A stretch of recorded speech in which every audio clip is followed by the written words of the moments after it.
30 years on the east bank, 30 years on the west. Do not bully a youth for being poor. A roar suppressed with endless humiliation and unwillingness echoed through the Li family main hall. The owner of the voice, Li Changsheng, clenched his fists tightly. He stared fixedly at the familiar, yet unfamiliar figure before him. The woman he once thought would spend her life with him, Wang Yinran. On the hall floor, a marriage contract torn in two lay like a silent mockery. Wang Yinran's delicate brows furrowed slightly, a flash of impatience in her eyes. She did not look at Li Changsheng, but cast her gaze toward the head seat, where the Li clan patriarch Li Jingong sat. Patriarch Li, brother Changsheng, today's matter is not because I am heartless. Her voice was cold and emotionless. I have passed the assessment, and in 3 months I will enter the Flying Cloud sect. It has a grandmaster sitting in authority. The words grandmaster weighed like 3 mountains on every Li family member's heart. What was a grandmaster? It was the pinnacle of mortal martial arts, a being who could single-handedly oppose an army, taking the head of a general amid thousands of troops. In the entire Zhou kingdom, the publicly known grandmasters numbered no more than a handful. Each was a titan ruling a region, figures whom even the royal family treated with utmost respect. Qingyang City was merely a mid-sized border city in Zhou. Not to mention grandmasters, even master-level martial artists had not appeared for nearly 100 years. Li Changsheng, standing in the corner of the crowd, felt his mind buzz. Before his eyes, 2 completely different worlds were madly overlapping and tearing apart. A moment ago, he was an ordinary college student on Earth, delivering food on weekends due to his family's modest means, and had hit a stroke of luck. The next moment, he had become this youth named Li Changsheng, standing in a scene that seemed straight out of a classic novel. Did I transmigrate? No, this isn't soul transmigration nor body transmigration, but the awakening of my Earth memories. Just as my memories awakened, I encounter the classic engagement-breaking scene. What a newbie gift pack this is. He had no time to sort through the chaotic memories flooding in and was firmly drawn by the dramatic scene before him. Li Changsheng, my elder brother, Wang Yinran, my future sister-in-law. Oh no, former sister-in-law. Is this script wrong? Shouldn't I be the one being dumped at the start? Could it be that I'm not the protagonist? He looked at his elder brother's grief-stricken expression, then at Wang Yinran's coldly beautiful face, and began to doubt. Li Changsheng, you and I are no longer from the same world. Wang Yinran's voice rang out again, cutting off Li Changsheng's inner monologue. Qingyang City is too small to hold me. As for you, you are destined to remain here. This engagement should be dissolved. Her heart was calm. The marriage was a childish promise, and when her father Wang Beishan was only at the mid-Xintian stage, he had agreed to it to gain a foothold in Qingyang City. Now as she grew up, she realized how ridiculous it all was. Her family would also be under the protection of a grandmaster. Now that she had grown up, she realized how ridiculous her past actions were. Her family would also be under the protection of a grandmaster. What did the Li family have? Their highest cultivation was merely mid-Xintian. The weak are bound by emotions. My future is the stars and seas, following in the footsteps of a grandmaster seeking the peak of martial arts. Li Changsheng, you are just a part of my past. Now I am embarking on a new journey. Her brother Wang Tong, standing beside her, curled his lips into a smug smile. My sister is right. Li Changsheng, my sister's talent is unmatched, and she is destined to be above others. Your Li family is not worthy of her. Today's engagement breaking is saving face for you. He looked around, his gaze sweeping over the angry yet powerless faces of the Li family members, filled with satisfaction. On the main seat, Li Jingong's face was iron blue.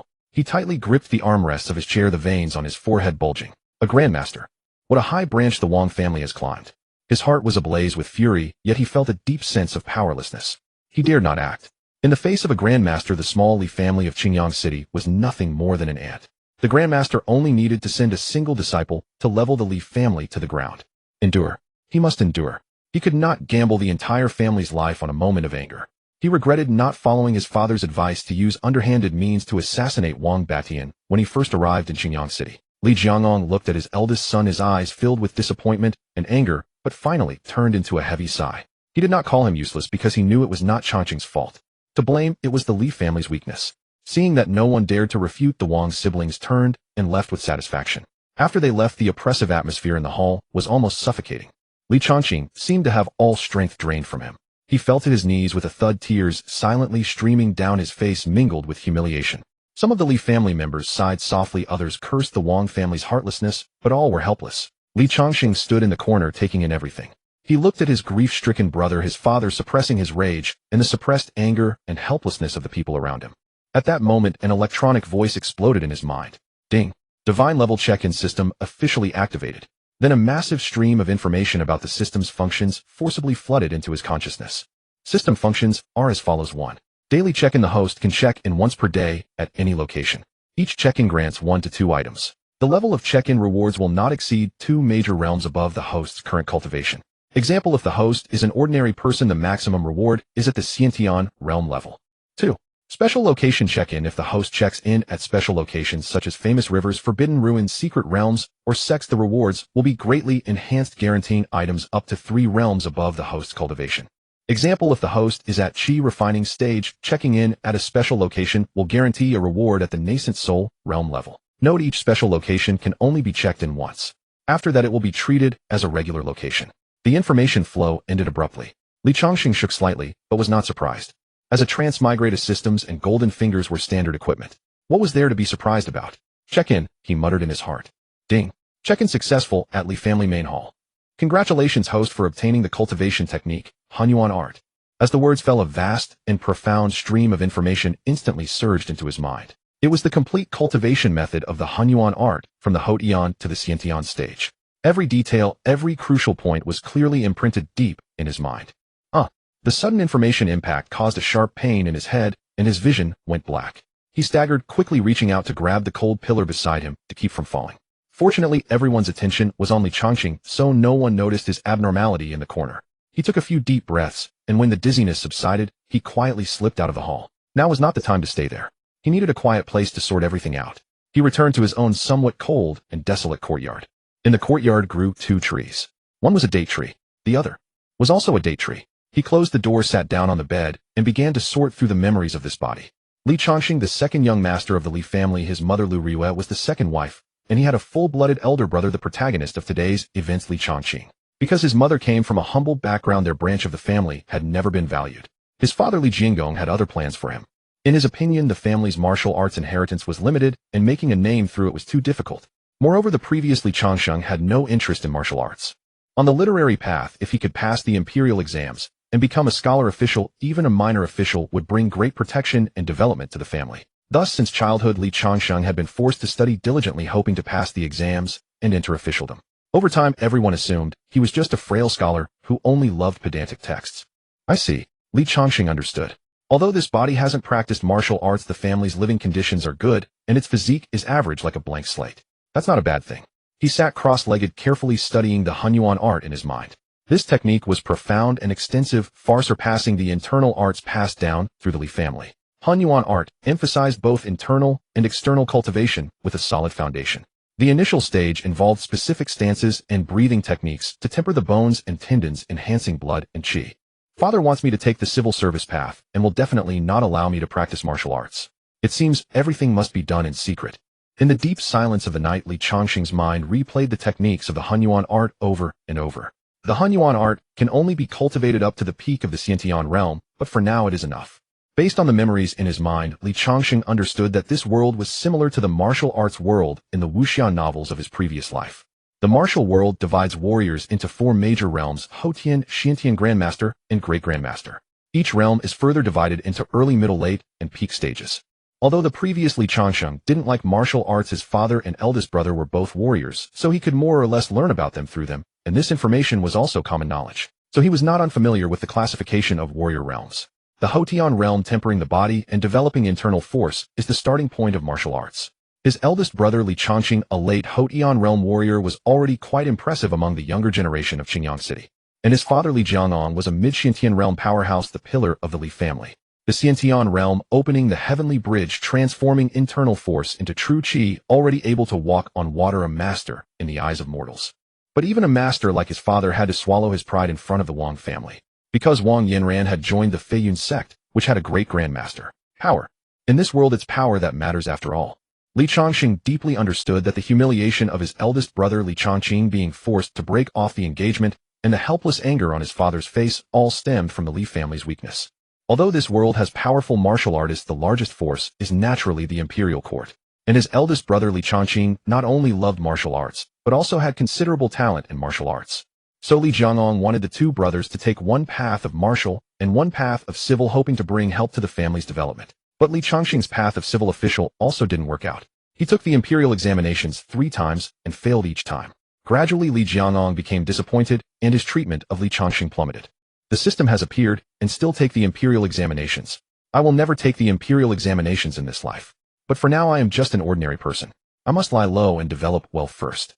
Since there are powerful martial artists, there are also powerful assassins. If two late Xiantian realm assassins broke into the Li family, it would be a disaster for the Li family. After realizing the potential threat, Li Changsheng felt uneasy. Power is the only truth in this world, but on the path to power survival is the first priority. I don't know what the previous Li Changsheng was thinking, but he actually didn't like martial arts. And the system said that if you sign in at a special location if you are in the Qi refining stage, you will get a reward for the nascent soul stage. Nascent soul stage, that means this is a world of immortal cultivation. Sigh. I'm not even at the novice village yet. In his previous life, he had read many novels on Tomato, a novel website. Some demonic cultivators, in order to collect souls to refine the 10,000 soul banner, would specifically come to mortal cities to slaughter. Thinking of this, Li Changsheng became even more uneasy. But there is no cultivation technique yet, so it seems we have to take it step by step. Li Changsheng, according to the Houtian realm part recorded in the Hunyuan art of body tempering stance called Hunyuan stance. He recalled the postural diagrams in his mind, slowly making the first strange pose. Just maintaining this movement, his bones and muscles let out an unbearable groan. An intense soreness instantly came from every corner of his limbs and bones, as if countless ants were gnawing at his tendons and bones. Damn, this is not stance training, this is torture. He complained wildly in his mind. At this moment, Li Changsheng seemed to understand why the previous Li Changsheng didn't like martial arts. Without talent and perseverance, it's really hard for ordinary people to persist. 100 times more painful than standing at attention during military training. But there seems to be a faint trace of heat flowing inside my body, very weak, but it's really there. It works. No matter how painful I must endure. He clenched his teeth, his whole body trembling uncontrollably, large beads of sweat falling from his forehead, quickly soaking his thin clothes. He endured it fiercely, not daring to make a sound. After barely holding on for less than half a quarter of an hour, his vision went black, all strength drained from his body, and he collapsed on the ground, gasping for air. Sweat formed a small puddle under him, the air filled with the smell of sweat. Although painful, he could clearly feel that faint trace of heat slowly repairing his weary body. It's good that it works. He grinned, his exhausted face full of satisfaction. The next morning, Li Changsheng was woken up by a sharp pain all over his body, like needles piercing. He struggled to sit up from the bed, feeling as if his body had been trampled by a dozen oxen. Every movement pulled at his bones and muscles, causing him to grimace in pain. But he didn't get up immediately. Instead, he endured the pain and silently chanted in his mind. Sign in. He chose the sign-in location for today, as beside his bed. Ding. Sign-in successful.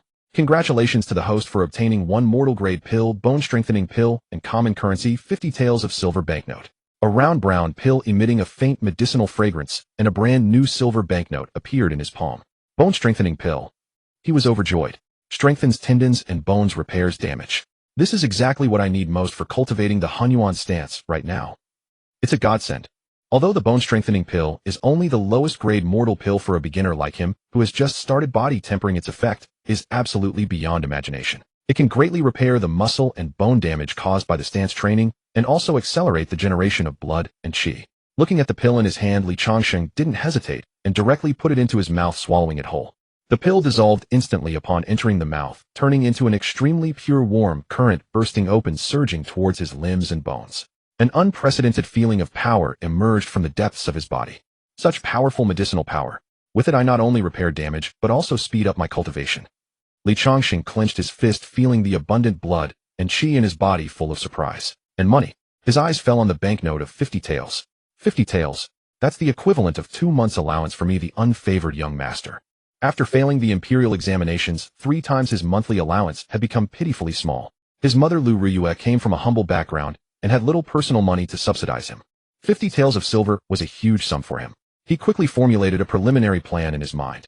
With the bone-strengthening pill as a foundation, my physical foundation will get better and better. But I still need an excuse to cover up this change. With this money, I can go to the pharmacy to buy some common health-strengthening herbs. On one hand, I can brew medicinal baths to assist the cultivation of the Hunyuan stance, cultivating both internally and externally. On the other hand, it also provides a reasonable excuse for my frequent visits to the pharmacy and my gradually improving body. Perfect.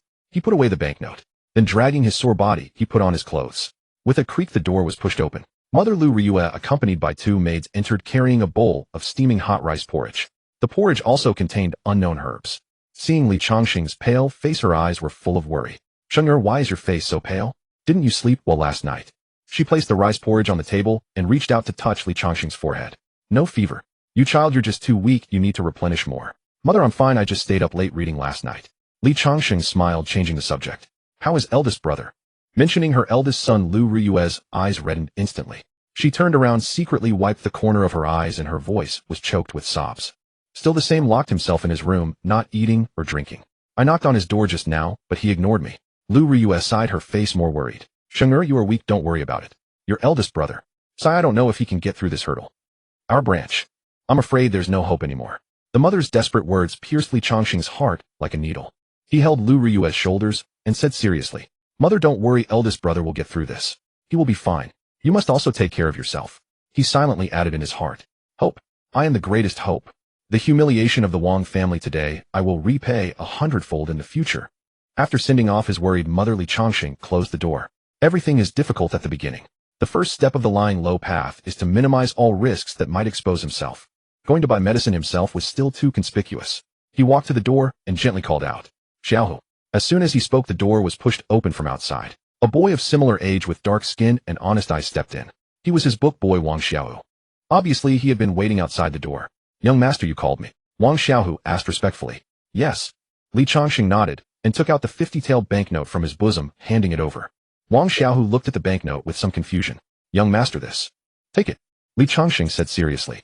Go to the pharmacy in the city and tell the shopkeeper that I've been overworking my studies lately and my body is weak, so ask him to prescribe some blood-nourishing herbs. Spend the remaining money wisely, buy it in several batches, and don't attract attention. Leave professional matters to professionals. If he, a scholar, suddenly knew so much about herbs, that would be the biggest flaw. Letting the pharmacy shopkeeper prescribe the prescription fit his persona. Yes, young master. Wang Xiaohu didn't ask any more questions, took the banknote and nodded firmly. Xiaohu was the book boy who grew up with Li Changsheng, loyal and reliable. No need to worry about him running off with the money or exposing the purchase of herbs. Wang Xiaohu's figure disappeared beyond the courtyard gate. As he walked, he weighed the silver notes in his bosom, his mind churning with doubts. The young master is so strange today, giving me so much money and telling me to buy medicine. But whatever the young master says, I'll get it done. He tightened his grip on the notes and quickened his pace. In the courtyard, Li Changsheng continued his cultivation. He assumed the Hunyuan stance once more. With the foundation of the bone-strengthening pill, this stance felt entirely different. The soreness remained, but beneath it a distinct warmth flowed through his bones and sinews, repairing the damage from the previous night while strengthening his body. Pain and comfort coexisted. Li Changsheng gritted his teeth, sweat trickling down his cheeks, and soon his entire garment was soaked through. His body trembled violently, and his bones emitted faint crackling sounds. This time he endured twice as long as the previous night. When his last ounce of strength was drained, his vision went dark, and he collapsed onto the ground, his chest heaving. Young master, I've bought the herbs. About an hour later, the servant Wang Xiaohu returned with the blood-nourishing herbs. The pharmacy had already packed them into 10 portions. Each portion cost 5 taels of silver. The 50 taels obtained from the daily check-in were thus spent. Yet Li Changsheng felt no regret. Only by growing stronger could he amass more wealth. After instructing Xiaohu to decoct the herbs, he resumed his cultivation in the stance. Dawn broke. Li Changsheng awoke amidst a wave of soreness. But the soreness was much lighter than yesterday, and his movements were more fluid. He knew this was due to the lingering effects of the bone-strengthening pill and the herbs he had consumed. He did not perform the daily check-in by the bedside as before. A sudden thought struck him. The special locations mentioned by the system were beyond his current reach. But what if he checked in at a different place? Would he obtain different items? He rose and walked to the old well in the courtyard. The morning mist had not yet fully dissipated, and the sunlight cast a faint golden glow on the moss-covered rim of the ancient well. Li Changsheng took a deep breath and murmured in his heart,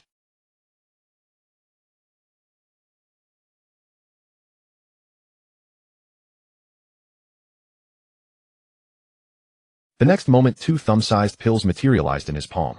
One was dark gold, its surface gleaming with a metallic luster. The other was crimson, like a blazing flame. An astonishing medicinal fragrance instantly spread.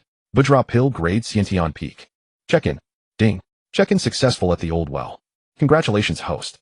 You have obtained 1 Xiantian peak level Vajra pill and 1 Xiantian peak level Tiger Strength pill. If a mortal Hodian martial artist consumes it, they will undergo a complete transformation, their bones, sinews, and skin becoming as tough as iron, impervious to blades and swords.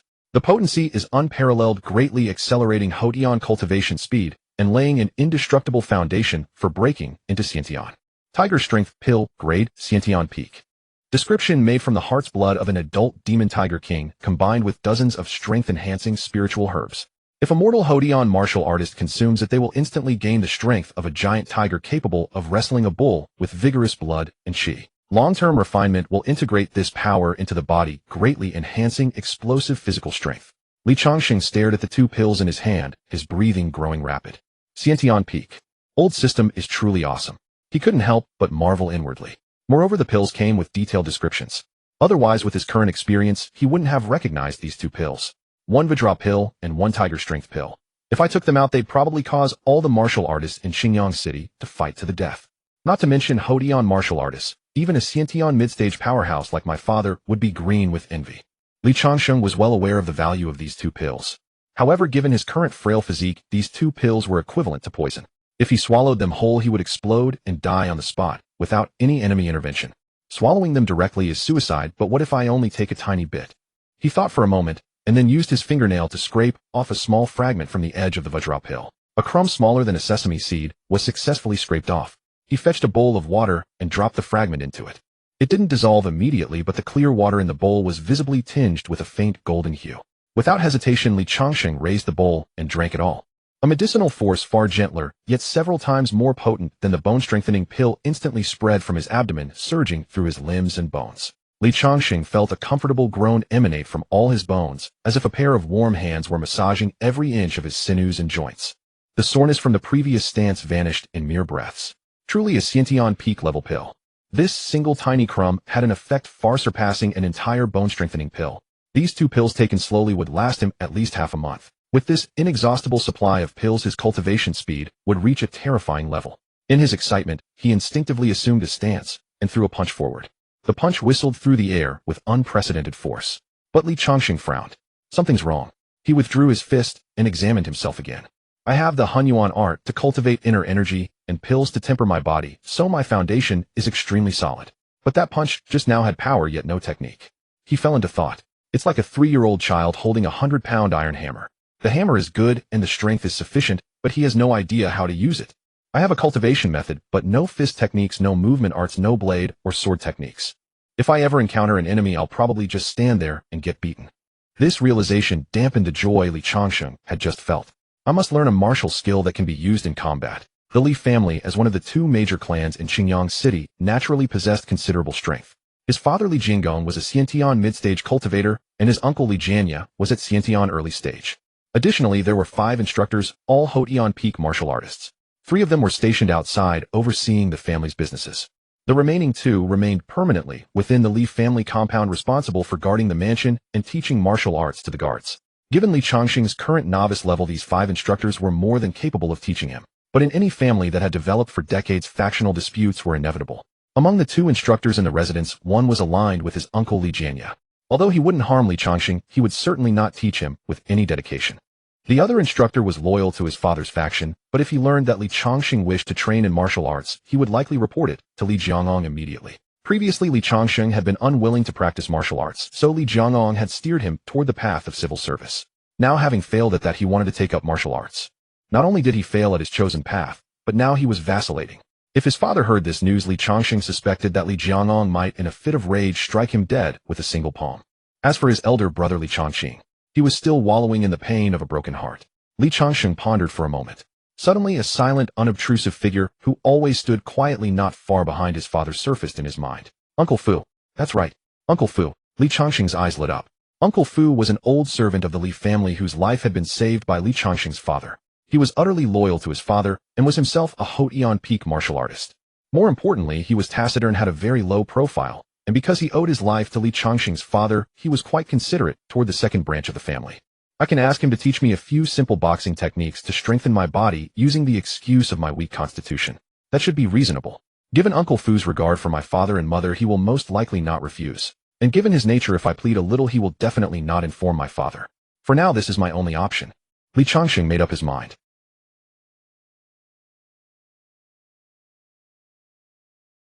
The next afternoon, Li Changsheng finished his cultivation practice.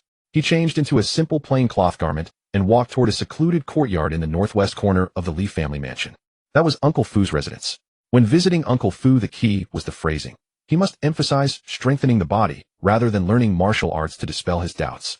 Linking the motive to the incident involving his elder brother made it seem reasonable, and proactively offering to keep it secret was meant to give him a way out without losing face. Uncle Fu is father's loyal servant, and also the best choice I can find within the clan. Li Changsheng repeatedly rehearsed his wording in his mind.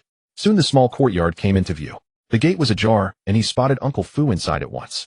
The old man sat on a large bluestone, meticulously polishing a plain steel blade with a coarse cloth. The blade bore no ornate patterns, and the handle was the most common wrapped rope style, yet Uncle Fu wiped it with great care, his gaze focused. Li Changsheng straightened his clothes, took a deep breath, stepped forward, and respectfully performed a deep bow. Uncle Fu. Uncle Fu's hand paused its polishing. He slowly raised his head, and a sharp gleam flashed in his seemingly murky eyes. Second young master, he asked, somewhat surprised. Uncle Fu, I have come to ask a favor. Li Changsheng's posture was very humble. You flatter me, second young master. Please speak freely. Uncle Fu, you know that since childhood I have only devoted myself to books, and am physically weak. A few days ago my elder brother suffered a great humiliation. As a member of the Li family, I could only hide behind others, and I feel deeply ashamed. So I wish to learn a few simple boxing techniques from you, only to strengthen my body, not to achieve any great skill. Having said that, he raised his head and looked at Uncle Fu with a gaze that was sincere yet tinged with the unique nervousness and shame of a young man. Regarding this matter, I beg Uncle Fu not to let father know, lest he worry over such a trivial thing. Uncle Fu slowly set down the steel blade and stood up. He was a head taller than Li Changsheng. Though his body, seasoned by years of martial practice, appeared lean, he stood there like a spear. After a moment of silence, he finally nodded. All right. However, second young master, training in martial arts is a bitter task, not just talk. If you cannot endure, you may leave at any time. This old servant will not ask a single question. This was already considered agreement. I understand. Thank you, Uncle Fu, for your kindness. Li Changsheng was overjoyed and bowed deeply again. Uncle Fu nodded, then looked Li Changsheng up and down and asked, I see your lower body is steadier than an ordinary scholar's. Have you been practicing something on your own lately? Li Changsheng's heart tightened. He quickly replied, Uncle Fu, I saw a few diagrams of body tempering in a miscellaneous book some days ago, and thought them interesting, so I tried them on my own. Nonsense. Uncle Fu shook his head. Without guidance, practicing blindly will only hurt yourself. That little foundation of yours is dead effort. It looks good, but is useless. He continued, Second young master, you must remember that on the path of martial arts there are no shortcuts. Especially the Hotian realm. It's a matter of grinding away, working against your own body. Training in the Hotian realm can be roughly divided into 3 stages: refining skin and flesh, refining sinews and bones, and refining internal organs. When you have stoked the furnace of your body hot enough and your blood and qi are brimming to the extreme, only then is it possible to generate the first wisp of internal strength in your dantian. Uncle Fu's words were plain, but struck at the core. The body is like a piece of iron. Just heating it with fire won't make good steel. You have to hammer it, strike it. I see. The Hunyuan art only recorded the method but did not explain the crucial points.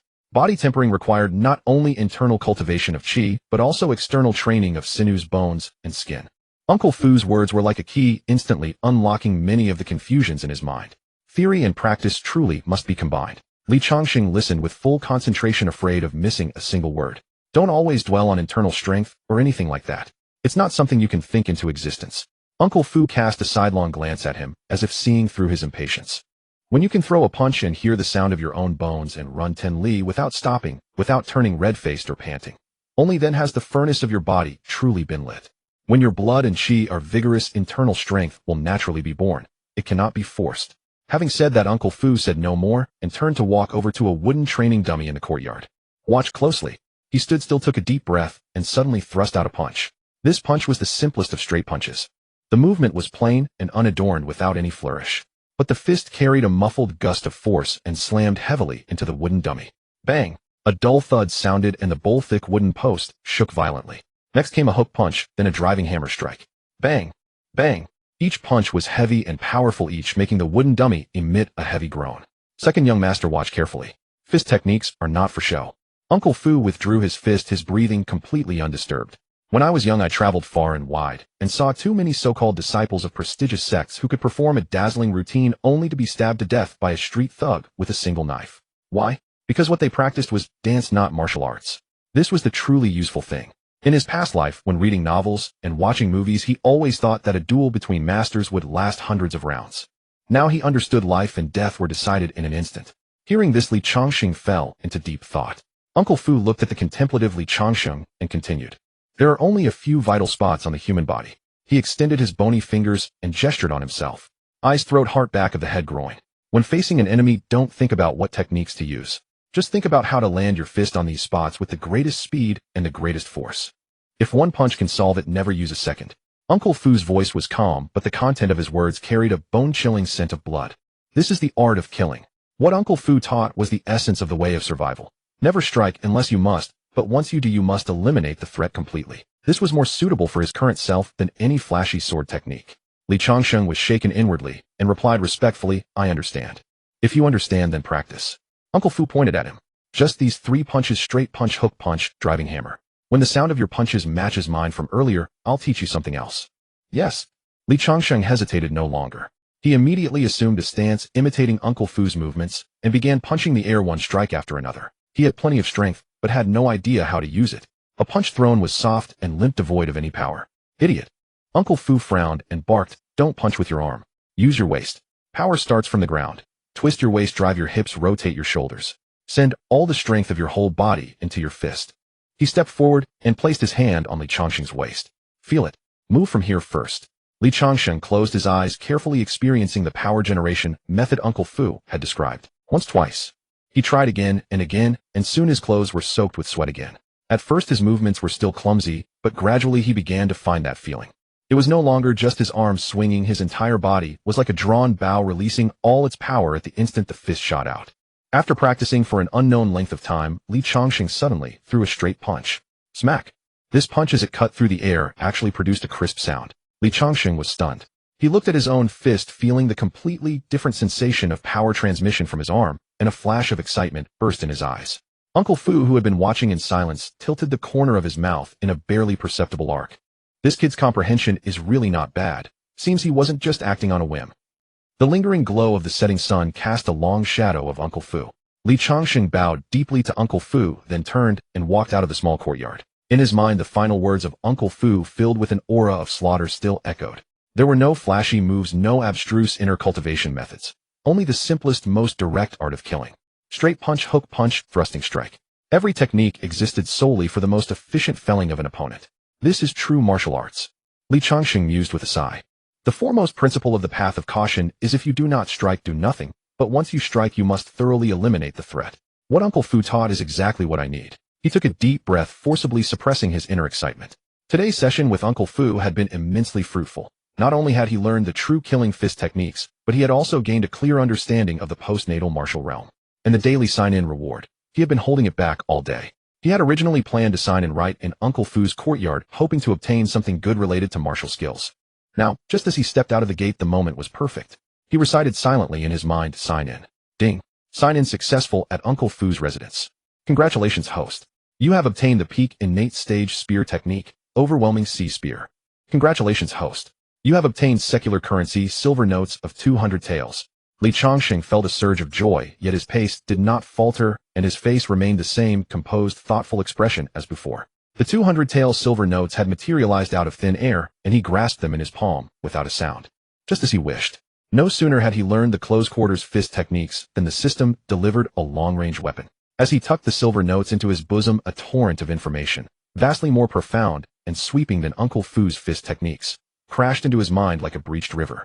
It was a spear technique of grand sweeping movements and overwhelming might. From the stance of holding the spear to every step's positioning to the power generation and variations of each move, every detail was indelibly etched into the depths of his memory. Overwhelming sea spear. As the name implies, the spear thrusts forth like a dragon, possessing the might to overturn rivers and seas. This technique had no intricate names for its moves, only the purest thrusts, parries, lifts, sweeps, and smashes. Yet each basic motion contained 1,000 variations, every one created for the purpose of inflicting mass casualties on the battlefield. An inch longer, an inch stronger. The fist technique Uncle Fu taught is the foundation of close-quarters combat. But this overwhelming sea spear is a divine weapon that can multiply my killing power on the battlefield. Though the unarmed techniques were lethal once facing multiple enemies, or when the distance was opened, he would be at a disadvantage. With this spear technique, his attack range and coverage would greatly increase, and his combat style would become far more flexible and varied. Moreover, the techniques and martial arts obtained through the system's sign-in were instantly mastered the moment they appeared in his mind. Although it was only at the beginner level, it still saved a considerable amount of time. As for these 200 taels of silver, Li Changsheng touched the warm notes in his bosom, a plan forming in his mind. The herb Xiao who bought yesterday, plus the Vajra pill and Tiger Strength pill from the sign-in, are enough for now. This money can be used to buy a long spear. 5 days later, in Uncle Fu's small courtyard, the dull thuds of strikes began on time. Li Changsheng, bare-chested, sweat streaming like rivulets down his back, still lean, but already beginning to show definition, stood focused. Before him stood a hardwood post as thick as a bowl. From punching the air at first to now striking the post solidly, only a few days had passed. His eyes were locked on the center of the post. Breathe. Twist the waist. Drive the hips. The power of his entire body coiled into a single rope, traveling up the spine to the shoulders, then through the arm, and finally exploding at the fist surface. Thump. Straight punch. The post shook violently. Thump. Hook punch. Wood chips flew. Thump. Thrusting strike. He repeated these 3 basic moves over and over, sweat pouring like rain. The liquefied medicinal essence of the Vajra pill, like the gentlest stream, continuously washed over his sinews, bones, and skin. Every muscle tear from each punch was swiftly repaired by this warm current, making him tougher than before. This feeling was marvelous. Whatever Uncle Fu taught he understood at once and could practice immediately, as if he were born for this. Average talent paired with my heaven-defying system. That's the safest, most secure configuration for the path of caution. Li Changsheng thought to himself. This body's martial arts aptitude was neither genius nor cripple, but when it came to comprehending martial skills, it seemed to barely touch the threshold of genius. Not far away, Uncle Fu stood with his hands behind his back like an old wolf patrolling his territory, pacing slowly around Li Changsheng. His brow was furrowed the entire time. Something was wrong. The second young master's rate of progress was too fast. Uncle Fu's gaze, sharp as an eagle's, scrutinized every minute movement of Li Changsheng. Smooth, coordinated, already showing some method. That body is still so thin, yet in these few days his strength has grown greater each day. Uncle Fu was filled with bewilderment. Could it be that second young master is actually a martial prodigy? Hard training could indeed increase strength, but it could never produce such a transformative effect. There must be a reason I don't know. Uncle Fu stopped, his eyes growing deep and thoughtful, but he did not interrupt. After countless more punches, Li Changsheng finally felt his body completely drained. The last ounce of strength had vanished. He let out a long breath of stale air, feeling ravenous hunger, his vision darkening, and a sense of utter exhaustion seeping from every pore of his bones. Just as he was about to collapse, a dry towel bearing the scent of soap was handed to him along with a bowl of warm water. Thank you, Uncle Fu. Li Changsheng took the towel, wiped himself hastily, then picked up the bowl and drank it all in one gulp. Second young master. Uncle Fu's voice rang out, carrying a gravity never heard before. Your current progress has already surpassed the scope of ordinary fitness training. You are about to step through the gate of martial arts. Li Changsheng's heart stirred, but he said nothing, listening quietly. Uncle Fu walked to the wooden post, ran his bony fingers over a shallow fist imprint, and rubbed it thoughtfully. Martial arts training is said to be poor in literature, rich in martial arts. It consumes enormous resources. If you wish to advance further, hard training and ordinary meals are not enough. Uncle Fu turned to face him, his tone heavy. You must have large amounts of fish and meat to supplement blood and qi, and you need precious herbs to brew medicinal baths and refined pills to nourish your sinews and bones. Otherwise, you will be consuming your own foundation. The harder you train, the faster your body will collapse. Uncle Fu's gaze grew complicated. You previously walked the path of letters. The family's allowance for you was all for brush, ink, paper, and inkstone. Now that you wish to practice martial arts, if you draw these expenses from the family's public accounts, it will surely alert the master. Given the master's temperament, and with the eldest branch watching, he will not easily agree to your abandoning literature for martial arts. You understand. Li Changsheng naturally understood all this. The Li family was wealthy and could certainly afford to support a martial artist. But he had previously been unwilling to practice martial arts, and his father had already made other arrangements. Suddenly changing course would inevitably attract unwanted attention and trouble. Moreover, with his rapid progress, without a massive expenditure of resources as a cover, it would be like shouting to the world, "There's something wrong with me." Uncle Fu was warning him, but he didn't know. Li Changsheng said silently in his heart, "These difficulties, I can solve them all." He looked at Uncle Fu, his eyes firm. "Uncle Fu, I understand your meaning. I will act according to my ability, and will never do anything foolish that destroys my own foundation." Uncle Fu looked into his eyes and saw not a trace of wavering. This young man seemed to have already thought everything through. In the end, he just sighed, nodded, and said no more. Emerging from Uncle Fu's courtyard, Li Changsheng felt invigorated. The past 5 days of grueling training had left him exhausted, yet his spirit was high. The growing fullness of power within his body was intoxicating. Uncle Fu's killing techniques were simple and direct. Each punch was pure mastery of force. To Li Changsheng, this was an invaluable treasure. He slowly walked along the bluestone paved path toward his own courtyard. Just then a figure approached from the opposite direction. It was Li Si, the bookkeeper of Li Hao, the eldest grandson of the Li family's main branch. In the Li household, servants were required to bow and step aside to make way for their masters. But Li Si, instead of bowing, held his head high and strode straight toward Li Changsheng without the slightest intention of yielding. Li Changsheng's face remained expressionless, though his mind was as clear as a mirror. In this world, not only do people bully others, but even dogs learn to fawn on the powerful and trample on the weak. His elder brother Li Changsheng had been publicly humiliated when the Wang family broke off their engagement, leaving the second branch utterly disgraced. And Li Changsheng himself, a scholar who had failed the imperial examinations 3 times, was looked down upon even more by the rest of the clan. When the master is weak, the servants become contemptuous. These servants, always fawning on the powerful and despising the lowly, naturally grew arrogant when they saw the second branch losing its influence. That was exactly what Li Si thought. Having served by Li Hao's side, he was used to throwing his weight around. In his eyes, this sickly second young master of the second branch, neither accomplished in letters nor in martial arts, was not even worthy of a bow. Humph, good for nothing, about to be abandoned by the family, and he still thinks he's a master. Today I won't give way. Let's see what he can do to me. Li Si curled his lip, and instead of slowing down, he quickened his pace, intending to barge straight into Li Changsheng and teach the waste of a young master a lesson. Li Changsheng watched Li Si draw closer, his eyes growing cold. Li Si, as Li Hao's bookkeeper, was an utter fool. No matter how insignificant Li Changsheng was, he was still a young master of the Li family. A servant might despise him in his heart, but to dare to show it so openly, to charge at him, this was sheer suicide. Just as they were about to collide, Li Changsheng's body made an almost imperceptible sidestep. At the same time, his right foot lifted at a devious angle, then dropped swiftly. The entire motion was fluid and lightning fast, yet it did not stir even a whisper of wind. Li Si, who had been anticipating the thrill of knocking over the waist of a young master, suddenly felt his foot trip over something. An irresistible force sent him hurtling off balance. Thud! Li Si crashed face first to the ground, losing a front tooth and spitting blood. How is this possible? Li Si lay on the ground, his mind blank, shocked and bewildered. He hadn't seen the other's movement at all. It felt as if he had simply tripped over nothing on a flat road. But the road was smooth. What could have tripped him? Before he could figure it out, a foot pressed down on the back of his neck. A chill shot from his neck through his entire body. How could this sickly scholar have such quick reflexes? Panic seized Li Si's heart. Why did I provoke him? Wasn't I supposed to be bullying a good-for-nothing? I have to go back and tell young master how. Li Si's mind screamed in turmoil, but his body dared not move a muscle. He could feel that the foot, though seemingly light, contained a force of 1,000 pounds. If it were to exert even a little pressure, it could easily snap his neck. Li Changsheng withdrew his foot, but did not let the matter rest. Someone! He called out loudly. The Li family estate was vast, and there were naturally guards on duty and patrolling nearby. 2 guards standing watch not far away hurried over. Li Changsheng said to them, "This servant dared to charge at me. Break his legs." "Yes, sir."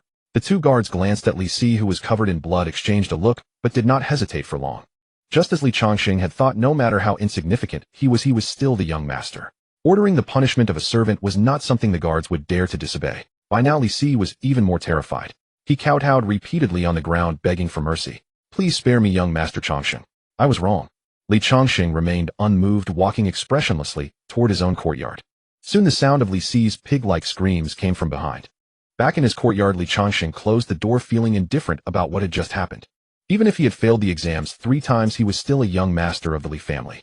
A servant who offended him was let off lightly with just a lesson. Then he began to review the gains and cultivation of the past 5 days. The system is indeed not a wish-granting machine. On the first day, I checked in outside Uncle Fu's residence and received the peak in Immortal Realm, overturning sea spear, and 200 taels of silver. That was the big haul. But the rewards for the next 4 days were uneven. On the second day, he got 10 taels of silver and an ordinary dagger. On the third day, a steel knife of mediocre craftsmanship. On the fourth day, a tiger strength pill identical to the previous one. And just before encountering Li Si, he had checked in and received 50 taels of silver. It seems that aside from special locations, daily check-in rewards are completely random, some good, some bad, and sometimes very ordinary items. But that's fine. Li Changsheng was not disappointed. If it were too overpowered, I would become dependent. This randomness keeps me alert and down to earth. The 50 taels I got today will come in handy. To practice the overturning sea spear, after obtaining it, he had asked his bookkeeper Wang Xiaohu to go to the best weapon shop in the city and buy a high-quality ashwood spear. Exactly 50 taels, neither more nor less. Thinking of this, Li Changsheng stood up and took the brand-new spear from the corner. The shaft was straight, the ashwood was tough and springy, its weight perfect in his hand. By now night had fallen, and a bright moon hung high in the sky. Moonlight like water spilled over the entire courtyard. Li Changsheng held the spear and walked to the center of the yard, taking his stance. In that instant, his entire demeanor underwent a dramatic transformation. If before he had been an introverted calm scholar, now he was a warrior about to step onto the battlefield. He closed his eyes. The technique of the overturning sea spear surged through his mind like a rushing river, every detail crystal clear. Uncle Fu's fist techniques are daggers in a sheath, striking with a single lethal blow.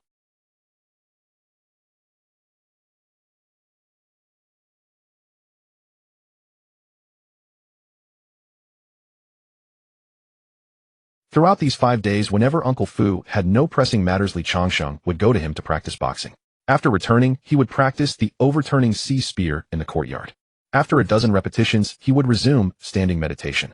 When he was too exhausted, he would rest briefly, then repeat the cycle of spear practice and standing meditation.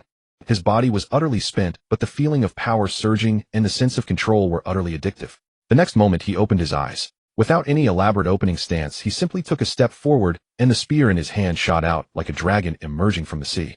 The spear tip traced a straight silver line under the moonlight, accompanied by a sharp whistle as it tore through the air. Thrust, lift, parry, sweep, smash. Every movement corresponded perfectly with the knowledge in his mind. Though he had practiced for only 5 days with the aid of pills and the system, his spear technique was approaching minor mastery. Spear shadows danced, weaving a silver net under the moonlight. His footwork was steady, though the spear technique was not yet exceptionally refined. Each move carried a heavy, imposing momentum, a stark contrast to his former image of a frail scholar. After finishing the entire set, Li Changsheng stood in a closing stance, heat and steam rising from his body. Sweat had long soaked through his clothes. He let out a long breath, feeling a sense of exhilaration in his chest. At his current pace of cultivation, Li Changsheng felt that in another month he would break through to the acquired realm. In the blink of an eye, 30 days had passed. At dawn, sunlight streamed through the window lattice, carving sharp bars of brightness across the floor. For Li Changsheng, these 30 days had been more fulfilling than any period in his past life, or this one. His daily routine was remarkably simple: standing meditation, fist practice, spear training, and drinking medicinal decoctions. Through grueling training combined with potent herbal remedies, he had officially stepped into the Immortal Realm yesterday. If one could say that his previous cultivation merely tempered his blood and qi, adding fuel to the furnace of his body, then now the furnace itself had been reforged into refined steel by the raging flames. Li Changsheng sat cross-legged on the bed, slowly clenching his fists. An unprecedented surge of power welled up from the depths of his limbs and bones. With the force of his movement, a subtle, yet extraordinarily clear vibration emanated from within his body, like the low growl of a tiger from its throat or the rumble of thunder rolling through his marrow.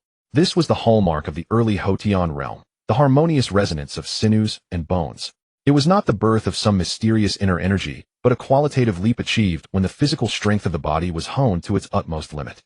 Now, with every movement, he could mobilize the sinews, bones, and muscles of his entire body, coalescing them into a single force to unleash. Li Changsheng could clearly sense that he could easily lift the stone lock weighing several hundred jin in the courtyard, and that a single punch could shatter a jujube tree as thick as a bowl. This was pure explosive physical power, fundamentally different from the brute force he had relied on before, which was based solely on blood and qi. Immortal Realm. Li Changsheng slowly exhaled a turbid breath and opened his eyes. He could feel that his 5 senses had become sharper. His body was filled with strength, a strength that could be subtly controlled. This month, Qingyang City had been calm and peaceful. The Li family compound had also regained its former tranquility, as if the storm of the broken engagement had completely passed.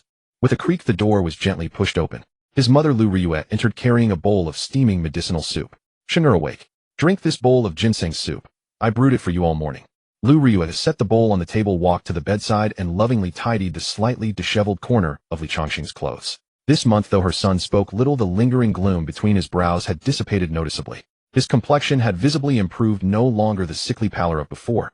This gave her some comfort. Mother, I'm fine. Li Changsheng took the bowl, a warm current sliding down his throat into his stomach. Lu Ryue sat on the edge of the bed, hesitating to speak, her face a mixture of worry, confusion, and a hint of undisguised astonishment. Li Changsheng noticed and took the initiative to ask, Mother, is something troubling you? Lu Ryue sighed, as if finally finding an outlet for her thoughts. Sheng'er, it's about your elder brother.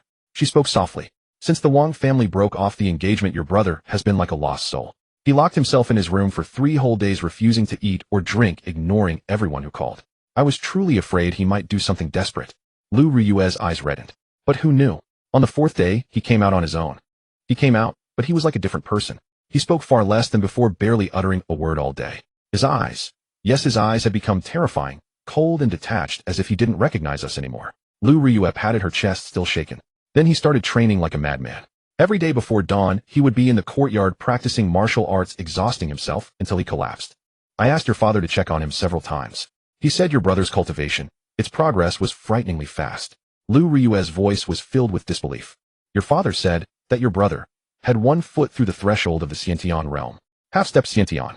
The words made Li Changsheng's hand holding the bowl pause in midair for a moment. Your father said that Changsheng had turned misfortune into fortune, that the shock had broken through his mental barrier, and it was a good thing.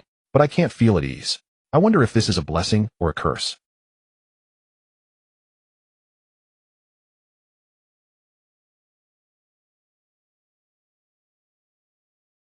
The room fell silent again. Li Changsheng placed the bowl on the table, walked to the window, and gazed at the two bare jujube trees in the courtyard, lost in thought.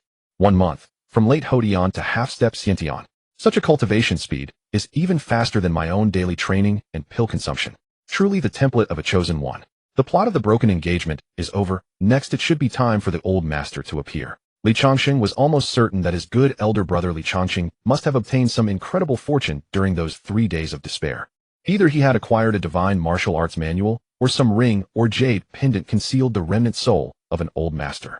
Otherwise such a transformative change would be impossible. This discovery made him even more grateful for the path of obscurity he had chosen. This world is indeed not centered around me alone. There are both transmigrators like me who rely on a check-in system and naturally born chosen ones. My brother has his broad highway, I have my narrow bridge. The more dazzling his light, the more I must remain dim and inconspicuous. Perfect. Now all the family's attention will be focused on him, and I can continue to develop safely and steadily. Yet at the same time a sense of urgency arose. A martial artist's power was ultimately limited. Even if one cultivated to the Grandmaster realm, their lifespan was only 200 years, inevitably facing death. Only by cultivating immortality could one achieve true longevity and boundless power. Once I reach the Xiantian realm and have the ability to protect myself, I can go out and find the special locations the system mentioned to check in. According to the system's rules, I will likely obtain an immortal cultivation method. Li Changsheng's gaze pierced through the courtyard wall, reaching toward the distant sky. He knew he could not hide forever in this small courtyard. But his strength was still insufficient. Going out alone to seek special locations carried too much risk. Better to stay low for now. I have a cheat. If I train hard for a few more years and break through to the Xiantian realm, everything will be fine. After all, Li Changsheng had only been practicing martial arts for about 30 days. In this month, he had trained the covering sea spear to a minor level of mastery, and the boxing techniques taught by Uncle Fu were already ingrained in his heart. What I lack most now is combat experience. With his memories of his past life and his understanding of this world, Li Changsheng had become even more afraid of death. His strength was too low to feel safe. He had barely left the Li family compound this month. But martial arts could not be perfected by training alone. A general's glory is built on thousands of corpses. Any powerful martial artist must have gone through countless battles, stepping over the bodies of the fallen. Should I go train with my brother? And if my elder brother is truly the child of destiny, would checking in beside him count as a special check-in location? Having made up his mind, Li Changsheng stood up, pushed open the door, and walked toward Li Changsheng's courtyard. He and his elder brother Li Changsheng had always shared a close bond since childhood. But ever since he awakened the memories of Earth, he had been wholly absorbed in cultivation and self-preservation. Moreover, his brother had suffered a broken engagement and was so devastated that he refused to see anyone. Otherwise, the two would never have gone over a month without meeting. At the same time, Li Changsheng also intended to verify the conjecture in his heart. In the courtyard, Li Changsheng, bare-chested, was fiercely punching an ironwood post. Bang! Bang! Bang! Each punch was heavy and powerful, leaving the hard ironwood post densely covered with fist marks. His eyes were bloodshot, his expression paranoid and frenzied, as if what stood before him was not a wooden post, but the object of his deepest hatred. At the very moment Li Changsheng approached the courtyard gate, the ancient ring on Li Changsheng's hand suddenly emitted a faint fluorescent glow. Someone is coming. A female voice rang out in Li Changsheng's mind. Li Changsheng's movements halted. He slowly turned his head, saw Li Changsheng entering, and the madness in his eyes quickly faded, replaced by a faint smile. Little brother. Li Changsheng stepped forward, picked up a dry towel from the stone table nearby, and handed it over. With a concerned tone, brother, take a break. At the same time, he discreetly glanced at Li Changsheng's hand. Indeed, he saw an ancient ring. He thought to himself, good heavens, a textbook old master, no doubt. Watching the towel his younger brother offered, Li Changsheng was slightly taken aback. Those clear eyes were filled with pure concern, without a trace of impurity. In this past month, it was the first time he had seen such a look from anyone, one devoid of pity, sympathy, or reverence. He silently took the towel and wiped the sweat from his face. What brings you here, kiddo? After a brief exchange of warmth, Li Changsheng changed the subject, a hint of anticipation in his eyes. Brother, I want to spar with you. He looked at Li Changsheng with burning intensity. Li Changsheng was greatly surprised. Huh, aren't you afraid I'll knock you out with one punch? He knew his younger brother's background all too well. Since childhood, the boy had never liked martial arts, and now he was suddenly proposing to spar.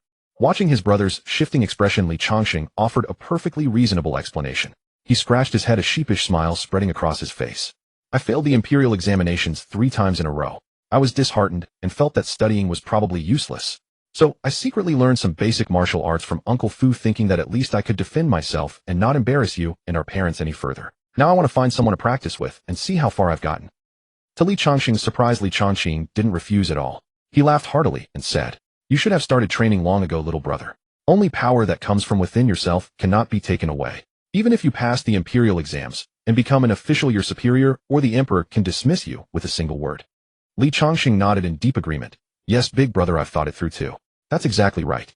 Good, you understand. Come, let me test your strength. The two then squared off in the courtyard. Li Changsheng took a deep breath and assumed the boxing stance taught by Uncle Fu. Li Changsheng looked at his posture, smiled casually, and didn't take it seriously, assuming his younger brother, who had just started training, couldn't be very strong. Watch closely, I'll let you have the first 3 moves. As soon as he finished speaking, Li Changsheng stood perfectly at ease, signaling Li Changsheng to attack first. Li Changsheng didn't stand on ceremony.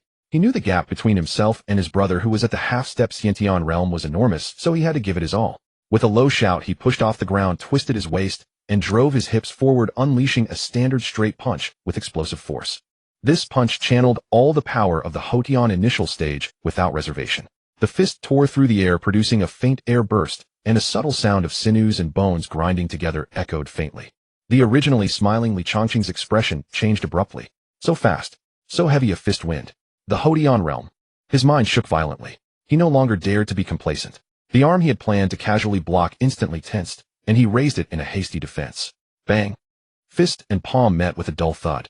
Li Changsheng's body remained motionless, but his arm felt a slight numbness. He stared at his younger brother in disbelief. This little brother, who had never liked martial arts, had not only taken up training, but had also reached the Hotian realm. Good kid, you've been hiding it deep. A brilliant light burst forth in Li Changsheng's eyes. He shed all contempt and began to take things a little more seriously. Again. This time he no longer defended passively, but took the initiative to attack. His figure moved like a cheetah, closing in on Li Changsheng in an instant, his fists whistling with a fierce and imposing aura. Li Changsheng felt an immense pressure bearing down on him, but he did not retreat. He pushed the deadly techniques taught by Uncle Fu to their utmost, and responded with composure. Parry, block, deflect, punch. In the courtyard, the sounds of fists and feet clashing rang out without end. Although Li Changsheng was completely at a disadvantage, being forced back step by step, he always managed to defuse his brother's attacks with the most concise and effective moves at critical moments, occasionally even finding a sliver of opportunity to counter. This filled Li Changsheng with increasing astonishment as the fight went on. His younger brother's strength was inferior to his own, but the boxing techniques were deadly, clearly created for killing, far more practical than the martial arts passed down in the family. Bang! Finally, in a direct clash, Li Changsheng seized a flaw and stopped holding back, planting a palm on Li Changsheng's shoulder. Li Changsheng felt a surge of immense force, unable to keep his balance, and stumbled back 7 or 8 steps before falling to the ground. Whoosh! He gasped for breath, his arms aching, but a carefree smile spread across his face. Li Changsheng didn't continue attacking. He walked over to Li Changsheng and couldn't help asking, "When did you start practicing martial arts?" His voice was filled with amazement. "And you managed to keep it a secret from everyone in the family, quietly cultivating to become a Hotian martial artist." Li Changsheng leaped to his feet, brushed the dust off his clothes, and grinned. "About half a year now." "Half a year? Then your aptitude is decent. If you ever have questions, don't hesitate to come to me." Li Changsheng patted Li Changsheng on the shoulder and praised him. For an ordinary person who wasn't a waste, reaching the Hotian initial stage with hard work and some investment wasn't too difficult. Li Changsheng reaching this level after half a year of training was only average. His praise was naturally just encouragement for Li Changsheng.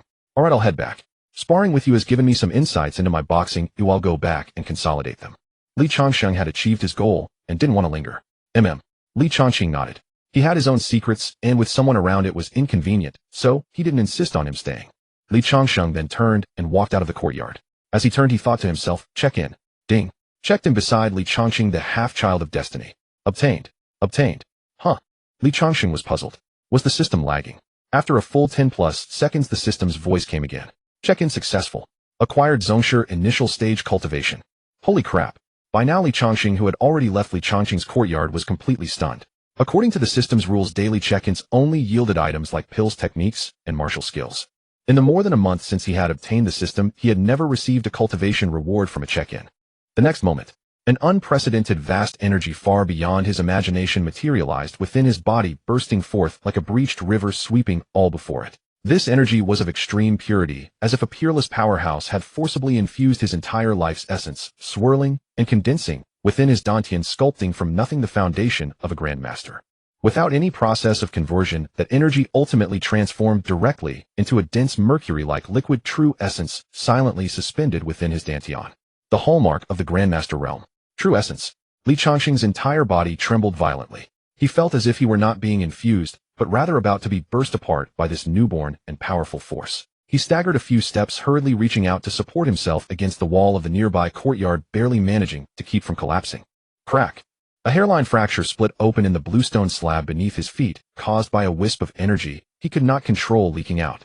An unprecedented sense of power surged from the deepest part of his being. He could clearly see the dust motes dancing in the air. He could hear the faint breathing of the patrolling guards in the distance. Everything around him had become different in his perception, as if transformed from a two-dimensional painting into a three-dimensional real world.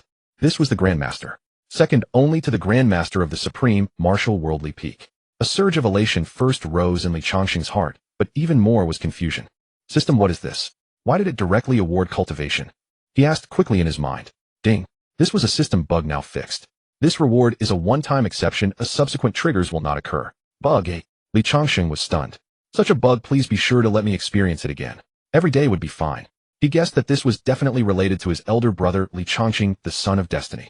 Forcing down the excitement within and the swelling sensation from his body, he no longer lingered and practically jogged back to his own courtyard. Returning to the small courtyard, Li Changsheng attempted to mobilize the new, unruly force within his body. However, mobilizing it now felt a strong sense of resistance. It took him a full half-hour to barely adapt. Grandmaster Realm. Feeling the powerful force within him, Li Changsheng sighed in awe. One single check-in directly granted him the cultivation that others had toiled for decades, or even a lifetime. This was the real cheats, wasn't it? The previous ones were just small cheats not counting. Having awakened the memories of Earth, he had trained hard every day because he feared death. Now, having directly obtained the cultivation of the Grandmaster Realm, he could finally breathe a sigh of relief. Qingyang City had not seen a Grandmaster in nearly a century. He was now the #1 expert in Qingyang City, possessing the ability to protect himself in this mortal world.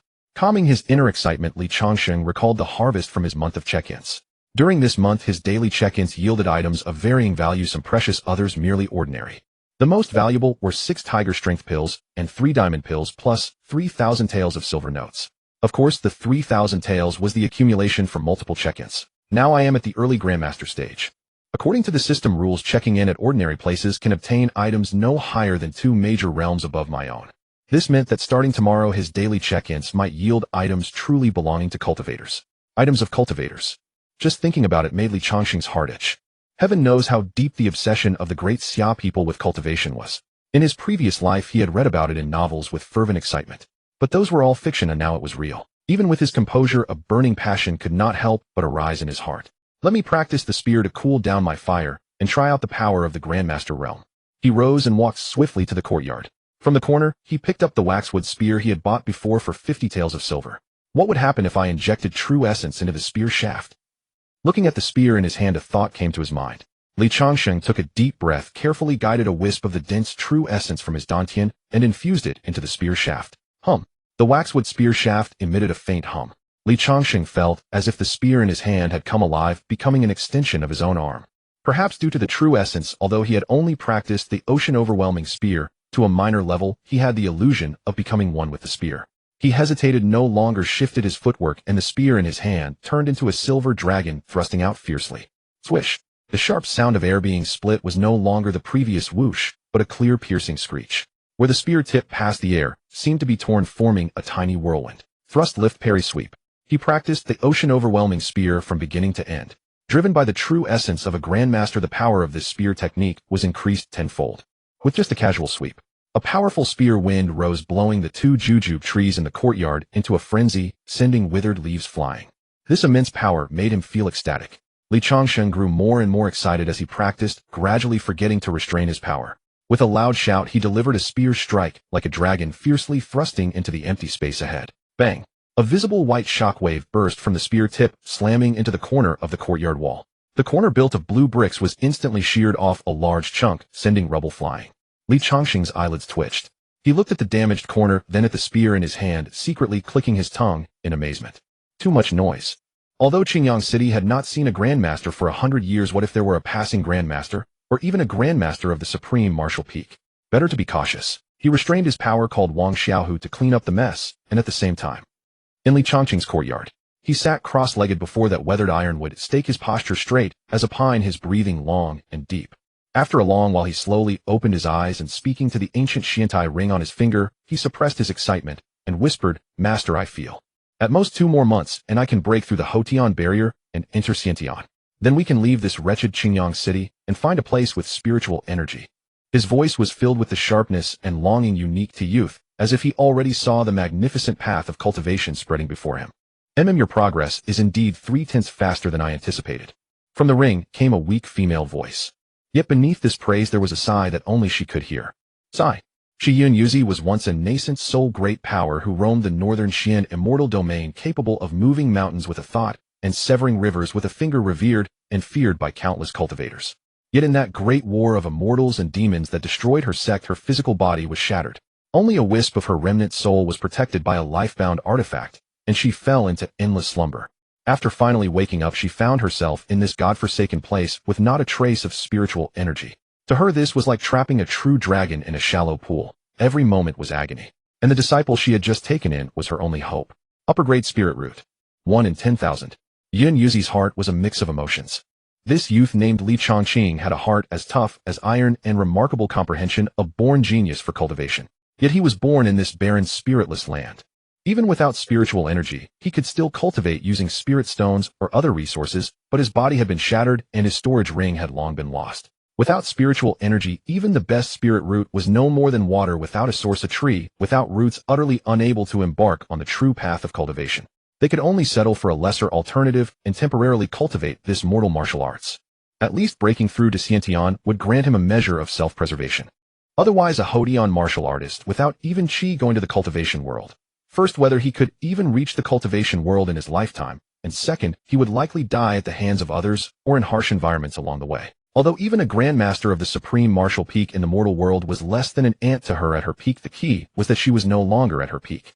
Once Li Changqing died, this remnant soul of hers attached to the ring would completely vanish, ending in total annihilation of spirit and soul. The next morning, after a full day of adaptation, Li Changsheng had essentially grown accustomed to the grandmaster level power coursing through his body. That sensation of strength permeating every limb and bone, yet responding to his will like an extension of his own body, gave him an entirely new understanding of the Grandmaster realm. To leap from a post-heaven martial artist straight to Grandmaster in a single bound, a feat worthy of a divine miracle. Even Li Changxing himself felt his cheat had gone a bit too far, a flicker of unease stirring in his heart. Of course, unease aside, the surge in his strength had also ignited an unprecedented anticipation for today's sign-in reward. Sign-in. Ding. Sign-in successful.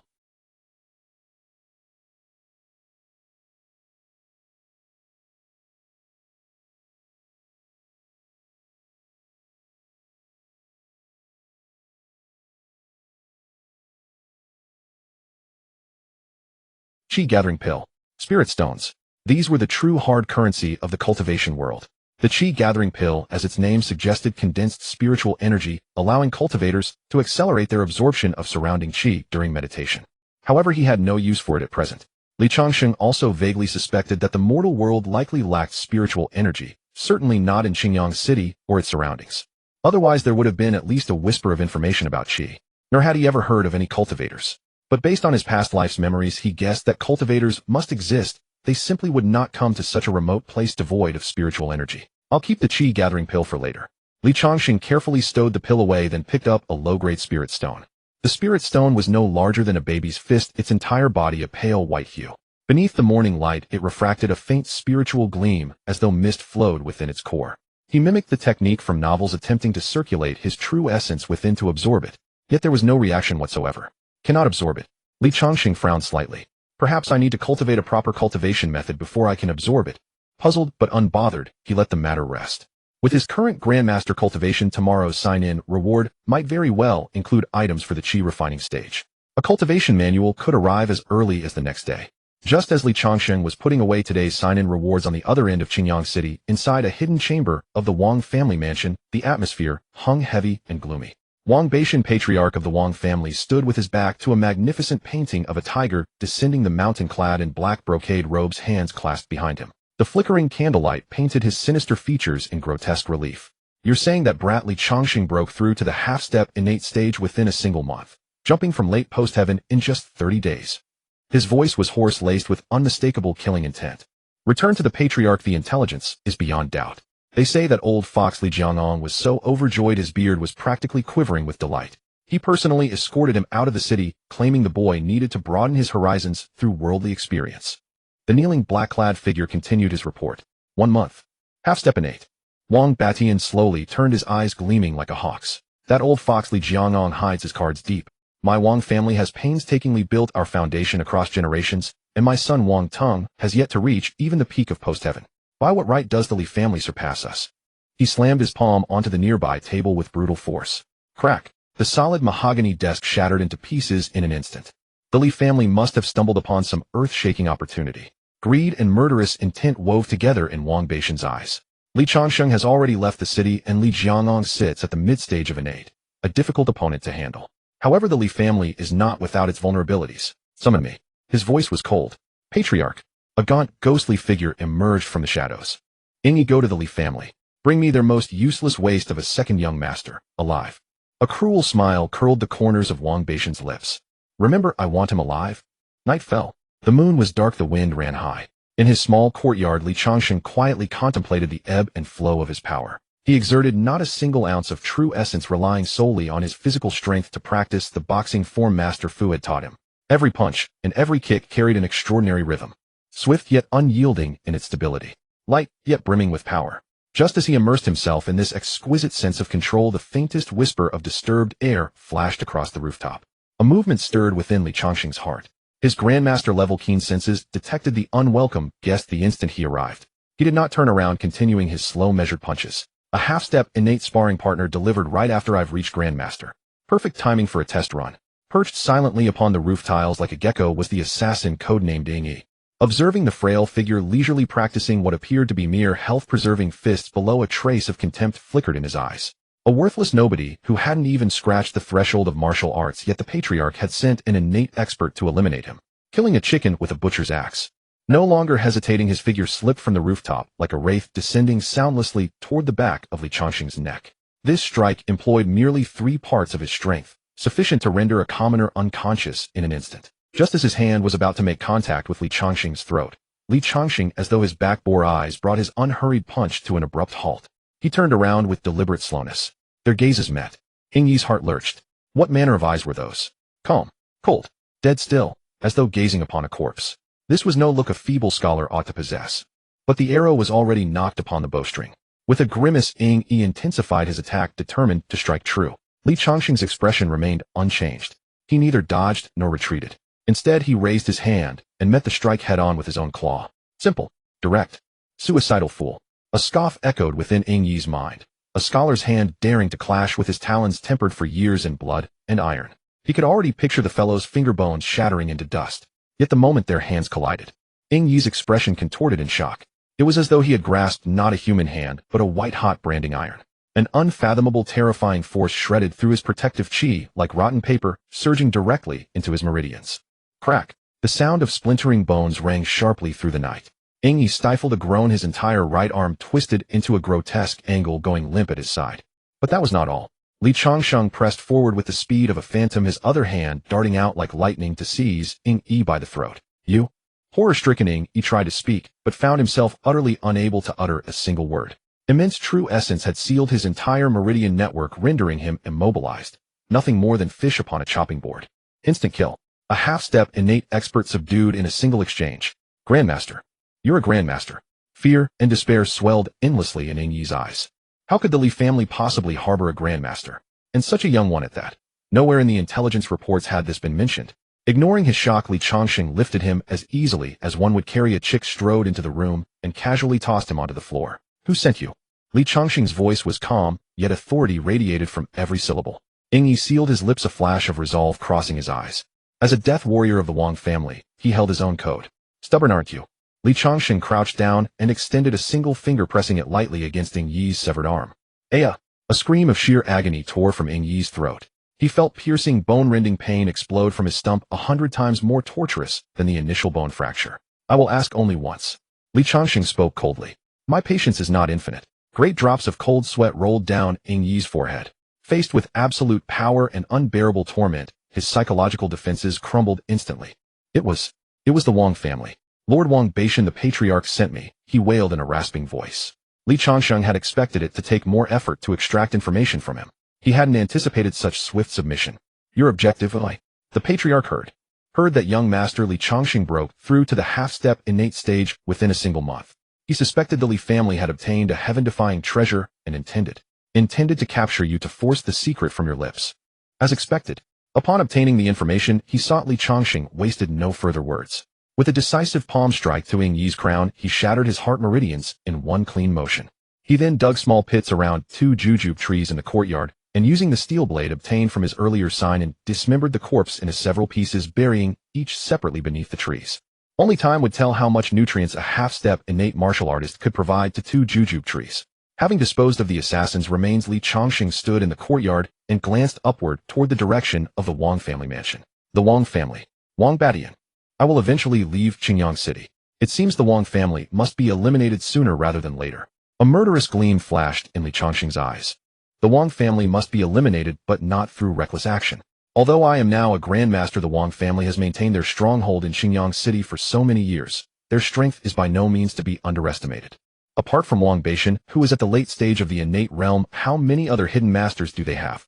Especially Wang Yinran, who joined the Feiyan sect. I have no idea whether she left any contingencies. I know nothing about these matters.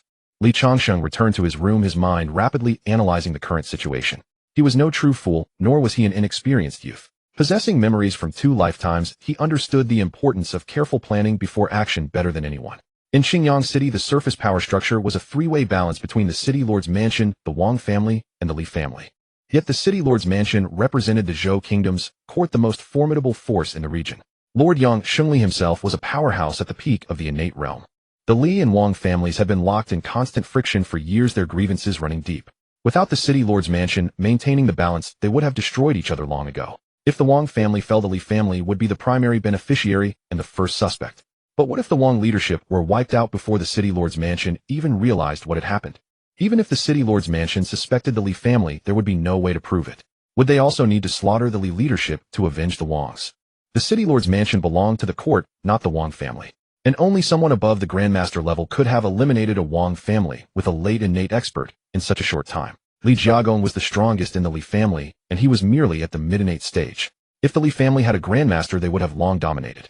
So directly infiltrating the Wang family and eliminating Wang Batian along with the rest of the Wang leadership seemed viable. The only concern was Wang Yinran and whether she had left any contingencies for the Wang family. To be safe, Li Changsheng decided to gather more detailed information about the Wang family first. In novels from my previous life, there were always mysterious organizations that specialized in selling intelligence. I wonder if this world has something similar. A thought crossed Li Changsheng's mind. The next morning after waking up, he walked to the door and beckoned to Wang Xiaohu, who had been waiting outside the courtyard. "Young master, you called for me." Wang Xiaohu immediately hurried over and said respectfully. During this time, Li Changsheng had not deliberately avoided Wang Xiaohu when practicing martial arts. During the day, he had him guard outside the courtyard gate. "Xiaohu, you often move around the city and are better informed than I. I'm asking you, in our Qingyang City, or rather in this Jianghu, is there such a place where, as long as you pay money, you can buy any information? A place where you can buy information for money?" Wang Xiaohu scratched his head. He thought carefully for a moment, then his eyes suddenly lit up. "Young master, are you talking about the Tianji Pavilion?" A thought struck Li Changsheng. There really was. He pressed on. "Tianji Pavilion. Tell me more."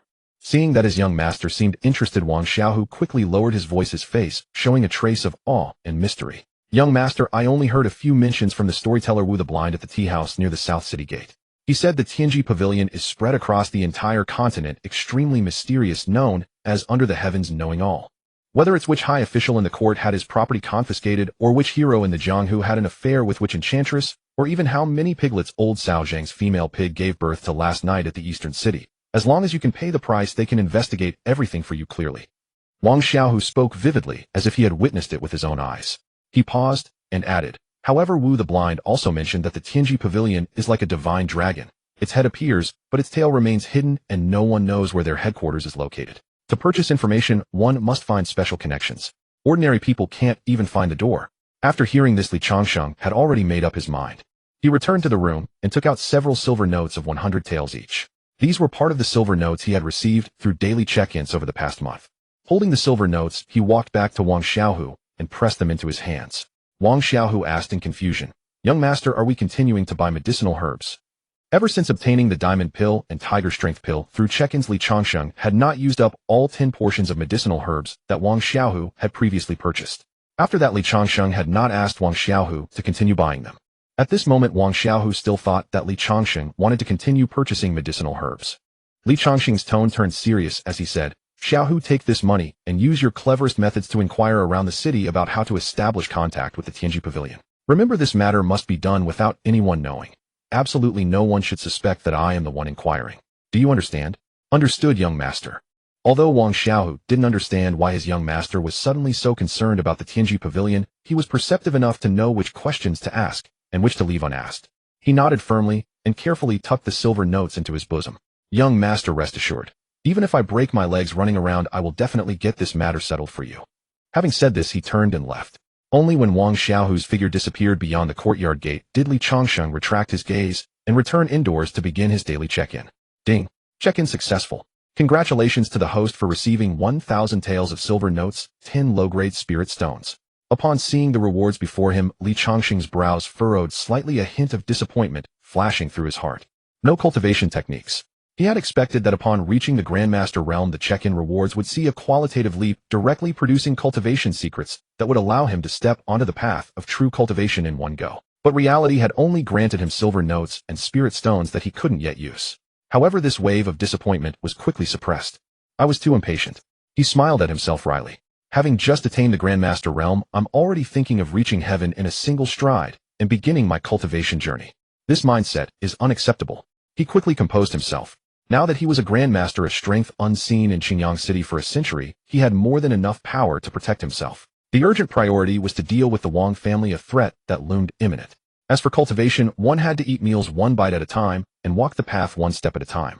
As long as he continued his daily cultivation and check-ins in an orderly fashion, the coveted cultivation technique would eventually be within his reach. He carefully stored away the silver notes and spirit stones, then stepped outside the small courtyard to begin practicing his spear techniques. At the Wang residence, inside the main hall, Patriarch Wang Batian paced back and forth with his hands clasped behind his back, his face contorted with irritation and anxiety. Have there been no word from Ying Yi yet? He abruptly halted and turned to glare fiercely at the figure in black kneeling on the ground. Report, Patriarch. Since being dispatched last night until now, Lord Ying Yi has vanished without a trace. All predetermined signals went unanswered and no signals were received in return. The figure in black answered tremblingly, bowing his head even lower. Wang Batian's eyelid twitched violently as that ominous premonition in his chest grew increasingly intense. Ying Yi was the Wang family's most elite death warrior, trained from youth with cultivation at the early stage of the innate realm, specializing in infiltration and assassination. A top-tier operative throughout all of Qingyang City. Sending him to the Li family to apprehend a frail, worthless scholar should have been effortless, a trivial task. Yet now, after an entire night had passed, Ying Yi had vanished without a trace from the modest Li family compound. Impossible. Wang Batian muttered to himself, his eyes filled with shock and disbelief. With Ying Yi's capabilities, even if the mission failed, he should have been able to send at least a retreat signal. Unless he was completely subdued in an instant, and even a thought that sent chills down his spine surfaced in his mind. He was instantly killed. The possibility sent Wang Batian's entire body trembling. To eliminate an early-stage innate assassin in a single instant meant the attacker must have possessed at least late-stage innate strength, perhaps even peak innate. Late-stage innate. Aside from Li Jiagong, who just reached the mid-stage, where did the Li family get such a formidable expert? Wang Batian's brows knit together tightly, his mind unable to reconcile the facts. Could it be that old fox Li Jiagong has been concealing his strength? No. If he possessed such capability, he would have overwhelmed our Wang family long ago. So why the restraint until now? Then it means the Li family is hiding trump cards we're unaware of, or they've brought in outside reinforcements. Regardless of which possibility proved true, it confirmed one thing. The Li family was absolutely far more complex than appearances suggested.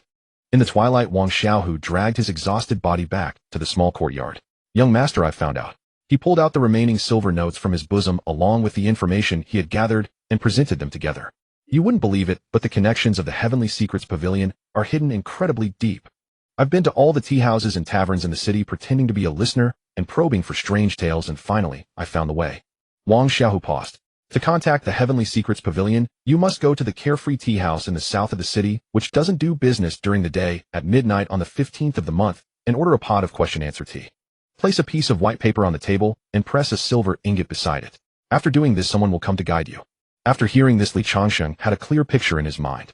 Carefree Tea House question-answer tea. This procedure sounded mysterious, but it was actually an efficient screening. It tested both wealth and weeded out the idle. He calculated that there were still 3 days until the next 15th. He rewarded Wang Xiaohu, generously telling him to go back and rest well, and warned him to keep today's matter to himself, as if it never happened. After Wang Xiaohu left the courtyard returned to tranquility. As night deepened, midnight arrived. A new day's check-in began. Li Changsheng immediately recited in his mind. Ding. Successfully checked in at your own small courtyard. Congratulations, host. You have obtained Grandmaster level lightness skill Phantom Shadow Step. Congratulations, host. You have obtained low-grade spirit artifact 1000 illusion mask. Li Changsheng's heart leaped with joy. Just what he needed. A stream of profound information flooded into his mind.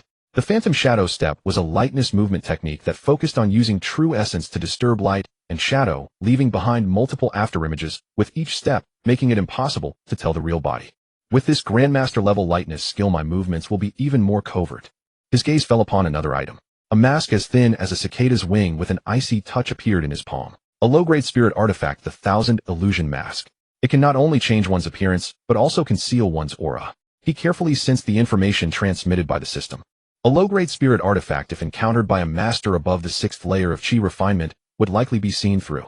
But in this mortal world, it is more than enough to conceal my Grandmaster cultivation. Enough. This trip to the Heavenly Secrets Pavilion, the mask and lightness skill, will come in handy. The next 3 days Li Changsheng did not idle. As usual, he practiced fists and spear in the courtyard, consolidating the power of the Grandmaster realm, polishing the vast true essence he had gained out of thin air, making it more and more refined and natural. As night deepened, he would execute the Phantom Shadow Step, his figure turning into blurred afterimages, darting and turning in the limited space of the courtyard.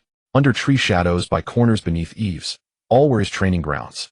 He wanted to ensure that when he stepped into the Heavenly Secrets Pavilion stronghold, he could move like a ghost, leaving no trace. 3 days later, on the 15th at midnight, in a dark alley next to the carefree tea house, the air twisted slightly, and a figure appeared silently. It was Li Changsheng.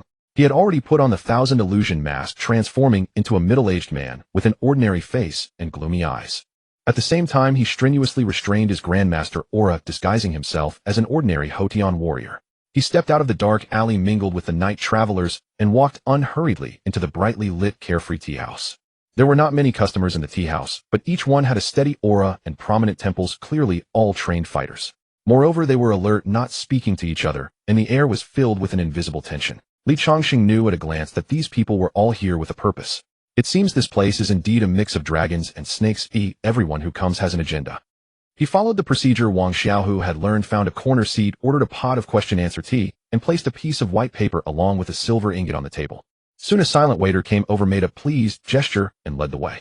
After passing through several corridors, the waiter led him to a private room. The room was simply furnished with only a table, 2 chairs, and a large screen that divided the room. After the waiter withdrew, Li Changsheng sat down on the chair. After a moment, a voice came from behind the screen, specially processed, hoarse, and gender indistinguishable. What does the guest wish to ask? The Heavenly Secrets Pavilion only recognizes money, not people. I want all the intelligence on the Wang family. Li Changsheng also lowered his voice, hoarse and deep. Top experts, hidden trump cards, financial status, connections with external sects, especially the Flying Cloud sect. There was a moment of silence behind the screen. Such intelligence costs 7,000 silver taels. As a bonus, we can include the Wang family's recent secret movements and internal conflict details. 7,000 taels. Even Li Changsheng's heart skipped a beat at this price. The annual expenditure of an ordinary family is no more than this. It seems the Heavenly Secrets Pavilion is in a monopoly business, not afraid of no one paying. He remained expressionless and said coldly, "How can I trust you? Tell me a secret of the Wang family first. If I am satisfied, the 7,000 taels will be yours, not a coin less." This was a test, and also a way to set the rules. He wanted to see the sincerity of the Heavenly Secrets Pavilion and the depth of their intelligence.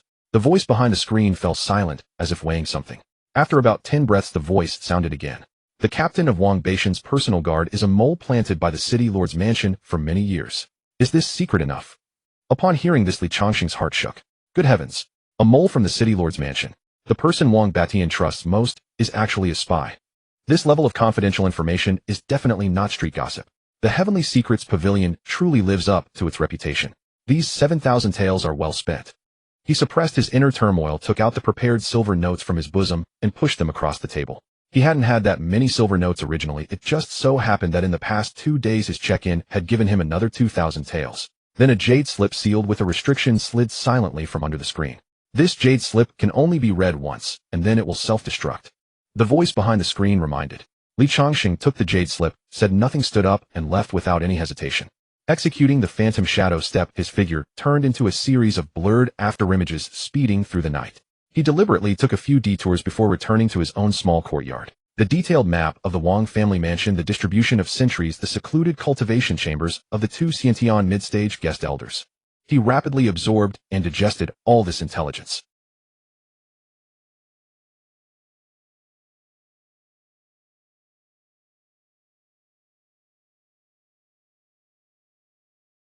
When he saw the last piece of information, his pupils contracted sharply. The Wang family's greatest trump card, the life-saving measure left by Wang Yanran, turned out to be a jade talisman sealed with a Grandmaster's full-force strike, and it is carried on Wang Beixian's person. A layer of cold sweat burst out on Li Changsheng's back. These 7,000 taels were well worth it. If I had infiltrated rashly, the consequences would have been unimaginable. He calmed down and quickly reassessed the situation. If I can dodge the Grandmaster's strike, killing Wang Beixian would be effortless. But what if I can't dodge it? Steady. Must be steady. Without absolute certainty, I must not act rashly. It seems I must obtain a true cultivation technique as soon as possible, step into the qi refinement stage, and gain the capital to crush everything. Li Changsheng made up his mind. The plan to annihilate the Wang family will be shelved for now. Until then, continue checking in and develop steadily. Having thought this through, his restlessness completely subsided, and his mind returned to a calm, unruffled state. It was just before dawn.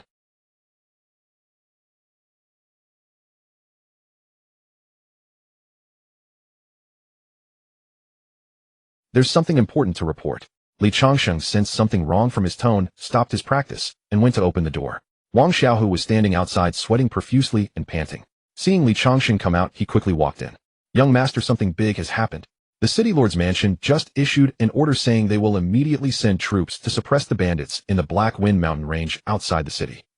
Li Changsheng was puzzled and asked, suppressing bandits? Is suppressing bandits, what does it have to do with us? In his view, such a matter could never fall upon the family. That's the crux of it. Wang Xiaohu's face was nearly twisted into a bitter gourd. This time it's not a negotiation, it's an order. The city lord's mansion has issued a binding decree. Both our families must dispatch at least 50 family guards, each led by a Xiantian realm expert, within 3 days to assist the officers in the operation. And what's more, we have to provide our own provisions and weapons. This isn't assistance, it's conscription. Li Changsheng listened, his brows lifting slightly. Things were getting interesting. He turned and strolled back into the courtyard, asking unhurriedly, what's the background of those bandits on Qingfeng Mountain to warrant such a massive mobilization from the city lord's mansion? Mentioning this, Wang Xiaohu's face immediately showed a trace of fear. Young master, you've been confined to the estate and don't know, but that Qingfeng village casts a fearsome shadow over Qingyang city. He lowered his voice as if afraid of being overheard. Qingfeng Mountain is strategically treacherous, covered in dense forests with only one path leading up. Easy to defend, hard to attack. The Qingfeng village on the mountain is said to have several hundred men, all desperate renegades. The village chief, nicknamed Mountain Wind, is rumored in the martial world to be a top-tier Xiantian late-stage expert. Xiantian late stage. Li Changsheng pondered for a moment. At that level, he could already go toe-to-toe with Wang Beixian of the Wang family in Qingyang City. No wonder the government's several attempts at suppression had failed. But these bandits are clever too, Wang Xiaohu continued. They raid and plunder, always targeting small merchant caravans that lack strength. They only take money, never kill, and once they succeed, they immediately retreat into the mountains. They never provoke our two families or the city lord's mansion. In previous years, the government organized several campaigns. If they sent too few troops, they couldn't breach the mountain. If they sent too many, the bandits scattered into the deep forests and played hide and seek with the soldiers. As soon as the troops withdrew, they'd resurface. Over time, as long as they didn't go too far, the authorities turned a blind eye. So everyone in the city is puzzled. This thorn has existed for years, so why has the city lord suddenly taken a fancy to uprooting it at such great cost? Wang Xiao finished, also looking confused. A Xiantian late-stage bandit chief holding a strategically advantageous peak. Seeking wealth without killing, bullying the weak, while fearing the strong, knowing when to adapt. Li Changsheng silently sketched a portrait of the bandits in his mind. These people aren't stupid. On the contrary, they're very shrewd. They understand that their survival depends on never crossing the bottom line of Qingyang City. But then would such a well-behaved bandit nest entrenched for years and seeking wealth without killing truly compel the city lord, a Xiantian peak expert, to issue a compulsory conscription order to wipe them out? A Xiantian late-stage bandit chief, though troublesome, was far from enough to provoke such a massive response from the city lord's mansion, let alone break the tacit understanding with the Li and Wang families that had lasted for years. The cost and benefit were completely disproportionate. Li Changsheng's first thought was that the city lord's mansion aimed to weaken both the Li and Wang families through this opportunity. Send the Li and Wang people to be cannon fodder, let them fight the bandits to the death, and the city lord's mansion reaps the spoils. But he quickly dismissed the idea. No, the city lord's mansion wants balance. As long as the Li and Wang families clash without breaking, he can sit securely on the fishing platform. If either side is overly weakened, it would upset that balance, which doesn't serve his interests. Li Changsheng shook his head slightly. Unable to figure it out, he simply stopped thinking. After all, it posed no threat to his life. Of course he wouldn't do nothing. Young master, the family head, should be convening a meeting now. Should we? Wang Xiaohu hesitated, then spoke. In the past, Li Changsheng would never have said much about such matters. He simply read, and read some more. But after the past month with his martial arts training and the information he had Wang Xiao gather, he felt that this second young master had undergone a great transformation. A family meeting, huh? Li Changsheng stood up, straightened his clothes, and walked out of the courtyard. Come on, let's go listen in. He also hoped to glean more useful information from the family meeting. The Li family's council hall was solemn and dignified. When Li Changsheng strolled over, the two guards at the door merely paused for a moment, then bowed and made way, not stopping him as they usually did. He entered the hall to find it already filled with people. At the head sat his father Li Jiangong with a somber expression. On the left was his uncle Li Jianya, also frowning deeply. Further down were several family stewards and managers who formed the core power circle of the Li family. According to past practice, a meeting of this level was beyond the qualification of a second young master who was devoted solely to the study of sages. His appearance was like a pebble dropped into a still lake. All eyes converged on him, with surprise, confusion, and a hint of scrutinizing judgment. Uncle Li Jianya even opened his mouth as if to say something, but in the end he only furrowed his brow deeper and remained silent. Li Changsheng understood perfectly. All of this was due to his elder brother Li Changsheng's half-step Xiantian. The astonishing potential his brother had displayed had suddenly elevated his own standing in the family. When one person attains the Tao, even their chickens and dogs ascend to heaven. Even if that chicken or dog was a waste who had failed the imperial examinations 3 times, others had to think twice. He paid no heed to the myriad glances laden with ulterior motives, walking straight to the farthest corner of the hall and sitting down, eyes fixed on his nose fixed on his heart, minimizing his presence. His father Li Jiangong merely glanced at him and said nothing more, his gaze returning to the conscription order from the city lord's mansion on the table, the atmosphere growing heavy again. Everyone is clear on the city lord's mansion's command. Li Jiangong said, his voice low, but carrying an unshakable authority. Suppressing banditry is the duty of every citizen of Qingyang City. But this time the scale is indeed larger. He swept his gaze around the room, finally settling on Uncle Li Jianya. Brother, you will lead the expedition this time. 50 guards, all to be chosen from the clan's elite. Li Jianya nodded upon hearing this. Agreed. The faces of those present showed little surprise. In previous years the government had organized similar joint suppression campaigns, but always on a small scale. Each family contributed a dozen or so men, led by a steward following behind the soldiers to make a show of force. Although this time the number had increased to 50 and a Xiantian expert was required, the procedure remained the same. The subsequent meeting revolved around trivial matters like selecting guards and preparing provisions and weapons.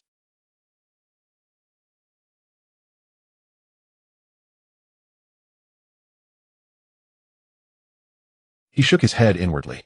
With no useful information to be had, he had no reason to stay. Seizing a moment when the discussion grew heated, he silently rose like a cat and slipped out of the council hall. But no sooner had he left the hall than a hesitant voice came from behind. Cousin Changsheng, please wait. Li Changsheng stopped and turned. The speaker turned out to be Li Hao.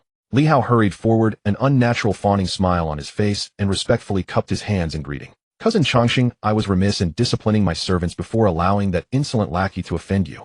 Here I apologize to you on his behalf. Li Changsheng looked at him, slightly taken aback, then remembered. A month ago, after leaving Butler Fu, he had encountered Li Si on the road. At that time he thought there might be trouble, but the matter had fizzled out.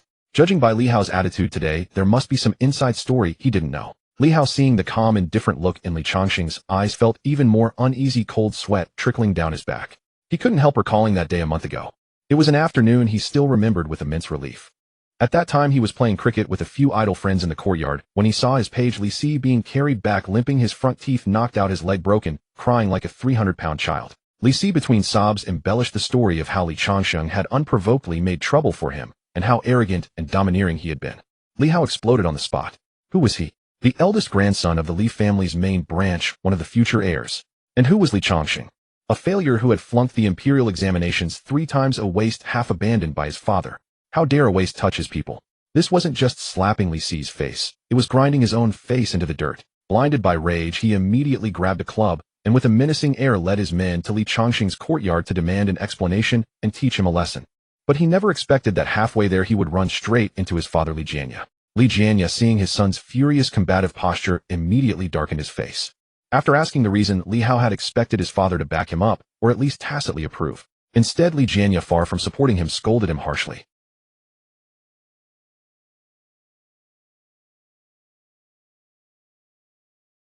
Is your head full of mush? I warn you, Li Hao. From today, you are not to cause any trouble for Li Changsheng. Do you understand? Li Hao was stunned. He couldn't understand why his father, who had always looked down on the second branch, would be so furious over Li Changsheng. But he dared not disobey, so he grudgingly agreed. He couldn't make sense of it, but he kept his father's warning in mind.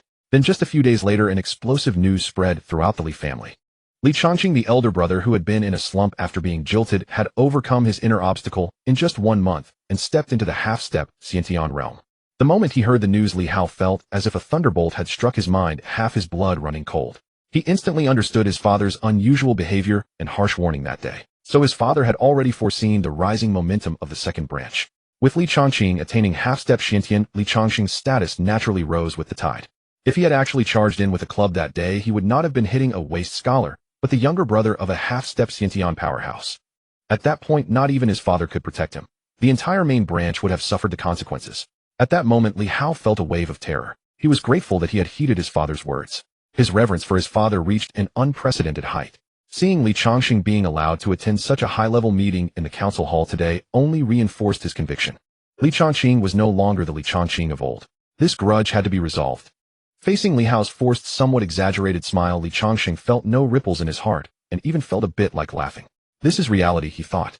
He thought to himself, now that my elder brother has just revealed his half-step innate fangs, even I, known to all as a waste, have seen my status rise accordingly. This Li Hao, rather than coming to apologize, came to express his fear, afraid that I would go to my elder brother and complain, causing trouble for him. Having seen through this, Li Changsheng couldn't be bothered to engage in hypocrisy with him. He merely cast a faint glance at Li Hao, and in a tone that said, I've already forgotten what that was about, he replied indifferently, no need to worry. With that, he stopped looking at him, called to Wang Xiaohu behind him, and turned to walk toward his own courtyard. Throughout the entire process, there was not a trace of unnecessary expression. This almost indifferent calm scene by Li Hao made him more uneasy than any angry rebuke. He stood frozen in place, watching Li Changsheng's unhurried departing back, his heart growing even more anxious. This cousin Changsheng seems to be different from before. The system has been getting stingier and stingier lately. Li Changsheng couldn't help but complain in his heart. Perhaps it was bad luck. At last night's midnight check-in, the system grudgingly gave only 20 low-grade spirit stones. Not even a shadow of a cultivation technique or high-grade pill was seen. Since advancing to the Grandmaster realm, the lower limit of the check-in rewards had been raised, and no longer were mundane weapons like daggers or steel blades given, but the upper limit remained erratic. He knew in his heart that the randomness of the daily check-in was still too great. To consistently obtain treasures at the level of cultivation techniques, he had to find another path. And this so-called other path was a place judged by the system as a special check-in location. Qingfeng Village. I wonder if it counts as a special place. Li Changsheng silently murmured the name. Just now, when Xiaohu brought breakfast, he brought news that the bandit suppression force from Qingyang City had already marched out in grand style. Night fell. Li Changsheng changed into a convenient black night robe, with his long spear strapped to his back. He took out the 1000 illusion mask from his bosom. As a wisp of true essence was infused, the mask clung tightly to his face, bringing a cool touch. The person in the mirror instantly transformed into a middle-aged man with an ordinary face and a gloomy demeanor, narrow eyes, high cheekbones. The kind of ordinary face that would be lost in a crowd. Even his profound Grandmaster-level aura was perfectly concealed by the mask. At this moment, he looked like nothing more than an unremarkable acquired stage martial artist. Everything was ready. He executed the phantom mirage step, his figure like a wisp of smoke silently flickering out of the courtyard.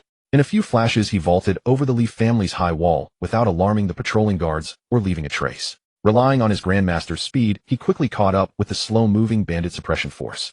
By now it was late. The force did not travel through the night, but set up camp in an open valley to rest. Li Changsheng did not approach too closely. Like a leopard lurking in the darkness, he silently climbed a high slope, using the shadows of the forest to perfectly conceal himself, observing the camp below from afar. The entire camp was brightly lit, but the atmosphere was somewhat eerie. The camp was divided into 3 distinct areas, clearly representing the 3 factions in this operation. The most central and heavily guarded area was the City Lord's Mansion camp. Their tents were arranged neatly, with a squad of soldiers patrolling with spears at regular intervals, looking quite orderly. Li Changsheng pushed his Grandmaster's perception to the limit, his gaze piercing through the layers of tents and landing on the largest tent at the very center. He could clearly sense a powerful and sharp aura inside the tent, far surpassing that of his uncle Li Jianya. Latinate. That must be Vice City Lord Yongwan. Li Changsheng thought to himself. On the flanks of the City Lord's camp were the guard camps of the Li and Wang families. These 2 camps were noticeably more chaotic, with tents pitched crookedly. Guards gathered in small groups, each looking dejected, as if they were going to a funeral.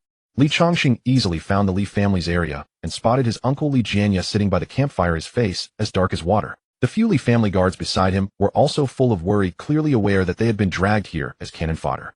How could morale be high? The situation on the Wang family side was similar.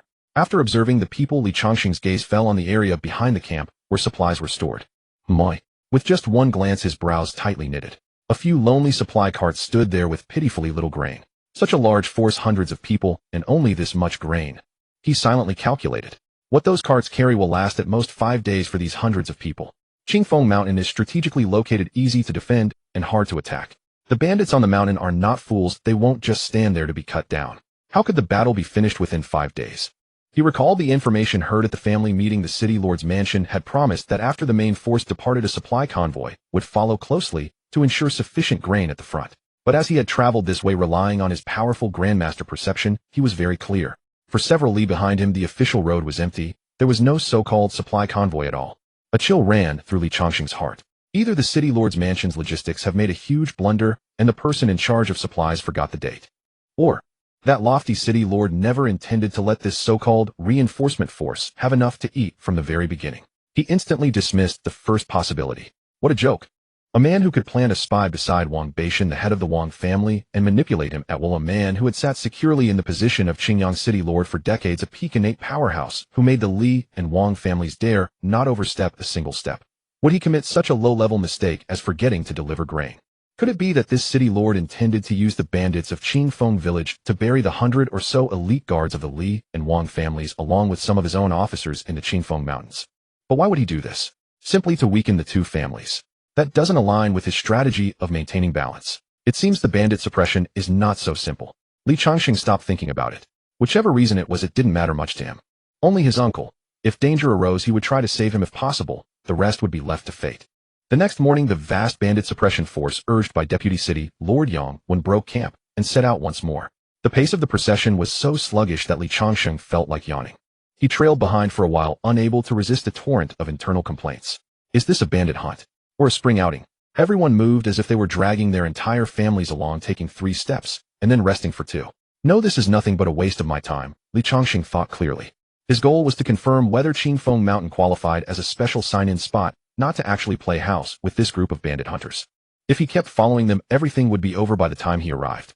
Having made up his mind, he hesitated no longer. He glanced at the map that Wang Xiaohu had prepared for him, confirmed the general direction of Qingfeng Mountain, and then his figure flickered like a ghost, vanishing into the dense forest beside the official road. Qingfeng Mountain was about 130 kilometers from Qingyang City. At the speed of a grandmaster, if he exerted his full strength, he could reach it in at most half an hour. But he did not do so. Having lived 2 lives, he deeply understood that the more smoothly things went, the more cautious one must be. The wilderness was full of variables, and he had no desire to invite unnecessary trouble through momentary carelessness. This ingrained prudence made him instinctively forego the temptation of full-speed travel and deliberately slow his pace. He pushed his keen grandmaster perception to its limit. Every rustle of grass or movement of wind within 100 meters reflected clearly in his mind like a radar scan.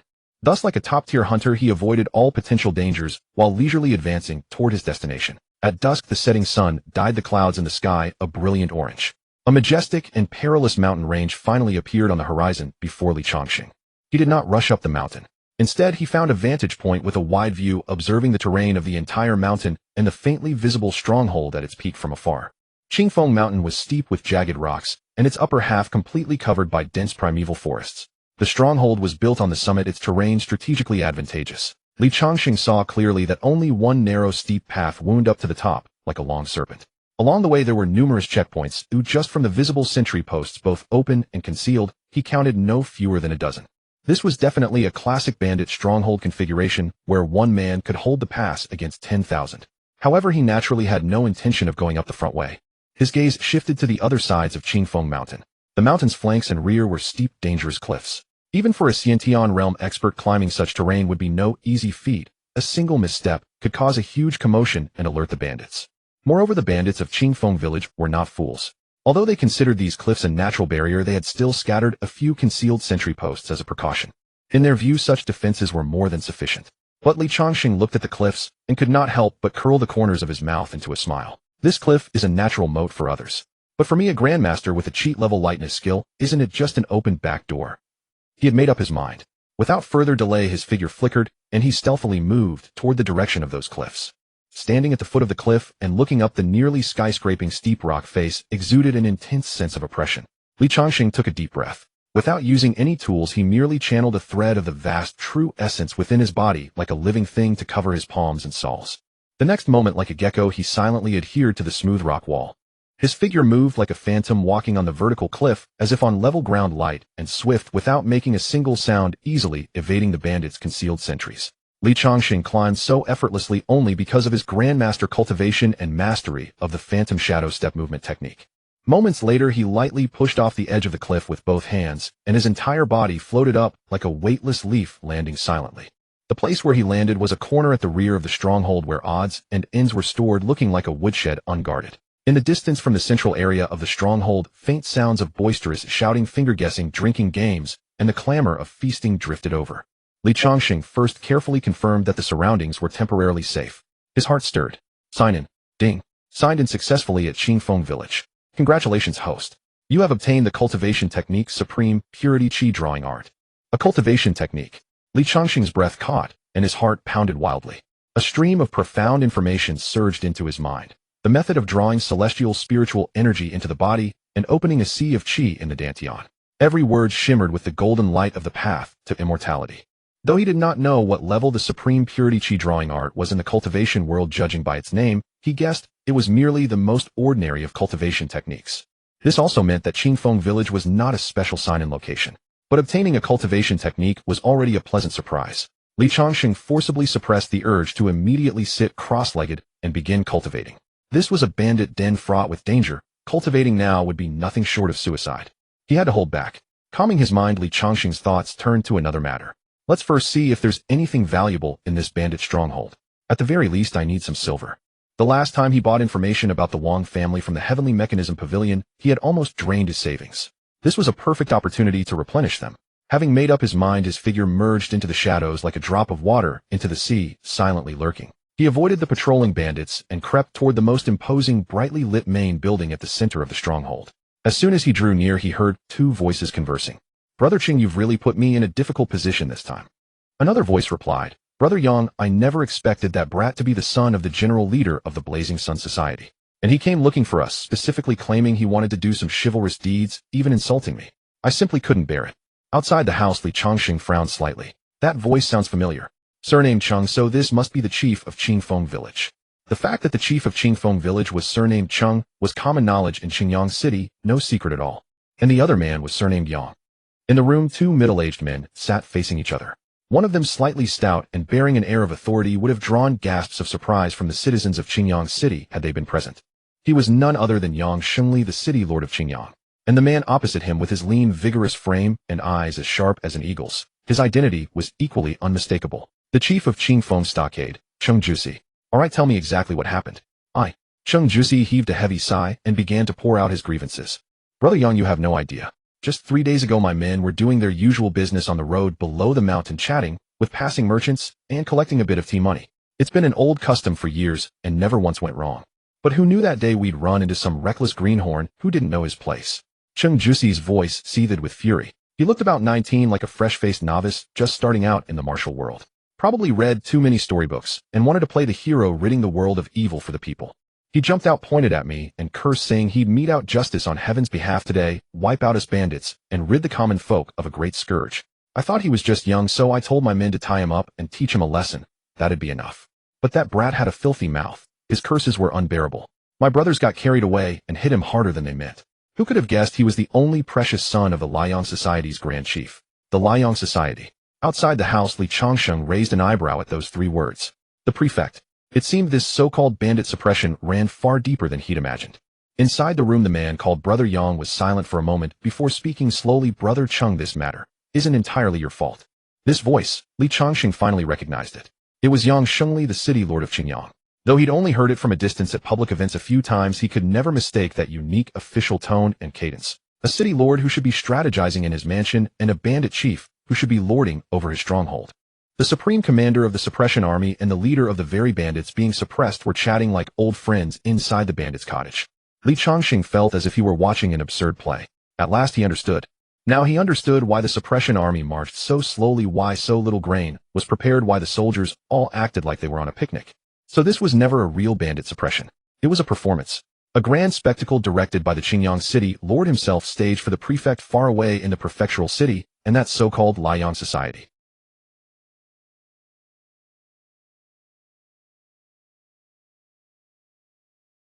Li Changsheng cursed Yang Shengli 100 times in his mind. How ruthless. Sending troops out to put on a show for the higher-ups, while also warning off outside forces, and making the two local families foot the bill and act as cannon fodder, draining their strength. What a brilliantly calculated triple kill. Then Yang Shengli's voice came from inside, speaking of which, I've long disliked the ways of that Liang society. A bunch of rogues from the martial world waving the banner of a righteous sect, expanding their influence everywhere with hands too long. I've been wanting to rein them in for a while. Yang Shengli's tone carried a cold sneer.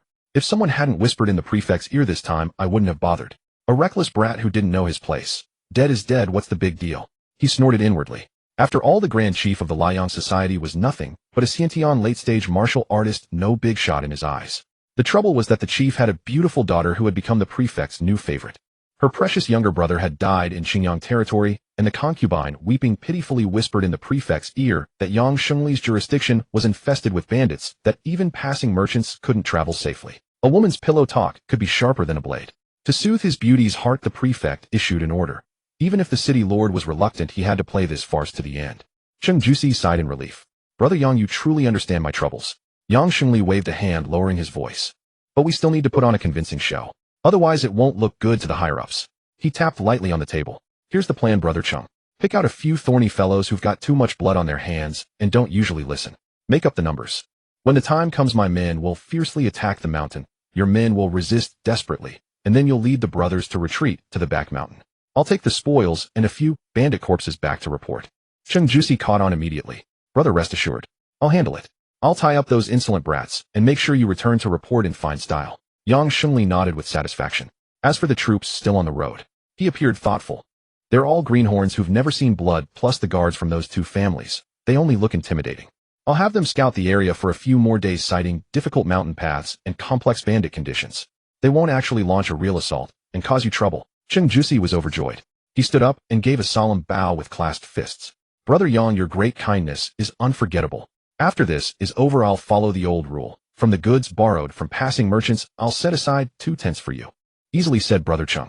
Yang Shengli laughed heartily, seeming to rise as well. Good heavens. Li Changsheng outside exclaimed inwardly. This isn't collusion between officials and bandits. This is officially sanctioned protection money. They say where there are people, there's a world of its own. Today he truly witnessed it. The darkness of this world far exceeded his imagination. Here officials and bandits had formed an unbreakable business partnership. The shock of such information caused Li Changsheng's mind to waver for an instant, and his aura trembled almost imperceptibly. His foot accidentally stepped on a dry fallen leaf, producing a faint crack. Who? Inside the room, Yang Shengli bellowed, and the powerful aura of a Xiantian peak instantly locked onto the window. No good. Li Changsheng's mental alarm blared. Without a moment's hesitation, he channeled his Grandmaster true essence to its utmost, and like a phantom, he shot backward along the wall, melting into the deeper darkness without leaving a trace. Almost the instant he vanished, the door creaked open. Cheng Jusi rushed out with a blade, warily scanning the empty yard. No one there, Brother Yang. Maybe it was the wind. Yang Shengli stepped out, as well frowning. His sharp eyes swept every corner of the yard, and his powerful perception probed repeatedly, but found nothing. That feeling of being watched had vanished like an illusion. Maybe I was overthinking it. He shook his head and let it go. It's late. I'll leave through the back gate. Take care of the loose ends. Go safely, brother. Watching Yang Shengli's figure disappear into the night, Cheng Jusi stood in the yard for a while longer. Confirming no anomaly, he cursed under his breath and returned to the house. In the distant darkness, Li Changsheng slowly revealed himself, his expression calm and unruffled. He frowned, slightly displeased with his momentary carelessness. A Xiantian peak and a Xiantian late stage, neither was enough to frighten him. But the risk of unnecessary exposure was what he truly needed to eliminate. Li Changsheng did not hesitate at all. His figure flickered again, vanishing like a wisp of green smoke into the vast night. However, he did not return directly to Qingyang City. Under the cover of darkness, he made a wide detour and returned once more to the vicinity of that house. This time he made no effort to conceal his presence. He wore the Qianhuan mask, which could block an ancestor's aura, disguising himself as an ordinary postnatal martial artist as he walked straight toward the wooden door lit by candlelight. Inside, Cheng Jusi, who had just seen off City Lord Yang Shengli, was raising a cup of leftover wine. At that moment, the footsteps outside the door furrowed his brows. Which foolish subordinate dared to bother him at this hour? He was about to bark a reprimand when a creaking sound came. Someone pushed the door open directly from the outside. The displeasure in Changsheng's heart instantly turned to rage. Presumptuous. Not even knocking on the door. Are the rules of Changsheng Fortress mere decorations? Who is it? He boomed without even turning around, assuming it was some drunkard. Yet the person who entered did not answer him. Changsheng waited a moment, but behind him remained only silence, with those somewhat heavy footsteps slowly drawing closer. That ominous premonition rose within his heart once more. He spun around sharply.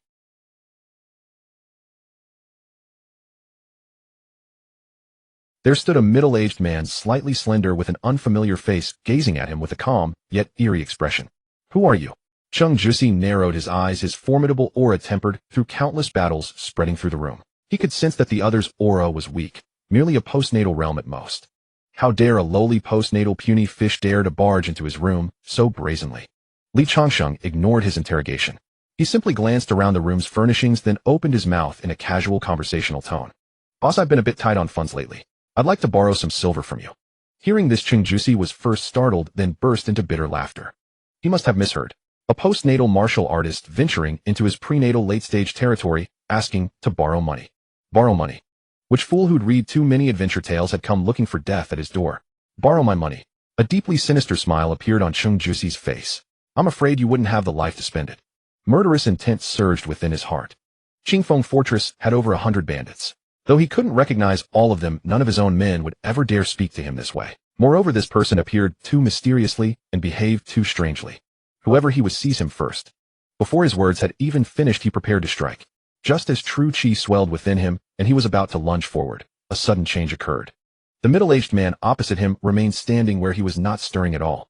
Yet an indescribable, terrifying pressure descended upon that small room like a mountain range of 10,000 fathoms. The air seemed to solidify instantly into iron blocks. The candle flame on the table shook wildly, yet made no sound, its light compressed into a dim, bean-sized. Changsheng felt as though an invisible great hand had clenched his heart, stopping his breath entirely. His cherished prenatal true chi before that opponent's aura was like a stream encountering the vast ocean, instantly suppressed beyond movement. What is? His gaze fixed, terror-stricken, and utterly disbelieving upon the opponent's slowly raised right hand. A liquid substance viscous as mercury was slowly circulating within his palm, emanating an aura that made even his soul tremble. Li Changsheng suppressed his excitement, sat cross-legged, and assumed a posture with 5 hearts facing the sky. Mortal martial arts have their limits. Life spans no more than 200 years, and in the end it's but a handful of yellow earth. His thoughts surged within him. Only by cultivating immortality can one attain eternal life and see the great Tao. I have lived 2 lives, and today I have finally obtained this immortal opportunity. How can I not be thrilled? Li Changsheng closed his eyes, sinking his mind into his consciousness, and the profound and mysterious techniques of the Changsheng Qi introduction art unfurled like a scroll painting. According to the records, the Qi refinement stage consists of 9 layers, and one must reach the 9th layer to achieve perfection. As the most basic Qi introduction art, the Changsheng Qi introduction art could only support cultivation up to the great perfection of the Qi refinement stage. In the beginning there was the Tao, and Qi transformed into Hongmeng. The clear became heaven, the turbid became earth. The first line of the mental cultivation formula began to echo in his mind. He held his breath and concentrated, following the method described, and began to attempt to sense the elusive spiritual energy of heaven and earth. A stick of incense passed. All was silent around him save for the sound of his own heartbeat and breathing. An hour passed. He still found nothing, sensing only the air, cold dry air. The warm fish and water sensation described in the books was nowhere to be found. Li Changsheng slowly opened his eyes, his brows deeply furrowed. The books also say that only those with spiritual roots can sense the spiritual energy of heaven and earth. A thought that made his heart race suddenly arose from the depths of his mind. Could it be that he had no spiritual root? This thought, like wild grass growing wildly, instantly consumed his entire mind. In the novels he read in his past life, which protagonist didn't have a heavenly spiritual root, a mutated spiritual root, or at least a recognized waste spiritual root? The 5 spiritual roots. And now if he was a mortal without a spiritual root, then this cultivation method would be nothing but a pile of waste paper to him. What if he bound the system only to discover he had no spiritual root and couldn't cultivate? That would be a disaster. A chill ran from the soles of his feet to the crown of his head. He closed his eyes again, forced himself to calm down, immersed all his mind, and frantically tried to communicate with heaven and earth. Yet the result was still futile. The world around him remained dead silent. Li Changsheng's heart sank bit by bit. Perhaps the mortal world lacks spiritual energy. Previously, he had asked Wang Xiaohu to inquire about the deeds of immortals, but there wasn't even a single legend. However, through the system's sign-in, he could confirm that this was a cultivation world, and cultivators naturally wouldn't stay in a place without spiritual energy. He then, almost trembling, took out a low-grade spirit stone from his bosom that he had obtained from a previous sign-in. This became his last hope. If he couldn't even sense and absorb the spiritual energy within the spirit stone, it would thoroughly prove that he was just a mortal with no connection to the immortal path. He grasped the fist-sized, cool-to-the-touch spirit stone tightly in his palm, closed his eyes again, and desperately activated the Changsheng introduction art. This time he focused all his mind on the spirit stone in his hand. Time passed by second. Just as Li Changsheng was about to despair, a sudden change occurred. A stream of qi finer than a hair, icy and utterly pure, was slowly drawn from the spirit stone in his palm. The qi, as if alive, followed his palm, entered his meridians, and cautiously drilled into his body. Qi introduction into the body. Li Changsheng was overjoyed and let out a sigh of relief. He had a spiritual root. The moment that icy stream of qi entered his body, the slight fatigue from his journey was instantly swept away. An unprecedented comfort and lightness surged through his entire body, as if he was about to float. Being able to draw qi into the body proves that I do have a spiritual root, but I wonder what level it is. He dared not be negligent in the slightest. Suppressing the ecstasy within him, he carefully guided the precious wisp of qi following the path of the Changsheng qi introduction, art slowly circulating it through his meridians. 1 cycle, 2 cycles. When this wisp of qi completed several cycles and finally settled into his dantian, he could sense that the qi within his body had grown a little stronger. Though still faint, it was now a foundation. From nothing to something. This was a historic step. Even more wondrous, with the birth of the first wisp of qi, a faint divine sense was born at the ancestral aperture between his brows. This divine sense, though not yet able to leave his body to probe the external world, allowed him to clearly see his own interior. With a thought, he sank his divine sense into his dantian. In the empty sea of qi in his dantian, the wisp of qi upon entering had divided into 5 colors: azure, crimson, yellow, white, and black, like 5 tiny ribbons of color coiled together, a beautiful sight.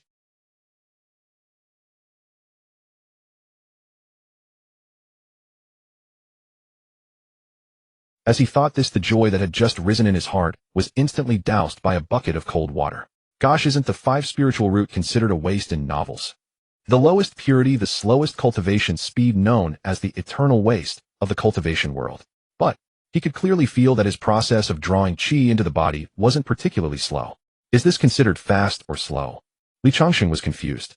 Was the Changsheng qi introduction art too powerful? Or was the 5 spiritual root in this world different? He opened his palm and looked at the spirit stone in his hand. The stone that had once emitted a faint glow had now dimmed considerably, and the mist flowing within it had become sparse.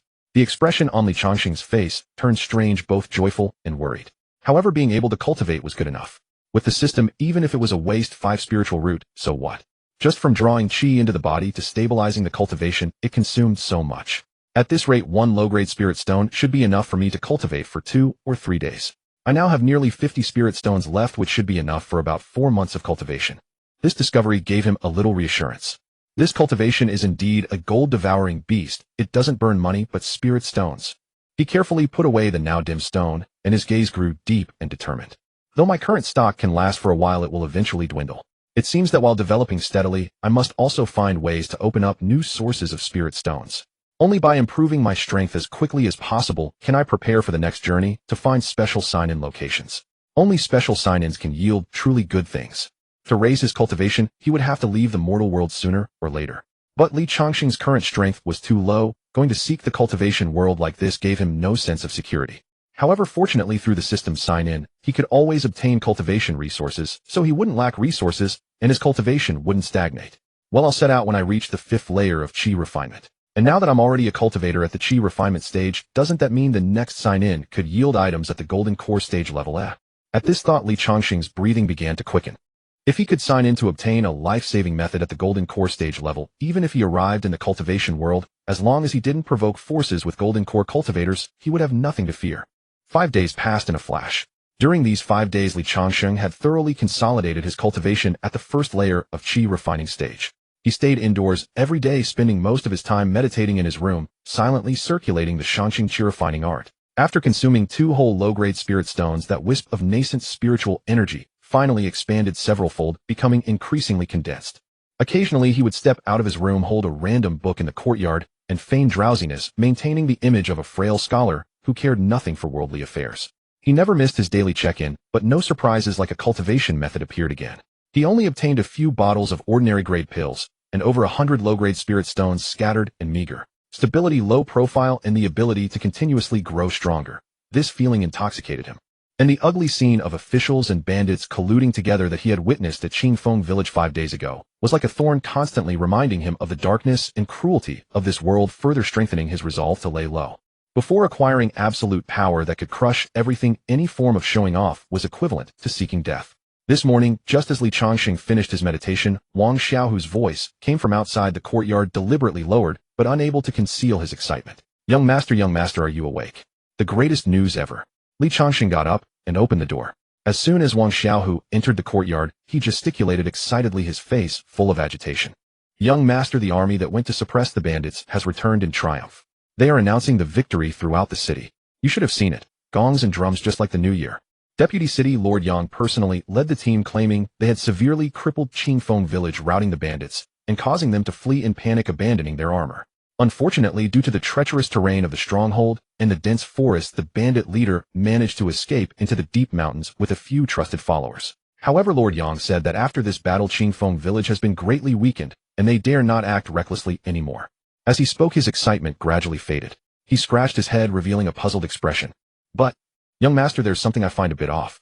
Wang Xiaohu lowered his voice and in the tone of an observer described the abnormal scene he had witnessed.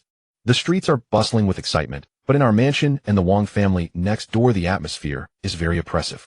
I heard that many of the guards sent by both families were lost, and their families are crying in the back courtyards. We want a victory, yet there's no festive air in the mansion, only sorrow. Li Changsheng listened calmly, but a cold sneer formed in his heart. Just as he thought. This perfectly matched the truth he had witnessed with his own eyes 5 days ago. This so-called great victory was nothing but a play staged by the city lord's mansion for the whole city. The dead guards of the Li and Wang families were merely insignificant props and sacrifices in this performance. I understand. You may leave. He waved his hand, nonchalantly dismissing Wang Xiaohu. The daytime clamor had nothing to do with him. He sat under the jujube tree in the courtyard holding a random book, but his mind was focused on his dantian, polishing the expanded spiritual energy to become even more condensed, calmly awaiting the arrival of midnight. Soon it was time for the daily check-in. Check-in. Ding. Check-in successful. Obtained low-grade spirit artifact, Soul Charming Bell. Obtained first-grade low-tier spell, Golden Blade Art. As the system prompt sound faded, 2 streams of profound information surged into his mind instantly, making him understand the uses of these 2 new toys. The Soul Charming Bell was a low-grade spirit artifact. One only needed to drip blood to bond with it, then inject spiritual energy and gently shake it, and it would emit a tinkling sound. This sound would release a strange soul-charming effect, causing living beings within range to briefly lose consciousness, becoming like puppets. Whatever the user asked, the afflicted would answer. However, being a low-grade spirit artifact, its effect was limited to cultivators at the 6th layer of Qi refining stage and below, as well as ordinary martial artists. More crucially, it was an indiscriminate group attack. Within range, it affected friend and foe alike except the user. As for the Golden Blade Art, it condensed one's own spiritual energy into an invisible blade, silent, yet extremely sharp. It was a truly belonging attack method for cultivators. Great stuff. Truly great stuff. Li Changsheng's heart was roaring with laughter. This soul-charming bell is simply a perfect tool for ambushing people. Shake it before a fight, make him dazed, then I go in for the finishing blow. Perfect. And this Golden Blade Art, finally a proper spell. The immense joy made him a bit restless. He cautiously activated the faint wisp of spiritual energy within him, circulating it through his fingertips according to the method of the Golden Blade Art. Thanks to the system directly imprinting the spell into his mind, even though it was his first time casting it, every key point of Qi circulation felt as familiar and natural as if he had practiced it thousands of times. The next moment, a golden light blade the size of a fingernail, as thin as a cicada's wing, appeared out of thin air at his fingertip, emitting a faint glow. Li Changsheng held his breath, controlled the light blade, and flicked it toward the 100-gene, heavy bluestone lock used to weigh down the pickle jar in the corner. The golden light blade shot out like an arrow from the bowstring, silently sinking into the bluestone lock. There was no sound at all, like a drop of water merging into the ocean. Li Changsheng walked over curiously, reached out his finger, and gently touched the bluestone lock. Crash! The extremely hard bluestone lock from the point where the golden blade had entered showed a fine crack, then the entire stone, as if losing all structural support, silently collapsed, turning into a pile of fine uniform stone powder. Watching this unbelievable scene, Li Changsheng's eyelids twitched wildly, and his heart was filled with shock. This is only with the spiritual energy of the 1st layer of Qi refining stage. When my cultivation is higher and my spiritual energy more abundant, the power of this golden blade art would be heaven-defying. The speed would also be too fast for anyone to react. He looked at his own finger, a glint of light flashing in his eyes. Silent, sharp, deadly. This is truly the means of immortals. With this thing, my sense of security has increased a bit more. At this moment, his sense of security had greatly improved. After testing the power of the golden blade art, Li Changsheng's gaze fell upon the ancient bronze bell lying quietly on the table. The golden blade art is for killing, but the soul-charming bell is a supreme treasure for control. I should find a living person to test its effect. In his room, following the method transmitted by the system, he bit his fingertip and dripped a drop of blood onto the soul-charming bell. The blood was instantly absorbed, and a faint connection was immediately established between him and this spirit artifact. Everything was ready. A perfect test subject instantly surfaced in his mind: the patrolling guards in the mansion. The night was deep and quiet, the perfect time to act. Li Changsheng tucked the soul-charming bell into his bosom, silently pushed open the door, and his figure merged into the night like a ghost. He avoided several visible sentries, and soon found two guards patrolling together under a corridor in the garden. They were the ones. Li Changsheng hid in the shadows, injecting a faint wisp of spiritual energy into the bronze bell. Tinkle. A sound that was extremely faint, yet carried a strange magic, rang out. It was not loud, but it clearly reached the ears of the two guards. Both men's bodies shuddered violently, their steps faltered, and before they could make any sound, they collapsed limply to the ground, instantly losing consciousness. Success!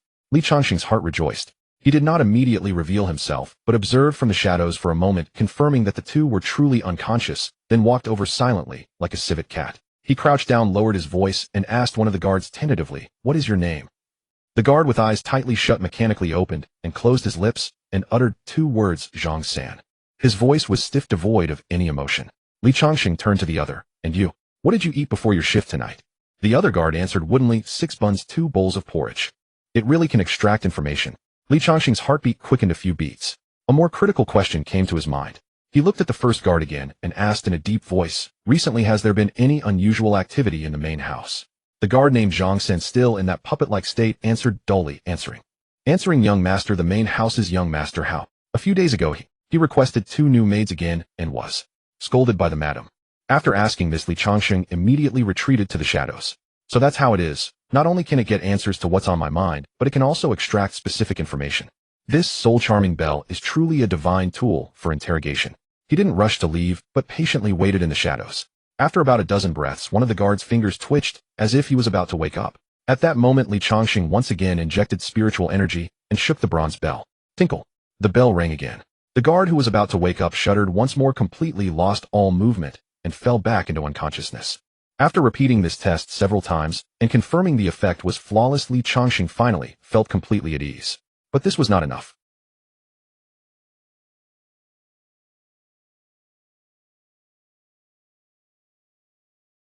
After repeated confirmation, Li Changsheng also discovered that the effective range of the soul-charming bell was about 200 meters. Beyond that range, it had almost no effect. Li Changsheng quietly returned to his own small courtyard, feeling a long-lost sense of peace. The silent killing of the golden blade art and the eerie control of the soul-charming bell, one for offense, one for control, complemented each other perfectly. These two trump cards made him, if not invincible in the mortal world, at least impossible to stop if he wanted to escape. For someone who adhered to prudence, this was far more important than any divine weapon that merely increased destructive power. The great increase in his sense of security allowed him to fall asleep quickly, carrying this heartfelt satisfaction. The next morning in his room, Li Changsheng sat cross-legged, a low-grade spirit stone hovering silently above his palm.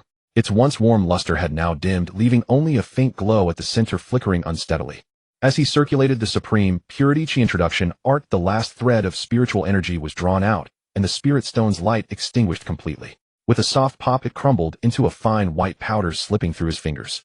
In the mundane world where spiritual energy was depleted, cultivators could only rely on external aids like spirit stones to pursue their path. The spiritual energy contained in a low-grade spirit stone was inherently limited, and without replenishment from heaven and earth, its consumption rate far exceeded the norm.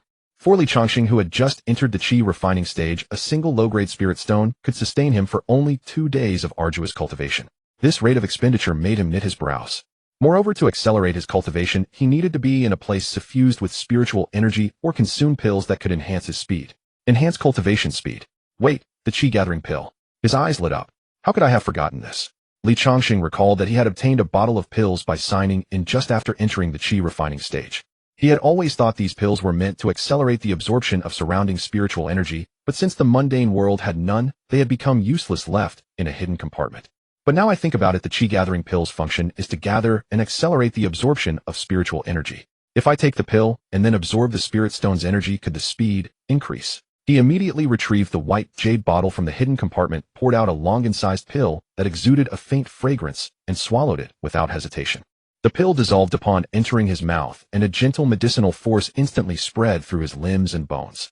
Changsheng wasted no time, taking out a new low-grade spirit stone, holding it in his palm, and began to circulate his energy. The next second, the expression on his face shifted from anticipation to ecstasy. It worked. He could clearly sense a small vortex forming in his dantian, frantically pulling the spiritual energy from the spirit stone. The absorption speed was at least 3 times faster than before. If his previous cultivation was like a gentle stream, now it was like a floodgate opened wide. This speed is more than 3 times faster. In this way, though, a spirit stone is consumed faster, 1 day of my cultivation now equals 3 days of the past. What a deal! Changsheng was overjoyed. Cultivation knows no time. In the blink of an eye, a day had passed. When the spirit stone in his hand completely turned to ashes, Changsheng slowly opened his eyes. He could feel that the spiritual energy within him had reached near saturation, as if just one more push would break through the invisible barrier. At this rate, I might break through to the second layer of chi refining in just a few more days. As he sensed the changes within, the hour of Z arrived. It was time for the daily check-in. Changsheng ended his cultivation and silently recited check-in. Ding. Check-in successful at your own courtyard. Congratulations to the host for obtaining storage pouch. With a thought, a plain-looking palm-sized gray cloth pouch appeared in his hand. He infused a strand of spiritual energy into it. A separate space of about 10 square meters clearly materialized within his spiritual sense. What a treasure! Changsheng nodded in satisfaction. Now I no longer have to stuff all my treasures into my robes. It's much more convenient. After the joy of the reward, his gaze gradually turned cold, and his thoughts shifted to the Wang family. This nuisance of the Wang family needed to be dealt with. Though they pose no real threat to me, they are still a hidden danger. I may have no attachment to the Li family, but my father and mother are still alive. I can't just stand by and watch them get hurt. Eliminating the root of the trouble is the safest course. He silently calculated in his mind. With his experience at Qingfeng Stockade, he knew that his current chi refining cultivation combined with the methods of a cultivator would be a crushing blow against an ordinary mortal family. The only thing he was wary of was the jade talisman left by Wang Yinran, which contained a full force strike of a grandmaster.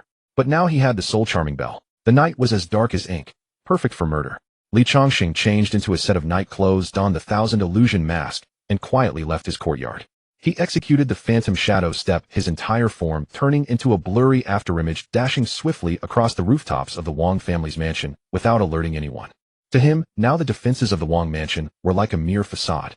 He easily evaded all the visible and hidden sentries, soon arriving outside the bedroom door of Wang Beishan, the family head. After effortlessly dealing with the guards at the door, Changsheng sensed the situation inside the room and found nothing unusual. Since that was the case, there was no need for further delay.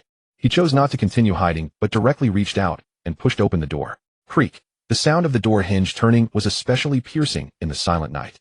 Who? On the bed, Wang Beishan, a late-stage innate realm expert, was instantly awakened. A sharp glint flashed in his eyes as he roared and turned to sit up. Yet in the moment he rose, the figure at the door shook the bell in his hand. Jingle. A faint sound, yet carrying a strange enchanting power, echoed. Wang Beishan's rising movement abruptly froze. The sharp light in his eyes quickly dimmed, turning into emptiness and dullness.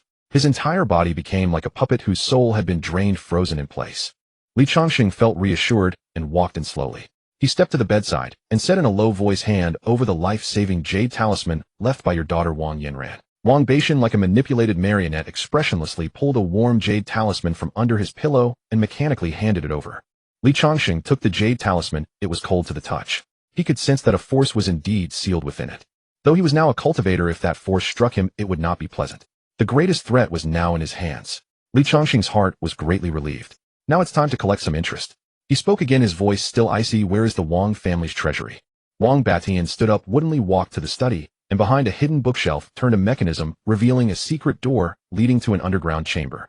Changsheng followed him inside. The chamber was not large, but it was piled with large chests of gold, silver, jewelry, and ingots.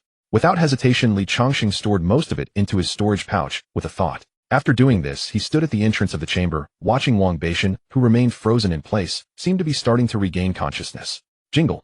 He directly shook the soul-charming bell again. Wang Batian immediately fell back into a state of a walking corpse. Looking at Wang Baiqian, who lay unconscious before him, a killing intent flashed in Li Changsheng's eyes. He had always believed in the path of caution, but that did not mean he would show mercy.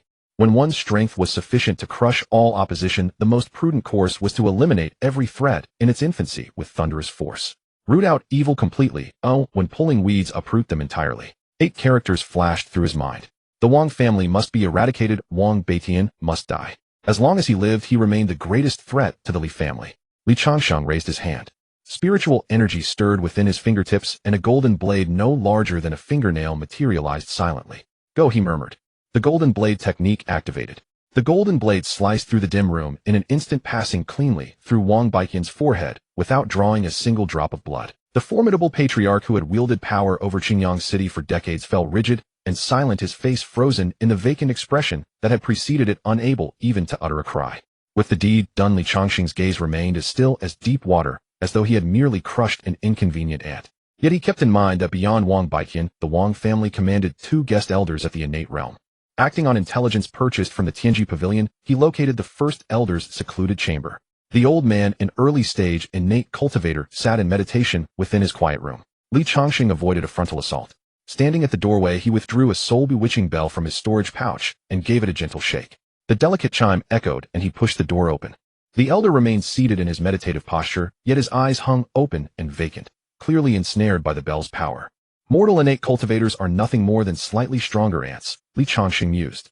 Against immortal techniques, they wouldn't even have a chance to react. This intelligence cost a fortune, but it saved considerable trouble. Without wasting a moment, he formed another golden blade between his fingers and dispatched his target with a silent strike. Having dealt with the first, Li Changsheng proceeded to the second elder's residence. Unlike his counterpart, this elder practiced sword forms in the courtyard beneath moonlight. The sword flashes carried the aura of an innate master. Hiding in shadow, Li Changsheng chose not to use the soul-bewitching bell this time. While convenient, relying on it too heavily is unwise. Direct combat techniques are the foundation of my survival. Speed and strength. Against overwhelming power, all resistance is futile. He acted without hesitation, unleashing the golden blade technique from the shadows. A streak of golden light cut through the darkness. The practicing elder felt a sudden chill at his neck before the world began to spin. His head soared skyward while his body collapsed lifelessly, his expression still locked in the concentration of sword practice. It was done with clinical precision, like a skilled hunter systematically eliminating each target from his list. With the Wang family's innate masters eliminated, Li Changsheng turned his attention to his final target. Wang Teng, the same man who had been so arrogant at his brother's farewell banquet. At Wang Teng's residence, he pushed open the door and was met with the scent of dust. The room was neat but covered in a thin layer of neglect. He must have fled Qingyang City long ago, Li Changsheng noted with surprise. Consider yourself fortunate to have escaped this calamity. But by the time you return, the Wang family will be no more. What can a stray dog hope to accomplish? Wang Teng was merely a late-stage postnatal martial artist at best. Even with exceptional fortune, he might reach the Grandmaster realm in a few years, whereas Li Changsheng would likely have already attained foundation establishment by then. Having finished his business, Li Changsheng returned to the Li family estate without delay. In his courtyard, he removed the Thousand Illusions mask and revealed his true face.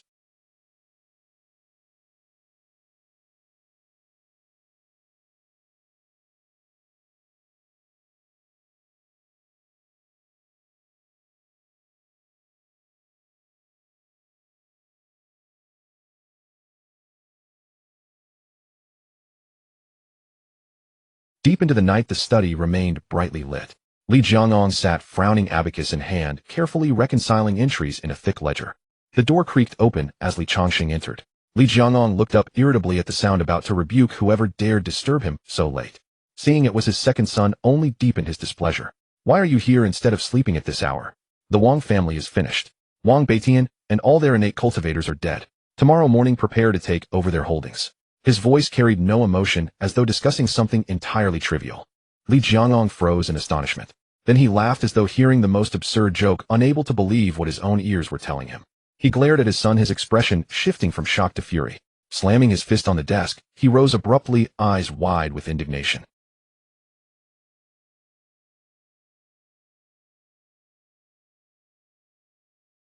Fury surged within Li Jiangong. Had his son suffered some mental trauma? The Wang family held tremendous power, and Wang Baiqian himself was at the late stage of innate cultivation. How could they simply cease to exist? Facing his father's thunderous rage, Li Changsheng offered no defense. He stood perfectly still, then slowly raised his right hand. He drew forth the Grandmaster True Essence from his dantian. In an instant a pool of liquid qi as viscous as mercury began circulating within his palm. Li Jinggong's scolding died in his throat. His eyes locked onto the swirling essence in his son's palm, his mouth widening in disbelief, pupils blown wide. His face cycled through anger, then utter disbelief before settling into something he had never experienced, pure terror mixed with bewilderment. True Essence. This was liquid true essence, something only a Grandmaster could wield. My son who couldn't lift a feather. He's a Grandmaster. How is this possible? Li Jinggong's mind raced. The martial world had produced prodigies before, like Ding Yue the Grandmaster anchoring Feiyun sect, a once-in-a-century genius. Yet even he hadn't broken through to Grandmaster until he was 40. Changsheng was only 21. Moreover, hadn't he always shunned martial training, dedicating himself solely to the classics? Li Jiangang felt his entire understanding shattered, unable to comprehend such an impossible scene.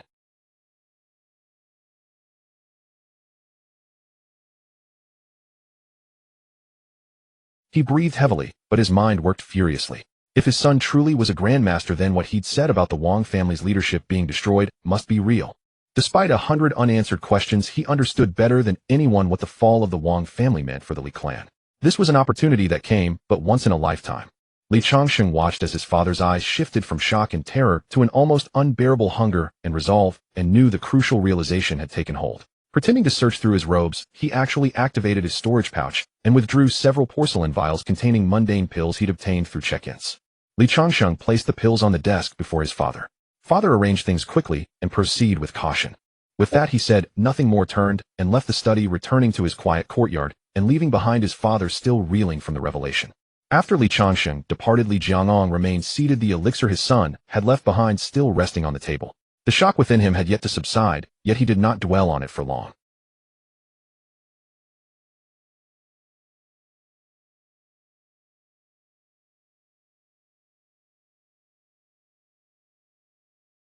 He landed silently atop the main hall of the Wang residence, surveying the grounds below. The majority of the courtyard lay shrouded in darkness save for a few scattered windows where faint candlelight flickered, yet not a single sound echoed through the night. Li Jiangang moved like a phantom across the rooftops, making straight for the study where Wang Batian customarily dealt with affairs of import. The moment he alighted, he spotted the two corpses of the guards stationed outside the bedchamber door. Both had been slain with a single blow. Only a thin, almost invisible line of blood marked their throats. Just as he prepared to venture deeper, the sound of light footsteps and hushed voices drifted from not far away. Li Jinggong's form flickered, and he instantly concealed himself within the shadow of a nearby rockery. A patrol of guards shuffled past, yawning. Damn it, freezing cold in the dead of night. Who wants to be on duty? Bear with it, shift changes soon. Hey, look at those two by the gate. They're leaning asleep against the door, bold as brass. The guard leader cursed as he strode forward, intending to kick them awake. But as he drew near, a faint metallic scent of blood reached his nostrils, halting his steps. His hand trembling, he reached out to feel one man's breath. Then his face turned ashen, and he collapsed to the ground.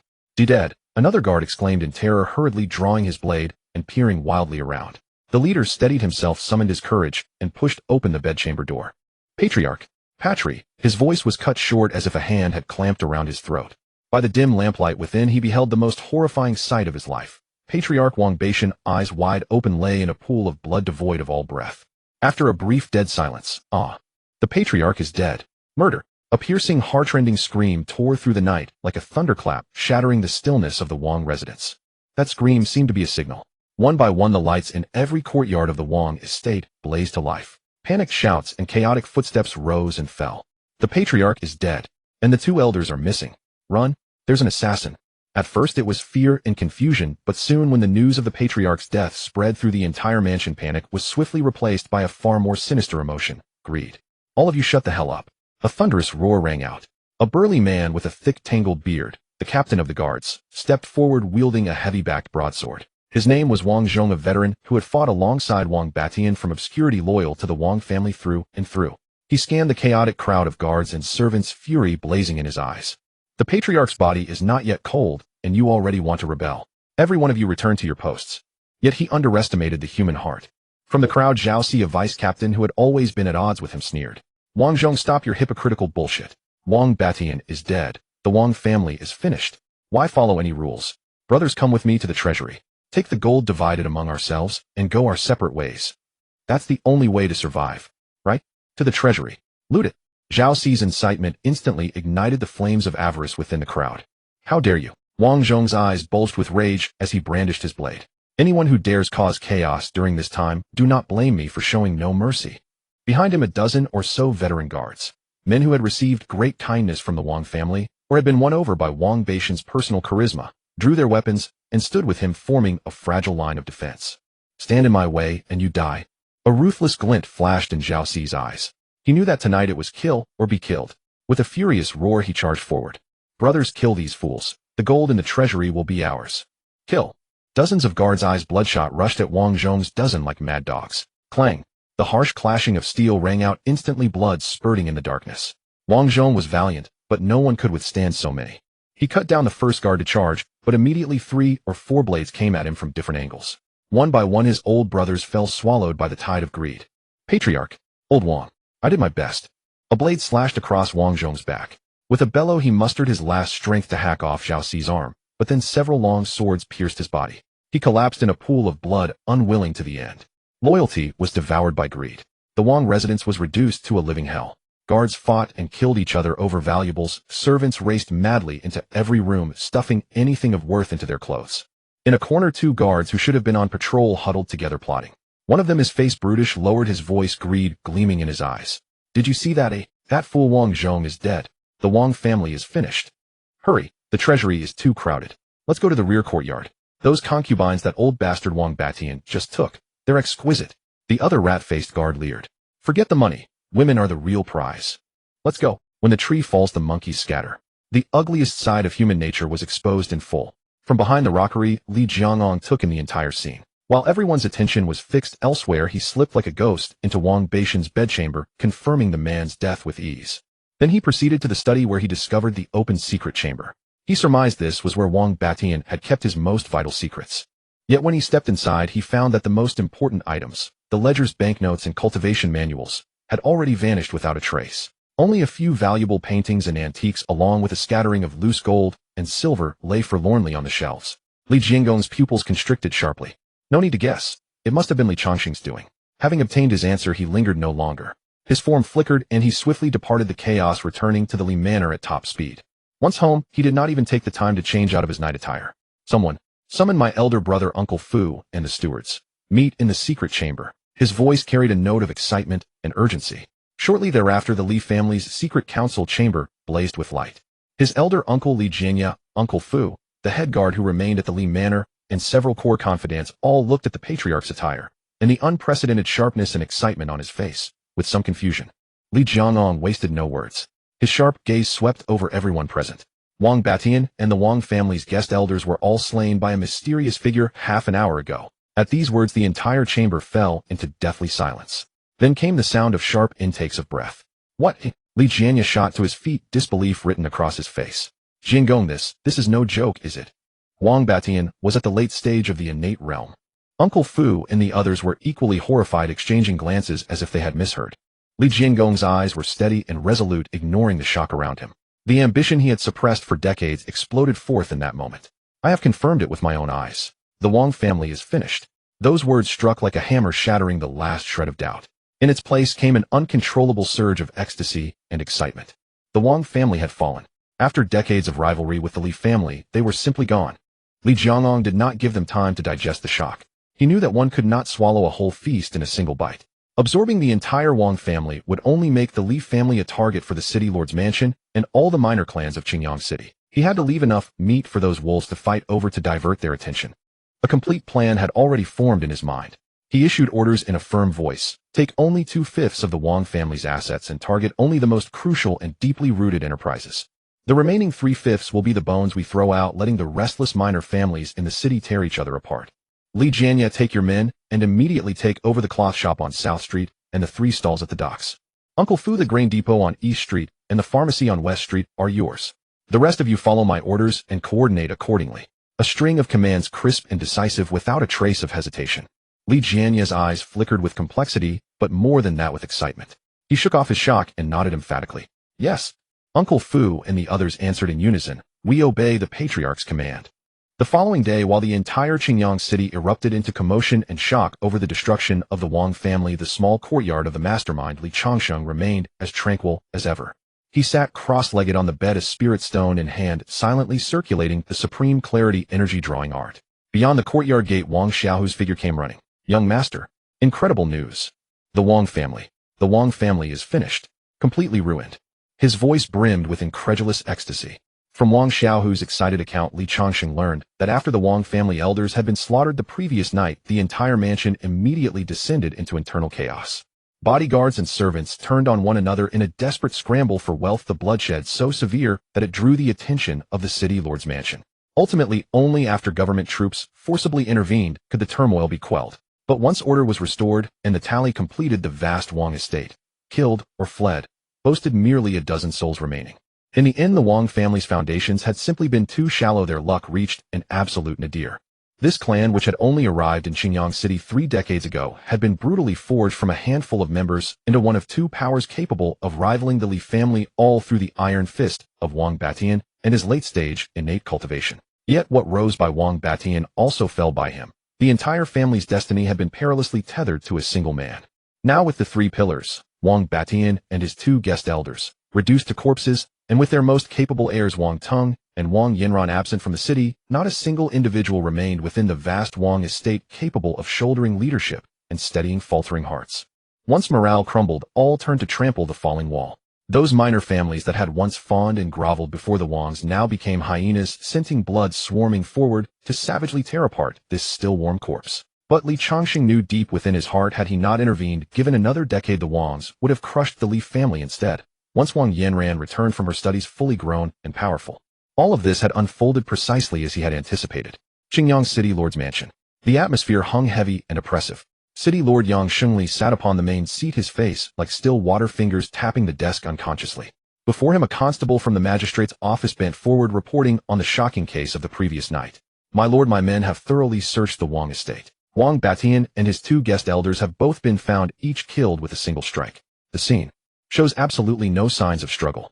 The constable's voice trembled at his final words. Yang Shengli's pupils contracted sharply, his tapping fingers ceasing abruptly.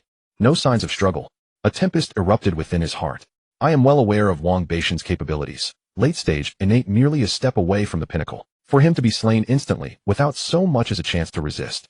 This killer's strength must be at least half-step grandmaster level. An unsettling notion took root in his mind. When did such a fearsome dragon enter my Xinjiang city? His first suspect naturally was the Wang family's greatest rival, the Li family. But the Li family, Li Jiangwo, that old fox, is merely mid-stage innate. Even if he harbored a hidden innate expert, it would be impossible for him to accomplish such a feat. Yang Shengli slowly rose to his feet.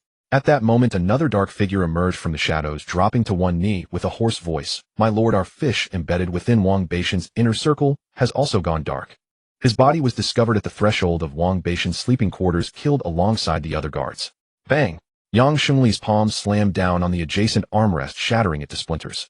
If Wang Beishan's death was shocking, then the elimination of this deeply buried spy, planted over many years, sent a bone-chilling dread through him alongside a spark of angered defiance. The fish had been his most capable deep-cover operative, who not a single movement of the Wang family had ever escaped his notice. That even he had perished without a whisper meant either the killer was so overwhelmingly powerful as to erase all living witnesses indiscriminately, or that the assassin knew everything about his city lord's mansion, including this very nail driven deep into enemy territory. Either possibility filled him with a profound sense of threat. He walked to the window, his gaze casting toward the Li estate, his eyes growing unfathomably deep. The Li family stands to benefit the most, yet they are simultaneously the least suspected. How fascinating, truly fascinating. It seems I must pay a personal visit to the Li residence, he murmured to himself. Within the Li family's deliberation hall, the atmosphere burned with fervent enthusiasm. In a single night, the world had turned upside down. Just days prior, the Wang family had suffocated the Li clan beneath its oppressive weight. Yet now, before anyone could fully process the shift, it had collapsed with a thunderous crash, transforming into a lavish feast. And the Li family unquestionably had claimed the largest share. Patriarch, we have seized full control of the textile shop in the South District and the 3 warehouses at the dock. The Wang family steward who attempted to resist had his legs broken on the spot by our men. He is now thoroughly compliant. Uncle Li Jianya's face glowed with rosy excitement, his voice resounding. Hardly a trace of the despondency he had worn among the bandit suppression forces days before. Nearly overflowing with barely contained euphoria, his every feature betrayed his thrill. The grain warehouses on the East Street and the largest pharmacy in the West District have also been secured. Standing nearby, Servant Fu spoke with his usual brevity, though the slight upturn of his lips betrayed his inner excitement. The other instructors and managers stepped forward, in turn submitting one inventory ledger after another documenting the newly acquired properties. Li Jiangguo sat impassive upon the main seat, his expression unreadable, yet the tumultuous waves churning within his heart far exceeded anything displayed by those present. His gaze swept over the ledgers representing staggering wealth, yet his mind involuntarily returned to the previous night. His second son, always regarded by him as a delicate scholar, standing calmly before him, a sphere of Lakidai's true essence resting gently in his palm. His own son at merely 21 years of age was a grandmaster. This reality even now struck him like repeated hammer blows against his heart, filling him with an unshakable sense of unreality. The Wang family has fallen. Qingyang City is undergoing a transformation. 1,000 emotions surged within him. Both the long-suppressed thrill of ambitions finally unleashed after decades, and a profound reverence for the uncertain future ahead. He was about to speak to caution his somewhat overzealous clansmen when a guardian burst into the hall, his expression fraught with panic. "Patriarch, the city lord has arrived." The moment the servant's words fell, the once boisterous atmosphere within the hall chilled instantly, every smile freezing upon the faces of those present. City Lord Yang Shengli personally visiting. Each heart skipped a beat. All understood the Wang family had just toppled, and yet the city lord came in person. This was hardly a congratulatory visit. This was a summons to answer for wrongdoing. What is there to panic over? Li Jiangguo boomed his voice, suppressing the rising unrest and steadying every mind within the hall. He rose slowly, adjusting his robes, his eyes sharp as an eagle's. "Follow me to welcome the city lord." In the main hall of the Li family, Li Jinggong, leading a group of Li family elders, respectfully bowed to the slightly plump, dignified, middle-aged man seated at the head of the hall. "Forgive us for not receiving you, Lord City Lord, upon your arrival. Please pardon our negligence." "Have Brother Jinggong, no need for such formality." Yang Shengli waved his hand with a false smile, signaling them to rise. He picked up his teacup, gently blew on the floating leaves, and swept his gaze seemingly casually over the faces of the Li family members, finally resting on Li Jiangong. "Today I have come for two reasons. First, to investigate a puzzling case. Second, to congratulate you, Brother Jiangong." His voice was calm, but his narrowed eyes exuded a suffocating pressure. Li Jinggong's heart tightened, but he feigned a hint of fear and confusion. "Lord City Lord, you jest. Our Li family only learned of the Wang family's fate last night, and we are equally shocked. As for this congratulations, I am utterly at a loss." He played the part of a flattered yet eager to disassociate minor clan head to perfection. "Oh, is that so?" Yang Shengli set down his teacup with a soft clink. "The Wang family has fallen, and overnight your Li family has taken over nearly half of their enterprises. Who else but the Li family is the greatest victor in Qingyang City?" His voice suddenly turned cold. Wang Baishan, a late-stage Xiantian expert, was silently slain in his own bedchamber.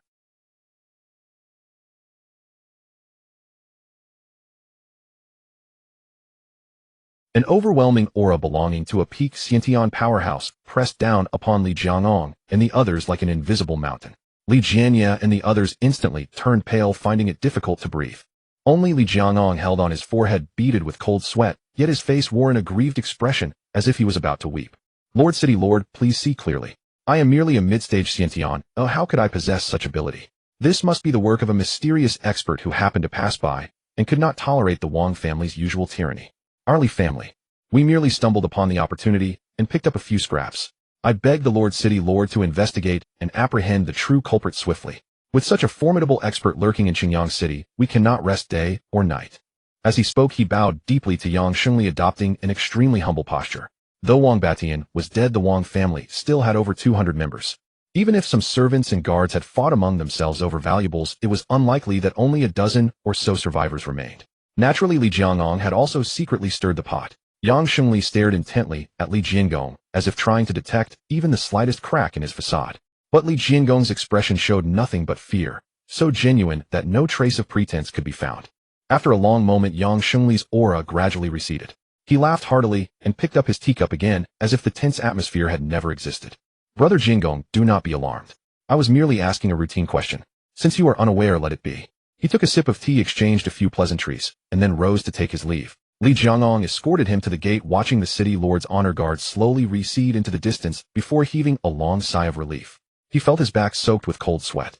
He turned and returned to the mansion, bypassing the meeting hall and heading straight for Li Changsheng's courtyard. There were things he needed to ask face to face. Dismissing all the servants, Li Jiangong stood alone at the courtyard entrance, his emotions a tangled mess. He watched his son tending to the flowers and plants in the yard, recalling the perilous confrontation with the city lord. The elation in his heart was swiftly replaced by a deeper concern. A grandmaster at 21, Such a shocking secret once exposed will bring not glory but utter ruin to our Li family. That old fox Changsheng Li is clearly already suspicious. Li Jiangong took a deep breath, stepped into the yard, and spoke with an unprecedented gravity. Changsheng. Li Changsheng put down his small trowel, turned around, and calmly looked at his father. He seemed to have anticipated his father's arrival and had already prepared a story. You? What exactly happened? Li Jiangong's voice trembled slightly. He tried to appear more authoritative, but facing a fathomless grandmaster. Even his own son, the awe born from the disparity in strength, prevented him from remaining composed. Li Changsheng did not answer immediately. Instead, he looked around to ensure no one was listening, then began to spin a tale in a low, reminiscent tone. Half truth, half fiction. Father, do you recall when I left home to take the imperial examinations? Li Jiangong was taken aback, nodded, wondering why his son brought this up. Li Changsheng slowly narrated a story, cleverly blending his own experiences. On the journey, I encountered a reclusive ancient master who was nearing the end of his lifespan and amusing himself in the mundane world. Seeing a bond between us, he forcibly imparted all his cultivation into me, making me his successor. That senior said divine secrets must not be divulged. He also said that although I have the cultivation of a grandmaster, my foundation is unstable and my mind still immature. I must conceal my abilities and live humbly. If the Wang family hadn't pushed us to the brink, I would never have acted rashly. He looked at his father with sincere eyes, packaging his annihilation of the Wang family's high-ranking members as a filial act to clear obstacles for the family and relieve his father's burden. Everything I have done for you, father, and for the Li family. Li Jiangong was utterly stunned by this flawless explanation. Though he was half doubtful, his son's grandmaster-level strength was undeniable. In this world, where might makes right, facts trump all rhetoric. He finally let out a long sigh, accepting this absurd, yet only plausible explanation. Good. My Li family's prodigal son. Li Jiangong looked at his son, his eyes an intricate web of emotions. Relief, pride, but above all an indescribable reverence. He knew that from this moment on, the relationship between him and his son could never return to what it was. This matter, only heaven and earth, you and I shall know. I, your father, will fully cooperate with you to keep this secret. After seeing his father off, Li Changsheng returned to the courtyard, his gaze turning profound. Yang Shengli had personally come to probe, and left empty-handed, he would never let the matter rest so easily. But so what? Without any solid evidence, as long as the Li family was given a little time, they could grow stronger using the elixirs he had given his father and the resources seized from the Wang family. Once Li Jiangong broke through to the peak of Xiantian, Yang Shengli would have no choice but to drop the matter of the Wang family's downfall. As for Wang Yinran, who had entered the tutelage of a grandmaster, Li Changsheng had not overlooked her. Rather, when she returned upon hearing the news, Li Changsheng would send her to join her father. Meanwhile, Li Jiangong returned to his study, closed the door, his heart still unable to calm. He took out the porcelain bottles that Li Changsheng had given him the previous night. Opening them, he found them filled to the brim with elixirs, each bottle clearly labeled with the name and effects. Bone strengthening pill for Houtian martial artist, strengthens tendons and bones, accelerates body refinement. Tiger strength pill for Houtian martial artists, invigorates blood and qi. For Xiantian martial artists, increases internal energy. Diamond pill helps Xiantian martial artists break through realms. Yellow Dragon pill aids Xiantian peak martial artists in breaking through to Grandmaster. The bone strengthening pill was common, worth about 20 silver taels on the market, but what made his heart race were the Diamond pill and Yellow Dragon pill. Li Jiangong's hands trembled again. Any one of these elixirs, if leaked, would unleash a bloody storm over Qingyang City. Yet his son had produced so many at once. Li Jiangong clutched the porcelain bottles tightly, his eyes blazing with unprecedented light.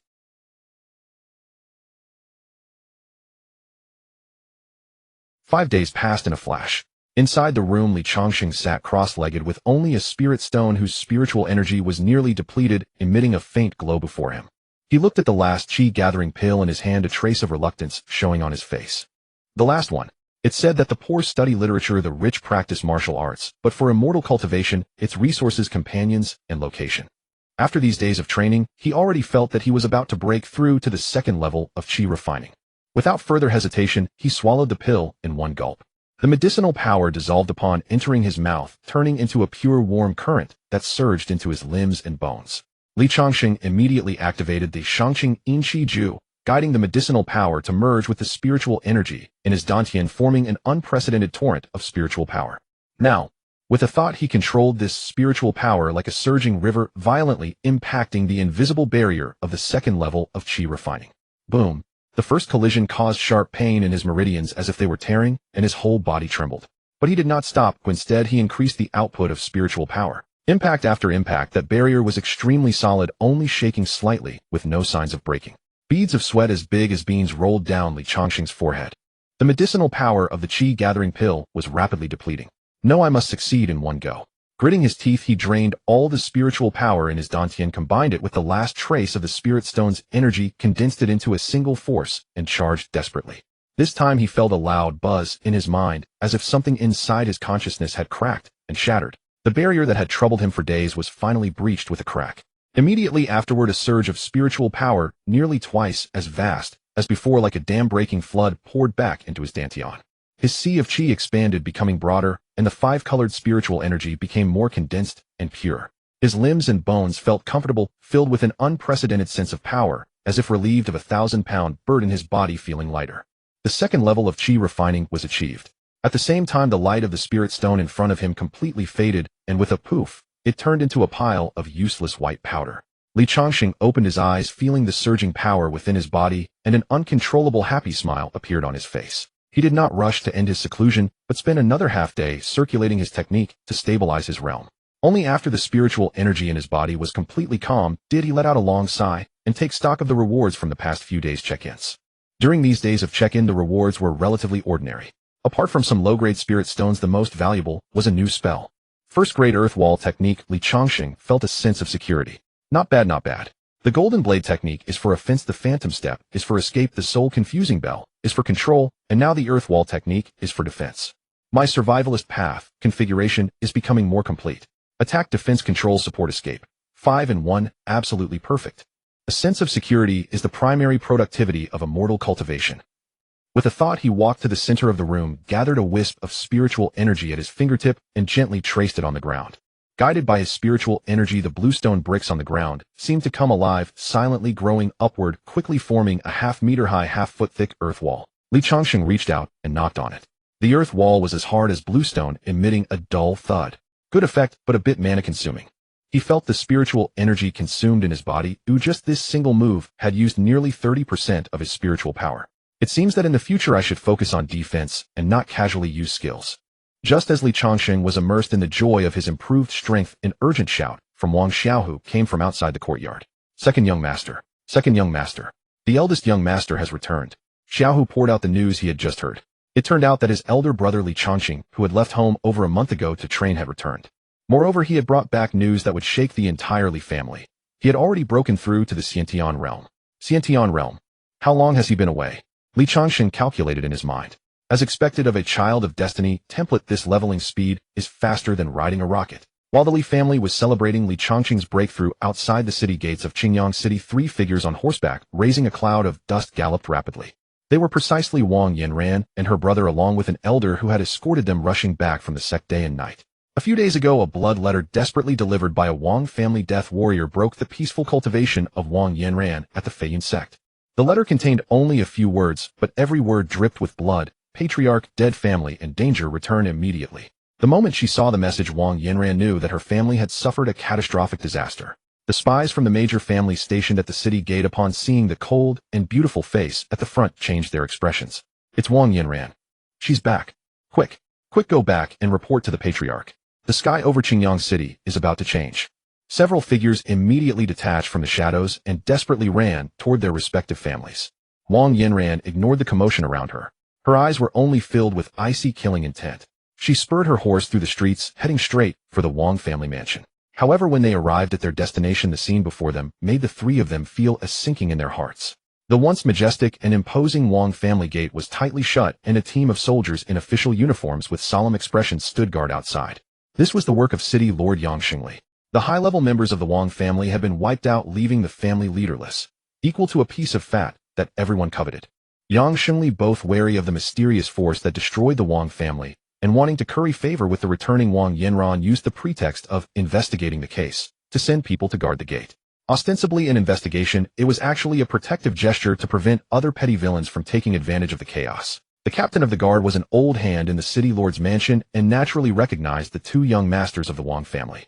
Seeing Wang Yanran and Wang Teng return, his face immediately showed a complex expression, part sympathy and part awe.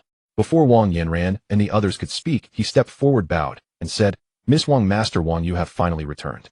The city lord has ordered us to protect the Wang family mansion and await your return. Please." After speaking, he immediately waved his hand, signaling his men to clear the way without any obstruction. Wang Yinran's cold gaze swept over him. Without a word, she urged her horse forward, and together with Wang Teng and the elder they galloped into the Wang family mansion. Once inside the mansion, Wang Yinran saw a scene that made her heart sink. In the courtyard, the remaining dozen or so Wang family members were gathered together. Some were collateral relatives, some were loyal old servants, and there were several injured guards. They all looked terrified and sorrowful, like frightened birds having lost their anchor. The moment they saw Wang Yinran, they were stunned at first, then, as if finding a lifeline, burst into cries. "Eldest miss, you have finally returned." A guard with a broken arm struggled forward and fell to his knees with a thud. Wang Yinran said nothing, just swept her gaze over these people and strode straight to the main hall. The moment she stepped into the hall, even with her cold disposition, her pupils contracted sharply. On the floor in the center of the hall, 3 cold corpses covered with white cloth were laid out side by side. They were her father Wang Beishan and the 2 most important guest elders of the Wang family. "Father!" Wang Teng let out a heart-wrenching roar, fell off his horse, knelt on the ground, and was completely stunned. Wang Yinran did not cry or shout. She quietly walked to her father's body, slowly crouched down, and reached out a trembling hand to lift the white cloth. That familiar and dignified face now only showed bloodless pallor. Overwhelming hatred and icy killing intent burned wildly in her cold eyes. The old man standing beside her stepped forward to examine, frowning deeply. All killed with a single strike. Such clean and decisive methods. Just then the guard with the broken arm also followed and knelt again and cried out hoarsely, "Eldest miss." After the patriarch and elders were killed, the mansion fell into chaos. Many people took advantage of the situation to loot and flee. Even more hateful are those jackals who profited from the disaster. Our Wang family's businesses were carved up overnight. The most ruthless was the Li family. They swallowed up the most of our assets. The cloth shop in the south of the city, the shop at the dock. All taken by them. Other small families also got a share. When our people went to reason with the Li family, they were all beaten and thrown out with broken legs. The guard's lament was like pouring oil on a blazing fire. Wang Yinran slowly stood up and covered the white cloth again. Her voice squeezed out from between her teeth, icy and devoid of emotion. "In this Qingyang city, who else but the Li family would dare to strike such a vicious blow against my Wang family and be so eager to annex our properties? The Li family. I, Wang Yinran, swear here that I will grind your entire Li family to dust and scatter their ashes." Wang Yinran has returned. This news, like a gust of cold wind, swept through every corner of Qingyang city within half a day. The third-rate families that had been savagely tearing at the corpse of the Wang family's assets like hyenas just days ago were now scared out of their wits. One by one their gates were shut tight, and the Wang family shops they had seized were emptied overnight. They weren't all fools. They had long anticipated that after Wang Beishan's death, Wang Yinran would surely return. However, as the saying goes, men die for wealth, birds die for food.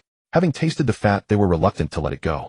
The atmosphere in Qingyang city instantly shifted from the frenzy of a feast of division to the oppressive tension of a storm about to break. The Li family naturally received the news at the first moment. What must come will come. A senior from the sect. Most likely a grandmaster warrior. That is probably Wang Yinran's greatest reliance. An old man who is a grandmaster, and that gives her the confidence to return for revenge. Li Changsheng sneered in his heart. Wang Yinran's return was within his expectations. Rather than waiting for her to come to the Li family, it was better to take the initiative and completely nip all threats in the bud. To eliminate weeds, one must pull out the roots. A flicker of icy killing intent flashed in Li Changsheng's eyes. He took out the 1,000 illusion mask from his storage pouch. With a trace of spiritual energy infused, the mask tightly adhered to his face. The person in the mirror instantly transformed into a middle-aged man with a lewd face, a hint of sinister in his eyes, and a faint obscene smile at the corner of his mouth. This image suits the role I'm about to play, he mused to himself. To avoid exposing his true identity and methods as a cultivator, disguising himself as a powerful and wanton flower thief was undoubtedly the best choice. After doing all this, Li Changsheng, without alarming anyone, executed the phantom mirage step, his form like a wisp of smoke silently vaulting over the Li family's high wall and darting toward the outskirts of the city. He knew that the furious Wang Yinran would first seek out the Li family. He was going to prepare a big surprise for her. Meanwhile, in the main hall of the Wang family mansion, Wang Yinran's face was frosty as she gazed at her father's cold corpse, her clear eyes filled only with overwhelming hatred. "Father, rest assured your daughter will grind the entire Li family to dust and avenge you." She slowly stood up, her gaze icy as she looked toward the Li family's direction. Her cultivation had now reached the peak of the Houtian realm, only a step away from the Xiantian realm. But her greatest confidence did not come from herself, but from the elder beside her, who had an immortal aura and had just emerged from seclusion, having broken through to the grandmaster realm. Lu Changfeng, a grandmaster. In this small Qingyang city, such a being was invincible. Yinran mourned with restraint. "With me here, I will surely seek justice for you," Lu Changfeng said, stroking his beard, a hint of pride in his eyes. Having just broken through, he needed an opportunity to establish his authority, and this small Li family in Qingyang City was perfect for making an example. Thank you, Elder Lu, Wang Yinran said coldly, then turned to her brother Wang Tong. Brother, let's go. Good. Charge into the Li family and make them pay with blood. Wang Tong, his eyes bloodshot, roared as he mounted his horse. Although they had no evidence that the Li family was the culprit and knew the Li family lacked the strength to do so, the mere fact that the Li family had annexed their family's assets meant that this blood debt would first be settled with them. The three of them, burning with rage and killing intent, galloped toward the Li family's residence. On the streets of Qingyang City, Li Changsheng had been waiting here for a long time. He leaned against a large tree, chewing on a blade of grass, his disguised lecherous demeanor making him look like a rustic peasant. Soon 3 fast horses raised dust as they approached from afar. Here they come. Li Changsheng spat out the grass blade, unhurriedly stepped out from behind the tree, and stood directly in the middle of the official road, blocking their path. Whoa!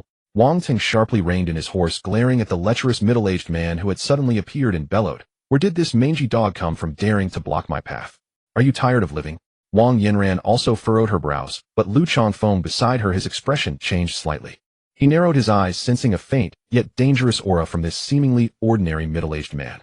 Li Changsheng ignored Wang Tong's bluster, his shifty eyes roving unashamedly over Wang Yinran's graceful figure. He smacked his lips and said in a flippant tone, "Oh ho, what a pretty little lady. In such a hurry, where are you off to? Why not stay and have some fun with your master?" Courting death. Wang Yinran had never suffered such verbal humiliation. Her face instantly turned icy, and she flipped her wrist to draw her sword. But Lu Changfeng beside her raised a hand to stop her. "Who might you be?" Lu Changfeng urged his horse forward a step, asking in a grave voice, "Why are you blocking our path?" "Who am I?" Li Changsheng chuckled, puffing out his chest. "In the martial world, I am known as the jade-faced flying dragon, specializing in plucking the finest flowers of the world. This little lady here looks quite good, perfect to be captured as my 108th wife." This utterly shameless remark made Wang Ting nearly explode with rage. "You old bastard, you're fucking sick of living," he roared, leaping directly from his horse, driving his Hotian peak inner force to its limit, and punched toward Li Changsheng's face. However, facing this powerful punch, Li Changsheng didn't even raise an eyelid. He merely raised his hand, casually, gently waving it as his true essence surged within, as if shooing away an annoying fly. Bang! Wang Tong's body, like a kite with a broken string, flew backward even faster than it had come, crashing heavily to the ground. His chest caved in with a terrifying depression, and blood gushed from his mouth. He was clearly beyond saving. Seeing this, Wang Yinran's and Lu Changfeng's pupils suddenly constricted to the size of pinpricks. "A grandmaster!" Lu Changfeng exclaimed in shock, his pride instantly replaced by boundless horror. He never imagined that in this small place he would encounter another grandmaster. "Sir? Who exactly are you, sir?" "I am Lu Changfeng, an elder of the Feiyun sect. Please, sir, show some respect for the Feiyun sect." Lu Changfeng suppressed his fear and invoked his sect. "Feiyun sect?" Li Changsheng curled his lip disdainfully. "What a load of bullshit. Never heard of it. All I know is that today this little lady is mine. If you know what's good for you, fuck off, or I'll kill you too." You go too far." Lu Changfeng was both shocked and enraged. As a grandmaster, he had never suffered such humiliation. "Today I shall experience your skills," he roared, exploding with grandmaster-level true essence, his form like lightning as he struck at Li Changsheng with a palm. The light of a firefly dares to compete with the bright moon. Li Changsheng snorted coldly, not dodging, and met him with a palm of his own. Boom! The moment their palms met, the expression on Lu Changfeng's face turned from rage to despair. He felt an irresistible, terrifying force shatter his protective true essence like a whirlwind and surge into his meridians. Crack! The sound of bones breaking rang out. His entire arm, along with half of his body, turned into a bloody mist under the force. This elder of the Feiyun sect, who had just stepped into the Grandmaster realm and had yet to make a name for himself, died on the spot, without even a scream. Blood and gore splattered all over Wang Yinran. She stared blankly at the bloody scene, completely stunned. Dead. Elder Lu. Dead. Her greatest reliance, a Grandmaster, had been killed with a single palm strike.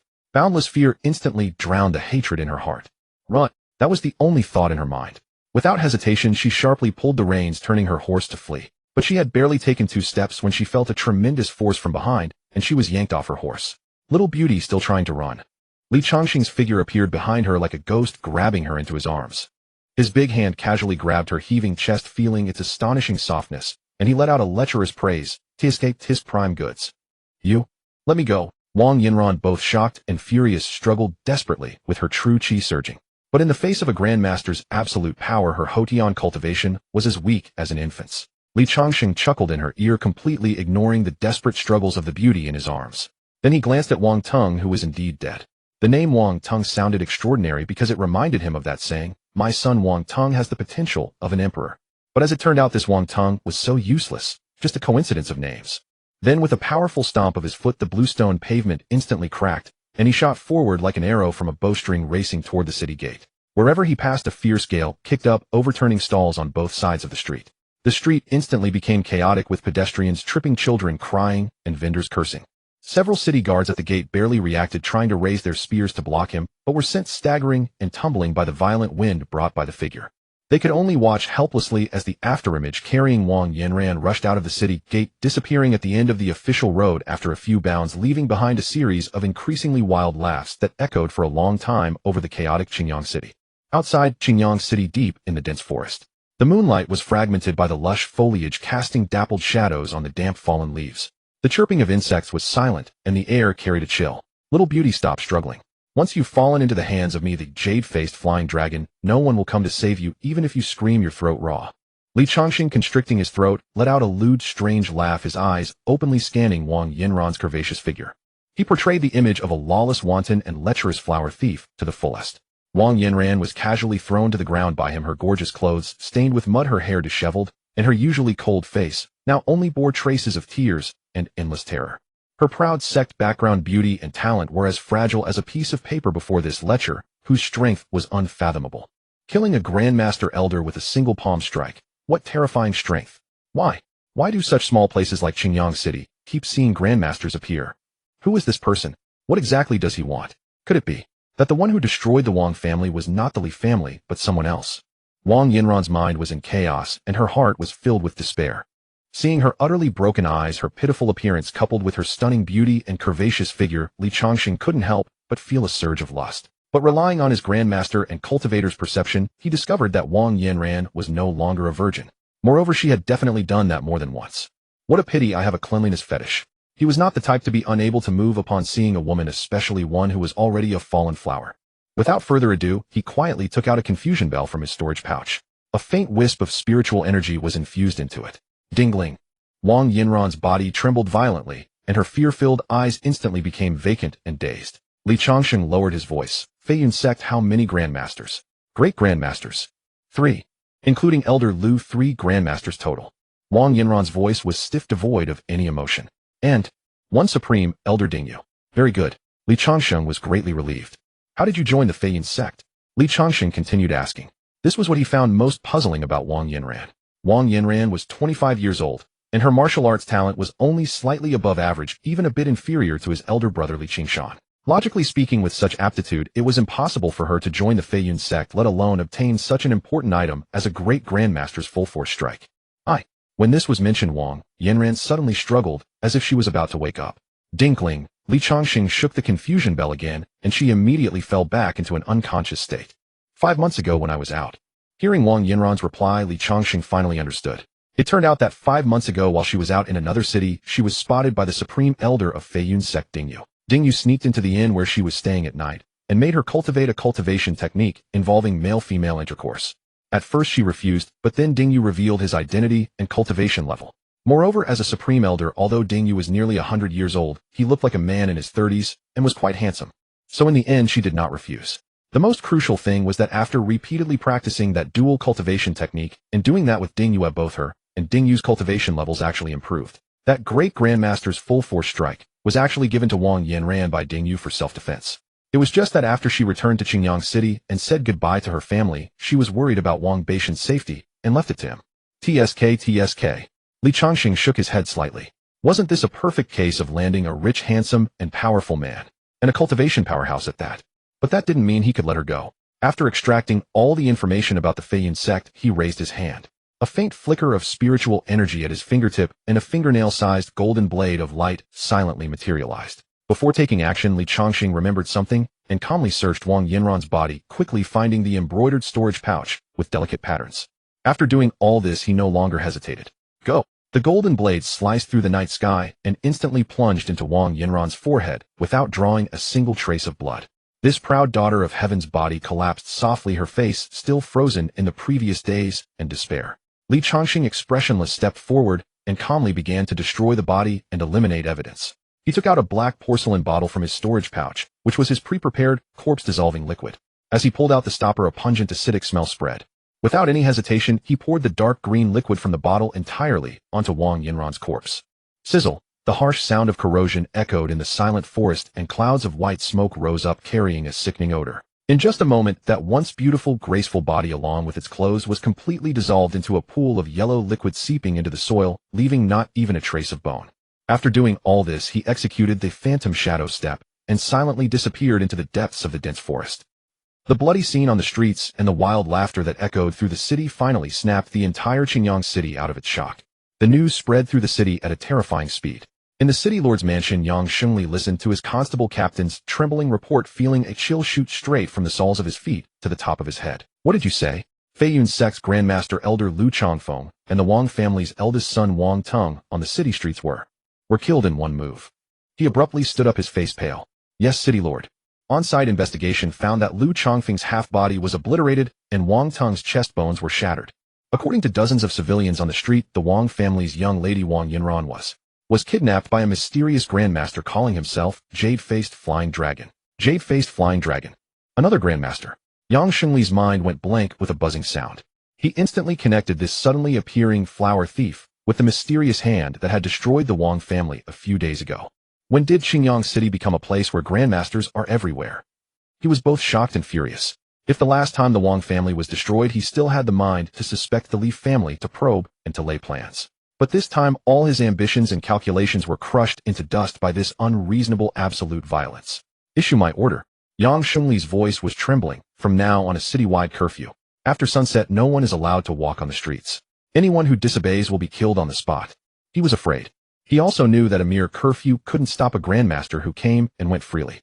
Doing this was just for show, to calm the terrified citizens, and also to give an explanation to the Feiyun sect, which was thousands of miles away. He now only hoped that this grandmaster would not come to Qingyang City again.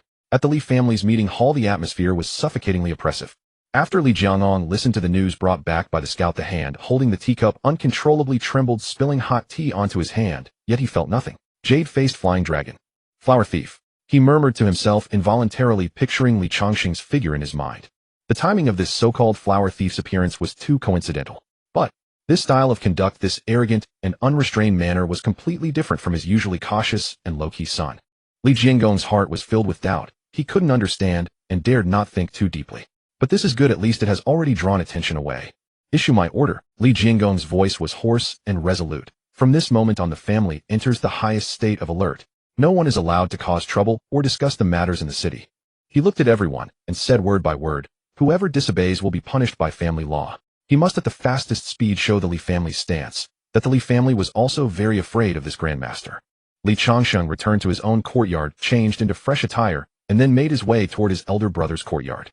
Since his elder brother had returned, Li Changsheng naturally wished to pay him a visit and, incidentally, to see how his old sage was faring. At this moment, Li Changqing stood bare-chested in the center of the courtyard, consolidating his cultivation. He did not practice any fist techniques, merely standing still, yet his erect form like a spear, and the dense aura of blood and qi that inadvertently emanated from him declared that he was no longer the man he once was. Seeing Li Changqing enter, Li Changqing's chiseled face immediately broke into a hearty smile. Little brother, you're here. He strode forward and gave Li Changsheng a firm embrace, clapping him heavily on the shoulder. The confidence of a true expert seemed ready to overflow. Li Changsheng gazed at his exuberant elder brother, an almost imperceptible strange expression flitting across his face. After all, only moments ago he had personally sent his brother's former fiancée and her sect elders to their doom. He quickly composed himself and said sincerely, "Brother, congratulations on breaking through to the Immortal Realm." Li Changqing laughed heartily and replied, "Your progress is not slow either. With the two of us brothers, we will surely elevate the Li family to new heights." He too sensed that Li Changsheng had grown stronger. After the pleasantries, Li Changsheng shifted the topic, his expression turning somewhat complex. "Brother, I just received news about Wang Yinran." At the mention of this name, Li Changsheng's smile faltered briefly, but quickly returned to calm. "What happened to her?" Li Changsheng then recounted the events that had just transpired. She and her brother Wang Teng, along with a grandmaster elder from the Feiyun sect, returned to Qingyang City today. They left the Wang family estate, and were about to come to our Li residence to seek revenge when they encountered a mysterious grandmaster calling himself Jade-Faced Flying Dragon right on the city streets. The result: Wang Teng and that elder Lu were killed on the spot, while Wang Yinran was abducted by that lecher. After hearing this, Li Changqing fell silent for a moment. He showed neither anger nor sorrow, only a soft sigh, his eyes carrying an indescribable wistfulness. Each person's fate is ordained by heaven. He spoke slowly. From the day she chose to break the engagement and pursue the so-called pinnacle of martial arts, she and I have belonged to two different worlds. Her life or death no longer concerns me. Hearing his elder brother's words, the slight unease in Li Changsheng's heart dissipated. He silently thought to himself, he has truly let go. It seems my actions have helped him sever this ill-fated tie early. By making him grow without the future plot of humiliating Wang Yinran have I altered fate. Li Changsheng also knew that the soul dwelling within the ring was undoubtedly a cultivator, which destined Li Changqing to tread the path of immortal cultivation. How could a mere mortal woman who had betrayed him ever compare to the allure of the eternal Tao? With this thought, he cast a discreet glance at the ring on his elder brother's finger. However, at his current chi refining second layer, he could not yet project his spiritual sense, so he could discern nothing. After a few more pleasantries, Li Changsheng took the initiative to take his leave. Brother, you've just broken through and need to consolidate your cultivation. I won't disturb you any longer. That's fine. Li Changsheng nodded, indeed, eager to stabilize his realm, and did not press him to stay. Li Changsheng turned and left. The moment he stepped out of the courtyard gate, a bell-like chime echoed in his mind. Check in. Ding. Successfully checked in beside Li Changsheng, the half-chosen one. Obtained third-order attack talisman, heaven-scorching talisman, X1. Li Changsheng's steps did not pause, but his heart rejoiced.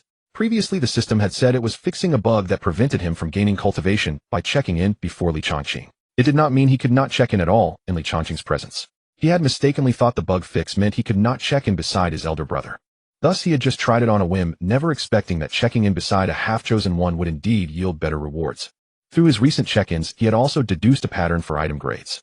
Mortal items were those below the chi refining stage. First-order items corresponded to the chi refining stage, second order to the foundation establishment stage, and a third-order talisman was a life-saving trump card comparable to a full-force strike from a golden core cultivator. The talisman was dark gold, its surface covered with intricate flame patterns. The moment it appeared in his hand, he could feel a scorching aura. With this item, his sense of security soared once more. If I can obtain a third-order item by checking in beside my elder brother, then if I come here every day to check in, won't I be rich? Thus, in the following days, Li Changsheng used sparring and martial arts as an excuse to report to Li Changsheng's courtyard. Ding. Obtained a bottle of fasting pills. Ding. Obtained first-order fireball technique. Ding. Obtained mid-grade spirit stones, X10. The check-in results varied, but without exception, all were items used by cultivators. That day, Li Changsheng once again returned fully laden to his own courtyard. He closed the door and took out the day's gains from his storage pouch. He picked up a mid-grade spirit stone which was pale blue, emitting a soft glow with a mist-like substance flowing inside. So this is a mid-grade spirit stone. Holding the stone in his hand, Li Changsheng could feel that the spiritual energy contained within it was far purer and more abundant than that of a low-grade spirit stone. If the spiritual energy in a low-grade stone was a trickling stream, then that in this mid-grade stone was a surging creek. Let's test its effect. Without hesitation, he sat cross-legged and began to circulate the Changsheng Qi introduction art. The torrent of spiritual energy poured into his meridians through his palm several times faster than before. The bottleneck of the chi refining second layer under the baptism of this pure energy showed signs of loosening. After experiencing the cultivation acceleration from the mid-grade spirit stone, his gaze fell upon the fireball technique manual. The spells rewarded by the system had already been imprinted in his mind like instinct. Gold blade technique is silent and suitable for assassination. This fireball technique by its name seems quite flashy. Let's test its power. He walked to the center of the courtyard and took a deep breath. Following the method in his mind, he channeled a faint wisp of spiritual energy, gathering it at his fingertip. A small orange-red flame appeared out of thin air, dancing merrily on his fingertip. As he continued to infuse it with spiritual energy, the flame rapidly expanded, soon becoming a fist-sized fireball radiating scorching waves of heat. Li Changsheng eyed this unstable fireball with caution. He aimed at the blue stone in the corner of the courtyard which was used to weigh down a pickle jar and flicked his finger. Whoosh! The fireball shot forth with a faint sound of piercing air, tracing an orange-red arc. Boom! A dull thud. The fireball struck the blue stone and exploded with a bang. The burst of flames scorching the surface of the several hundred-pound stone black and cracking it with several fine fissures. A wave of heat washed over him, making Li Changsheng's hair curl slightly. Good heavens! He stared at his handiwork, his eyelids twitching. This power is far fiercer and more ostentatious than the gold blade technique. Not bad, another offensive spell to add to my arsenal. Another 3 days passed in the blink of an eye. In Li Changsheng's small courtyard, he reclined on a rocking chair, basking in the sun while snacking on fruit. How delightfully carefree were these days. He had expected that after striking the junior, the elder would come. And if the elder was killed, an even more senior one would follow. The people from Feiyun's sect should have sent someone to investigate Wang Yinran's matter by now. Yet 6 days after Wang Yinran was taken, there was still no news of Feiyun's sect's arrival. However, the later the enemy came, the better. It gave him ample time to develop peacefully, even though Ding Yue, the Grandmaster of Feiyun's sect, posed no threat to him anymore. I can't figure it out, but I must prepare for the worst. He rose from the rocking chair, stretched, and glanced at the sky. It was time for the daily check-in. He walked toward his elder brother Li Changsheng's courtyard, familiar with the route. No matter what, Feiyun's sect is plotting, improving strength is the only truth. Brother, this mobile treasure chest, what will it yield today, eh? Arriving at Li Changsheng's courtyard, he found it empty. Presumably his brother was in the room. Li Changsheng didn't mind and silently recited. Check-in. Ding. Obtained second-rank puppet X1. Li Changsheng was overjoyed. A second-rank puppet. This was a combatant equivalent to a Foundation establishment cultivator. He was only at the second layer of chi refining. This puppet was another trump card. The moment the puppet appeared, he reacted almost instinctively without a second thought, and with a mental command stored it into his storage pouch. The entire process was swift as lightning, without the slightest hesitation. These past few days, whenever Li Changsheng checked in at his elder brother's courtyard, he deliberately turned his back to avoid Li Changsheng seeing the suddenly appearing item. Thus, he had formed the habit of immediately storing the item into the storage pouch the moment it appeared. After reaping the benefits, Li Changsheng prepared to slip away. Over these 6 days, whenever he came to Li Changsheng's courtyard, he made excuses that he needed guidance from Li Changsheng. At first it was fine, but asking for guidance every day, the excuse was starting to wear thin. Li Changsheng's gaze at him also began to grow somewhat peculiar. Just then, with a creak, the door opened. Changsheng, you're here. His elder brother Li Changsheng's voice came from inside the room, sounding unusually resolute. Li Changsheng hesitated for 2 seconds before entering the room, only to see a packed bundle at his brother's feet. Brother, are you going out to train again? Li Changsheng asked in surprise, taking the initiative. Li Changsheng nodded, a barely perceptible excitement flickering in his eyes. Just last night, while Li Changsheng was meditating in his room, the master Yun Yuzi within the ring suddenly awakened. Her voice was as faint as a candle flame about to be extinguished. Changsheng, master, you're awake. Li Changsheng rejoiced. Changsheng, we must leave this spirit-bereft land as soon as possible. Yun Yuzi's voice carried an unprecedented urgency and weakness. This remnant soul of mine, long deprived of spiritual energy and spiritual herbs, can barely hold on. If this continues, within a year at most, I will completely dissipate between heaven and earth. These words struck Li Changsheng like a thunderbolt. His master was his only hope of stepping into the path of immortality, and he would not let that hope be extinguished. Originally being merely a Xiantian martial artist, as his master had told him, such strength was less than an ant in the cultivation world. His master seemed somewhat afraid of death, and to be safe wanted him to continue improving his strength before heading to a place with spiritual energy. However, now his master's condition could no longer wait. Li Changsheng looked at his elder brother, forming a guess in his mind. It seems the old man in the ring has issued a mandatory main quest. He wore a perfectly appropriate expression of worry. Brother, the outside world is dangerous. Be careful in everything. Li Changsheng knew in his heart that as a half-chosen one, his elder brother could only encounter various opportunities by going out. There was no need for him to stop it, and he believed his brother could turn danger into safety. It was just a pity that after Li Changsheng left, he could no longer check in beside him. I know. Li Changsheng patted his shoulder. Take care of the family, look after our parents. Don't worry, brother. Li Changsheng nodded firmly. The two brothers exchanged no superfluous words, but each understood the other's heart. Li Changsheng did not linger any longer, leaving the space to his elder brother, who was about to embark on a grand journey.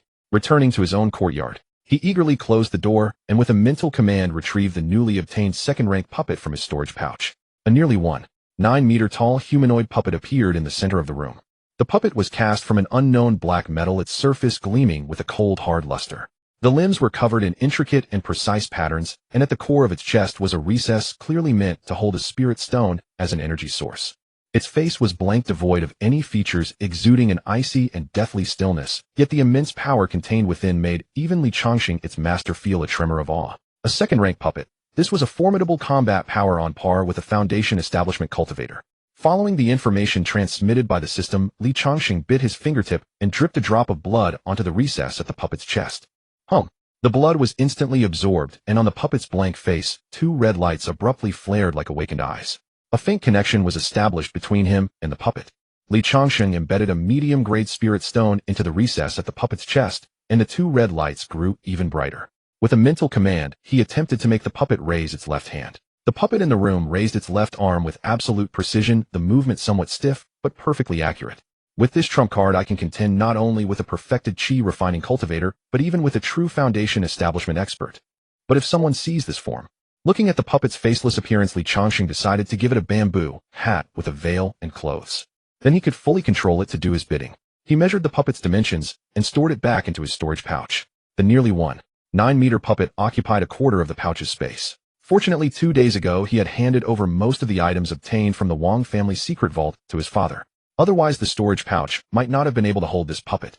Subsequently, Li Changsheng called for Xiao Hu and instructed him to purchase a bamboo hat with a veil and clothes of suitable size. Time flew swiftly, and before he knew it, 5 more days had passed. Li Changsheng sat in his room, cultivating with mid-grade spirit stones. Perhaps it was because the system knew he dwelled in the mortal realm, a place devoid of spiritual energy, that ever since his breakthrough to the chi condensation stage, the items he received from his daily check-ins were predominantly spirit stones. Now within his storage bag, his stock of low-grade spirit stones neared 200 alongside 50 mid-grade stones. As he circulated the Changsheng chi siphoning art within his body, the final wisp of spiritual energy was drawn out. The spirit stone's glow flickered and died, letting out a soft pop before crumbling into a fine powder of white ash that slipped through his fingers. Boom! A thunderous ring echoed within his skull, as though something deep within his consciousness cracked and shattered. Immediately afterward, a surge of spiritual power, nearly double its previous volume, rushed back into his dantian like a breached dam. His chi-si expanded accordingly, growing broader and more profound, while the 5-colored spiritual energy became ever more refined and pure. Every limb and bone felt invigorated, and an unprecedented sense of power flooded his body, as if a 1,000-pound burden had been lifted, leaving him lighter than ever. 3rd layer of chi condensation, complete. Li Changsheng slowly opened his eyes, sensing the spiritual energy within him, now twice as robust as before, along with a far finer control over it. An involuntary smile of satisfaction spread across his face. 3rd layer of chi condensation. Perhaps cultivating immortality isn't so difficult after all. Just as he was stabilizing his realm, a system notification chimed within his mind. Ding! Host has broken through to the 3rd layer of chi condensation. The first special check-in location has been unlocked, the Zhou Dynasty Imperial Palace. Li Changsheng paused, then a surge of excitement welled up within him. Special check-in location. He silently repeated those words, his breath quickening slightly. According to the system's rules, checking in at a special location with his current chi condensation cultivation gave him a chance to obtain items spanning the Foundation, Establishment, Golden Core, and even Nascent Soul realms. Nascent Soul? Li Changsheng felt his mouth watering at the mere thought. What did that even mean? In the mortal realm, a grandmaster was already at the absolute pinnacle of human achievement, yet before cultivators, they were not even worth an ant. A master at the nascent soul stage could simply exhale, and know merely half a breath was enough to scatter the entirety of Qingyang City to the winds. If he could obtain even a single nascent soul-level magical artifact or talisman, his sense of security would see an epic upgrade. I must go, absolutely must go. His gaze instantly locked onto the Imperial Palace, his heart brimming with longing for high-tier treasures. Yet past the initial excitement, he forced himself to remain calm. The Imperial Palace, that is the very heart of the Zhou dynasty. As the sovereign seat, there must undoubtedly be Grandmaster-level experts stationed within, perhaps even more than one. Ordinary people charging in blindly would only be signing their own death warrants. However, I am now a chi condensation 3rd-layer cultivator and simultaneously a Grandmaster martial artist. I have numerous trump cards. The 2nd-rank puppet with Foundation Establishment combat power, the heaven-burning talisman capable of a golden core strike. If push comes to shove, mere mortal grandmasters would hardly warrant my concern. Besides, I'm not going there to cause a scene. I'll sneak and covertly complete my check-in and slip away, absolutely without a trace. After this round of self-analysis, Li Changsheng made up his mind. He gathered his energy and rose just as Wang Xiaohu happened to stride briskly into the courtyard from outside.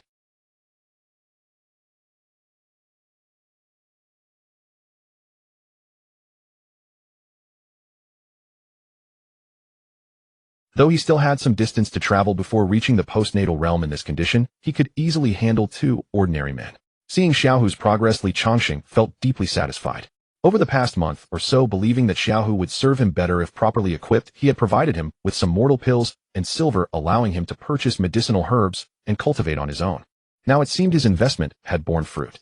Young master, Xiaohu announced directly, I just heard some news from outside concerning the Flying Cloud sect. Oh.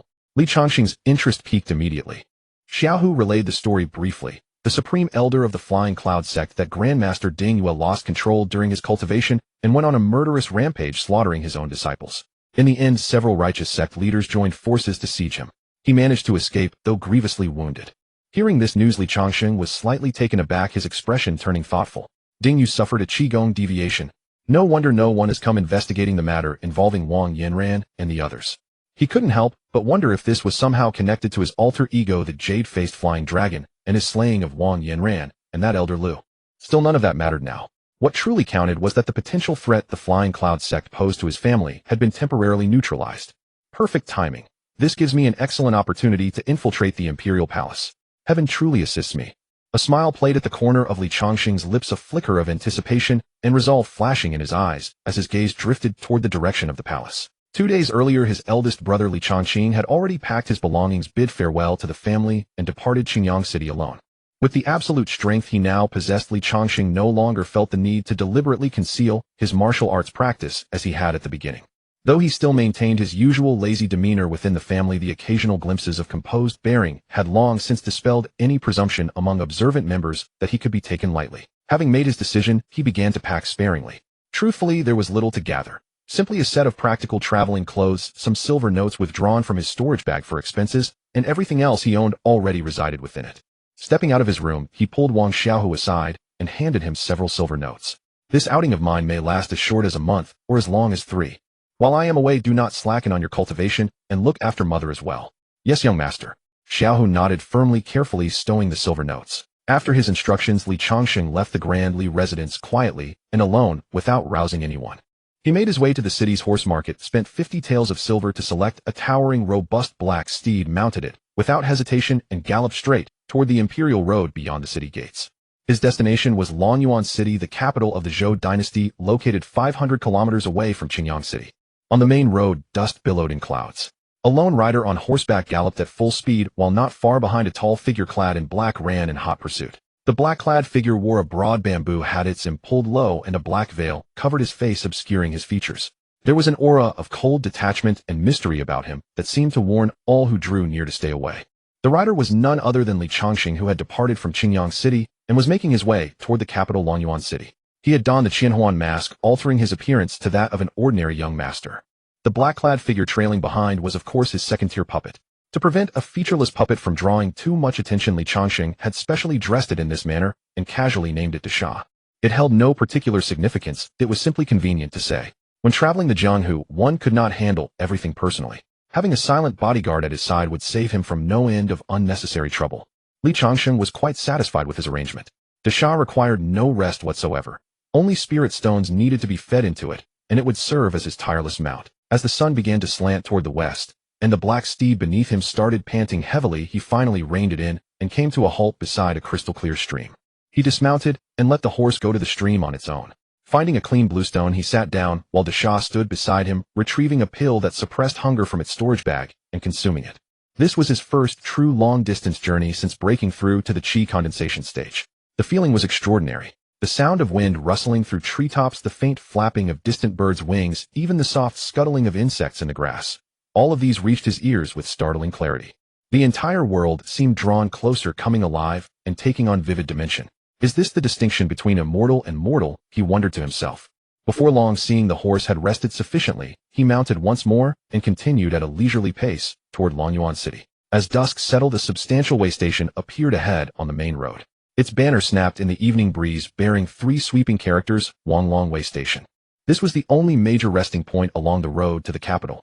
Merchants and martial artists traveling from north and south commonly made their stop here. Li Changsheng led his horse while the silent black-clad Dasha followed behind, and they slowly entered Wanglong Way Station. In the Jianghu, some individuals concealed their faces with veils for privacy, so Dasha's appearance was hardly unusual. No sooner had he entered than a waiter sprinted over with a grin. Guess, would you like a meal or lodging? Li Changsheng tossed a silver ingot carelessly and said coolly, a fine room with good wine and food brought right away. Feed the horse the best fodder. The waiter caught the silver swiftly, his smile blooming radiantly. Right away, sir. Please make yourself comfortable inside while I take your horse to the back courtyard. You'll be well taken care of. The waiter left cheerfully with the horse, and Li Changsheng led Dasha inside. The way station buzzed with noisy voices, yet not a single vacant seat was to be found. Another waiter approached with an apologetic expression. Sir, I'm truly sorry, but the main hall is completely full. Would you prefer we bring your meal to your room? Li Changsheng ignored him and scanned the bustling hall, quickly spotting a window seat occupied by what appeared to be a shrewd merchant. He intended to approach and use his signature financial persuasion to have the man move along. But before he could speak, as he drew near with the puppet Dasha, the merchant glanced up. The moment his eyes met the featureless face veiled in black cloth, his shrewdness melted into sheer terror. The merchant nearly tumbled to his feet, stammering, "Please take my seat. I'll be going right now." Before Li Changsheng could react, he fled as though pursued. Li Changsheng paused briefly, then chuckled to himself. It seems sometimes force works better than financial power. He settled into the seat calmly, while the Shah stood behind him like a silent iron tower. Just then a commotion erupted at the entrance. A group of attendants escorted a young man in ornate robes and a jade crown striding confidently through the doorway. The moment the young man entered, he wrinkled his nose in disgust. Beside him, a middle-aged steward instantly understood and bellowed toward the innkeeper, "Where's the manager? Have you lost your mind, letting our young master sit among these peasants?" The entourage surveyed the hall and quickly noticed there were no vacant seats. The steward's gaze swept across the room, seeking an easy target to bully. His eyes landed on Li Changsheng's section, and just as he opened his mouth to order them away, his gaze met the Shah, the immovable puppet standing like a mountain behind Li Changsheng. The words died in the steward's throat. A steward might lack many skills, but reading people and assessing their strength was essential. Otherwise, he'd have perished countless times over. Cursing his ill fortune under his breath, he shifted his attention to another table where a plainly dressed father and daughter sat. "Easier prey. You two move. This seat belongs to our young master." Soon, amid sharp reprimands and the girl's muffled sobs, the father and daughter scrambled to give up their place. Li Changsheng turned a blind eye to the incident, choosing not to intervene. The waiter soon brought tea. As Li Changsheng raised his cup and took a sip, the way station doors burst open violently. A slender figure dressed in men's clothing stumbled in, an unmistakable air of anxiety and panic on their face. Taking several deep breaths to compose themselves, the figure quickly scanned the noisy hall before fixing on Li Changsheng, who sat alone at a table. Without hesitation, the person hurried over and sat directly opposite him. "Mr. May I sit here?" Before Li Changsheng could respond, the person seized the teapot, poured a full cup, and drained it in one gulp. Their rapid breathing and trembling hands betrayed the turmoil within. Li Changsheng raised his eyelids and gazed calmly at them. The Adam's apple was smooth, the frame slight, and though the makeup was deliberately roughened, it couldn't hide the delicate features beneath. Disguised as a man, with the keen perception of both a grandmaster and a cultivator, he could clearly sense that from the moment this woman stepped into the way station, an aura of trouble had followed her in. Li Changsheng had never liked trouble, so he chose the simplest and most direct approach to eliminate its source. His voice was low, yet like an icicle piercing through winter air, it struck straight into the other's ears. "Get lost." Li Changsheng's emotionless command to scram made the figure disguised as a man freeze suddenly, clearly not expecting such a ruthless response. A flash of humiliation and bewilderment crossed her face as she was about to speak again. Bang! The inn's door was kicked open and several men clad in matching black attire burst in with drawn blades, their fierce gazes sweeping across the room. The leader's eyes locked onto the young man by Li Changsheng's table, a sinister grin spreading across his face. "Boy, you run fast. Let's see where you hide this time." An eerie silence fell over the main hall instantly. The diners bowed their heads, fearful of drawing unwanted attention. The woman's face drained of color as she looked toward Li Changsheng for help. Seeing him remain focused on his tea, with no intention of intervening, the last flicker of hope in her eyes dimmed. In a desperate move, she suddenly produced a small brocade box from her bosom and hurled it toward Li Changsheng, without hesitation, screaming, "The item is with him. He's my accomplice. Since you won't save me, we'll die together." Li Changsheng's hand holding the teacup paused midair. He slowly raised his head, and for the first time a cold chill manifested on his normally composed face. In the next instant, the towering figure known as the Shah behind him stirred to life. Those watching perceived only a fleeting shadow as the dark figure moved with supernatural speed, intercepting the brocade box before it could reach Li Changsheng.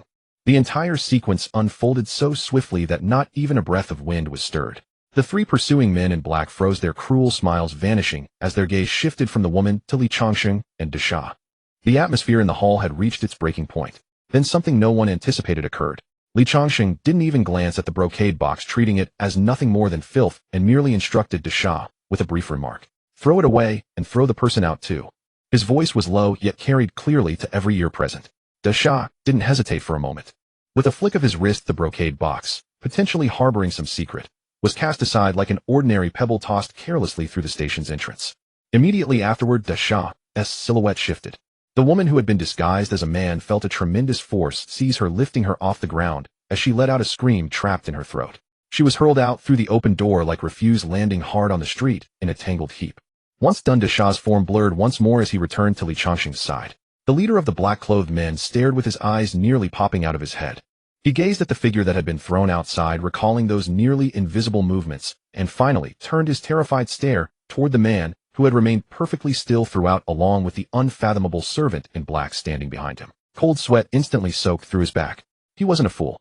The speed and power the servant had displayed far exceeded that of any ordinary martial artist. Add to that movement technique that he already at the mid-stage of innate foundation couldn't even track clearly. This person was at least at the peak of innate foundation, perhaps even a half step toward the Grandmaster realm. Such a powerhouse was definitely beyond his ability to provoke. Moreover, what kind of terrifying existence would master such a skilled servant willingly? This person was untouchable. The black-clothed leader's mind raced to a conclusion. He dared not look at Li Changsheng again, barking to his two equally terrified subordinates beside him, "Go." The three men escaped as though granted divine mercy, hurrying out of the inn to pursue the woman's direction. With that, both the source of trouble and the trouble itself were completely eliminated. The entire inn's main hall fell into an eerie, deathly silence. Everyone stared in stunned disbelief at the overwhelming scene before them, their minds completely blank. There was no bloody brawl, no intense confrontation. Only overwhelming dominance and a power that showed complete disregard. This silent intimidation proved far more terrifying than any violent clash. Li Changsheng acted as though nothing had happened. He slowly set down his teacup and gestured toward the waiter, whose face had already drained of color from fright. "Waiter, why hasn't the food arrived yet? And bring another pot of good wine." The waiter jolted as though awakened from a nightmare, nearly dropping the tray he was holding. His face ashen, he nodded repeatedly, with deep bows stumbling over his words. "Why, yes, young master. Coming right away." Without another moment's hesitation, he practically scrambled toward the kitchen, unwilling to linger for even a second. The entire hall remained as deathly silent as before, so quiet that even a needle drop could be heard. The martial artists who had been boasting and conversing loudly just moments ago were now completely silenced, heads bowed low, afraid to even move their chopsticks, lest any sound attract the attention of that formidable figure. Yet from the corners of their eyes they kept casting nervous glances toward Li Changsheng and the mountain-like figure looming behind him, their expressions filled with reverence and terror. Whispers began to emerge from the suffocating silence like mosquitoes, buzzing only to be quickly stifled by their owners themselves. Did you see that clearly? That servant in black." "No. It was too fast, like a ghostly apparition. That kind of force. That's absolutely not inner energy. What technique was that? That fleeing leader in black. I recognize him. He's the boss of the Black Wind Three Fiends at the mid-stage of innate foundation. And he was scared away by just a single glance. Could that servant possibly be a grandmaster? Good heavens, if a grandmaster serves as his servant. Just who is this young man?" The well-dressed youth who had boasted arrogantly earlier and seized someone else's seat now wore a face paler than a corpse. He gripped his steward's arm tightly, lowering his voice as he hissed in near desperation, "Everyone stay the fuck still. Anyone who dares to look again, I'll flay them alive." Li Changsheng remained oblivious to everything around him. This was precisely the effect he desired. Demonstrating his strength appropriately could eliminate 99% of future complications. Soon the waiter nervously brought forth the food and drinks, filling the entire table. Li Changsheng leisurely poured himself a cup of wine, savoring it with complete composure, entirely disregarding the suffocating tension that hung heavy in the main hall. "Finally, I can have a peaceful meal," he thought to himself. The entire meal passed in that eerie silence. After finishing his meal, Li Changsheng casually left a silver ingot on the table before slowly rising to his feet. The moment he moved, everyone in the hall felt their hearts leap into their throats. He led his silent servant in black toward the stairs leading to the second-floor guest rooms. Wherever he passed, the martial artists around him scattered like ghosts, hastily rising and stepping aside in a panic to clear a wide path. "This way, young master," the waiter said respectfully, guiding Li Changsheng to the second-floor room. Li Changsheng didn't even glance to the sides, his steps steady and unhurried as he ascended the stairs like a leisurely stroll, soon disappearing around the corner upstairs. Only when his presence completely faded did the people downstairs finally exhale, as though pulled from drowning, gasping for air, while slumping in their chairs, their backs soaked with cold sweat. "Sir, this is the room, please come in." The innkeeper bowed and scraped his face covered with a flattering smile, and led Li Changsheng to a room on the second floor. That expression of respect mixed with fear was clearly a lingering trauma from what had transpired downstairs. Li Changsheng said nothing more, simply tossing over a lump of silver. "Go on then. Unless I give further orders, no one is to disturb you upstairs. At once. Sir, please rest well. If you need anything, just call for this servant." The innkeeper grasped the silver, his smile brightening considerably as he thanked them profusely and departed. Li Changsheng pushed open the door and stepped inside, followed by the towering black-clad servant known as the Shah. Without waiting for instructions, the puppet Shah stood motionless at the doorway like a stone statue. Beneath the conical hat and black veil, his imposing figure radiated an aura so forbidding that he served as an excellent guardian at the threshold. The chamber was modest, but decently kept. Li Changsheng closed the door without delay and assumed a cross-legged posture upon the bed. Rather than immediately beginning his cultivation, he first recalled his daily routine. "Sign in," he murmured silently to himself. After signing in consistently over this period, his initial excitement had faded, yet he still harbored anticipation for whatever reward awaited him each day. Ding. Sign in successful at Wang Long Inn. Congratulations, host, on receiving a first-rate high-grade spiritual artifact, the Cold Iron Spear. The system's prompt echoed within his mind. Li Changsheng paused slightly, a trace of pleasant surprise crossing his features. An attack-type spiritual artifact. Could it be that as my strength grows, the rewards from signing in not only improve in quality, but also become increasingly rare? The thought flashed through his mind before a spear forged entirely from unknown cold iron materialized in his grasp. The spear's surface held a dull sheen, its chill penetrating to the bone, while a fierce cutting aura washed over him and seemed to lower the room's temperature. At last a weapon for offense, Li Changsheng thought with considerable satisfaction. Since reaching the chi refining stage, his daily sign-in rewards had consisted mostly of consumables like spirit stones and pills. This marked the first time he'd received an attack-type spiritual artifact. So he'd been wielding an ordinary spear purchased with silver. He attempted to channel a thread of spiritual energy into the spearhead. The cold iron spear hummed, and a half-inch white aura flared at its tip, peerlessly sharp, carving a deep groove into the solid wooden table corner with a cut as smooth as glass. How formidable this sharpness is! A gleam flashed in Li Changsheng's eyes. This power surpassed even his golden blade technique by a margin, yet consumed barely any spiritual energy. With this spear he would dare confront ordinary mid-stage chi refiners head-on. Li Changsheng felt greatly reassured and stowed the spear in his storage pouch. Suppressing his inner delight, he took out a mid-grade spirit stone, held it in his palm, and channeled the supreme clarity chi drawing art to enter a state of meditation where both object and self were forgotten. The mid-grade spirit stone's cultivation effect proved truly gratifying. One work period of it matched half a day of arduous training with low-grade stones from his past. At his current third layer of chi refining, his need for sleep had grown minimal. 2 or 3 work periods of seated meditation each day sufficed to sustain his vitality. The night passed without incident.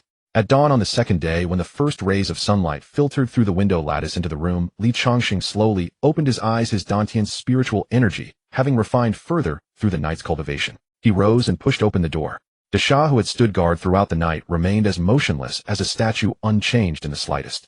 Li Changsheng led him downstairs, settled the bill, and retrieved the horse under the innkeeper's increasingly deferential yet wary gaze. Without lingering at Wanglong, he mounted and resumed his journey toward Longyuan City. As the morning sun rose, the imperial road already bustled with travelers and merchant caravans. Drive. This marked the third day since departing Wanglong Inn.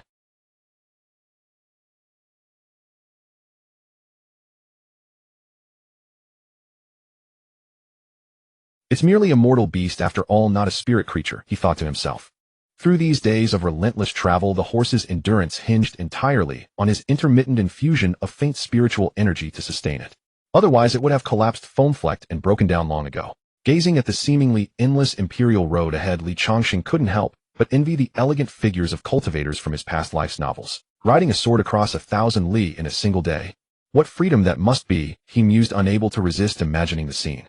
Traversing the mundane landscape as a streak of light, leaving mountains and rivers behind. That would surely prove 100 times superior to choking on dust along this dirt-laden road. Turning his awareness inward to his Dantian, he found that at the third layer of chi refining, his spiritual energy had grown several times denser than before, theoretically sufficient to sustain brief flight. The issue remains. I lack a flying sword. Li Changsheng recalled the first-rate high-grade cold iron spear he'd signed in for 2 days prior. Perhaps a spear could suffice. Didn't those novels feature cultivators soaring atop gourds, great seals, even door planks? Riding a spear wouldn't seem so extreme, he muttered silently to himself. Yet the crux of the matter lay not in what to ride, but how to fly. He possessed no knowledge of object-controlling incantations. That proved the most critical obstacle. Techniques and spells remained distinct disciplines. The supreme clarity chi drawing art taught only the methods of breathing and absorbing spiritual energy, while the golden blade and fireball techniques served offensive purposes and earth wall served defensive functions. He understood nothing of the proper methods for channeling spiritual energy into magical implements to achieve levitation. What if forcing too much chi into it caused an explosion? Take me along with it, he shuddered at the thought. Never mind. Survival takes precedence. If traveling slower meant staying safe, so be it, he reasoned, quickly extinguishing his impractical fantasies. Without a confirmed method for object control flight, he preferred the reliability of riding a horse. Having accepted this, he ceased urging his horse and let it slow to a comfortable pace, taking in the scenery, while silently circulating his techniques to recover the spiritual energy he'd expended. With grain avoidance pills, food concerns were moot. Yet his anticipation for the special sign-in location, the Zhou Dynasty Imperial Palace, only grew stronger. After traveling at a leisurely pace for roughly half a work period, his brows lifted and he gently tugged the reins. His dark horse snorted loudly and came to a halt. Ahead, a group of mounted soldiers rested beside the road. Clad in gleaming armor with grave expressions and alert postures, they radiated an aura of seasoned warriors. Amidst the soldiers' protection, 3 Taoist priests in robes sat in meditation with their eyes closed. A tent stood nearby with 2 soldiers stationed at its entrance, but what commanded attention was the carriage drawn by 2 tall horses positioned at the center of the procession. The carriage carried something unexpected, a golden coffin adorned with copper corners. It was not that Li Changsheng was timid. It was just that this scene instantly reminded him of a classic film from his past life, Uncle Zombie. In the desolate wilderness, a bizarre funeral procession, a few unreliable Taoists, a coffin heavily suppressed by talismans, and the eerie background music. This fear ingrained in his very DNA made him instinctively pull on the reins and halt his steps. However, this momentary shock lasted only a few seconds. Li Changsheng quickly regained his composure and then chuckled to himself. Why should he be afraid? He was no longer the ordinary man struggling for a living on Earth. He himself was a bona fide grandmaster with liquid true essence flowing through his veins instead of ordinary inner force. Moreover, he was a cultivator at the 3rd level of Qi refining, capable of wielding immortal techniques with a mere gesture. Behind him followed Dashan, a tireless second-tier puppet with combat power comparable to the Foundation establishment stage. In his storage pouch lay a trump card of the highest order, the sky-burning talisman, capable of delivering a full-force strike from a golden core cultivator. It could be said that barring any unforeseen circumstances, he could almost strut unimpeded through this mortal world. A mere coffin from the mortal world. Even if a zombie king really jumped out of it, it wouldn't be enough for Dashan to smash with one punch. Li Changsheng shook his head slightly. The logic was sound, but the prudence etched into his bones still made him choose not to gallop past. Instead, he rode slowly and unhurriedly forward. Better to observe first. He was in no hurry anyway. As the distance closed, and he saw the full view of the coffin, even though he had mentally prepared himself, he couldn't help feeling a chill run down his spine. It was by no means an ordinary burial casket. It was a genuine bronze-cornered gold coffin. The main body of the coffin was made of thick, gilded copper plates which under the daylight emitted a dense and dazzling golden light. The 8 corners of the coffin, however, were cast from pitch-black, gleaming bronze, densely etched, with intricate cloud patterns that ordinary people could not comprehend, along with some eerie runes resembling Sanskrit. At the joints between copper and gold, deep red cinnabar was meticulously used to outline chain-like red lines that wrapped around the entire coffin. If these details only made Li Changsheng feel astonished, what he saw next completely convinced him that the thing inside was definitely not a benign entity. He saw that the entire exterior of the gold coffin was wrapped in a neat Dharma net drawn with an ink line. The netting lines were not ordinary ink lines. They displayed a dark, deep brown hue, and a faint trace of blood could be smelled in the air. Black dog blood mixed with ink. This was one of the most common exorcism methods used by mortal Taoists. Not only that, but at the seam between the lid and the body, 7 or 8 peachwood wedges as thick as an adult's finger had been forcibly hammered in. At the end of each peachwood wedge was pasted a bright yellow talisman covered in cinnabar runes fluttering slightly in the wind, as if issuing a warning. The gilded copper coffin served as the body, the corpse-suppressing cloud patterns as the bones, the cinnabar seal as the veins, the black dog blood net as the garment, and the peachwood talismans as the seal. Taoist, Buddhist, and folk sorcery techniques. Almost all available means had been employed. Good heavens, this setup. Li Changsheng clicked his tongue in amazement. His understanding of this world was once again expanded. A mortal world actually harbored something that required such intricate methods to suppress. Could it really be a zombie inside? Li Changsheng grew curious. As he drew closer, the group of soldiers became alert. The leading man stepped forward, staring at him with piercing eyes, his hand already resting on the hilt of his saber. At that moment, among the 3 Taoists, the elder one suddenly opened his eyes. He stood up, his gaze first falling on Li Changsheng, then sweeping over Dashan, behind him, a flicker of barely perceptible surprise flashing in his eyes. "Young hero, please wait." The middle-aged Taoist made a martial greeting, cupping his hands, and said in a gentle voice, "May I ask where you are headed? If you are not in a hurry, would you be willing to travel with us and escort this item to Longyuan City?" By then, Li Changsheng had already arrived in front of them and stopped. He looked at the Taoist without speaking. This old Taoist must be a bit off. This coffin looked ominous in every way, and he wanted to drag him along to escort it. The middle-aged Taoist seemed to realize his own abruptness and quickly took out a gold ingot from his bosom. "Young hero, this is 5 taels of gold as a deposit. If you can escort us to Longyuan City together, I would be willing to offer another 50 taels of gold as a reward." As soon as he finished speaking, the 2 younger Taoists beside him couldn't help muttering under their breath. "Master, is this necessary? He's just an ordinary man with only 1 guard. Why would we need to pay him to escort us?" Li Changsheng was also puzzled. He could clearly sense that the 20 soldiers in this squad were all brimming with qi and blood, each at the peak of the Hotian realm. The leader was even at the peak of the Xiantian realm. Not far away in a tent, there was also a presence with a long, steady breath, just 1 step away from the Grandmaster level. The middle-aged Taoist before him appeared to be only at the mid-Xiantian stage on the surface, but he could faintly sense that another power lay dormant within him. As for the gold coffin, it was intact with no leakage of aura. With such a lineup, it was more than enough to attack a small county town, let alone escort a coffin. Did they still need to find someone to escort them? Li Changsheng ignored the gold ingot. His gaze shifted from the Taoist's earnest face to the bronze-cornered gold coffin. Master Taoist, he said, his voice calm. With your strength, I am of low cultivation and probably unable to be of much help. Moreover, this object. He paused, shaking his head slightly, the meaning clear. He didn't want to get involved. Li Changsheng was currently wearing the Thousand Illusion mask with an ordinary appearance, and his cultivation concealed at the early Xiantian level. He didn't believe this Taoist could see through his disguise. The middle-aged Taoist seemed to have anticipated Li Changsheng's refusal. He let out a sigh. Under normal circumstances, our strength would indeed be sufficient. But tonight is a once-in-50 years full moon night. I am worried that unforeseen events may occur. As soon as he finished speaking, the tent flap was lifted, and a person dressed in eunuch attire walked out. The person's fingertips were slightly curled, and he spoke in a shrill voice. Master Qianhe, the princess requests to know if we can depart. After saying this, he went back into the tent. Master Qianhe turned his head and responded. Li Changsheng was slightly stunned. Master Qianhe, a eunuch, a coffin, soldiers. This scene was far too similar to the images from that film in his past life. Uncle Zombie. However, the strength of the present team seemed even greater. And this eunuch was actually the half-step grandmaster he had sensed earlier.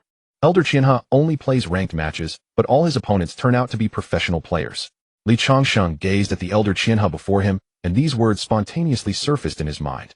Looking more closely, this Elder Qianhe bore a striking resemblance to the one from his previous life. According to Elder Qianhe, tonight was a full moon night that occurred once every 50 years. If nothing unexpected was supposed to happen, something unexpected would surely occur. Moreover, they too were headed for the Imperial City. Never mind. This time let me take you under my wing, Elder Qianhe. With that thought in mind, Li Changsheng changed his words. Elder Qianhe, I too am bound for Longyuan City. Since you are also heading there, let us travel together. Upon hearing this, Elder Qianhe, who had been preparing to leave, flickered with joy as taught, nerves easing slightly. Then I shall impose upon the young hero. This humble Taoist is deeply grateful. He quickly extended the 10 taels of gold in his hand. Li Changsheng did not refuse. For someone at his current level, mortal gold was still useful for daily meals, and it wasn't as though he could do such work for free. Just then the tent beside them was pushed open. The eunuch from earlier emerged first, holding the curtain aloft with one hand. Immediately after, 2 maidservants helped a richly dressed woman step out. Li Changsheng's gaze swept over her briefly. Her bearing and attire clearly marked her as the princess the eunuch had mentioned. The princess was young, her expensive clothing unable to conceal the weariness etched upon her face. Her eyes passed over Li Changsheng without further comment, merely saying softly to Elder Qianhe, Truly, I am in your debt, Elder. Your Highness is too kind.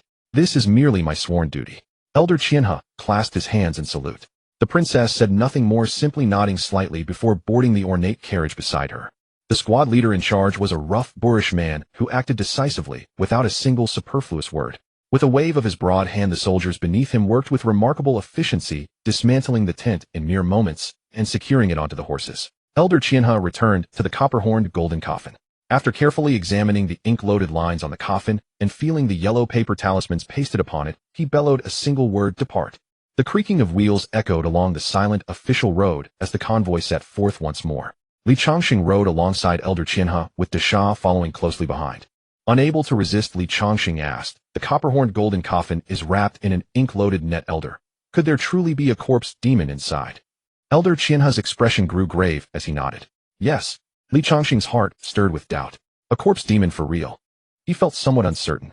Were the corpse demons in this world the same as those hopping creatures from the movies in his previous life, the kind that could be pinned in place with a talisman stuck to their foreheads?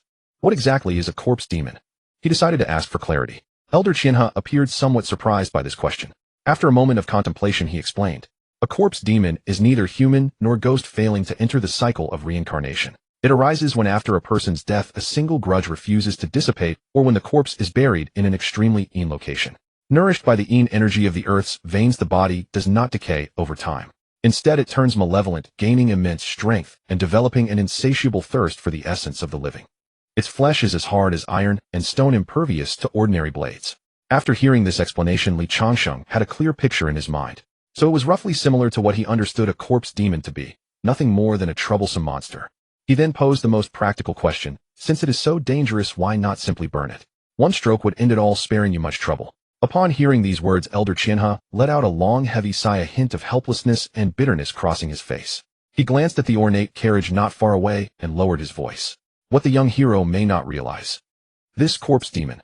In life, it was the heir of a border prince, noble of status and by blood a member of the imperial family. According to ancestral law, royal remains may not be arbitrarily destroyed. They must be transported back to the imperial city and enter the imperial mausoleum, or await the personal judgment of His Majesty. This humble Taoist merely follows orders. The difficulties are inexpressible in words. Upon hearing this, Li Changsheng understood in his heart. It wasn't that they couldn't, but that they dared not. The involvement of the imperial family transformed this matter from a simple case of vanquishing evil and upholding justice into a complex political affair. Indeed, rules could be more formidable than tigers. He asked no further questions, merely nodding and riding silently in formation alongside Elder Qianhe. The sun hung high overhead. A convoy of less than 30 souls made its way slowly along the official road. Li Changsheng sat astride his horse. Without betraying any expression, his gaze swept across the procession ahead. This convoy did not boast great numbers. At most, there were 20 soldiers plus the commander, the princess, her 2 maidservants, the eunuch, and Elder Qianhe with his 2 disciples. Yet they moved with disciplined precision, their steps perfectly coordinated. Elite soldiers who had spent years grinding in military camps. At the very front of the convoy led 2 rows of soldiers. 3 men in each row. The rough commander rode behind them.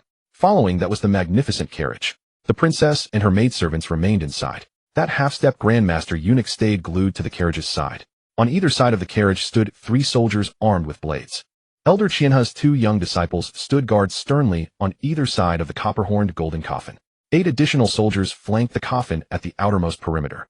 Li Changsheng and Elder Qianhe rode side by side at the convoy's rear. The formation was as tight as a sealed net. The march was exceedingly monotonous. Throughout the journey, it was only through the occasional exchanges between Li Changsheng and Elder Qianhe that he managed to relieve the boredom. This also allowed him to grasp the general context of the situation. Furthermore, while the entire convoy ostensibly followed the princess's orders, the true mastermind behind the scenes was none other than Elder Qianhe. The convoy's pace of advance and retreat, all was under his control. The main force pressed onward for approximately 2 more hours. At first, Li Changsheng had assumed Elder Qianhe treated only him with such courtesy. Now he realized he had guessed wrong. This old Taoist was casting a wide net entirely. The number of travelers on the official road during the day was not insignificant. Along the way, they encountered several groups of fellow travelers. For anyone with a robust qi and blood constitution who possessed some skill, Elder Qianhe would immediately approach them. Without hesitation, he would flash the gold as payment, begging them to accompany and protect the coffin. Li Changsheng watched Elder Qianhe's bustling figure. To be honest, had it not been for his formidable strength and numerous trump cards, he would have long since refunded the money and left the convoy. Tonight was the once-in-50 years full moon night. Elder Qianhe was risking his very life to frantically summon people for protection. However, where there was heavy reward, there would surely be courageous souls. In the end, the convoy managed to recruit 2 new hirelings with stars in their eyes. A shrewd steward, and a young master dressed in silk garments. Li Changsheng glanced at the backs of those 2. These 2 were merely at the later human stage, middle rank. Should they truly encounter a corpse demon or any manner of foul creature, they would merely be cannon fodder. Elder Qianhe surely understood this principle. Oh wait, there was still a use for them. They could be fed to the creature as bait to buy precious time. The sun's shadow gradually tilted westward. Li Changsheng withdrew his gaze and continued following the convoy trudging onward. At dusk, the column set up camp in a wind-sheltered valley alongside the official road. Soldiers moved about establishing defenses, while several strong men worked together to pitch tents. The heaviest and most crucial piece, the copper-horned golden coffin, was carefully placed in the center of a clearing surrounded by bonfires. Darkness fell quickly. The night sky was cloudless, stars sparse. A moon, enormous, almost unreal, crept silently over the mountain ridge. Its silver light poured like mercury across the valley, casting everything in a cold, ghastly pallor. 3 bonfires were lit in the sheltered part of the valley. Flames danced, stretching the coffin's massive shadow into grotesque, twisting shapes on the ground. Taoist Qianhe glanced upward at the abnormal moon, his previously calm expression darkening with alarm as his fingers instinctively tightened around his whisk. A full moon once every 50 years. The yin energy must be at its peak. This is not as simple as it seems. He muttered to himself, a deep sense of foreboding rising within him. Li Changsheng sat quietly at the edge of an outer fire, also noticing the anomaly in the sky. That moon is excessively large, isn't it? He warmed himself by the fire while keeping watch over the camp center with the Shah standing silently beside him. Just then, thud! A dull, heavy blow echoed from within the copper-horned golden coffin, unexpected and sudden. The sound was modest, yet in the silent valley, it carried clearly to every listener nearby. The soldiers who had been chatting fell silent instantly. All eyes turned to the golden coffin, hands gripping their weapons tight with tension. Taoist Qianhe's face drained of color. In one swift motion, he lunged toward the coffin, his 2 disciples close behind, their faces ashen with fear. Li Changsheng remained seated, watching calmly. He was certain Taoist Qianhe would act, and he wanted to see the man's true capability firsthand. Thud, thud, thud. The blows grew faster, harder, as though an unstoppable monster thrashed wildly within, desperate to break free. The massive gilded bronze coffin shuddered with each impact. "Master," cried Qianhe's disciples, their voices trembling as they frantically checked the talismans and ink lines sealing the coffin. Li Changsheng observed with growing wariness. In films, royal zombies escaped only after torrential rain washed away the ink lines and lightning struck the coffin, both calamities converging at once. But the present circumstances were starkly different. The sky was clear, not a cloud in sight. No rain in sight, let alone a downpour. Moreover, the golden coffin was sealed tightly with peachwood nails, black dog's blood, and cinnabar talismans. There was no visible sign of any breach imminent. Li Changsheng glanced once more at the enormous moon. It was the only variable he could identify. He was eager to see whether the zombie inside would indeed break free. Clang! A deafening crash split the air. The solid coffin lid buckled inward, forming a grotesque bump, as though an invisible hammer had struck it with full force. The ink lines wrapped around the coffin snapped, taut, vibrating with a low hum. "This is bad." Taoist Qianhe gasped, pulling a stack of yellow talismans from his robe. Biting his fingertip, he began drawing symbols with urgent precision. "Hold your ground." He barked at the soldiers around him, but his words brought little comfort. Though the soldiers held their positions, their ashen faces and shaking legs betrayed the terror gripping them. As the blows intensified, Qianhe retrieved another stack of yellow talismans from his robe, biting his finger to draw the corpse-suppressing charms with blood as his medium.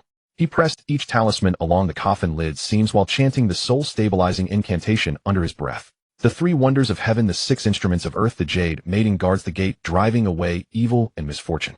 His disciples worked without pause, one brandishing a small bagua mirror toward the coffin, the other scattering handfuls of glutinous rice in a circle around it. As Qianhe continued his rituals, the violent tremors gradually subsided. Thud, thud. The impacts grew fainter until they faded entirely. Silence returned to the valley, broken only by the crackling of the bonfires. Qianhe exhaled deeply, sweat beading on his forehead. Behind him, the soldiers collapsed with relief, their legs giving way. It's over, it's over. All clear." Qianhe reassured the group. Li Changsheng watched from a distance, nodding approvingly. "Impressive. You truly are Taoist, Qianhe." But just as everyone believed the danger had passed, disaster struck without warning. Among the ranks, the young nobleman recruited that day, previously cowering in terror, now stood with hollow, vacant eyes as though his very soul had been ripped away. He let out a guttural roar unlike any human sound, then surged forward with impossible speed, shoving aside soldiers and charging straight for the now silent copper-horned golden coffin. Crack! With a sickening impact, the young man slammed his forehead against the coffin lid. Blood streamed down, seeping through the cracks into the darkness within. The entire camp froze in shock. Neither Taoist Qianhe nor his disciples had anticipated this. "Quick! Pull him away!" Qianhe shouted, first, his voice cutting through the panic. Two soldiers closest to the young man dragged him back, but he was already unconscious, his eyes glazed and lifeless. Qianhe's expression darkened to ash. "This is bad. That creature can control the living through the coffin." A chill deeper than anything he'd felt before gripped his heart. He had anticipated the zombie's frenzy under the full moon, but never imagined its power would transcend his understanding entirely. "Seal it faster," he roared, producing the final golden talisman from his inner robe. A supreme treasure passed down through his sect, its power unmatched. But it was too late. The moment his fingers brushed the coffin lid, a thunderous explosion shattered the silence. The 1,000-gene copper-horned golden coffin's lid erupted outward with inexplicable force, soaring skyward like a cannonball spinning through the air before crashing into the mountainside dozens of meters away with a devastating boom. A thick, nauseating stench of decay erupted from the coffin like black fog. Taoist Qianhe, struck first, was hurled backward, without even a scream arcing through the air before landing. Alive or dead, no one could say. Surrounding soldiers were tossed aside like leaves, wailing in terror. And before all their horrified eyes, a hand, covered in bluish-black corpse marks, nails long and sharp, emerged slowly from the coffin. Then, stiff and towering in the garments of a former dynasty's royal prince, a figure rose step by agonizing step from the golden coffin. Its skin was desiccated and pulled tight, carrying an unnatural bluish-gray pallor. Corpse marks crisscrossed its face like dark veins. Eyes sealed shut, yet those fangs, jutting sharply from parted lips, gleamed with cold menace beneath the ghostly moonlight. The zombie abruptly opened its eyes. A pair of eyeballs devoid of pupils, a chaotic gray-white, locked onto the most ornate tint at the center of the camp, as if something within exuded a fatal allure. Roar! A roar not of human origin erupted from its throat. With a sudden push of its legs, the rigid body shot forward like a cannonball, ignoring all living beings around, and leaped straight toward the princess's tent. From the dust stirred up by the blast in the distance, a figure struggled to rise. It was Master Qianhe, who had just been sent flying. Blood trickled from the corner of his mouth, but he ignored his own wounds. Seeing the zombie charging straight for the princess's tent, a fierce glint flashed in his eyes as he once again drew his sword and rushed forward. Demon, how dare you? With a sharp cry, Master Qianhe moved like the wind, arriving before the zombie and blocking its path again. He swiftly drew 3 yellow talismans from his robe, chanted a spell, and flicked them. The talismans transformed into 3 streaks of fire flying toward the zombie in a triangular formation. Bang, bang, bang. The talismans exploded on the zombie, bursting into 3 flames that scorched the former imperial prince's robes. Yet the zombie only paused slightly before continuing its charge unscathed. Master, I'll help you. Form the formation. His 2 disciples suppressing their terror attacked from both flanks. One held a bagua mirror, channeling moonlight into a beam straight at the zombie's face. The other grabbed sticky rice, mixed with cinnabar, and scattered it like flowers over the zombie. Sizzle. The sticky rice landed on the zombie instantly, emitting black smoke and a sharp hissing sound of flesh corroding. The zombie, in pain, roared more furiously, its forward momentum slowed by the unrelenting assault. Now's the chance. A glint of sharpness flashed in Master Qianhe's eyes. His peachwood sword, tinged with a faint red glow, let out a soft hum. He stepped in the 7 stars pattern, his figure flickering, and thrust the sword viciously at the joint of the zombie's neck. By the campfire, Changsheng took in the entire scene. Master Qianhe's talismans, peachwood sword, and incantations all displayed a peculiar power. This power differed from his own spiritual energy, which did not rely on the vital energy of heaven and earth, but was activated through special mediums, such as the caster's blood essence or resonance, with some unknown rules of the world. Changsheng's heart stirred. Could this be another cultivation system? As he pondered, the situation suddenly shifted. Clang! Master Qianhe's peachwood sword struck the zombie's neck, producing a jarring metallic sound. The blade pierced less than half an inch before being firmly lodged in the iron-hard muscle. The zombie, thoroughly enraged by these annoying flies, roared skyward, abandoned the tent, and erupted with an even greater surge of corpse chi, forming a visible black shockwave. Boom! An irresistible force slammed into him. Master Qianhe's peachwood sword let out a mournful cry and shattered into pieces.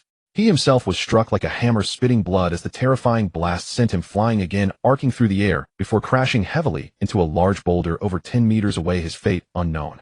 His 2 disciples were not spared either. Caught in the shockwave's aftermath, their magical instruments exploded instantly, blood spurting from their mouths as they were thrown backward, immediately knocked unconscious. Stop it! Seeing the master fall again and the zombie charging toward the tent, the leading commander finally gave the order through gritted teeth. Though the surrounding soldiers were pale with terror, they mustered courage through strict discipline, brandished their long blades, formed a human wall, and fearlessly met the zombie. Clang, clang, clang. A series of dense metallic clashes. The soldiers' blades struck the zombie like hitting the hardest city wall, only to spark without leaving even a scratch. The zombie's assault did not pause. With a wave of its claws, it easily tore through the human wall. It grabbed a soldier who was a bit slower. The soldier's fine iron armor, as fragile as paper, instantly crumpled under the grip. The zombie opened its bloody maw, ignoring the soldier's terrified screams, and sank its 2 ferocious fangs deep into his neck. A sickening sound of swallowing arose. The soldier visibly withered, and in just a few breaths a strong man turned into a skin-and-bone corpse, discarded carelessly by the zombie. This horrific bloody scene terrified everyone. Before they could react, the zombie pounced on another soldier, draining his blood in the same brutal manner. Screams and the sound of bones breaking echoed one after another. In just a few breaths, the human wall was completely torn apart. Demon, how dare you? The half-step Grandmaster eunuch who had been guarding the tent entrance realized that if he did not act now, everyone would die here. He let out a sharp, piercing cry, his figure drifting like a ghost. His palms wreathed in visible thick, true chi, struck with fierce wind, boldly meeting the zombie. Boom, boom, boom. A series of dull thuds. His palm strikes, powerful enough to split rocks, finally had some effect on the zombie, each blow causing it to pause slightly. But that was all. The zombie, as if tired of trifling with these ants, ignored the eunuch's palm aimed at its face. Its bluish-gray claws, with a sharp, tearing sound, savagely struck at the eunuch's chest. The eunuch's face changed drastically. He tried to withdraw his palm for defense, but it was too late. With a crisp crack, his protective true chi shield shattered like an eggshell under the zombie's claws. The claws heavily imprinted on his chest. The eunuch struck like a heavy blow, coughed up blood, flew backward like a broken kite, crashed into a thick tree, and fell to the ground, his fate unknown. Thus all resistance was utterly annihilated. At that moment, from the rubble of the shattered boulder in the distance, a figure struggled to rise. It was Master Qianhe, severely wounded. Covered in blood and disheveled, he looked at the hellish scene before him, his eyes filled with shock and despair. He knew that ordinary spells were useless against this royal zombie. He had to resort to his trump card.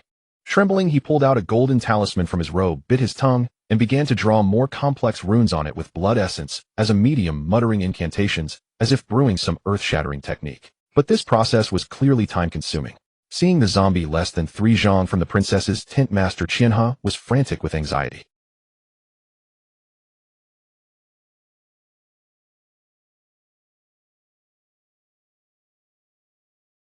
He had invited Li Changsheng with gold to escort them mainly because he could not discern the realm of Desha. Yet Desha did not look like an ordinary mortal without cultivation. Now he could only pray that he had not misjudged. He shouted with all his might, "Young hero, help me." This cry finally stirred Li Changsheng, who had been watching the show, into action. He had delayed acting partly to clearly assess the true strength of this royal zombie. On the other hand, he knew well that the value of a favor is maximized only when extended at the moment of deepest despair and greatest danger. Now the timing was just right.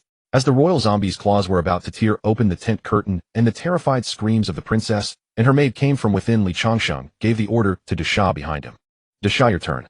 Smash it for me." The puppet Desha vanished from behind Li Changsheng like a ghost. The next moment it appeared silently before the royal zombie. Its fist forged of unknown metal wielded pure physical force. A simple unadorned straight punch met the zombie's outstretched claw. There was no earth-shattering boom, only a sickening sound of bone shattering, starkly piercing in the silent valley. Crack! The royal zombie's claws, which could tear through fine iron, were as fragile as rotten wood before Desha's fist. At the moment of contact, the zombie's entire arm from the claw tips onward was shattered inch by that irresistible, overwhelming force, exploding into pieces. Black corpse blood and splintered bones sprayed in all directions. The zombie's forward momentum abruptly halted. It let out a roar mixed with pain and fury, its massive body staggering back several steps under the residual force of the punch. The crippled arm hung limply, connected only by scraps of flesh and skin. All survivors, including the princess who glimpsed this through the tent gap and Master Qianhe, who was drawing his talisman with despair, stared with ghost-like expressions at the black-clad servant who had appeared out of nowhere and with unbelievable power turned the tide in the face of defeat. Their minds went completely blank, frozen in that moment. In the mountain hollow, a deathly silence reigned. Everyone was stunned, staring at the incredible scene as if they had been frozen in place. The claws of that royal zombie, which could tear through refined iron along with the entire arm connected to them, were now snapping apart like rotten wood, hanging limply from the shoulder, held only by a few shreds of flesh and sinew. Black corpse blood and shattered bone fragments continued to drip from the horrific wound. The zombie's forward charge was forcibly halted for the first time, and a flicker of confusion seemed to cross its grayish-white pupils. It was as if its chaotic mind could not comprehend why this seemingly lifeless, living person, who didn't even qualify as food, could possess such terrifying power. Li Changsheng remained seated steadily by the campfire, his posture unchanged, and his face utterly devoid of expression. Yet his mind was racing. This zombie's physical strength is roughly equivalent to a body cultivator at the second layer of qi refining. Its pure physical defense is astonishing. Qianhe's talismans are somewhat interesting. They seem to invoke some kind of law power, but their power is too weak. Attacks from ordinary martial artists are basically just scratching the surface. Not far away, Taoist Master Qianhe, who had just struggled to rise from the rubble and was preparing to fight to the death, was completely dumbfounded. His mouth was half open, wide enough to hold an egg. The half-length peachwood sword in his hand fell to the ground, without his noticing, and his mind was a complete blank. What kind of monster is this? It's not true qi nor internal energy. It's pure extreme power without any attribute. This punch, even at my peak I couldn't withstand it. This young hero, where on earth does he come from? On the other side, the half-step Grandmaster eunuch, supported by his own men, his face pale as death, stared at the black figure with eyes full of terror. He considered himself a half-step Grandmaster with palm strength capable of splitting steels and shattering rocks, yet before that black-clad servant, he felt like a joke. That kind of pure power had transcended the realm of martial arts. Through the gap in the tent, the princess stared fixedly outside, her beautiful eyes already filled with boundless shock. After a brief standoff, the instinctive agony and fear seemed to overcome the zombie's bloodthirsty nature for the first time. In its chaotic mind, a clear thought emerged for the first time: flee. The zombie abandoned the princess, who was right in front of it, spun around abruptly, and its stiff legs burst forth with a speed incongruous with its size, fleeing without looking back into the darkness beyond the mountain hollow. This scene once again left everyone utterly astounded. The ferocious, brutal, and fearless royal zombie. Had it actually been scared into submission? Was it actually running away? Li Changsheng watched the fleeing figure, his gaze still calm. Without any superfluous words, he calmly issued an order to Desha. Catch up to it and dismantle it. The order was given. Desha's figure vanished from the spot instantly. Before the crowd could blink, the black figure had already appeared several dozen meters away, like a specter arriving after the start, but overtaking the zombie in an instant, catching up to the fleeing creature. Facing the zombie's broad back, it made no fancy moves. Just a simple straight punch aimed at the back of the zombie's head. Bang! The fist collided head-on with the zombie's skull. This time there was no earth-shattering roar, only a dull splintering sound, like a ripe watermelon being smashed by an 8-pound heavy hammer. That hard skull which had remained unscathed under Taoist Master Qian's peachwood sword. Not even a white mark left, shattered like fragile porcelain under de Sha's fist, exploding with a burst. Black corpse blood, shattered bone fragments, and some indescribable tissues splattered in all directions. The headless zombie body shook violently, its forward momentum abruptly halted, yet it still stumbled forward 2 steps, driven by its undead instinct, as if trying to continue attacking. Still not dead. A flicker of caution from his past life crossed Li Changsheng's mind. When dealing with zombies, grinding bones to ashes is the safest. He gave another order: smash it to pieces. Under de Sha's blank mask, 2 red lights flickered faintly. It stepped forward, its large hand like a palm leaf fan grabbing the still twitching headless corpse like a tattered sack, swinging it down to smash it fiercely against the ground. Boom. The ground trembled violently, dust rising. Boom, boom, boom. De Sha did not stop. It lifted the zombie by one leg, and over again, using the most primitive and brutal method, repeatedly pounded the hard corpse onto the rocky ground. Dull, heavy thuds accompanied by the crack of bones being smashed inch by inch echoed ceaselessly in the silent mountain hollow, pounding on the hearts of every survivor. The surrounding survivors, watching this bloody, brutal, and utterly graceless scene, turned pale as death, their stomachs churning. A young soldier could no longer hold back. With a retch, he vomited on the spot. The fear in their eyes at this moment even surpassed that when they faced the zombie earlier. Finally, under the relentless pounding, the royal zombie's body was smashed into several shapeless lumps of rotten flesh, no longer recognizable as human. Only then did de Sha release its grip, kicking the pile of flesh over to the campfire, then retreating behind Li Changsheng, once again becoming a silent statue. The mountain hollow once again fell into a deathly silence. Only the crackling of the campfire and the heavy bellows-like breathing of the crowd remained. After a long while, Taoist Master Qian finally snapped out of his immense shock and terror. Ignoring his injuries, he struggled to walk before Li Changsheng, and without any hesitation performed the highest Taoist ritual of prostration, kneeling and touching the ground with his forehead. His voice trembled, filled with the relief of survival and boundless reverence. "Thank you, young hero, for saving my life." The tent curtain was lifted and the princess, supported by her maid, stepped out. Her pretty face was pale, and her gaze at Li Changsheng was complex. Gratitude, but more than that, a bone-deep fear rooted in the unknown power. She performed a solemn bow, her voice trembling slightly. "Thank you, young master, for your intervention." In response to their gratitude, Li Changsheng merely waved his hand. He picked up a burning stick from the campfire and casually tossed it into the pile of zombie ashes, watching them dissolve into nothing in the flames. Then, in a tone as flat as it was cold, he said, "It was nothing." This casual, effortless attitude, treating the terrifying zombie like an ant, only made everyone feel he was unfathomable. Li Changsheng returned to sit by the campfire, letting the black-clad puppet de Sha stand silently behind him like a statue again, as if the earth-shattering battle just now had never happened. The soldiers and attendants around now looked at him with eyes that had completely shifted from viewing a paying employer to a living deity, filled with awe and fear. The surviving soldier commander stepped forward, said nothing, but knelt on one knee before Li Changsheng, performing the highest military salute. Taoist Master Qian, not far away, looked at the heap of ashes that had been reduced to flying cinders, then at Li Changsheng and the silent servant behind him, his eyes filled with boundless confusion and reverence. He murmured to himself, "Who on earth is this divine being?" Dawn. A mountain hollow. The atmosphere was suffocatingly oppressive. The traces of last night's battle were still fresh. Crushed stones and scorched earth mingled with a faint metallic scent of blood, silently reminding everyone of the ferocity of the conflict. Of the 20 elite officers, nearly a third had fallen in the previous night's engagement. The survivors, all bearing wounds, silently gathered the remains of their comrades, their faces a mixture of relief at having survived and of fear they could not conceal. The eunuch, who was a half-step grandmaster, had also sustained severe injuries and did not survive. As for the 2 unfortunates that Master Qian had hastily recruited along the way, they met an even more gruesome end.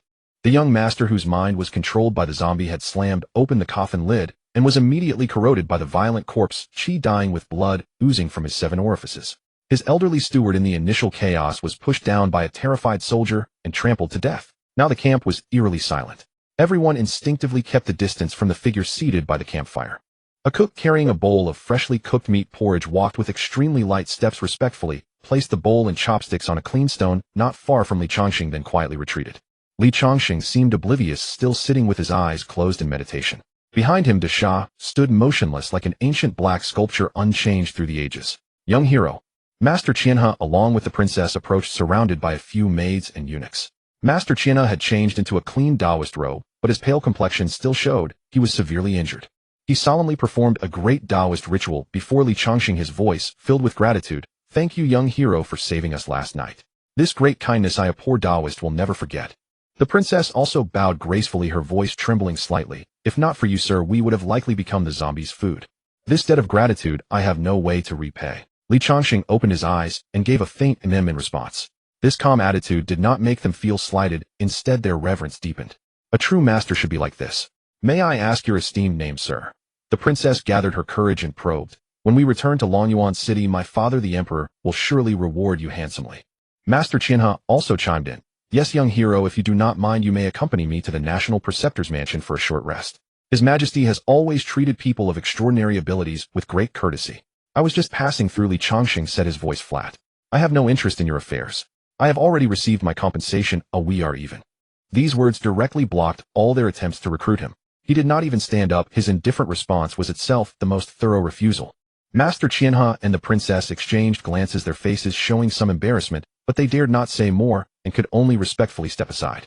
While everyone was packing up the camp and preparing to set out again, Changsheng found a secluded corner unnoticed. He murmured in his heart, check-in. Ding. Check-in successful. Congratulations, host. You have obtained a bottle of the Elixir Foundation Establishment Pill Low-Grade Spirit Stones X50. Looking at the small white jade bottle and the pile of spirit stones that appeared in his palm, Changsheng felt a surge of joy. The Foundation Establishment Pill was a precious elixir that could help a cultivator at the 9th layer of Qi refining break through to the Foundation Establishment stage. Although he was only at the 3rd layer of Qi refining and could not use it yet, it would certainly come in handy in the future. He stored the elixir and spirit stones into his storage pouch, feeling even more anticipation for the upcoming visit to the Imperial Palace.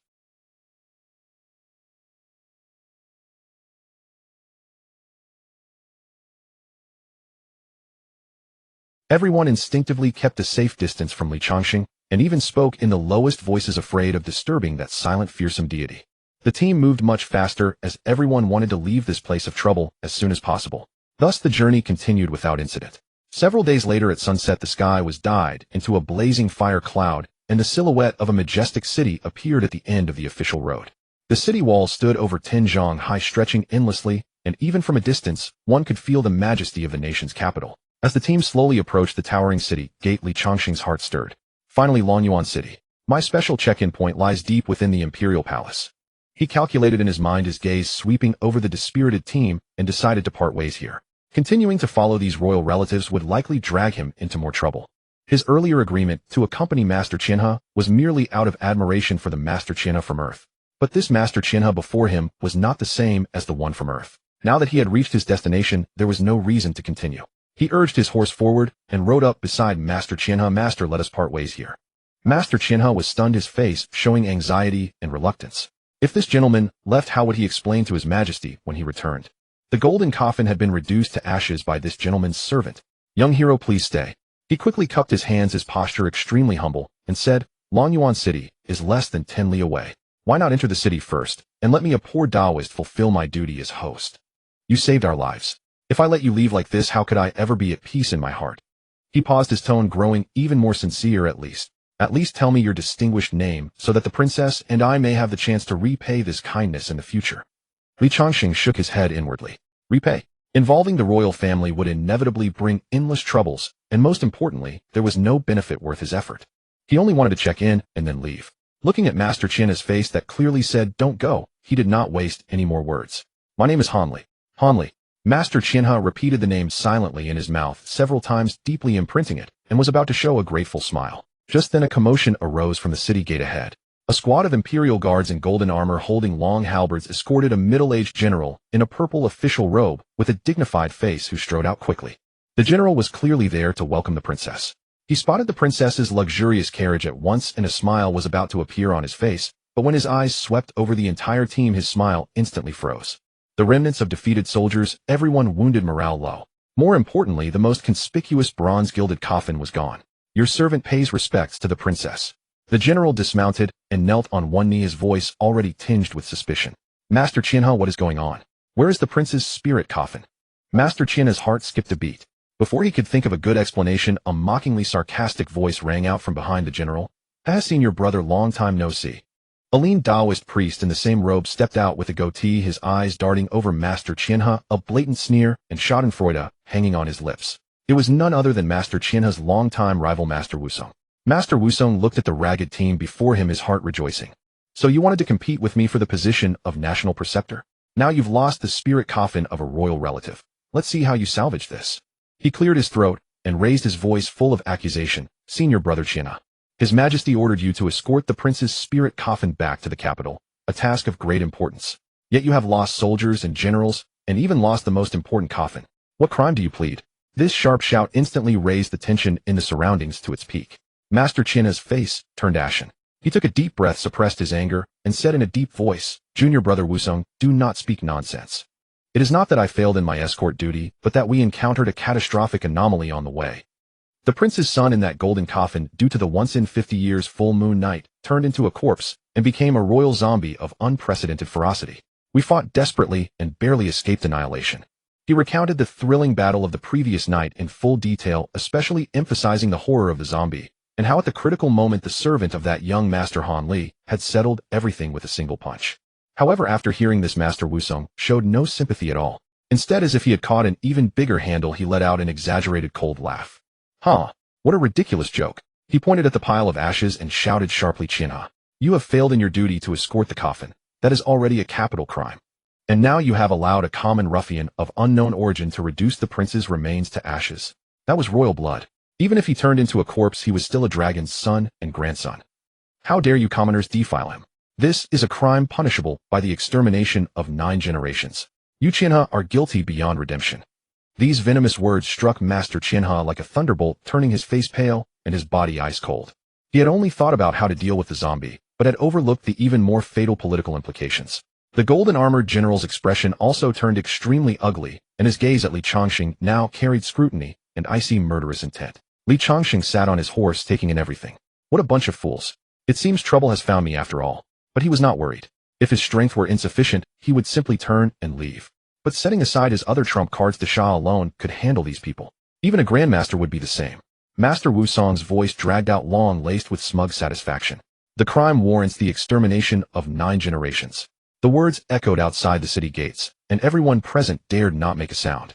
The golden-armored commander had already harbored dissatisfaction toward this battered contingent.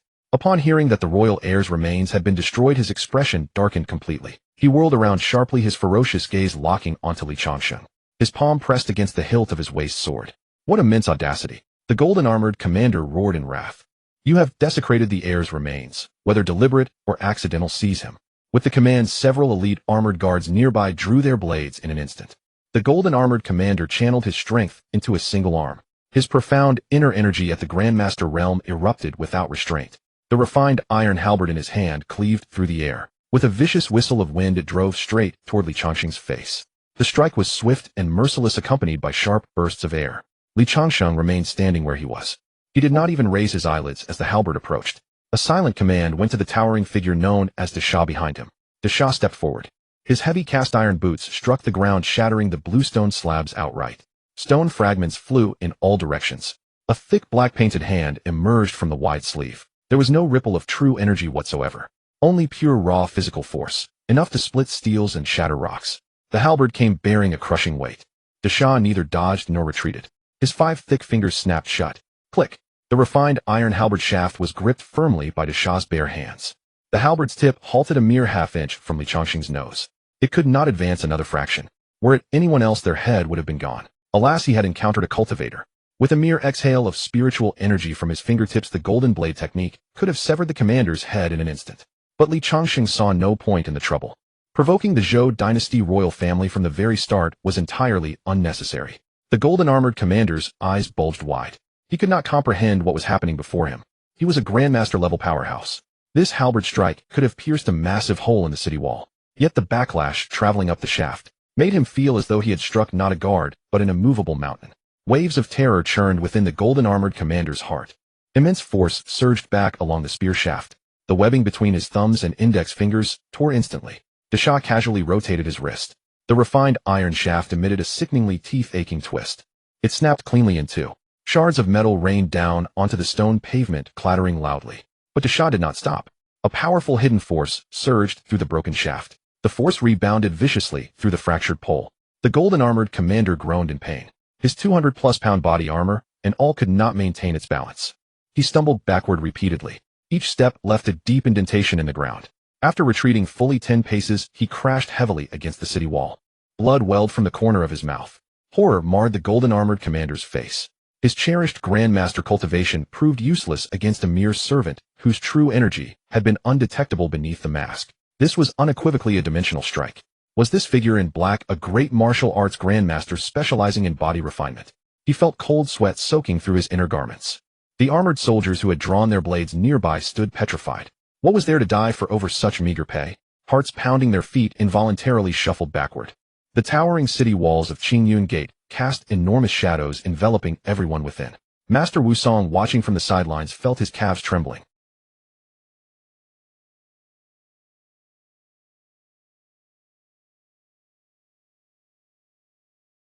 That old fox Qian, he had turned the royal zombie to ash. If he could pin this blame firmly. The purple-gold bagua robe representing authority in the state preceptor's mansion would be his Wusong's.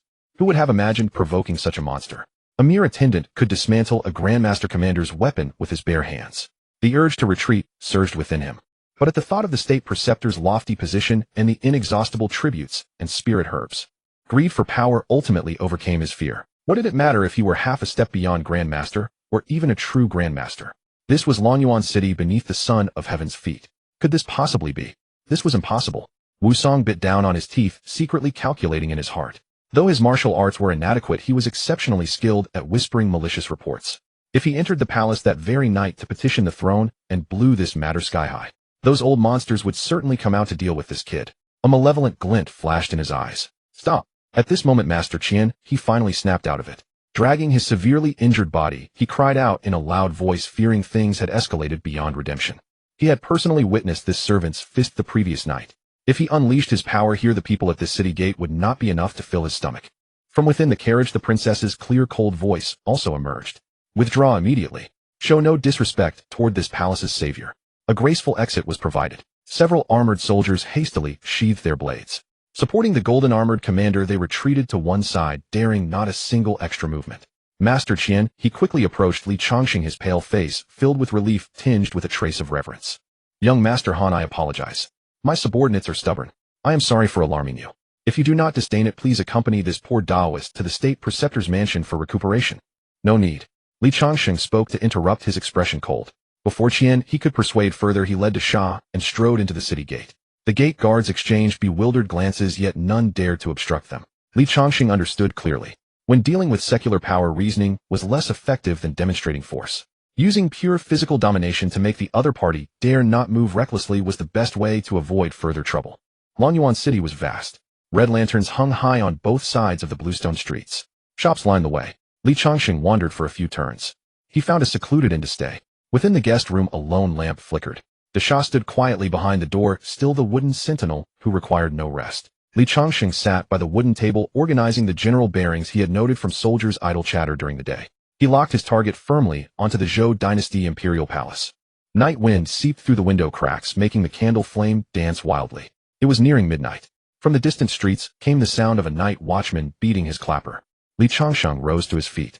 The night wind stirred the hem of his robes. He placed his hand on the thousand illusion mask to confirm. The spiritual fluctuations around his body instantly converged to nothing. He glanced back at Desha. Stay here and maintain the illusion that I am in the room. Red light flashed within Desha's eye sockets. It received the command. Li Changsheng pushed open the window crack and vaulted out. Deploying the phantom lost step technique, his entire being merged into the deep night. He slipped toward the distant, resplendent Zhou Dynasty Imperial Palace. I wonder what sort of heaven-defying treasure I might obtain by checking in at the Imperial Palace.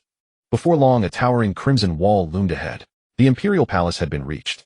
This was the most heavily guarded place in the entire great Zhou Dynasty. Armored guards stood watch at intervals atop the high wall, the torchlight illuminating a vast area below, while numerous patrols of Imperial guards marched back and forth with spears. Li Changsheng concealed himself in the shadows of a corner. He observed the patrol patterns of the Imperial guards, seeking out blind spots in the defense. For an ordinary martial artist, this place would be an inescapable trap. But he was a cultivator. Seizing the moment when two patrols crossed and their line of sight was blocked, he pushed off the ground, his body soaring into the air, and lightly leaped over the towering palace wall. His toes landed steadily on the bluestone slabs of the inner palace.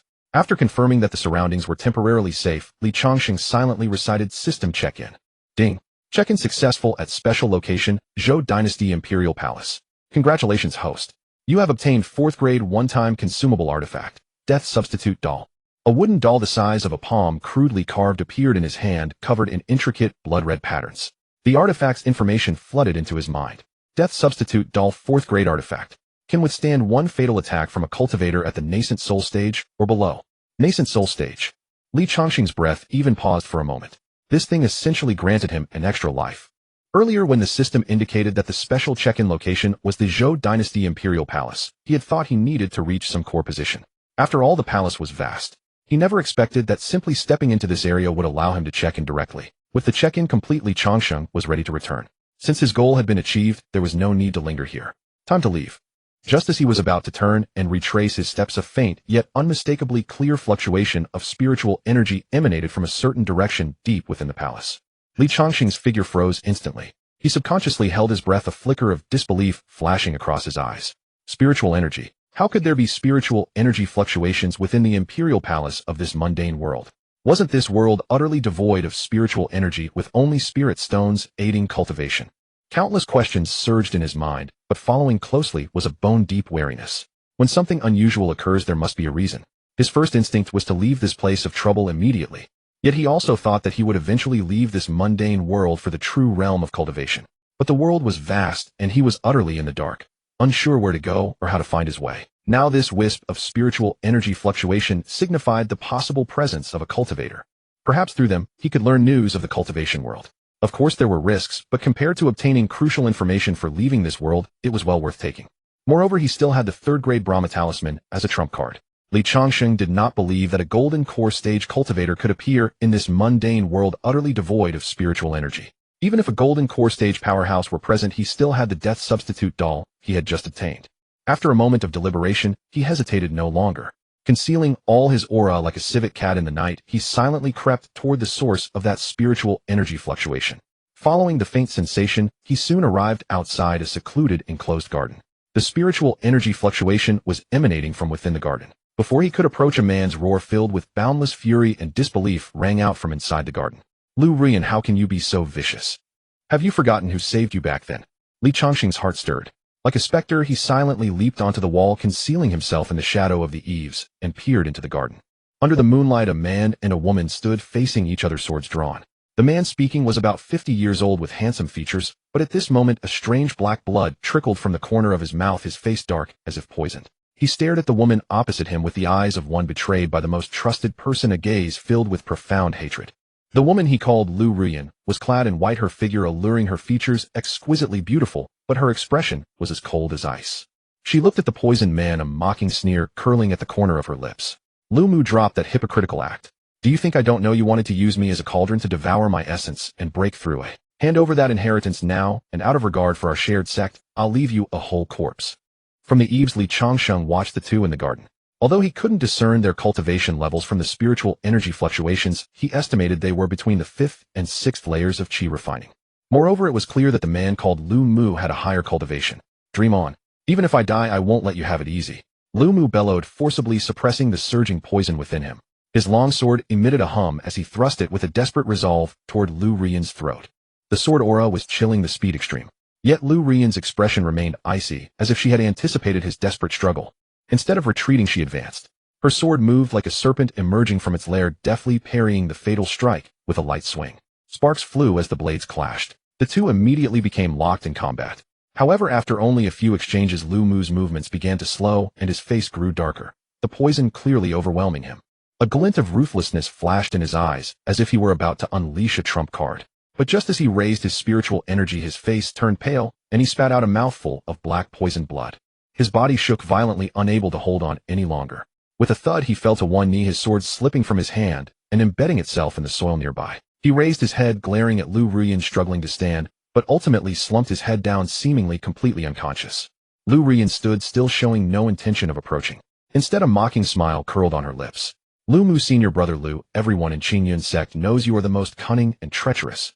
Spare me this act of a bitter play. Seeing no reaction from the figure on the ground, Lu Rian chuckled softly. Since senior brother refuses to rise, then junior sister will have to send you on your way. As her words fell, she flicked her finger, and a sharp sword aura shot through the air, aiming straight for Lu Mu's heart. Just as the sword aura was about to strike the previously limp Lu Mu's eyes flashed with a sharp light. With a clumsy yet precise roll, he barely dodged the fatal blow. He slowly rose, wiping the black blood from his mouth, and laughed with a sinister tone. Junior sister Lu, you are truly ruthless, not even sparing your elder brother's corpse. Damn, what an actor. Li Changsheng on the rooftop almost wanted to applaud. Lu Rian sneered, seemingly unsurprised. Since senior brother still has the strength to put on a show, don't blame junior sister for disregarding sect brotherhood. She held back no longer. Whipping out a fiery red talisman from her bosom, she infused it with spiritual energy. The talisman ignited spontaneously. Go! A flaming serpent materialized out of thin air, radiating scorching heat. Opening its gaping maw, it lunged at Lu Mu. Lu Mu's face changed drastically. His feigned death had already consumed much of his mental energy, and now facing Lu Rian's trump card, he was ultimately overwhelmed. Hastily, he mustered his remaining spiritual energy to form a thin barrier. Boom! The flaming serpent crashed into the shield. The barrier held for only an instant before shattering. Lu Mu let out a scream as he was engulfed by the fierce blaze, flung backward like a broken kite. He slammed heavily into a distant rock formation, slid to the ground, his chest charred black, and lay still. This time, even Li Changsheng felt he was truly dead. Lu Rian clearly thought so too, but she remained on high alert. She approached step by step, her longsword glinting with cold light, firmly locked onto the charred figure on the ground. Senior brother, is this truly the end? She asked tentatively, and when there was no response, she poked cautiously with her sword tip. Still no movement. She even extended her divine sense, thoroughly probing to confirm that his life force had completely ceased. At last Lu Rian let out a full sigh of relief. She sheathed her sword, a victorious smirk on her face, and slowly crouched down, reaching for the storage pouch at Lu Mu's waist.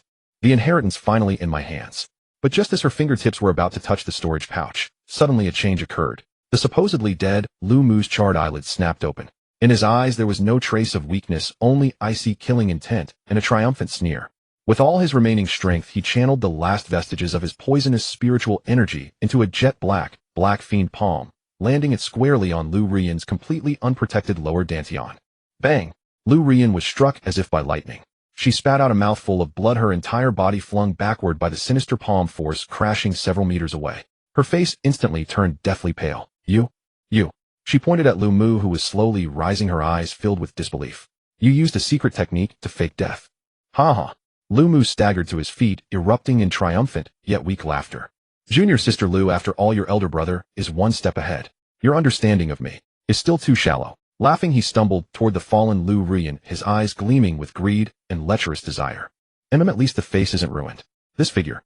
Tsk tisk, while there's still warmth, I'll use you as my final cauldron to suppress the poison and break through my bottleneck. Truly impressive. The Oscars owe you a golden statuette. On the rooftop, Li Changsheng watched in astonishment. The cultivation world was indeed full of cunning individuals. He would need to be even more cautious in the future. Lu Mu extended his charred hand, reaching for Lu Rian's proud chest. But just as his hand was about to touch her robe, another change occurred. The supposedly dead Lu Rian, whose dantian had been destroyed, suddenly snapped her eyes open. In her eyes there was no trace of desperate despair, only the extreme coldness of a hunter who had finally lured her prey into the trap. Senior brother, she said softly, her voice weak, but clearly reaching Lu Mu's ears. Lu Mu's movements froze abruptly. He looked down to see a short ice blue sword as thin as a cicada's wing, which had silently slid out of Lu Rian's sleeve and pierced his heart, leaving only the hilt visible. You? How is this possible? Lu Mu stared at her in disbelief, black blood gushing from his mouth. I clearly destroyed your dantian. A faint bitter smile curled at the corner of Lu Rian's mouth. Senior brother, you only knew that I was born with a seductive bone constitution and ideal cauldron. But you didn't know that my true spiritual root is a mutated ice attribute. This ice soul sword is my final trump card, nurtured with my lifeblood. It doesn't require dantian spiritual energy to activate, only my will. It's you, who didn't know me well enough. After saying this, Lu Rian could no longer hold on. The excruciating pain of her destroyed dantian and the backlash from activating her life-bound sword caused her vision to darken, but a fierce will to survive made her bite her tongue, maintaining the last shred of clarity. She quickly took out healing pills and swallowed them all in one go. Lu Mu stood frozen, staring at the short sword embedded in his chest, his eyes filled with unwillingness and confusion. Finally, with a thud, he fell straight to the ground, landing beside Lu Rian. 3 minutes later, Lu Rian's aura was still very weak, but she had survived. In the garden, the scent of blood mingled with the earthy smell of soil. Lu Rian gasped heavily, her chest heaving violently. The excruciating pain of her dantian being shattered caused her entire body to convulse, but she had survived. She was the ultimate victor. Gazing down at Lu Mu, who lay beside her with eyes wide open, an eternal shock of bitter, yet triumphant smile crept across her face. "Senior brother, it seems your junior sister knows you better after all." Struggling with the last shred of her strength, she reached out trembling and clawed toward the storage pouch at Lu Mu's waist. The legacy. The complete inheritance of that Foundation establishment cave dwelling was all inside. If she could just obtain it, even with her Dantian destroyed, she would still have a chance. Her fingertips almost touched the cool fabric of the storage pouch. The dawn of victory was within reach. Yet at that very moment, a massive shadow without warning enveloped her. Lu Rian's movements froze abruptly. She strained to lift her head. A figure nearly 1.90 meters tall, clad in a loose black robe, wearing a bamboo hat, and with a black veil covering its face, had silently materialized before her completely unnoticed. He stood there motionless like an iron tower risen from the depths of hell, silent, deathly still. Not a trace of a living person's aura emanated from him. Who? When had he arrived? Lu Rian's heart nearly stopped beating in that instant. A chill 100 times more intense than when she faced Lu Mu surged from the soles of her feet straight to the top of her head. She wanted to scream, but found she lacked even the strength to open her mouth. With her cultivation completely crippled and severely wounded, she could not even resist an ordinary mortal now, let alone fight back. And this man before her, just by standing there, exuded an oppressive pressure that made it impossible for her to breathe. The black-robed figure did not speak. He could not speak at all. Desha was merely faithfully executing his master's orders. He took a step, then another, walking toward Lu Rian on the ground. Each heavy footstep felt like it was stamping on Lu Rian's heart, plunging her into utter despair. She could not even move a finger now, nor could she take her own life. "It's over." Desha reached Lu Rian, bent down, and lifted her from the ground with one hand, as if picking up a chick. Lu Rian's body hung limply, her eyes hollow and ashen. Just then a voice tinged with amusement and mockery came from the rooftop, not far away. "Tisk tisk, you two really know how to put on a show." Li Changsheng slowly emerged from the shadows of the eaves, stepping on the moonlight, and drifted down like a specter. He landed on the ground without making a sound. Lu Rian's eyes widened in disbelief at the man who had suddenly appeared. What did he just say? You two? Could it be? Had he been hiding in the shadows all along, watching, turning the life and death struggle between her and Lu Mu into a mere performance? An unprecedented wave of humiliation and terror instantly engulfed her. You. She tried to speak, but her response was a crisp, pleasant jingling sound. Dingling. Li Changsheng gently shook the soul confusion bell in his hand. Lu Rian's terrified eyes instantly became vacant and dull like a puppet that had lost its soul. Li Changsheng walked up to her, gazing at this face that was still breathtakingly beautiful despite its pallor, his eyes flickering. The cultivation world was indeed brutally ruthless. A single disagreement could lead to fellow disciples turning on each other. Everyone hid more than one trump card. Oh, everyone was acting. Good thing he was cautious enough. He had already summoned Desha the moment he spotted them. Only after both were battered and he was certain the woman had lost all ability to resist did he let Desha appear. Otherwise, who knew if this woman still had a third or fourth lethal trump card hidden away? He collected his thoughts and began his interrogation in a flat, emotionless tone. "Who are you and Lu Mu?" Lu Rian answered stiffly. "Lu Mu and I are core disciples of the Qingyun sect." Qingyun sect? Li Changsheng's heart stirred. A cultivation sect? Why are you here in this mortal world devoid of spiritual energy? During a training expedition, we accidentally discovered a cave dwelling of a mid-stage Foundation establishment cultivator. Since we were the first to find and enter it, we obtained the inheritance inside. But news leaked, and we were hunted by multiple factions. Li Changsheng pressed on. How did you escape? Between the cultivation world and this mortal continent lies an endless death desert utterly devoid of spiritual energy. We dared to attempt crossing only because of the mid-grade spiritual artifact flying boat we obtained from the cave dwelling. Why did you flee to this mortal world instead of elsewhere? At first we wanted to escape elsewhere, but many factions blocked our other retreats. This mortal world, separated by the endless desert without spiritual energy, could shield us from pursuing cultivators. Li Changsheng continued. Aren't you afraid of being trapped here? This mortal world beyond the endless great desert is not a secret in Nankuanzhou. A great cultivator at the peak of Foundation establishment once crossed the desert seeking resources and breakthroughs, reaching this mortal realm. However, upon arrival, he found it only a mortal world barren of spiritual energy, with no cultivation resources. The crossing consumed a vast amount of spirit stones, making it a loss. Moreover, the endless desert has no signs of life. Qi refining cultivators have not yet reached the stage of fasting, so, without ample spirit stones and food. If they exhaust their spirit stones and provisions before returning, they would die there. Over time, the endless great desert became a forbidden zone for Qi refining cultivators. We obtained the inheritance of a mid-stage Foundation establishment great cultivator, which contained a considerable number of spirit stones. Along with the mid-grade spiritual artifact flying boat, crossing the endless desert became possible. And besides, we truly had nowhere else to run. Lu Rian's mechanical account laid out the entire sequence of events. The two had been hunted after obtaining the inheritance from the Foundation establishment cave dwelling. Their sect, Qingyun sect, was a small one with only a sect master and an elder at early Foundation establishment. They knew that even if they returned to the sect, the inheritance would not be safe. It might even be coveted. With no other choice, they fled to this mortal world where spiritual energy had dried up. Changsheng now had a rough outline in his mind.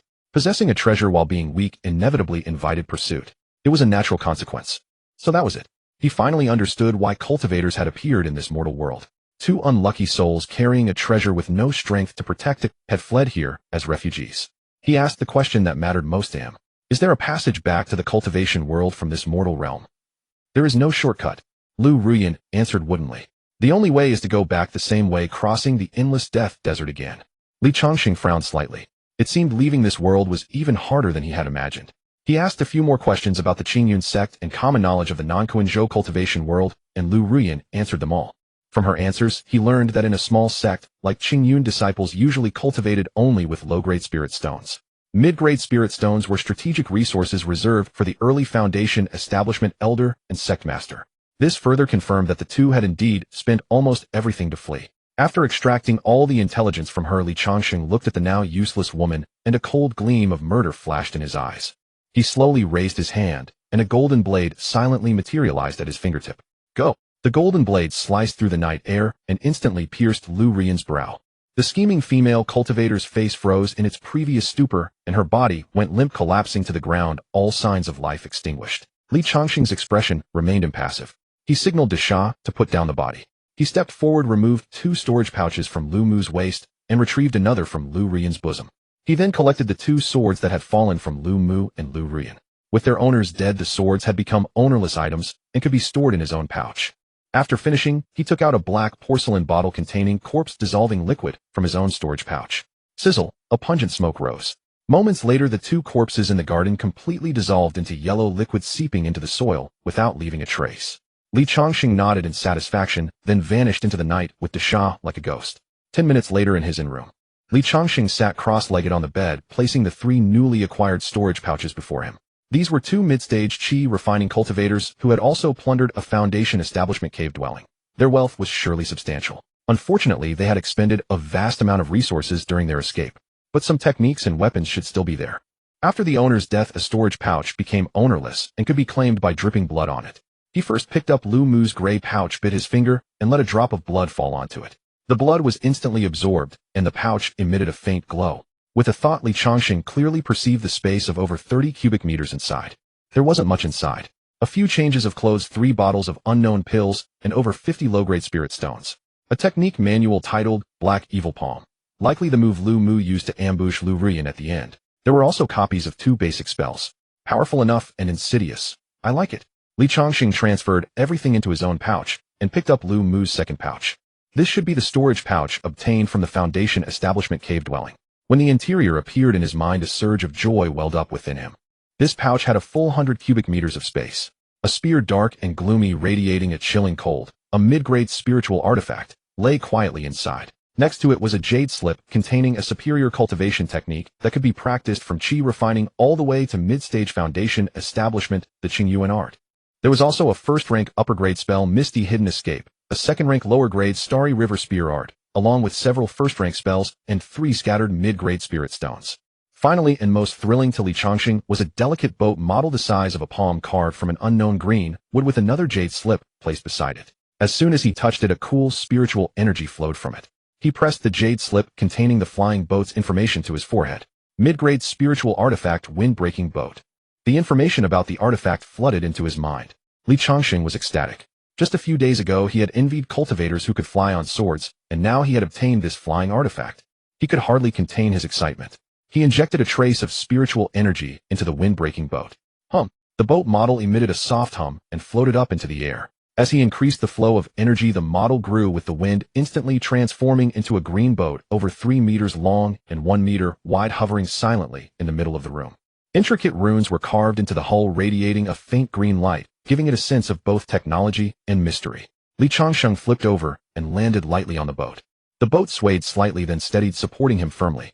He felt as if he were standing on solid ground with no swaying at all. Ascend. With a thought, the wind-breaking boat carried him nimbly around the small room. Feeling the wondrous experience of driving a spiritual artifact with spiritual energy, Li Changsheng's heart surged with excitement that took a long time to calm. After a long while, he took a deep breath, suppressed his ecstasy, and reverently put the boat away. Then he picked up Lu Rian's delicate storage pouch. After claiming it with a drop of blood, he found the space inside was not large, only about 20 cubic meters. The contents matched Lu Rian's identity: over 30 low-grade spirit stones, some cosmetics, and pretty clothes, a Bingpa sword art manual, a few first-rank talismans, and 2 bottles of poison pills. After taking inventory, Li Changsheng took out the wind-breaking boat again, holding the palm-sized vessel in his hand.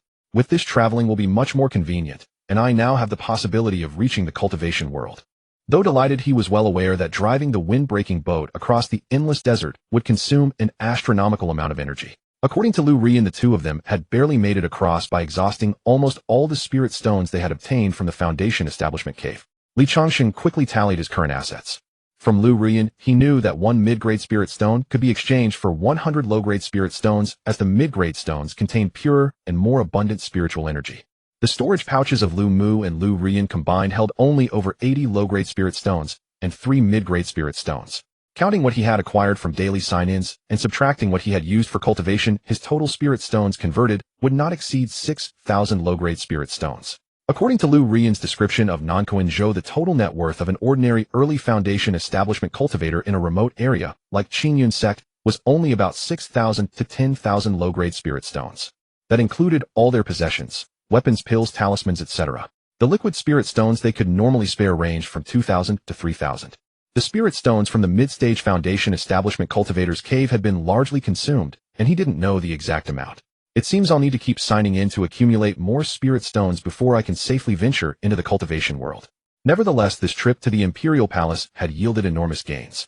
Not only had he obtained the life-saving trump card substitute death doll from the sign-in, but he had also learned of a way to reach the cultivation world and solve the problem of transportation.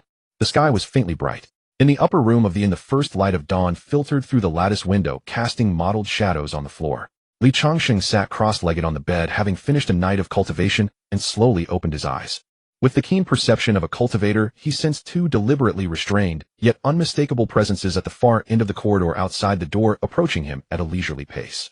"Friends outside, since you're here, you may as well come in." The person outside was clearly startled, their hand about to knock frozen mid-air, followed by a hearty laugh. "Haha, Brother Han, your skills are remarkable. Our meager abilities are a disgrace." With a creak, the door was pushed open from outside, and an old man and a young man entered. The young man at the front was about 25 or 26, clad in a luxurious sapphire blue brocade robe, with an exquisitely carved dragon-patterned jade pendant at his waist. His features were handsome, and his face bore a warm, spring-like smile. Yet deep within those seemingly sincere eyes lurked a barely perceptible scrutiny and shrewdness. Following behind him was an old man dressed in a simple gray robe. The old man was slightly stooped with ordinary features and walked silently, like a common retainer of a wealthy family. "I am Lu Hong, and I have come uninvited. I hope Brother Han will forgive my boldness." As soon as he entered, the young man clasped his hands in a solemn salute to Li Changsheng, adopting a humble posture. "I have come specifically to thank Brother Han for saving my younger sister's life the other day." Li Changsheng looked puzzled, his brows furrowed. "Your younger sister?" Seeing Li Changsheng's confusion, Lu Hong quickly explained, "Brother Han, please don't be surprised. My younger sister is the woman you rescued from the zombie the day before yesterday." "Oh." Li Changsheng nodded in sudden realization, then waved his hand. "It was a trivial matter, just a small effort. Besides, Master Qianhe has already paid me, so there's no need to worry." He had already guessed the identity of the visitors, but he doubted that gratitude was the only reason for their coming. "A mere 50 taels of gold can hardly compare to my sister's life." Lu Hong's smile grew even more sincere. "Brother Han's noble character is truly admirable, but our imperial family, having received a favor, cannot fail to repay it. If word got out, wouldn't the world laugh at us?" He clasped his hands again and extended a warm invitation. "I have prepared a modest banquet at my residence. I earnestly hope Brother Han will honor me with your presence, allowing me to express my gratitude and fulfill my duties as a host." Having read countless novels in his past life, Li Changsheng understood his intentions perfectly. He stood up and gave a slight salute to Lu Hong, his tone polite but distant. "I appreciate your highness's kindness, but I am a free spirit used to wandering and broadening my horizons. I have never been fond of dealing with the authorities. I plan to leave Longyuan City at dawn tomorrow." Having recognized his identity, yet still being so bluntly rejected, Lu Hong's smile froze for an instant. However, he quickly regained his composure, his expression becoming even more earnest. "Brother Han, why must you keep people at arm's length? Lonyuan City is the capital of the Great Zhou, a place of unparalleled prosperity with many famous mountains and ancient temples worth visiting. Even if you are determined to leave, surely you can spare a few days. Seeing that Li Changsheng remained unmoved, Lu Hong realized that mere goodwill would no longer suffice. He shifted his tone, his smile gradually fading, replaced by a grave expression tinged with concern. He stepped forward and deliberately lowered his voice. Brother Han, to be honest, I came not only to thank you, but also to warn you of an important matter. Oh. Li Changsheng finally showed some reaction. He picked up the teacup on the table, gently blew on the steam, but did not drink, his movements unhurried as he awaited the rest. Lu Hong observed his expression and continued, Brother Han, you may not know this, but the imperial zombie you shattered the other day was in life the only son of one of the current emperor's uncles, a person of noble status. Now, although you have eliminated a menace for the people, you have also ground that young lord's remains to dust. This matter has already reached the imperial clan, and some elders are displeased. At this point he sighed with feigned worry. Li Changsheng continued to blow on the tea that had long since cooled, without even lifting his eyelids. Believing his words had taken effect, Lu Hong extended another olive branch, his voice carrying hints of implication and temptation. His peripheral vision swept over the silent iron tower-like shadow in the corner, and though a flicker of unease crossed his mind, he quickly regained his confidence. That elder has a peculiar temper and holds an extremely high seniority. Even my father may not always heed his words. He paused, his tone becoming more earnest. Brother Han, your strength is unfathomable, and to have such a formidable subordinate is truly admirable. But in Lonyuan City, beneath the emperor's very feet, personal prowess is not always omnipotent, especially when the source of trouble is a clan elder whom even the imperial power must treat with reverence. That is the true difficulty. He stared intently into Li Changsheng's eyes, speaking each word deliberately. However, this matter is not without a solution. If Brother Han is willing, I would be glad to mediate on your behalf and ensure your safety. Lu Hong's words were cut short by Li Changsheng's indifferent voice. No need, your highness. With a soft clink, Li Changsheng gently set the teacup back on the table. He finally raised his eyes, his gaze calm as it fell on Lu Hong's seemingly sincere face, his tone devoid of any emotion, yet colder than ice. If anyone wishes to harm me, I will make them regret ever being born. Lu Hong's perfectly crafted smile froze instantly. A flash of barely suppressed anger flickered deep in his eyes, but it was concealed perfectly in an instant. Li Changsheng sneered inwardly. Lu Hong's mix of threats and inducements, now coercion, now enticement, was nothing more than an attempt to recruit him as an ally, leveraging the strength the Shah had displayed that night to bolster his bid for the crown prince position. Unfortunately, he had miscalculated. The throne of a mere mortal dynasty was beneath Li Changsheng's notice. How could he be tempted by a minor prince? Compared to the path of eternal life, the power struggles of the mundane world were nothing but childish games. He was weary of wasting words. Rebuffed so bluntly, Lu Hong seethed with rage, but he forced a smile and said, Since Brother Han has no such aspirations, I shall not insist. I apologize for the disturbance. Please rest well. With that, he clasped his hands again, turned, and led the old man out of the room without any hesitation. Li Changsheng thought slightly more highly of Lu Hong for not losing his temper on the spot. An ordinary prince, having been publicly humiliated, would likely have flown into a rage, if not outright, then at least by plotting behind his back. But Lu Hong's depth of cunning was remarkable. His joy and anger concealed his immense fury, hidden without a trace. Such a man either harbored grand ambitions or was a born Machiavellian. Compared to braggarts and wastrels, an opponent who hides a dagger behind a smile was far more worthy of caution. Only after the door closed did Li Changsheng pick up the teacup again and take a sip. Cunning. Machiavellian.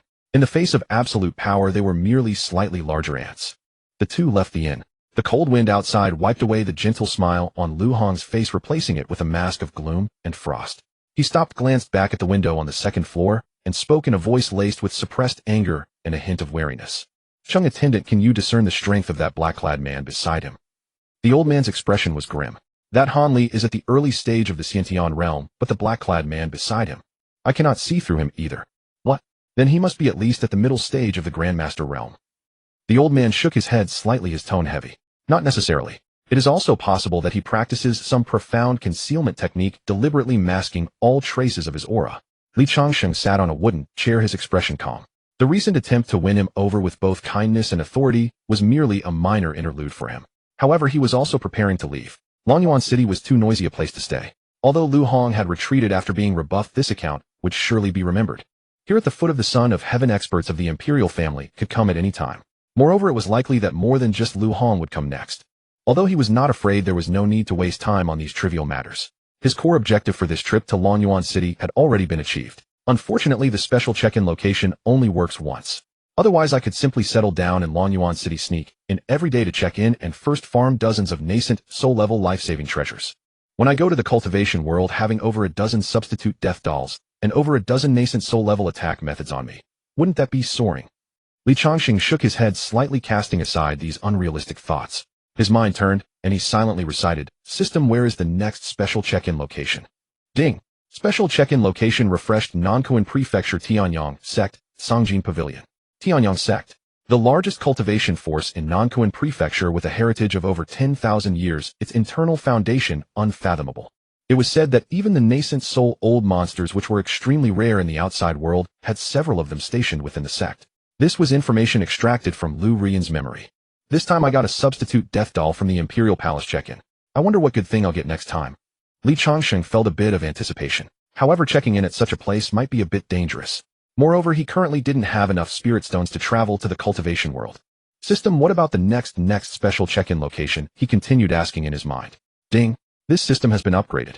Every time the host completes a check-in at a special location, the next special check-in location will automatically refresh. Well, it seemed the system also wanted him to go to the cultivation world as soon as possible. On the other side, at the fourth prince's mansion. Returning to his residence, Lu Hong sat in the main seat of the study, his fingers unconsciously tapping the table, a glint of contemplation in his eyes. He asked his trusted advisor beside him in a deep voice, "Have you found out the identity and background of that Han Lie?" Ever since he learned of the terrifying strength of Desha on the night of the full moon, Lu Hong had developed a strong interest in this mysterious Han Lie. He knew well that such a person, if won over, would become a tremendous asset on his path to the throne. Therefore, long before today's visit, he had already mobilized all his intelligence networks to investigate this person's background. A staff officer bowed and replied, "Your Highness, we have searched all recorded martial arts families and sects in the Great Zhou and found no top-tier force with the surname Han. There are a few small families with the surname Han, but the strongest among them is only at the Grandmaster realm, utterly incapable of producing a servant who can casually defeat the Imperial Guard's Grandmaster Commander."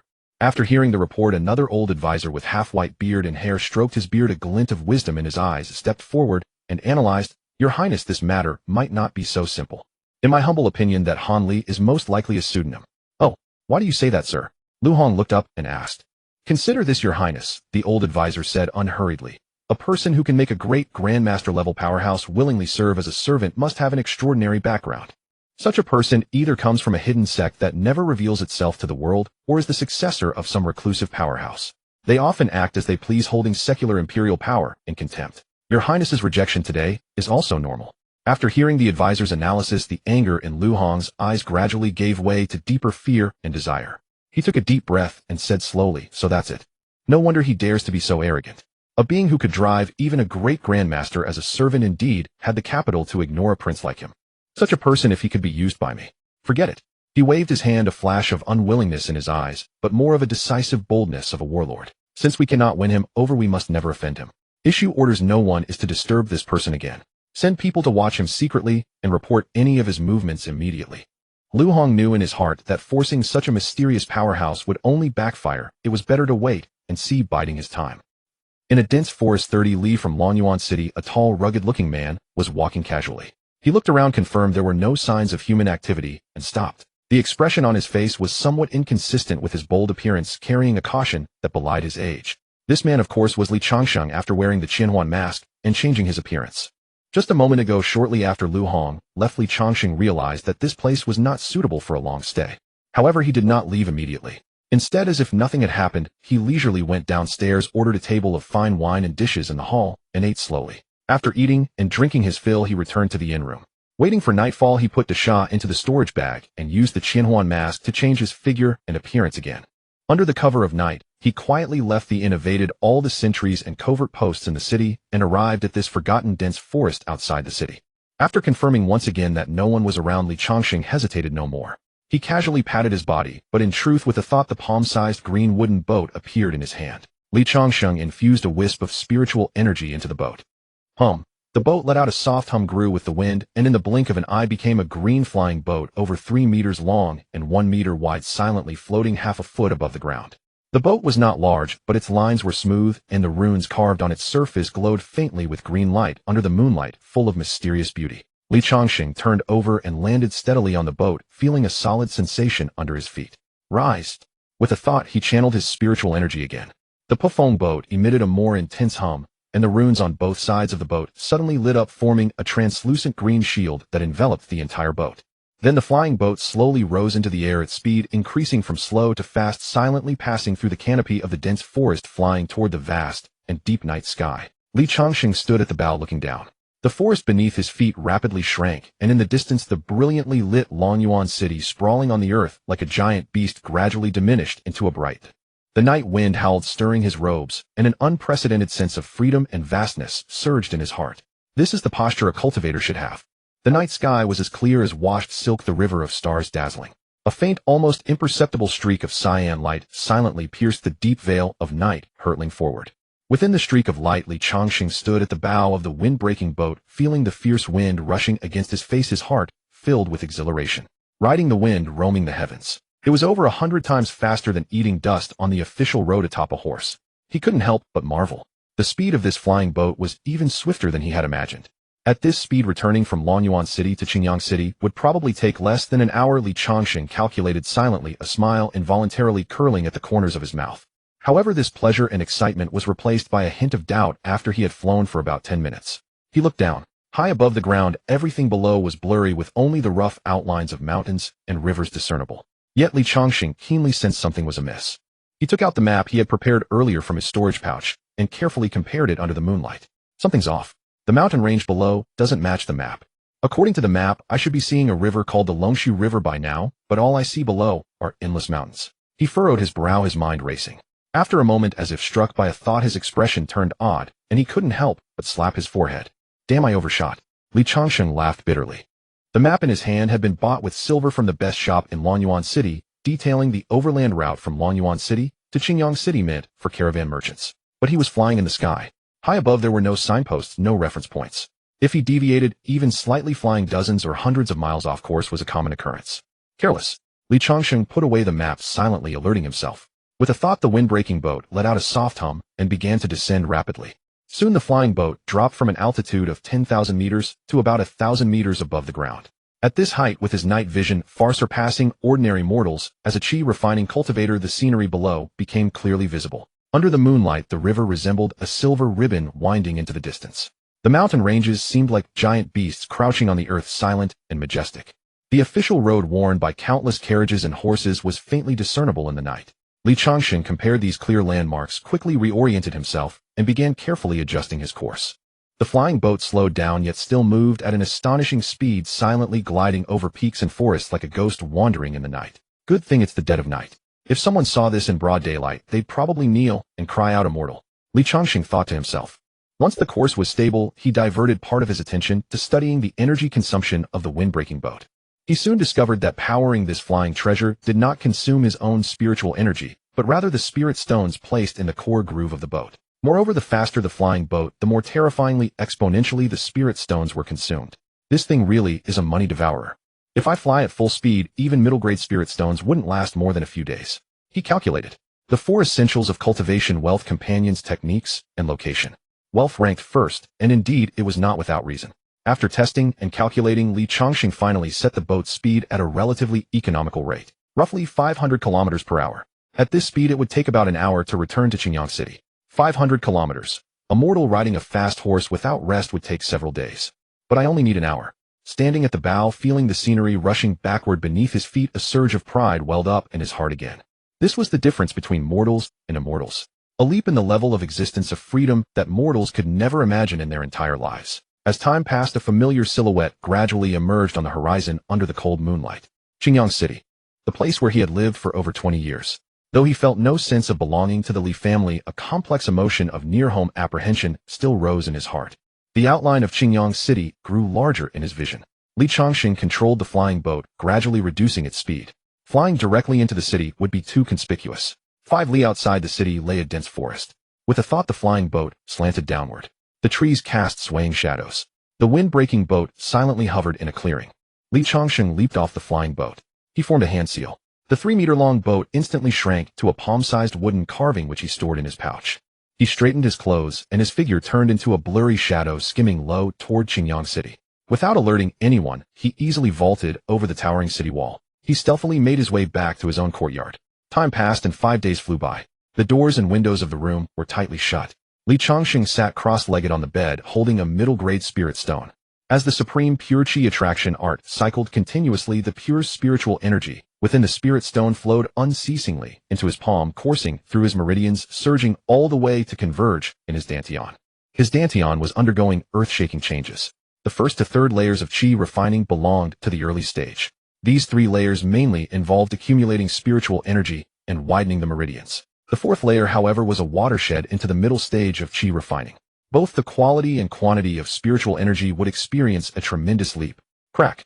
A crisp sound audible only to himself came from within his body, as if an invisible membrane had been instantly breached. The swirling multicolored spiritual energy vortex in his dantian suddenly expanded outward by a large margin. The colors became deeper and more condensed. The previously ethereal aura stabilized completely. 4th layer of chi refining. Done. Li Changsheng opened his eyes and exhaled a long stream of turbid chi. The breath hung in the air, shooting several feet before dissipating slowly. He clenched his fists. An unprecedented sense of power filled every limb and bone. If at the 3rd layer he could perform the golden blade technique 10 times consecutively, now even 30 times would be effortless. What delighted him even more was that with the breakthrough, his divine sense could now extend outward. Previously, his divine sense could only see within himself. Now, with a thought, his invisible divine sense spread outward like ripples of water, 10 meters, 30 meters, finally stabilizing at around 60 meters in radius. An ordinary cultivator at the initial 4th layer of chi refining can only extend divine sense about 50 meters, yet I can reach 60. Li Changsheng's heart leaped with joy, and he instantly understood that this must be the advantage of his 5-element spiritual root. The rustling of leaves in the morning wind, the chirping of crickets in the corner, even the low conversation of 2 night patrol guards 50 meters away, all were clearly imprinted in his mind. This feeling of overlooking everything around him like a god was indescribably wonderful. Just as Li Changsheng was enjoying the novel experience of his divine sense, the edge of his perception suddenly caught a powerful fluctuation of true chi. The fluctuation was steady and forceful, carrying a strong sense of oppression emanating from the central area of the Li family mansion. Li Changsheng's heart sank. Enemy attack. He immediately focused his divine sense, probing toward the source of that aura. Crossing the wall, his divine sense penetrated directly through the walls of a hidden underground chamber. The image formed clearly in his mind. No external enemy. It was his father Li Jinggong standing shirtless in the center of the chamber, his fists swinging continuously, executing a powerful boxing style. Each punch produced a dull boom in the air. Li Changsheng carefully sensed the strength of his father's true chi. Broken through to the late Xiantian stage. He was somewhat surprised. He clearly remembered that before leaving Qingyang City, Li Jiangong was only at the mid-Xiantian stage. He had been stuck at that realm for many years. It seems those elixirs are working. Now, besides Li Jinggong's breakthrough, Uncle Fu had also broken through from the peak of Hotian stage to the early Xiantian stage. The martial arts instructors among the core guards had also made varying degrees of progress. This was a good thing. The stronger the Li family, the more stable the situation in Qingyang City. With Li Jinggong, a late Xiantian expert sitting in the city lord's office, would have to think twice before making a move against the Li family. He withdrew his divine sense, feeling a slight sting in his head. This was clearly the after effect of overusing his divine sense right after the breakthrough. Rubbing his temples, Li Changsheng leaned against the headboard in high spirits. Cultivation level broken through. Family growing stronger. Now only one thing remained undone. System check-in. Ding. Check-in successful. Congratulations, host, you have obtained 3rd grade talisman Vajra talisman. A piece of talisman paper glowing with a faint golden light materialized in Li Changsheng's palm. The talisman paper was warm to the touch with complex and profound patterns drawn in an unknown red cinnabar through which a thick spiritual energy faintly flowed. The system's information also unfolded in his mind. Vajra talisman, 3rd grade defensive talisman. Upon activation, it forms an absolute defense barrier with a diameter of 2 meters centered on the user. The barrier moves with the user. It can withstand a full force attack from a golden core stage cultivator, lasting for half an hour. Seeing these lines, Li Changsheng's eyes lit up. A 3rd grade talisman, equivalent to a golden core stage treasure. Another life-saving trump card. Previously, he had obtained a 3rd grade attack talisman, the heaven-burning talisman, from his elder brother, Li Changsheng's courtyard. Now he had a 3rd grade defensive talisman, the Vajra talisman. 1 offensive, 1 defensive. His trump cards had doubled. He carefully examined the Vajra talisman in his hand. The 2-meter barrier could move with him. This meant that once in danger, he could crush the talisman and become a walking human tortoise shell. All attacks at golden core stage and below could be ignored. Li Changsheng put away the Vajra talisman with satisfaction. With another trump card added, his confidence in venturing into the cultivation world increased. Moreover, after several days of check-ins, his spirit stones had reached 9/0 low-grade spirit stones. Although he did not know exactly how many spirit stones Lu Rian and Lu Mu had obtained from the Foundation Establishment Midstage Cultivators Cave Dwelling, judging by common sense, an ordinary Midstage Foundation Establishment Rogue Cultivator would typically possess no more than 8,000 lower-grade spirit stones. Of course, this did not include those immortal scions or disciples of major sects. Calculating thus, the spirit stones he currently had on hand were already sufficient for a one-way journey across the endless great desert that Lu Rian had mentioned. Li Changsheng calculated in his mind. Over the past 5 days, the rewards from the daily check-in had been quite good. On 3 days, the system had rewarded him with 10 medium-grade spirit stones each time. In addition, he had also acquired a rather interesting first-grade spell, the blood contract technique. This spell required the target's essence blood as a medium, planting a contract prohibition deep into their soul. It could turn the caster into the most loyal servant who would not hesitate even to die for the caster. However, the restrictions were also considerable. It could only be used on mortals below the Grandmaster level, and once afflicted, the target's cultivation would be forever unable to advance a single step. Li Changsheng savored the description of this spell in his mind. Although it was ineffective against cultivators in the mortal world, it was a divine skill that could deliver a crushing blow. Li Changsheng had already decided to set off in the next few days officially and embark on the journey to the cultivation world. But before leaving, he would leave some assistance for the Li family. The journey to the cultivation world was long and distant. Perhaps he would not return even after decades, and by then most of the Li family members would likely have turned to dust. Although he did not feel much attachment to the Li family, his parents were still here. The schemes and intrigues of mortals were nothing but children's games before immortal arts. Rather than leaving an uncertain variable, it was better to settle it once and for all. He had made up his mind. Li Changsheng slowly rose from the rocking chair, and the leisurely look in his eyes was instantly replaced by a sharp glint. He put on the Thousand Faces mask and headed toward the City Lord's mansion. At his current cultivation level, the heavily guarded City Lord's mansion was no different from an ordinary courtyard in his eyes. The guards at the gate, bristling with murderous aura, were nothing more than wooden stakes. Soon he arrived at the meeting hall of the City Lord's mansion. Inside the hall, City Lord Yang Shengli and the mansion's senior officials were discussing something, the atmosphere somewhat tense. Li Changsheng simply pushed the door open and walked straight in. "Who goes there?" The people in the hall were startled by this sudden intruder. Yang Shengli slammed the table and stood up abruptly, roaring, "How dare you!"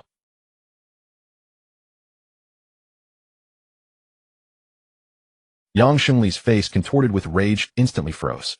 The sharp light in his eyes quickly dimmed, turning into a hollow, vacant stare.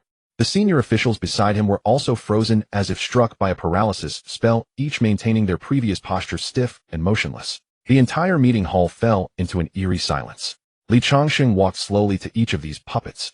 He reached out his finger, lightly touched their brows, and extracted a drop of crimson essence blood. A faint glimmer of spiritual energy flickered at his fingertip, and the drop of essence blood instantly transformed into a blood-colored seal. As he touched the brow again, it silently merged into the target, becoming an invisible prohibition. Before these figures who wielded great power in the mortal world, their fragility was laughable in the face of immortal arts. After finishing, Li Changsheng did not leave immediately. He calmly put away the soul confusion bell and stood in the center of the hall, waiting quietly. He wanted to personally confirm the effect of the blood contract technique and ensure everything was foolproof.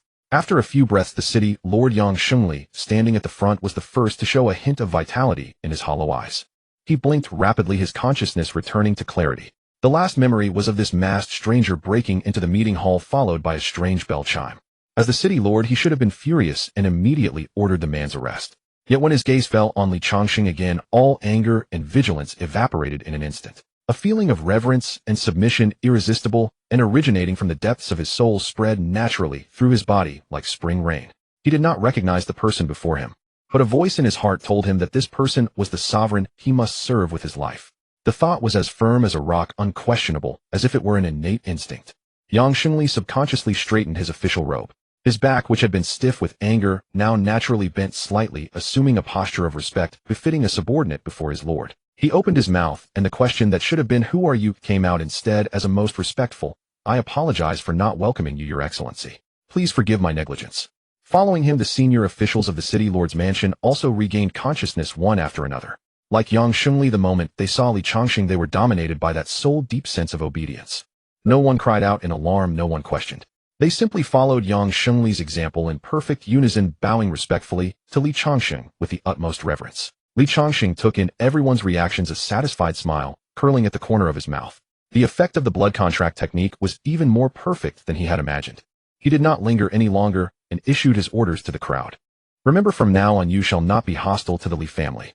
Moreover, if the Li family encounters trouble, especially if Li Jinggong's life is in danger, you must protect them even at the cost of your own lives. Yes, we shall obey your command. Yang Shengli led the response, his voice resolute and filled with a natural loyalty. We will carry out your instructions even at the cost of our lives. Everyone echoed in unison. None of them knew this man, nor did they know his relationship with the Li family, but his words sounded to them like the ultimate truth, the highest decree to be obeyed. Once the blood contract was planted, it clung like a malignant tumor, penetrating deep into the soul, elevating the caster's will above all thoughts of the target. Yet its subtlety lay in that it did not affect the target's intelligence, personality, or daily memories. They remained themselves capable of thinking and planning. Only when facing the caster would they display unreserved reverence and obedience from the deepest part of their soul, treating any order as the highest directive without doubt or disobedience. That night, Li Changsheng took the initiative to have his parents eat together. After dinner he said, "Father, there is something I need to tell you." Li Changsheng looked at Li Jinggong, his expression calm.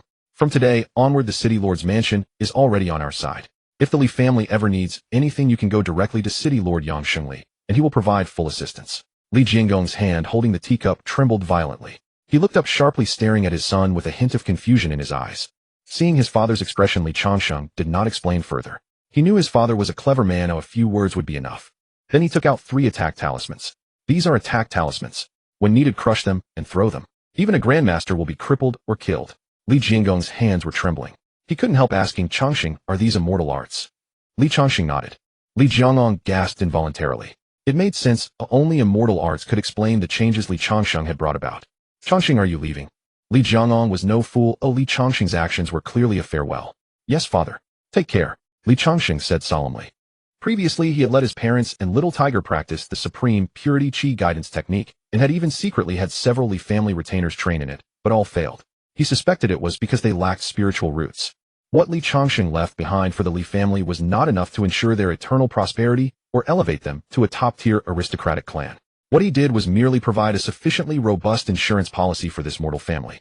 The City Lord's mansion, now completely under the control of a blood contract technique, would become the Li family's most formidable hidden ally, guaranteeing their absolute dominance in Xinjiang City. A few offensive talismans capable of slaying or gravely wounding a grandmaster served as Li Jinggong's ultimate trump card, a defense against the most formidable external threats.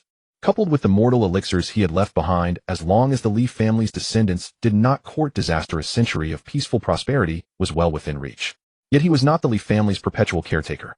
Severing the ties of this mortal body and paving a smooth path for his parents of this life was the utmost Li Changsheng could accomplish. His Tao lay in the distant sea of stars. On the second night, under a sky bright with stars and a luminous moon, Li Changsheng left the Li family estate without alerting a soul. He had no desire or need for a sentimental farewell. Arriving at a secluded thicket outside the city, he willed it, and the palm-sized wind-splitting boat expanded with the wind, transforming into a 3-meter-long azure skiff. The flying boat silently ascended, finally hovering 1,000 meters above Xinjiang City. From this vantage point, the entire city lay spread out beneath him. The usually bustling streets had become intersecting black lines. The scattered dots of lamplight resembled pieces on a chessboard, quiet and minuscule. The Li family compound was merely a slightly larger point of light, impossible to discern clearly. Li Changsheng stood at the bow, the night wind rustling his robes. He cast one last glance at this land which had held his memories for 21 years, his eyes calm. Farewell, mortal world. The next moment, the wind-splitting boat emitted a soft hum, transforming into a streak of azure light that instantly tore through the deep night, speeding southward. The flying boat's speed was immense. Within moments it had passed over Longyuan City.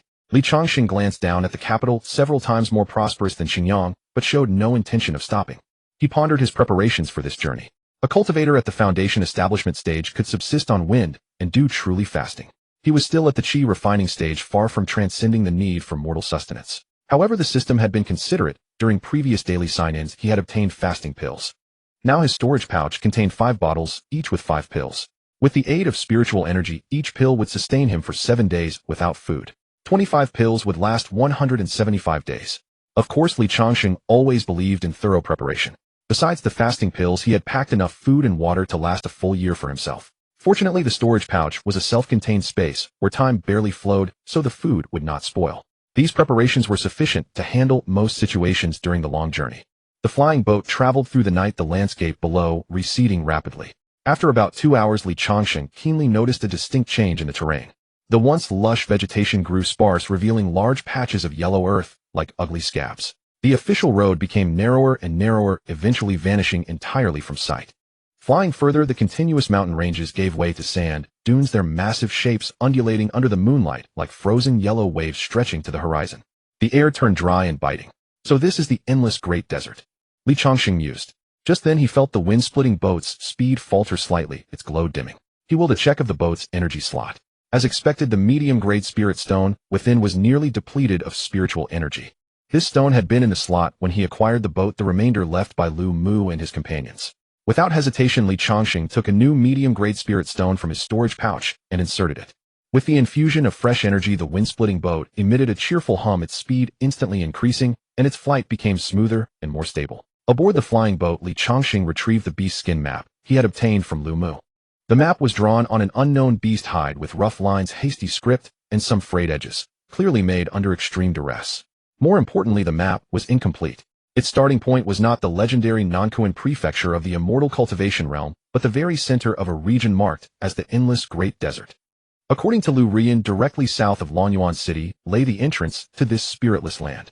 Studying the map and recalling the information extracted from Lu Rian, Li Changsheng could roughly deduce the situation at that time. The complete legacy of a mid-foundation establishment great cultivator was a temptation that late Qi refining cultivators would risk their lives for. Back then, Lu Mu and Lu Rian, pursued relentlessly with no escape, had dared to venture into this deathly desert devoid of spiritual energy, seeking a slim chance of survival. They fled in panic, constantly on edge, with neither time nor mood to carefully draw a map. Only after they had shaken off their pursuers for a considerable distance and felt temporarily safe did they stop and hastily sketch the latter half of their route from memory. After all, even if they had escaped into the endless great desert, the pursuers would not easily give up, likely searching for a while. Surviving under those circumstances and leaving behind a map was already the limit of their abilities. Li Changsheng put away the map and gazed at the boundless sea of sand. The desert night brought a sharp drop in temperature. The wind, like a knife, swept up fine sand, producing a mournful howl. The high moon cast a cold, pale light over the undulating dunes, making them look like a sea of death. This lifeless wasteland was a forbidden zone for mortals, and for cultivators heavily reliant on spiritual energy, it was a perilous path, with a slim chance of survival. Once their spirit stones were depleted or they lost their way in this boundless sand, even foundation establishment cultivators would be doomed to die trapped. But for me, it's actually a nice quiet place, Li Changsheng mused. He had ample spirit stones and fasting pills. The only variable was the incomplete map that only recorded the latter half of the route. Before reaching the map's starting point, he would have to cross the first half of the vast desert alone, without any guidance. Losing his way would lead to dire consequences. Yet despite the danger, he was confident he would survive. This confidence came from his thorough preparations, and even more from his vast wealth, far surpassing that of cultivators at the same level. There were also the items he could obtain from the system's daily sign-ins. The flying boat streaked through the sky with an almost imperceptible trail of light. Li Changsheng had been flying for 3 days and 3 nights straight. He stood at the bow, frowning slightly, gazing at the unchanging scenery below. Apart from the rolling sand dunes, there were only occasional jagged, grotesque rocks thrusting up abruptly. The entire world seemed to be reduced to a monotonous shade of ochre. Before setting out, he had imagined this endless great desert would be desolate. But he hadn't expected it to be this desolate. They say that in a desert there are always oases, or at least a few scattered cacti. Yet throughout his flight he had seen not a single oasis, nor even a trace of green. This place seemed to be a true land of death. Occasionally fierce winds would whip up blinding sandstorms that blotted out the sky, reducing visibility to near zero. Fortunately, the spiritual energy barrier of the wind-splitting boat was sturdy enough to keep all the sand and wind at bay. Otherwise, the overwhelming dust alone would have given an ordinary person severe respiratory illness or even suffocate them to death. Li Changsheng withdrew his gaze, sat cross-legged at the bow, and took out a fasting pill from his storage pouch to consume. In cultivation, time passes unnoticed, but this monotonous journey made time feel exceptionally long. In the blink of an eye, another 10 days had passed. Li Changsheng looked at the still boundless desert below. Even with his composure, a trace of irritability arose in his heart. If he hadn't deliberately kept a daily record, he would probably have lost track of how long he had been flying. In this monotonous world, the concept of time became exceptionally blurred. He had been maintaining the flying boat at an altitude of about 1,000 meters, which allowed him to avoid most potential dangers, while also having a broader field of vision. Just as he thought the journey would continue in this dull manner, his keen eyesight, far surpassing that of ordinary mortals, suddenly caught a hint of anomaly in the sea of sand below. Moi! Li Changsheng's heart stirred, and he stood up, focusing his gaze. He saw that on the flat sandy ground 1,000 meters below, several huge dark shadows were moving rapidly beneath the sand layer, churning up continuous undulations of dunes, as if some colossal creatures were traveling underneath. Finally, something different. He became intrigued, and with a thought the wind-splitting boat beneath him began to descend rapidly, silently approaching that area. As the distance closed, he finally saw the true appearance of those things. They were enormous worm-like creatures. Their bodies were yellowish-brown, almost blending in with the sand, composed of segments of thick ring-like carapaces quickly squirming through the sand. These creatures seemed to have no eyes, only a huge, ferocious mouth. The edges of the mouth were lined with fine file-like teeth, making them look extremely terrifying. Sandworms. Li Changsheng mentally gave the monster a name. He could sense that these sandworms had no demonic aura. Strictly speaking, they were not yet demon beasts, merely a type of massive aberrant beast. He maneuvered the flying boat to hover 100 meters in the air, observing quietly. As if sensing the shadow overhead, several of the sandworms suddenly burst out of the sand, rearing up their massive front halves and emitting a silent roar toward the sky, revealing their terrifying mouths. Li Changsheng's heart stirred, and a golden blade materialized silently. Go! The golden blade instantly sliced through the air, cutting precisely into one of the sandworms. With a dull sound, the sandworm's hard carapace was easily cut open by the golden blade, and dark green fluid gushed out. Its massive body writhed in agony on the sand a few times before lying still. The other sandworms seemed agitated by the scent of blood, becoming more frenzied, but they only writhed in place, apparently unable to attack targets in the air. Seeing this, Li Changsheng grew bolder. He again condensed several golden blades, firing them at the remaining sandworms. After a few dull thuds, several more massive corpses lay on the ground. He maneuvered the flying boat to slowly land on the sand, frowning as he examined the sandworms' corpses. He found that although most of the sandworms' bodies were tough, they were only slightly stronger than ordinary tigers or lions. Only two that were exceptionally large had carapaces as tough as a martial artist at the peak of the Immortal Realm. When Li Changsheng poked one with his spirit spear, it produced a sound of metal striking metal. Interesting. In this godforsaken place, what do they eat to grow so large and temper their bodies to be so hard? He carefully probed with his divine sense. These sandworms had no demonic core inside, nor any special structure. They were purely flesh and blood. After studying them for a while, he found nothing particularly special. Li Changsheng shook his head, losing all interest in these creatures. To him, the only value of these sandworms was their tough carapaces. If skinned, they could perhaps be made into decent armor for mortal armies. But he had no time for that now. After confirming that these monsters posed no threat and held no value, Li Changsheng did not linger. He put away his spear, leaped back onto the wind-splitting boat, and continued flying toward his predetermined direction. The endless sea of sand once again fell into deathly silence.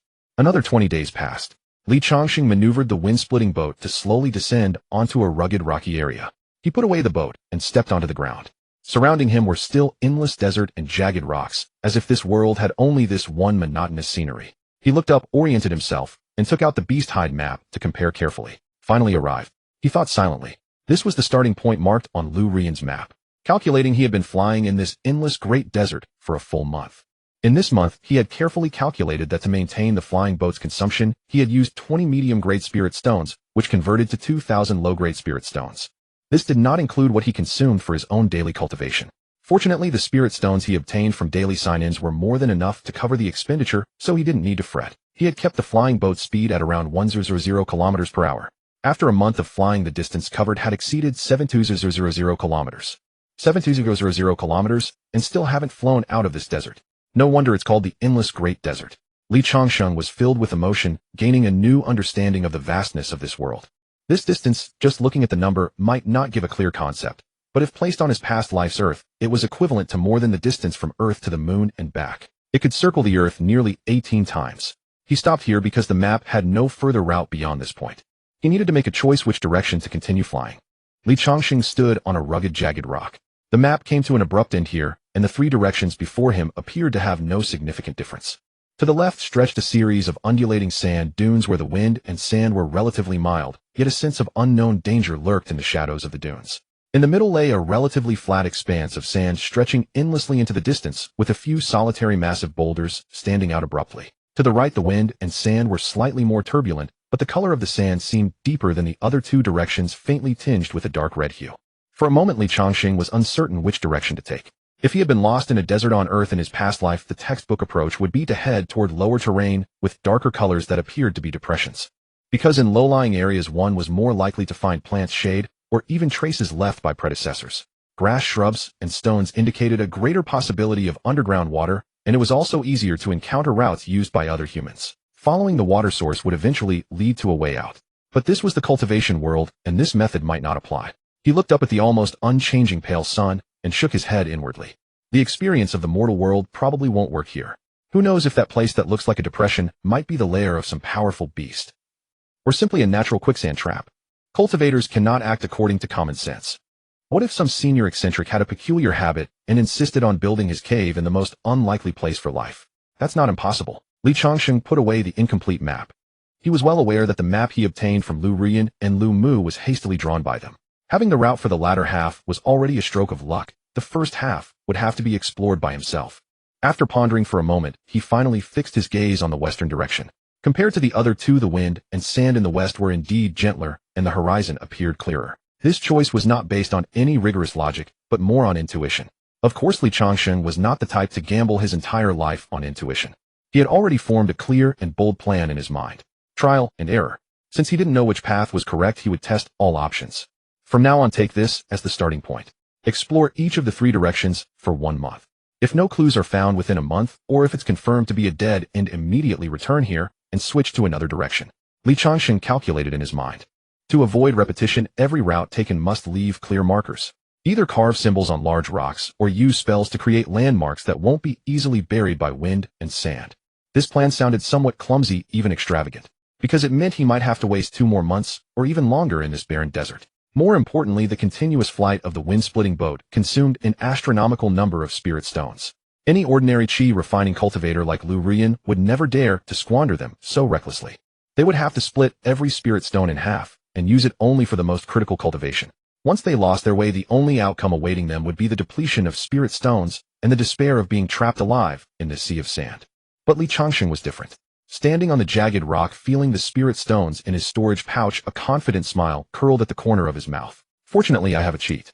Ordinary cultivators play a survival game. Every step must be cautious, and one wrong move could lead to eternal damnation. But for me, it's an open-world exploration game.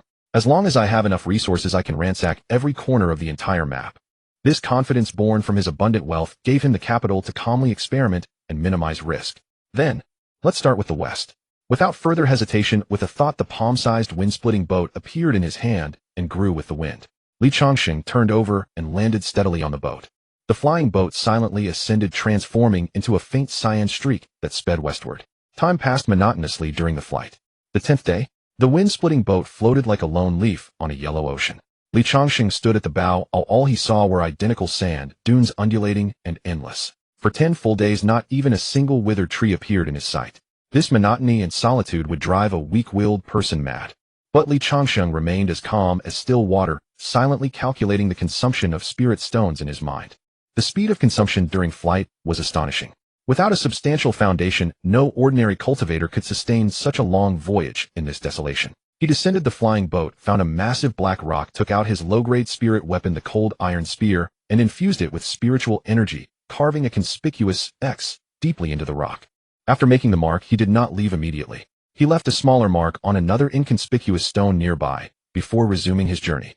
The 20th day, Changsheng stood at the bow, letting the dry wind caress his cheeks. After 20 full days of westward travel, the scenery before him remained unchanged. The doubt of choosing the wrong direction arose in his mind, but reason quickly suppressed it. Impatience was a major taboo in wilderness survival. Strictly following the established plan was the safest approach. He descended the flying boat again. The wind and sand here were noticeably stronger. Simple carvings could easily be covered. He found a massive cyan stone slab, used spiritual energy to cut it into a conspicuous triangular stele, and deeply inserted it into the sand, ensuring that even a sandstorm would leave a trace. The 29th day, below was still the lifeless great desert. The long and tedious flight could easily wear down patience. The thought of immediately turning back to eliminate a wrong option crossed his mind, but the 30-day trial period was not yet over. Since he had set a deadline, he would execute it meticulously to the last day. The morning of the 30th day, the sun rose over the horizon, dyeing the endless sand dunes a golden hue. Changsheng stood at the bow, already prepared to change direction. He made one last habitual sweep of the distant horizon. At that moment, the corner of his eye caught a highly unusual color. A faint, almost imperceptible green that incongruous with the surrounding yellow. Changsheng's heart pounded. He immediately halted the flying boat, channeled spiritual energy into his eyes, and gazed intently in that direction. Yes, it was not an illusion. Though extremely distant, it was indeed a patch of green. After flying for 30 full days and seeing nothing but yellow sand, the sight of the color of life stirred a surge of excitement within him. Yet that excitement lasted only a few breaths. Changsheng took a deep breath, forcing himself to calm down. The joy faded from his face, and his eyes became sharp and wary. Something's wrong. Li Changsheng narrowed his eyes. In the depths of this death desert where even spiritual energy was depleted, the appearance of such a large oasis was in itself highly unusual. When something is abnormal, there must be a reason. An oasis that could survive in such a harsh environment must have its peculiarities. Either it contained some heavenly treasure or a powerful entity inhabited it. A place with water and vegetation would be a paradise for all creatures in this desert. Such a place would definitely be occupied by a powerful demon beast, or even a group of them. Thinking this, Li Changsheng did not accelerate. Instead, he immediately lowered the flight altitude and speed of the wind-splitting boat, while pushing his divine sense to the utmost, carefully probing in that direction. Yellow sand roiled beneath the wind-breaking boat. Li Changsheng reduced the flying boat's speed to the minimum. Unfortunately, at the fourth layer of qi, refining his spiritual sense could only probe about 60 meters around. This oasis was not small, at least Li Changsheng could not see its end with a single glance. As the flying boat slowly approached, he gradually made out its general shape. At the edge of the oasis, he even saw blurry figures laboring in the fields, and others patrolling back and forth with weapons in hand. Seeing this from the flying boat, Li Changsheng's eyes widened slightly. Huge stones, thick timber. These primitive yet clearly man-worked materials were interlocked to form sturdy houses. He had originally thought it might be a gathering place for demonic beasts, but unexpectedly, it was a cluster of houses. Still, that was good. Houses meant people, and people meant he could ask for directions. Li Changsheng thought for a moment. Not knowing the strength of these people, charging into the oasis rashly would be somewhat risky. He decided to infiltrate after nightfall. So Li Changsheng landed the flying boat in the distance, stowed it away, and then found a relatively concealed rock to sit on. As a precaution, he took out the puppet Dasha from his storage pouch and had it stand guard beside him. Then he began to cultivate in a cross-legged posture. After breaking through to the mid-stage of qi, refining his cultivation speed was noticeably slower than in the early stage. Over the past 2 months of travel, he had to divert part of his mental focus to control the flying boat. Although the impact was not great, the growth of his cultivation had indeed slowed down somewhat. However, after more than 2 months of cultivation, he was beginning to approach the bottleneck of the 5th layer of qi refining. At this moment, Li Changsheng cast aside all distracting thoughts in his mind, sinking his consciousness completely into his dantian. The technique circulated silently. The medium-grade spirit stone in his palm slowly transformed into streams of extremely pure spiritual energy, flowing gently through his meridians. Behind the rock was dead silence, only the faint hot wind of the desert brushing past his ears. Time slowly passed in meditation. The afterglow of the sun faded, the sky grew dark, and night enshrouded everything. The scorching heat of the day vanished instantly, and the chill of the desert night swept over everything. Just as Li Changsheng was cultivating with closed eyes deep within the distant oasis, their most lively time arrived. Only when night fully fell did the labor in the native tribe truly end. The vicious sunlight of the day mercilessly drained people's strength, even causing their skin to crack and peel. These natives were accustomed to lighting a blazing bonfire in the central square of the tribe on the suddenly fallen night, both for illumination and warmth, and to drive away the deadly light-fearing poisonous insects in the darkness. Flames soared into the sky. The fat from roasting meat dripped onto the red coals, sizzling. The bonfire blazed wildly, though within the isolated oasis walls, everyone followed the most brutal and ancient law of the jungle. Behind a dark rock, several hundred meters away from the commotion, Li Changsheng opened his eyes. In the pitch-black night, a faint glimmer flashed in his deep eyes. He gently opened his palm. The medium-grade spirit stone, its spiritual energy exhausted, turned into gray-white powder and scattered with the wind. He clenched his fist, feeling the abundant spiritual power within his body. Although his cultivation had not broken through, his foundation had become increasingly solid. He let out a long breath of white air, stood up, and casually brushed off the coarse sand and dust that clung to his clothes. Turning his head, he saw that the Shah still stood by like a dutiful door god, without a single complaint. Li Changsheng looked up into the distance. The vast oasis had vanished into the thick darkness, with only scattered dim yellow firelight from the central area shining through like a lighthouse under the night sky. He then took out the 1,000 illusion mask and placed it directly over his face. His features instantly twisted and transformed. The originally young and handsome face immediately became that of a weathered, ordinary, sturdy man. When traveling, one must know when to lie low. How can you do without a few spare disguises? After putting Dasha back into the storage pouch, Li Changsheng lightly applied spiritual power to his feet. His figure, like a weightless falling leaf, merged into the boundless night and quietly crept toward the oasis with flickering firelight. Soon Li Changsheng approached the cluster of houses. Around the houses, fences made of a mix of stone and wood had been erected, apparently to keep out wild beasts.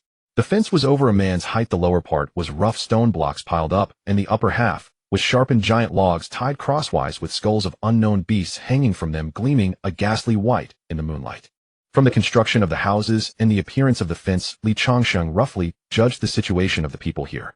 It seems this should be an isolated primitive tribe, or a remote village that fights for its life against beasts year-round.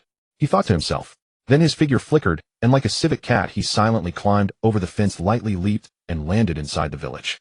The moment he landed, a primitive scent mixed with burning wood roasted meat, and some kind of beast hide rushed at him. The village was completely silent, only the bonfire in the distant center was still crackling. Li Changsheng slipped into the shadow of a stone house preparing to investigate, when a steady, powerful footstep came from not far away. He immediately held his breath, suppressing his aura to the utmost, and turned his gaze toward the source of the footsteps. A patrol of 5 people was walking unhurriedly from the alley. The moment Li Changsheng saw their appearance, clearly his pupils involuntarily contracted slightly. The patrol was composed of 5 men, all tall and robust, bare-chested, with only simple animal skins wrapped around their waists. Their facial features were deep-set with prominent brow bones and wide jaws. They were less like humans and more like beings that still retained a touch of beastly ruggedness and primitiveness. Li Changsheng's mind tensed. These people had no trace of spiritual energy fluctuation, clearly not cultivators. But the vigorous vitality within them, like a blazing furnace, was so abundant that it was no less than that of a mortal, innate martial artist. Every move they made exuded an explosive sense of power. One of them suddenly stopped, sniffed the air forcefully, and suspiciously glanced toward the direction of Li Changsheng's hiding spot. Li Changsheng immediately held his breath, suppressing his aura to the extreme. The man stared for a long while, found nothing unusual, then shook his head, and continued walking with the patrol. Sidestepping the patrol with its fierce aura, Li Changsheng arrived at a stone house on the edge of the village that seemed relatively quiet.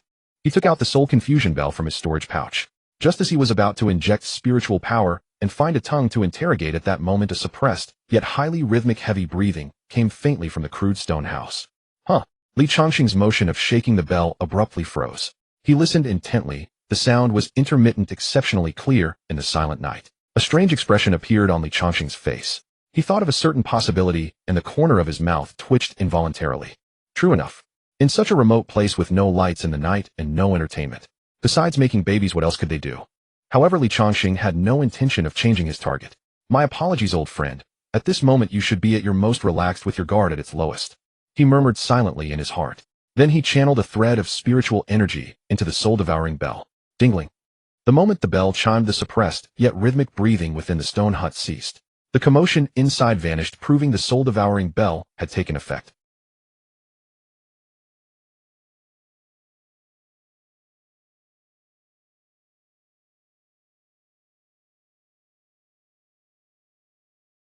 He approached the stone hut's door, soundlessly, gently pushing open the crude door fashioned from beast hide and wood. A mingled stench of sweat, beast pelts, and some primal musk rushed to meet him. Li Changsheng furrowed his brow, slightly slipping inside. The next moment, he witnessed a scene that would make any red-blooded man blush.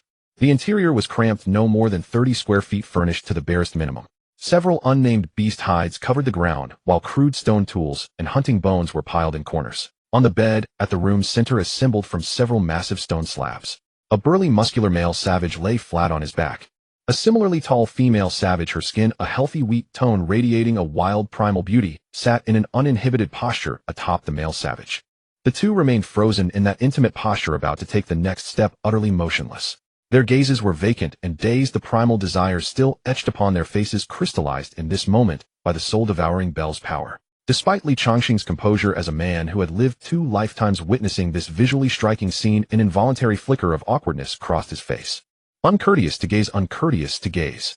He silently recited the heart-calming mantra twice in his mind, forcibly suppressing those inappropriate, wayward thoughts. He had not come here for observation or study. He had come to attend to urgent business. He did not make them change position, simply standing by the bed and clearing his throat. What place is this? However, what answered him was not the answer he sought. Those 2 blank-eyed savages merely moved their lips, mechanically emitting from their throats a series of syllables he could not understand at all. Jaligulu. Walla Walla. The sounds resembled some primitive tribal language with strange intonations and utterly indistinct pronunciation. Li Changsheng paused in bewilderment. What was going on? Was the dosage of the soul-devouring bell insufficient? Or was his question too complex? Disbelieving, he switched to a simpler question. Who are you? Jijigugu. Lalawu. Still that string of incomprehensible gibberish answered him. He gazed at the savage couple still frozen in their horse-riding posture, then looked at the soul-devouring bell in his hand, bewilderment coursing through his mind. Something's not right. The soul-devouring bell's effect is supposed to control the mind to answer whatever is asked. How did it malfunction with them? He observed their condition carefully. Vacant eyes, dazed expressions. These were the standard reactions of someone whose mind had been controlled. So where was the problem? Could it be? Not that the bell malfunctioned, but that they simply cannot understand the language I'm speaking. Or perhaps they understood and they did respond, but the language they speak, I can't understand a single word. The moment this possibility struck him, Changsheng froze for a moment. He had planned for every conceivable possibility for this infiltration.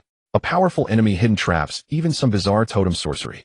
But through all his meticulous calculations, he had overlooked the most fundamental point: communication barriers. Changsheng stared at the two petrified figures before him. He contemplated briefly. A solution soon formed in his mind.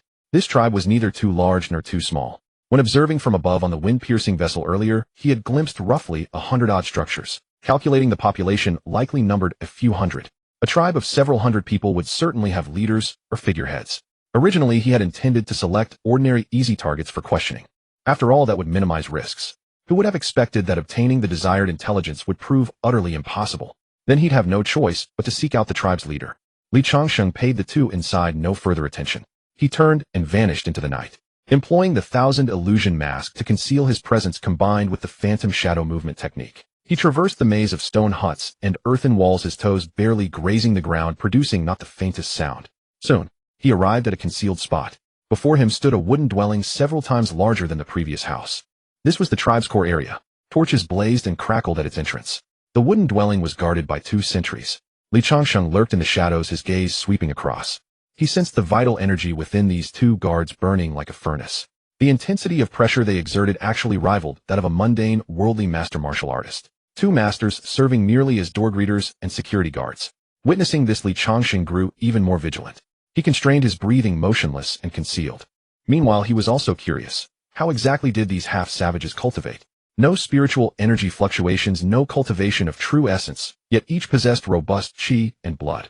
Clearly a pure path that pushed physical body refinement to its extremity. Suppressing these thoughts, Changsheng injected a thread of faint spiritual energy into the bronze bell. Dingling, an extremely soft sound drifted out. At the wooden dwelling's entrance, those 2 guards brimming with vital energy suddenly shuddered violently. Their originally ferocious gazes instantly lost focus, turning into 2 wooden puppets frozen in place. Done. Changsheng pressed against the mud wall, silently drawing closer to the wooden house. He did not directly push open the door. The first principle of the accommodating Tao: never use one's physical form to probe the way ahead. He extended his spiritual sense from the 4th level of chi, refining, scanning the interior of the wooden house. The moment his spiritual sense pierced through the thick wooden wall, a low, hoarse voice emanated from within. An intruder. These 3 words instantly sent Changsheng's mind reeling. His hair stood on end. Every alarm bell rang. The speaker used a language he could understand, but he had no time to contemplate the whys and wherefores. Confronting the unknown, Changsheng's body reacted faster than his mind. Without the slightest hesitation, he instantly shattered the 3rd-tier Vajra talisman clenched in his palm. Boom. The very instant the Vajra talisman transformed into a golden defensive barrier, the wooden house door exploded with splinters flying in all directions. A muscular, sinewy hand bearing overwhelming, terrifying force burst straight through the door, shooting directly for his throat. It was too fast. The speed was terrifying. Changsheng didn't even have time to take a step back. Watching that massive hand about to crush his neck, a faint barrier shimmered into existence. Bang! A dull, shattering sound erupted like flesh slamming against mountain rock. That rough, massive hand struck the barrier, unable to advance a single inch further. The barrier didn't produce so much as a ripple. Moi! From within the wooden house, the hand's owner emitted a sound of utter bewilderment, never having anticipated his certain kill strike would miss. Seizing this fleeting opening, Changsheng activated the phantom shadow movement technique to its extreme. His entire body transformed into a reversing arrow, hurtling backward several zhang, creating distance. With a mere thought, Sha was summoned, a wall of iron that firmly blocked ahead. The leader's precise strength he still couldn't gauge. Confronting such an unknown adversary, he never acted arrogantly. Simultaneously, the 3rd-tier Brahma Sky talisman was retrieved, held in his left hand. His right tightly gripped the low-grade spiritual stone long spear, emanating a bone-chilling cold aura, fully prepared for battle. The wooden door let out an agonizing creak, then the entire heavy wooden door panel shattered completely. Wood splinters flew in all directions. A muscular, sinewy hand withdrew. Behind the door stood a middle-aged man over 6 feet tall. This surprised Changsheng a little. The savages he had encountered patrolling outside, including those in the stone house, all were half-savages, barely clothed, exuding a primal aura. Yet this middle-aged man's attire was no different from that of ordinary people in the mundane world. He wore a set of coarse cloth garments, not wrapped in animal hide. His hands were broad and covered in thick calluses, and behind this middle-aged man stood two more men also dressed as ordinary people. They were not savages. The key point was that these two had fluctuations of spiritual energy on them. They were cultivators. Although the spiritual energy within them was extremely faint, almost imperceptible, Li Changsheng's mind raced. He had not forgotten the limitation of the confusion bell. It was only effective against cultivators below the 6th layer of qi refining or mortal martial artists. Now it had actually failed. This indicated one thing: the cultivation level of this middle-aged man and the two cultivators behind him were all above the 6th layer of qi refining. They had exceeded the control range of the confusion bell. At this moment, Li Changsheng also sensed that the middle-aged man in front had no trace of spiritual energy fluctuation, but the fierce blood qi he exuded made the surrounding air oppressive. Judging solely from this aura, his physical body strength was definitely not inferior to a body cultivator at the 8th layer of qi refining. He was most likely the supreme chieftain of this primitive tribe. The moment Desha appeared, the middle-aged man's gaze locked onto it. There was no trace of contempt on his face. Instead, it turned unprecedentedly grave and solemn. Such a powerful sense of oppression. The middle-aged man thought in shock. Having spent years fighting for his life against various powerful beasts deep in this desert, his perception of danger far exceeded that of ordinary people. The black-robed man before him, wearing a bamboo hat, emitted no aura, yet the sense of threat he posed was even greater than that of the fierce beast he had once encountered deep in the forest. Long story short, all this happened in an extremely short time. From the moment the wooden door was shattered by a punch to when Li Changsheng stepped back and saw the newcomers, only a few breaths had passed. The light shield formed by the Vajra talisman in Li Changsheng's hand was still active. A third-rank Vajra talisman of defense, once activated, only lasted for 1 and 2 hours. The longer this dragged on, the more disadvantageous it became for him. He had no time to waste words with these people. With the enemy radiating hostility, if he wanted to question them, he first had to beat them into submission. Moreover, he had to finish this quickly. Otherwise, once the light shield vanished, he would be in this spirit void land, facing an enemy equivalent to a body cultivator at the 8th layer of qi refining, along with two cultivators whose specific circumstances were still unknown. Even with his various trump cards, he would be extremely passive. Desha, attack. Just leave him alive. The order was given decisively. Desha did not hesitate at all. It had no vocal cords and made no sound. Its thick metal thigh violently pushed off the ground, causing the hard earth beneath to explode. Using the recoil, Desha's massive body turned into a black shadow, charging straight at the middle-aged chieftain. Its speed was extreme. Can't take it head-on. The middle-aged man's pupils contracted sharply. His rich combat experience allowed him to make an instant judgment. Facing Desha's earth-shattering punch, he instinctively abandoned his most proficient method of overwhelming force and twisted his waist at an odd angle, his arm muscles tensing and then relaxing in an instant, intending to use subtle force to deflect the incoming blow. However, he underestimated Desha. Just as his arm touched Desha's fist, and he skillfully redirected that immense force to the side. Desha's other fist, at an even faster speed, with a sharp howl tearing through the air, had already smashed right in front of his face. Desha's fighting style had no techniques whatsoever. It was pure speed and power, along with absolute suppression that knew no pain and feared no injury. Not good. The middle-aged man's face changed drastically. In haste, he could only raise his other arm to block. Bang! A dull thud. The middle-aged man felt an irresistible, terrifying force surge from his arm into his entire body. He was like a man struck head-on by a battering ram, flying backward and crashing heavily into the wooden house behind him. Chieftain! The two cultivators behind him exclaimed, quickly stepping forward and supporting his body from both sides.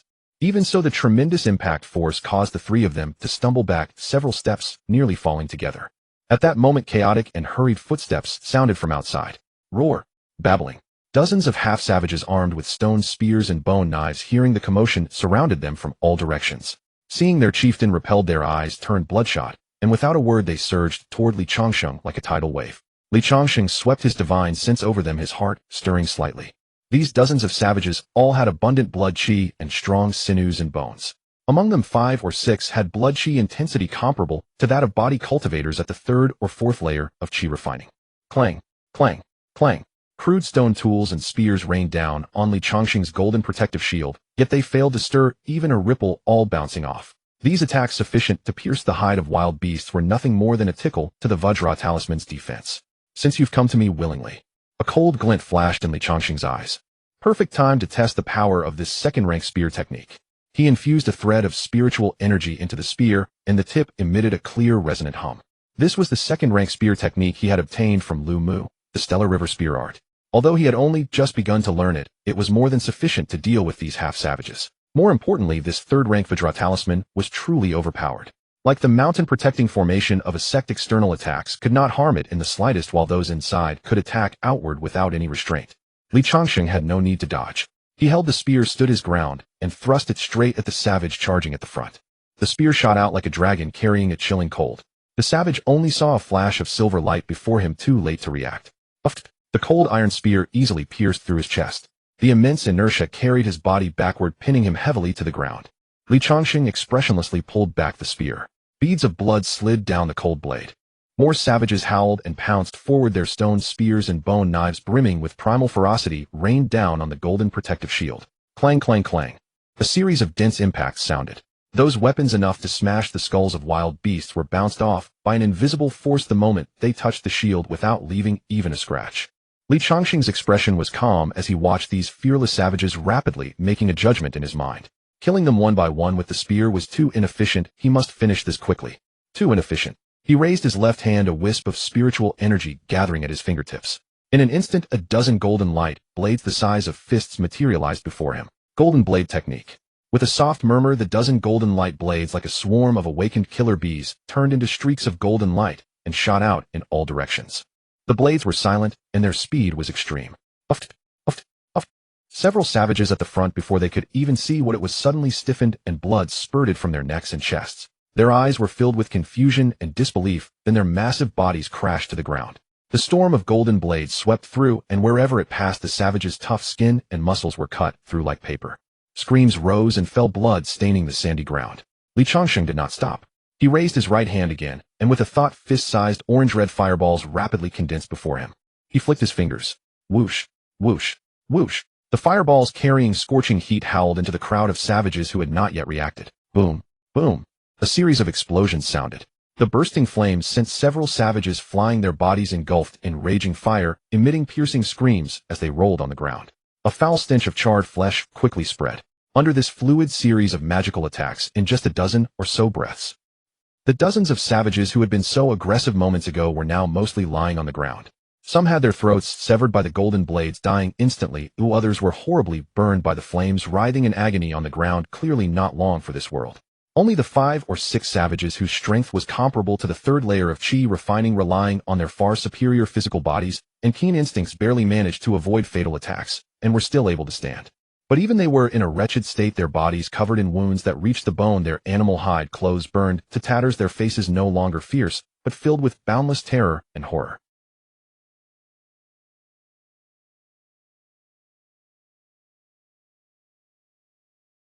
He could unleash attack methods from such a distance that they could not comprehend, and their power was so great that even their proud physiques could not withstand. The weapons in their hands could not even touch the corner of his clothes, blocked by that strange golden shield. This was not a battle, it was a massacre. That man was no mortal. He was a demon from hell. The instinct to survive completely crushed their will to fight. The few savages exchanged glances, seeing the same fear in each other's eyes. They retreated in unison, daring not to advance another step. At that moment, a muffled boom heavier than any previously heard resounded from the dilapidated wooden hut. The middle-aged man who had just been punched into the hut by the Shah came flying out again, even faster than before. His massive body, like a torn sack, traced a clumsy arc in the air before crashing heavily onto the ground. He rolled and finally came to a stop a meter away from Li Changsheng's feet. Dust filled the air. Before it settled, the Shah's figure slowly emerged from the doorway of the broken wooden hut. His 2 large hands now each held a ragged person, like 2 chickens ready for slaughter. Those 2 were precisely the cultivators from earlier. One of them, a slightly older cultivator with a goatee, was just carried out by the Shah when he took in the scene outside. He saw Li Changsheng unscathed and enveloped in a golden light shield. He saw the dozens of savages lying in pools of blood, some with broken limbs, others disfigured by flames. He also saw the chieftain who usually seemed invincible in their eyes, now lying on the ground like a dead dog, his fate unknown. A fear stronger than when he was imprisoned seized his heart. Driven by the instinct to survive, he screamed desperately, "Dao, Senior, please show mercy. We know how to leave this endless great desert." This shout made Li Changsheng's movements pause slightly. The group of semi-savages before him had lost the will to resist. Aside from his many hidden cards, the only one who could pose a threat was the chieftain of this savage tribe. Now the chieftain had been beaten by the Shah into a state of helplessness, no different from a dead dog. Continuing to kill held no meaning. Li Changsheng had not forgotten that his original purpose for infiltrating this tribe at risk was simply to ask for directions. At that moment, the middle-aged man who had been blasted away also staggered to his feet. He wiped the blood from his mouth, looked at the tragic scene before him, at his tribesmen writhing on the ground in agony, and then at Li Changsheng, unscathed and enveloped in the golden light shield. His fierce eyes were finally filled with boundless fear and awe. He opened his mouth and uttered a series of garbled syllables to the surrounding savages who still wanted to charge forward. Those savages, originally fearless of death, were momentarily stunned by the chieftain's command, then retreated like a tide, dragging their wounded companions with fear and reluctance. Soon only Li Changsheng, the middle-aged man, and the two cultivators remained. Dragging his injured body, the middle-aged man walked step by step to Li Changsheng. He struggled to organize his unskilled language and managed to speak with a heavy accent. "Senior, please." He made a gesture towards the dilapidated wooden hut, his posture extremely humble. Li Changsheng was slightly surprised that a savage chieftain knew etiquette. He waved his hand, signaling to Sha to put down the two cultivators. The four entered the hut in silence. The interior was in chaos. Tables and chairs had been reduced to splinters from the earlier impact. Li Changsheng didn't mind. He found a relatively clean corner and went straight to the point. "Who are you, and how do you leave this endless great desert? Speak." The two cultivators exchanged glances, seeing in each other's eyes the relief of surviving a disaster and boundless bitterness. The older cultivator with the goatee bowed deeply to Li Changsheng before beginning to recount their experience. In reply to Senior, "This junior is named Chen Fan. This is my nephew Zhao Yu, a rogue cultivator from the Cangnan mountain area. We were chasing after Lu Mu and Lu Ruyan of the Qingyan sect." Chen Fan sighed, his eyes filled with regret and unwillingness. Hearing these two names, Li Changsheng raised an eyebrow slightly, but said nothing. "About half a year ago, we accidentally overheard a top-secret piece of information. Lu Mu and Lu Ruyan of the Qingyan sect. They got incredibly lucky and unearthed a cave dwelling of a Foundation establishment senior cultivator in a dangerous place. That was a complete inheritance left by a genuine mid-Foundation establishment cultivator." Mentioning the word inheritance, Chen Fan swallowed hard. "Senior, you know that we rogue cultivators lack resources. Even a few low-grade spirit stones can cause bloody fights. Wealth stirs the heart. My brother and I were blinded by greed. We followed other fellow cultivators, clinging stubbornly all the way, hoping to get a share." Hearing this, Li Changsheng's mind raced. He silently calculated the timeline. Lu Mu and Lu Ruyan had taken several months to cross this endless great desert, and 2 months ago he had annihilated them outside Lonyuan City. Adding the time these two spent crossing the desert on their own, their claim of half a year roughly matched. He looked at the two miserable rogue cultivators before him, sallow and emaciated. They were simply unfortunate souls ruined by greed. Chen Fan continued, his voice trembling noticeably. "Lu Mu and Lu Ruyan are very cunning and decisive. In the end, they drove a very fast flying magic artifact and plunged straight into this endless great desert. We were red-eyed at the time, relying on the spirit stones we had saved over the years, and rushed in after them in a fit of impulse." He glanced at the silent middle-aged chieftain beside him. His mouth twitched involuntarily. "Who would have thought? By the time we realized it, it was already too late. This damned place has not even a strand of spiritual energy in the air. We wandered in the yellow sand for several months, watching helplessly as the last spirit stone crumbled to dust, until our spiritual power dried up, and we never even saw a trace of those two. Just when we were completely hopeless, thinking we would die of thirst, we stumbled upon this oasis." The nearby Zhao Yu couldn't help but interject.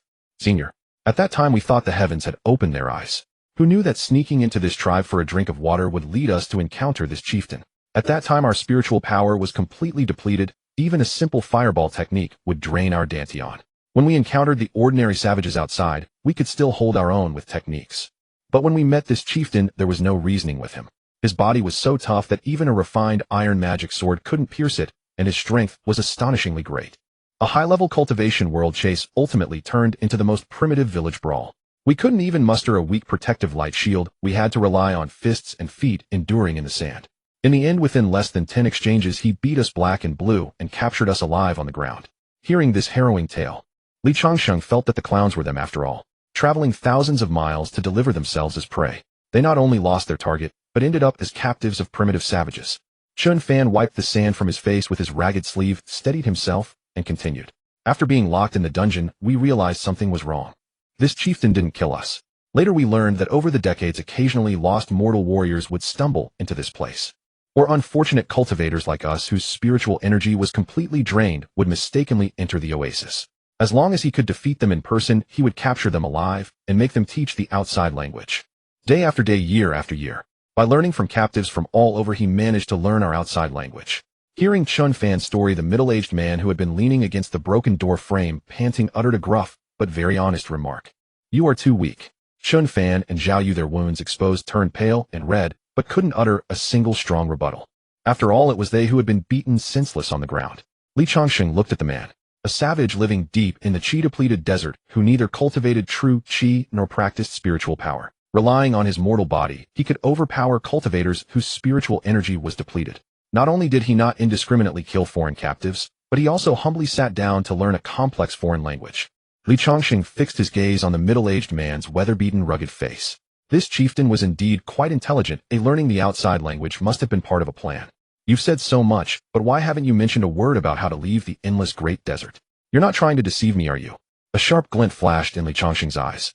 The moment Li Changsheng finished speaking, his gaze turned ice-cold. A bone-chilling killing intent descended upon the dilapidated wooden hut, dropping the temperature sharply. Locked in by that terrifying pressure chin fan, and Zhao Yu turned ashen, with terror, their legs buckling as they nearly collapsed to their knees. If they were at their peak, they would not have been so helpless. But the last thread of spiritual energy in their bodies had already been exhausted during their earlier fight. Pounded nearly to death, they could barely survive a confrontation with an ordinary mortal. The middle-aged giant warrior forced himself upright despite his grievous injuries, veins bulging on his forehead as he clenched his teeth. He knew this young-looking but merciless man before him was no joke. That pure, unadulterated killing intent was a coldness he had never felt in decades of struggling against beasts. "Honored senior, please restrain your anger." The giant warrior endured the mountain-like pressure and spoke first. His voice was hoarse, yet remarkably steady. "I learned the written language from those outsiders, and named myself Lei Shi."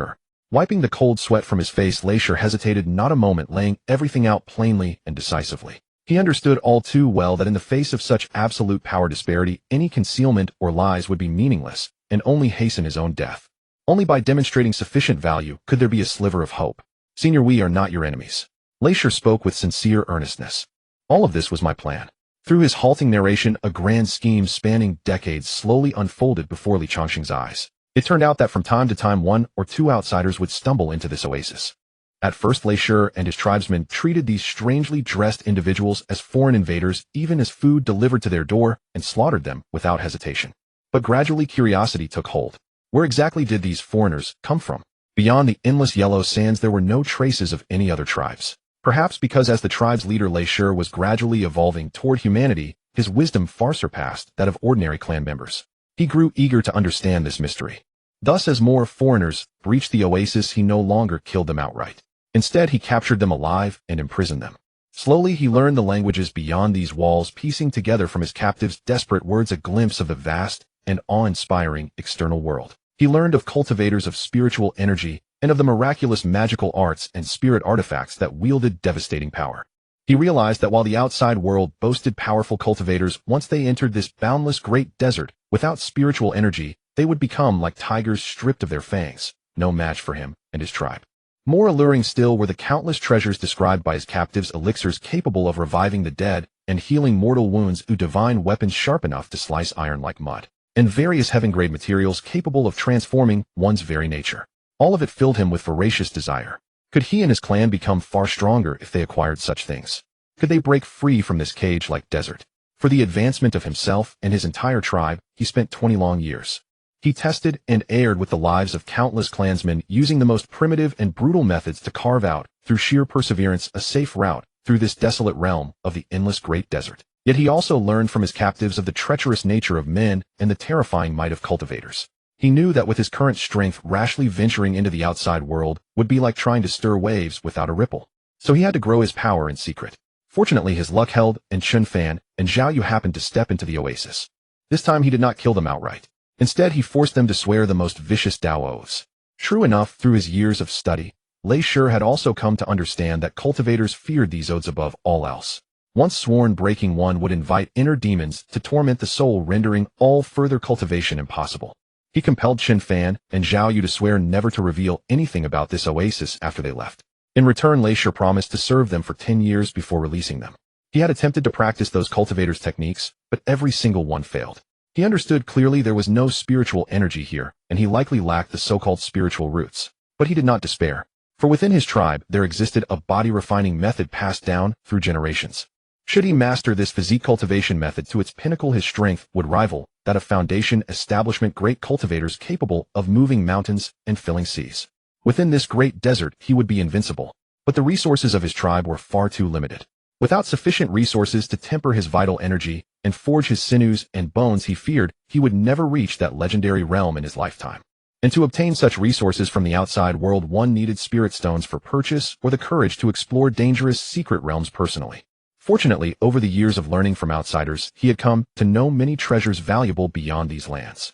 And coincidentally, deep within this oasis grew an abundance of a material desperately needed by external refiners: red iron sand. When forging weapons, adding merely a pinch of red iron sand could dramatically enhance both the strength and resilience of the blade. Thus a complete plan took shape in his mind. He ordered his tribesmen to mine a portion of the red iron sand and loaded it into Changsheng's storage pouch. He intended to travel to the outside world himself, exchanging this red iron sand for pills capable of strengthening vital energy, thereby elevating the entire tribe's power. Indeed, Leisure was aware that cultivators possessed magical storage pouches, but he also knew they required spiritual energy to open. Thus, Chen Fan and Zhao Yu's true purpose was to serve as his porters, two free human cargo carriers. In a brief monologue, Leisure had laid bare his decades-long scheme and his way forward. He raised his head and looked at Li Changsheng with hopeful eyes. "Senior, though my tribe knows not the customs of the outside world, I do. We have no desire to be your enemies. Everything I have done is solely to improve the lives of my people. We are willing to trade the safe route and all our red iron sand in exchange for our lives."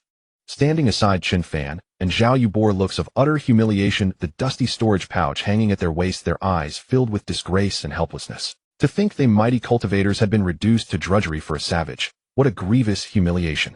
After listening, Li Changsheng had already made up his mind. Looking at this seemingly rugged yet meticulously calculating and deeply cunning tribal leader, a touch of admiration stirred within him. Advancing step by step, squeezing every ounce of value from his captives. Even the cultivators' Daos had been turned to his advantage. This fellow was truly a master manipulator. Still, this saved him the trouble of scouting the path himself. Leisure not only had a ready-made safe route, but had even prepared the toll. Considering this, the icy killing intent emanating from Li Changsheng gradually subsided. However, his interest in this tribal leader named Leisure grew ever stronger. Meticulous and strategic, he knew how to endure and learn. If not for being born in this spirit-denuded land, he would undoubtedly be a formidable power anywhere else. Moreover, Li Changsheng had also become somewhat interested in this tribe's body refining technique. Within the cultivation world, there are Dharma cultivators who specialize in spells, body cultivators who harden their flesh through arduous training, and naturally, those who pursue dual cultivation of both paths. Yet in the cultivation world, the vast majority of cultivators follow the Dharma cultivation route. Body cultivators and dual cultivators are virtually non-existent.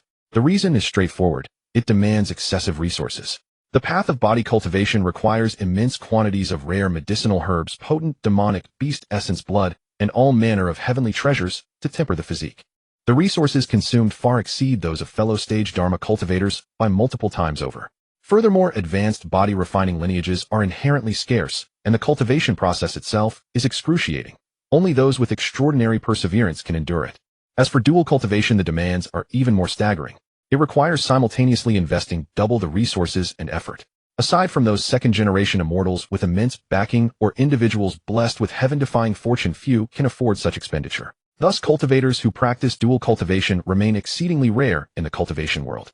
Yet it cannot be denied that dual cultivation is the most formidable path. With a physique of supreme strength, they are unmatched in close combat. With profound spiritual power, their long-range attacks are equally devastating. Within their cultivation realm, they face virtually no rivals.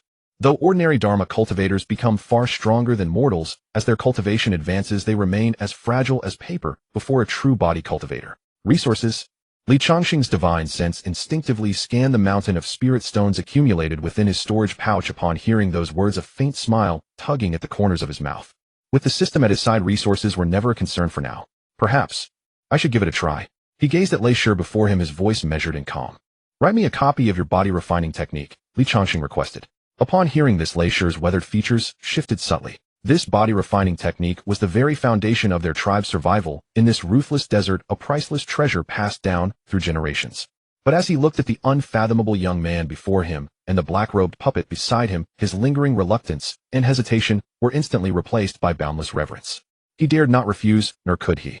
With trembling hands, he carefully withdrew an unidentified piece of animal hide from his robe and offered it with both palms. Li Changsheng took the hide.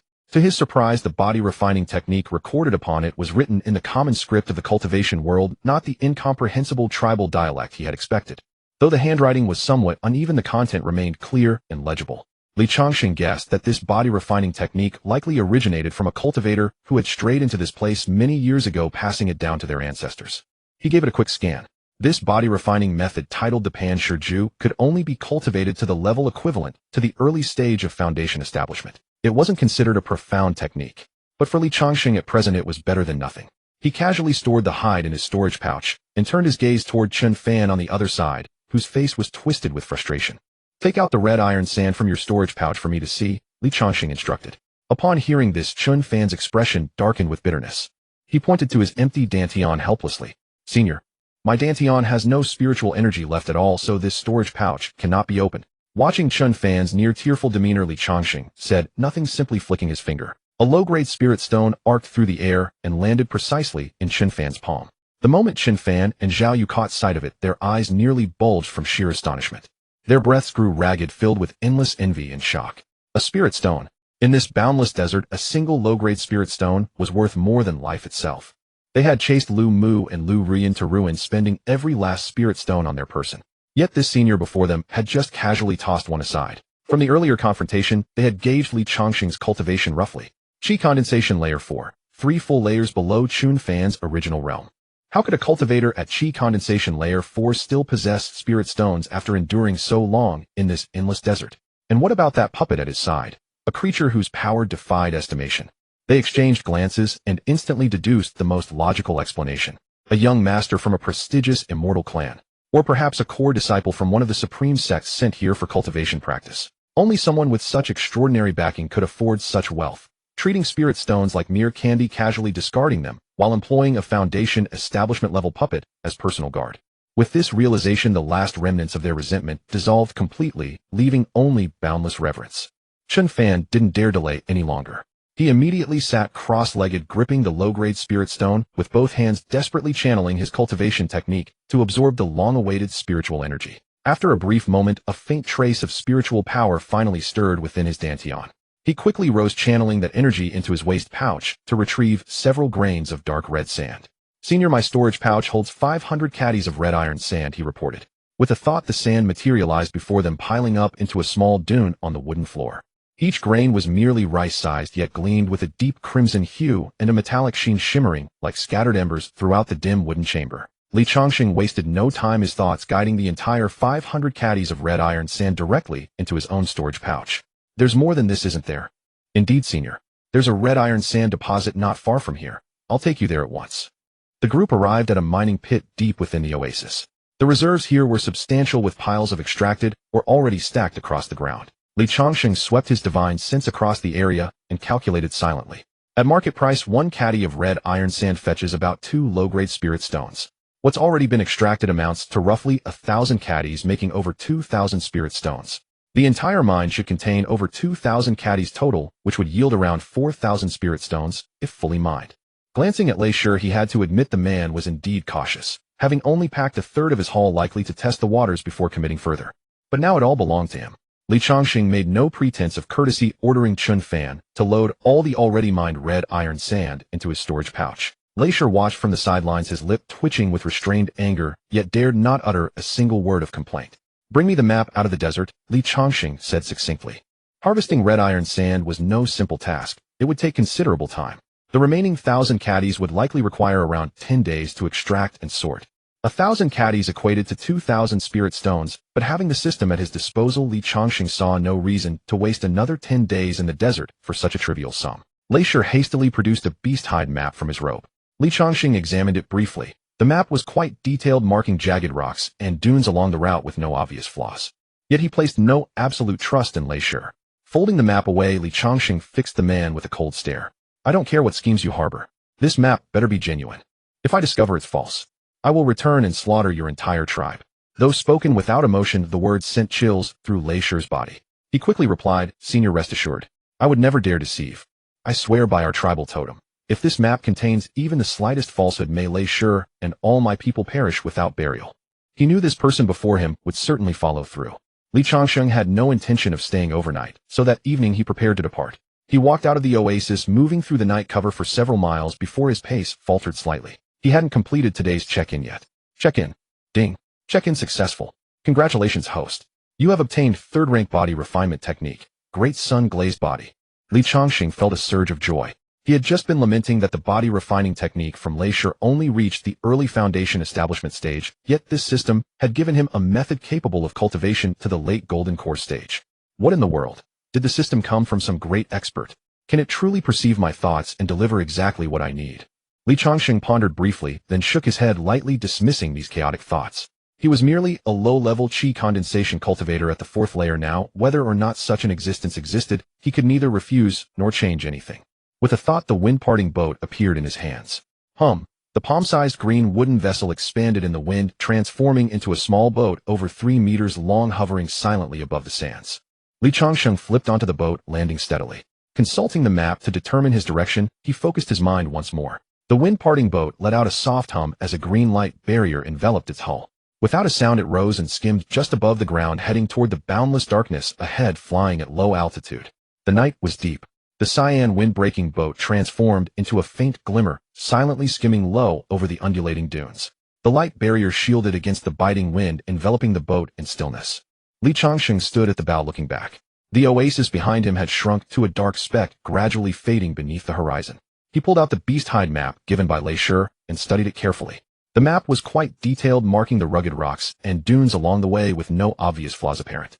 Yet Li Changsheng dared not let his guard down. Leisure was a man of deep machinations, having concealed his true nature for decades, only waiting for a chance to break free. Far from a benevolent soul. Who knew if he might have tampered with some crucial point on the map, marking a dead end as a path of survival, or simply omitting a deadly trap. Better to be cautious, he thought to himself, committing the map to memory while deploying a strand of divine sense to remain vigilant of the surroundings. The tedious journey across the vast desert was perfect for boosting his strength. He sat cross-legged, closed his eyes, and sank his mind into the depths of his consciousness. Thanks to the system, the great sun crystal body obtained through sign-ins had all its methods ingrained as instinct, deeply embedded in memory. Now the task was to organize these memories clearly. The great sun crystal body, as its name suggested, was a supreme yang body refinement technique. Its core lay in drawing the power of the great sun, true fire, from the outside world to temper oneself, ultimately refining the body to a state as crystalline and unbreakable as glass. The entire cultivation process comprised 4 steps. First, attracting yang into the body. Using one's own blood qi as a guide and divine sense as a bridge, one senses and draws the supreme yang fire of the great sun from heaven and earth into the body. This first step seemed simple, but was fraught with peril. The great sun fire was immensely tyrannical. A slight misstep in drawing too much fire could damage the meridians at best, or turn one to charcoal on the spot. Especially in this vast, open desert with the blazing sun overhead, the fire was at its peak. Second, melting blood and refining vessels. The fire drawn into the body must be merged with one's own blood qi. This step was the most agonizing part of the entire technique. The sensation was akin to pouring molten iron directly into one's veins. The blood would instantly boil, and the violent energy would rampage through the narrow meridians, testing the cultivator's willpower to the utmost. Third, quenching bones and forging sinews. After the blood and fire had preliminarily merged, one must guide this violent energy to repeatedly wash and refine the bones, sinews, and skin all over the body. This process was like a blacksmith forging iron. Each wash was a hammering and tempering, forcing impurities out of the body bit by bit, making the bones denser and the skin tougher.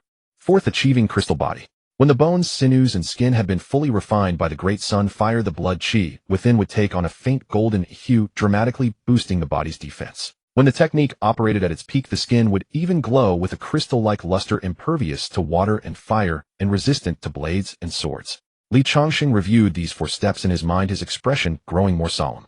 The technique also specially noted that in the initial stage of attracting yang into the body, one could manage with forceful refinement by the great sun fire alone, which counted as entry level. But to truly cultivate this technique to minor or major accomplishment, relying solely on external fire was far from sufficient.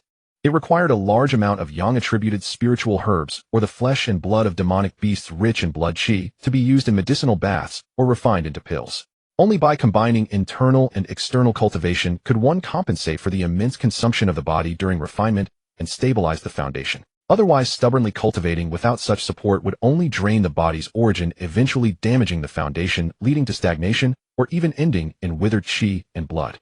Indeed, body refinement is a bottomless money pit. Li Changsheng clicked his tongue inwardly. But it's a third-grade body refinement technique. The process is painful, but the effect is a life-saving divine skill tailor-made for me.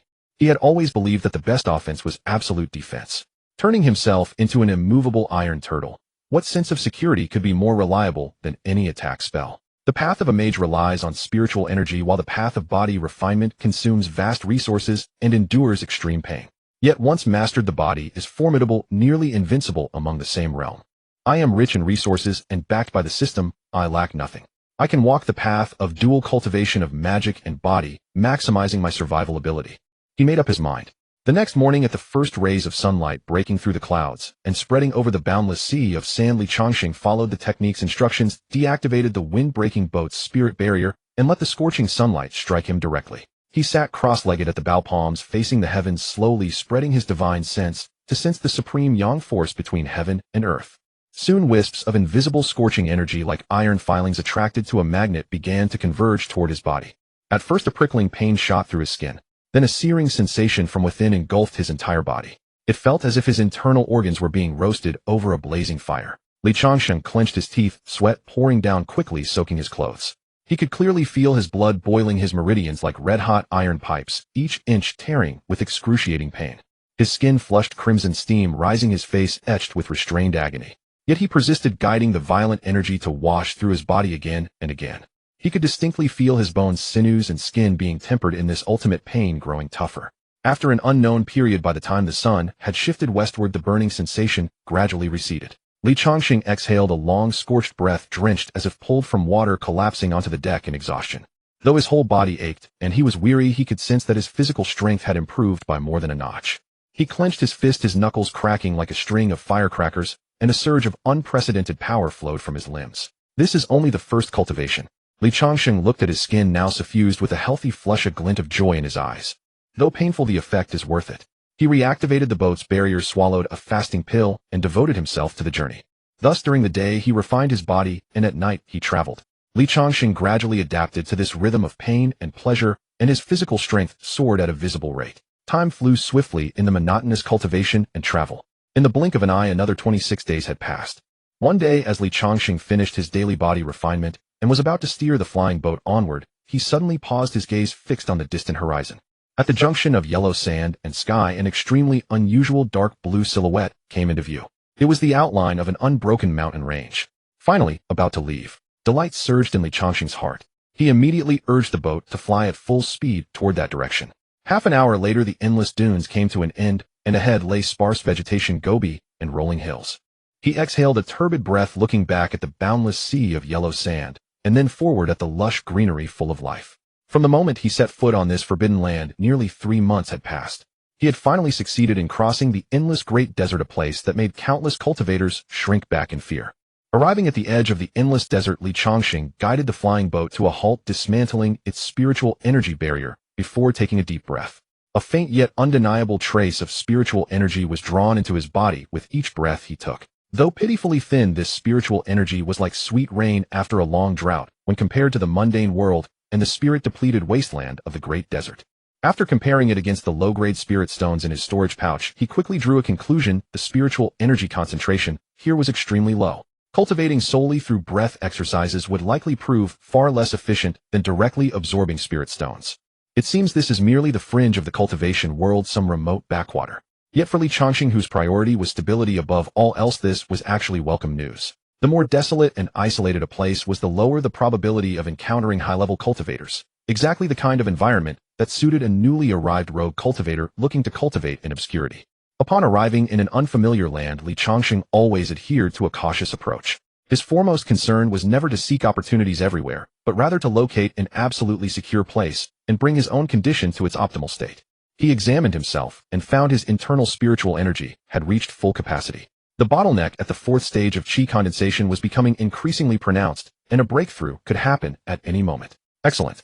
After this period of arduous cultivation, my foundation has become exceedingly solid. It is time to find a secluded place for retreat and break through to the 5th stage of chi condensation in one go. The moment this thought arose, Changsheng's gaze fell upon the flying boat beneath his feet, and his brows furrowed slightly. The mid-grade spiritual artifact windbreaker boat was far too conspicuous. According to Lu Ruyan, even in small sects like Qingyun sect, only foundation establishment elders were worthy of such a means of transportation. As a cultivator disguised at the early stage of chi condensation, continuing to fly in it would be no different from carving "I'm rich, come rob me" in massive characters across his forehead. This went against his consistent philosophy of caution. They were now within the territory of the cultivation world, and who knew when a cultivator might suddenly appear. He could no longer use the flying boat. Without hesitation, Changsheng immediately steered the windbreaker boat down to land at the junction where the sandy desert met the barren wilderness below. He cautiously swept his divine sense over a 60-meter radius, and after confirming there were no signs of human presence or demonic beast activity in the vicinity, he formed the appropriate hand seals to shrink the massive windbreaker boat into a palm-sized wooden boat model, which he carefully stored in his storage pouch. Only after securely concealing this greatest source of danger did Changsheng begin to consider his next moves. With a thought, he retrieved the low-grade spiritual weapon Cold Iron Spear from his storage pouch. That woman Lu Rian didn't deceive me after all. The incantation for sword flying works just as well for spear riding.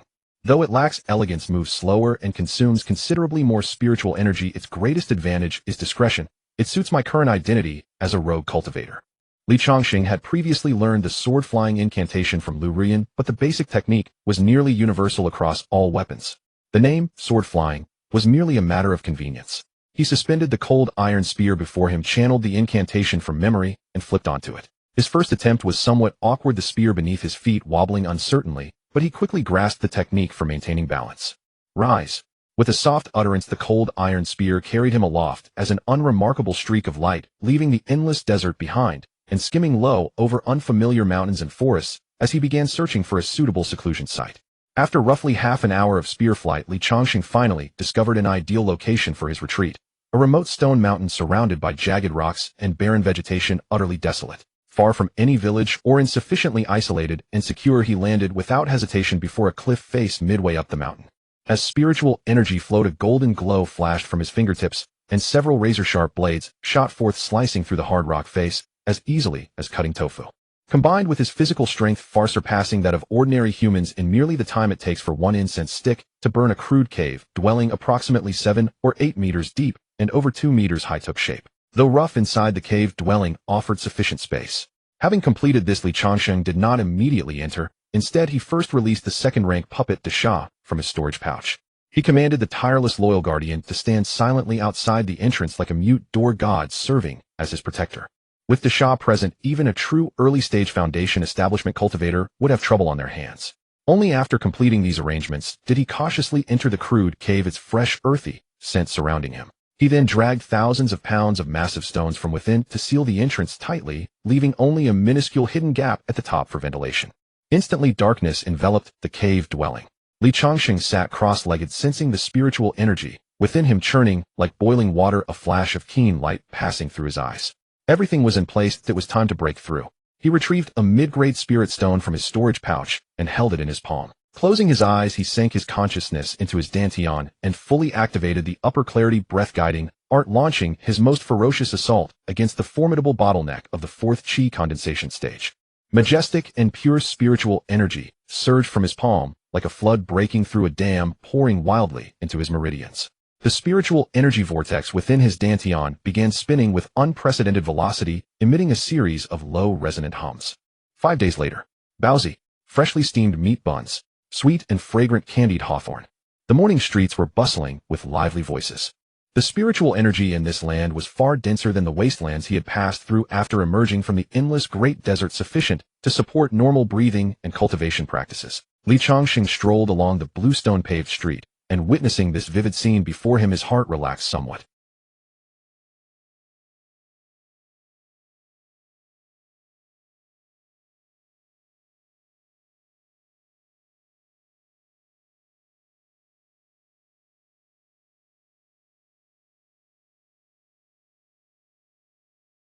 After emerging from his seclusion, he followed the map obtained from Leisure and rode a cold iron spear southward, flying discreetly for 2 days. Eventually, he arrived at the cultivator city known as Linquan City. The map from Leisure ended here. As a newcomer, Changsheng's first priority was naturally to gather information about this place. Although he had learned some basic information about the southern Kuan province from Chunfan and Lu Rian, both of them had limited knowledge and no news about Linquan City. Moreover, information is constantly updated. To settle down in one place, one must maintain a clear understanding of the surrounding environment. "Excuse me, sir, where in this city can I find information?" Changsheng stopped a passerby and asked politely. The man eyed him warily, assessing his threat level before nodding toward an antique 3-story pavilion at the corner. "From out of town, go to Tianji Pavilion." His tone carried detachment, and he departed quickly without another word, as if unwilling to speak with a stranger. Tianji Pavilion. Hearing this name, Li Changsheng felt a slight tension in his heart. The organization that trafficked intelligence in the mortal world was also called Tianji Pavilion. He hadn't considered seeking information about cultivators from Tianji Pavilion before. But regardless of how much he offered, or even used his soul-confusing bell, the manager remained completely ignorant of cultivation matters. Could there be some hidden connection between this Tianji Pavilion in the cultivation world and the mortal one? Perhaps it's merely a coincidence of names. Li Changsheng didn't think more about it, and walked toward the pavilion. Soon he arrived at the entrance of the Tianji Pavilion. The pavilion entrance buzzed with activity. Commoners in simple clothing mixed with cultivators radiating faint spiritual energy, suggesting thriving business. Li Changsheng stepped inside. As soon as he entered, a sharp-looking junior attendant in a gray short tunic greeted him with a broad smile. "Senior, please come in. Are you looking to purchase some information, or perhaps sell something?" The attendant's smile was perfectly measured, enthusiastic yet not obsequious. Li Changsheng raised his eyelids slightly and discreetly swept his divine sense around. To his surprise, the bowing attendant harbored a faint spiritual energy fluctuation within, a Qi cultivation layer 1 cultivator. He understood now employing a cultivator as a doorman was befitting of Tianji Pavilion's reputation. Li Changsheng still wore his thousand illusion mask. He had reshaped his appearance into that of an unremarkable middle-aged man around 40 years old with a composed demeanor. He deliberately maintained his cultivation fluctuation at the Qi cultivation layer 2 level. This attire made him resemble a low-level rogue cultivator, unnoticeable and fitting the description of someone poor. "I'd like information about Lingquan City from the past 2 years. Additionally, I also need basic information about Tianyang sect." Li Changsheng spoke in a hoarse voice. Upon hearing Tianyang sect, the attendant's smile faltered momentarily before recovering. "Of course, senior. Tianyang sect is a towering pillar of our Yu state. We certainly have relevant information. Please wait here a moment." Without asking further questions, the attendant guided Li Changsheng to a tea seat and promptly ascended the second floor. Less than 3 minutes later, the attendant returned with 2 jade slips. "Senior, information about Lingquan City from the past 2 years costs 5 low-grade spirit stones. Basic information about Tianyang sect requires 30 low-grade spirit stones." Li Changsheng's eyebrows lifted almost imperceptibly. The price wasn't steep. Especially for intelligence on such a massive entity as Tianyang sect, 30 low-grade spirit stones could nearly be considered cheap. However, for a low-level rogue cultivator at Qi cultivation layer 2, spending 35 spirit stones merely to gather information was undoubtedly a painful expense. He was playing the role of a destitute rogue cultivator. Li Changsheng didn't immediately take the jade slips, but instead watched the attendant with interest. "You didn't inform me of the price beforehand, just went to fetch the items directly. Aren't you worried I might find it too expensive and refuse to buy after seeing what you've brought?" He deliberately adopted an air of someone with limited funds, yet trying to appear composed, vividly portraying the dilemma and pride of a lower-tier rogue cultivator. The attendant's smile remained unchanged, his demeanor still extremely respectful. "Senior jokes. Once you enter our Tianji Pavilion, all are honored guests." His words were flawless, showcasing Tianji Pavilion's wealth while giving the customer ample face. However, the attendant shifted his tone, seemingly adding casually, "If senior finds the price unsuitable, we have other channels to earn spirit stones, such as providing information unknown to outsiders." A barely perceptible glint of sharpness flashed in the attendant's eyes. Good lord, quite skilled at the intelligence business, selling information while simultaneously purchasing from customers. However, Li Changsheng had no intelligence to sell to the attendant, nor did he lack for meager resources. "Never mind, no need." With a raspy voice, Li Changsheng struggled to gather 35 low-grade spirit stones from his storage bag and handed them over. Throughout the entire process, he vividly portrayed the pain of a lower-tier cultivator spending most of their savings. The transaction was complete. Holding the 2 jade slips, he turned and left Tianji Pavilion. After exiting, Li Changsheng didn't linger on the street, but directly found a reasonably clean inn and requested a premium room. Closing the door, he didn't immediately examine the jade slips, but sat quietly by the window, spreading his divine sense to observe activity on the street outside. After confirming no one was following him, he retrieved the 2 jade slips. He first picked up the slip containing information about Lingquan City and submerged his divine sense into it. Soon a vast amount of information flooded his mind. Lingquan City was a small cultivator city on the border of Yu State. True to its name, the city center housed a spiritual spring with abundant energy. Though of low grade, it provided modest benefits to low-level cultivators. The city was home to both mortals and cultivators with a total population of several hundred thousand. Among them, cultivators numbered roughly 1,000, with the vast majority being rogue cultivators at Qi cultivation layers 1 and 2. Those reaching the mid-stage of Qi cultivation were already considered skilled fighters in the city. The city was governed by 3 prominent cultivation families, Wang Zhang and Zhao. Their patriarchs all cultivated at Qi cultivation layer 6, maintaining a balance of power as they jointly managed the small city.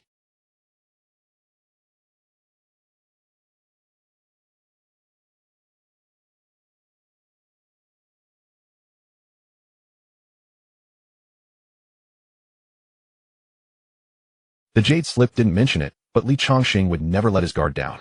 Next, he submerged his divine sense into the second jade slip containing information about Tianyang's sect. The details within this jade slip were far more expansive and grand. Tianyang sect was the most powerful cultivation sect in Nanquan province by far. With a heritage spanning over 10,000 years, it housed 3 nascent soul true lords within its ranks, controlled a single 4th-tier spiritual vein, 9 3rd-tier veins, and countless 2nd and 1st-tier veins as well. It was said that the number of golden core cultivators could be counted on 2 hands, while those at the foundation establishment stage numbered in the thousands. Even more staggering was the legion of chi refining cultivators, reaching a full 100,000. Inside the inn room, Li Changsheng set down the jade slip containing information about Tianyang sect, his heart still churning with unease. 100,000 chi refining cultivators.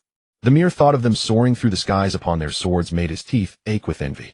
No wonder it was the undisputed overlord of Nanquan province.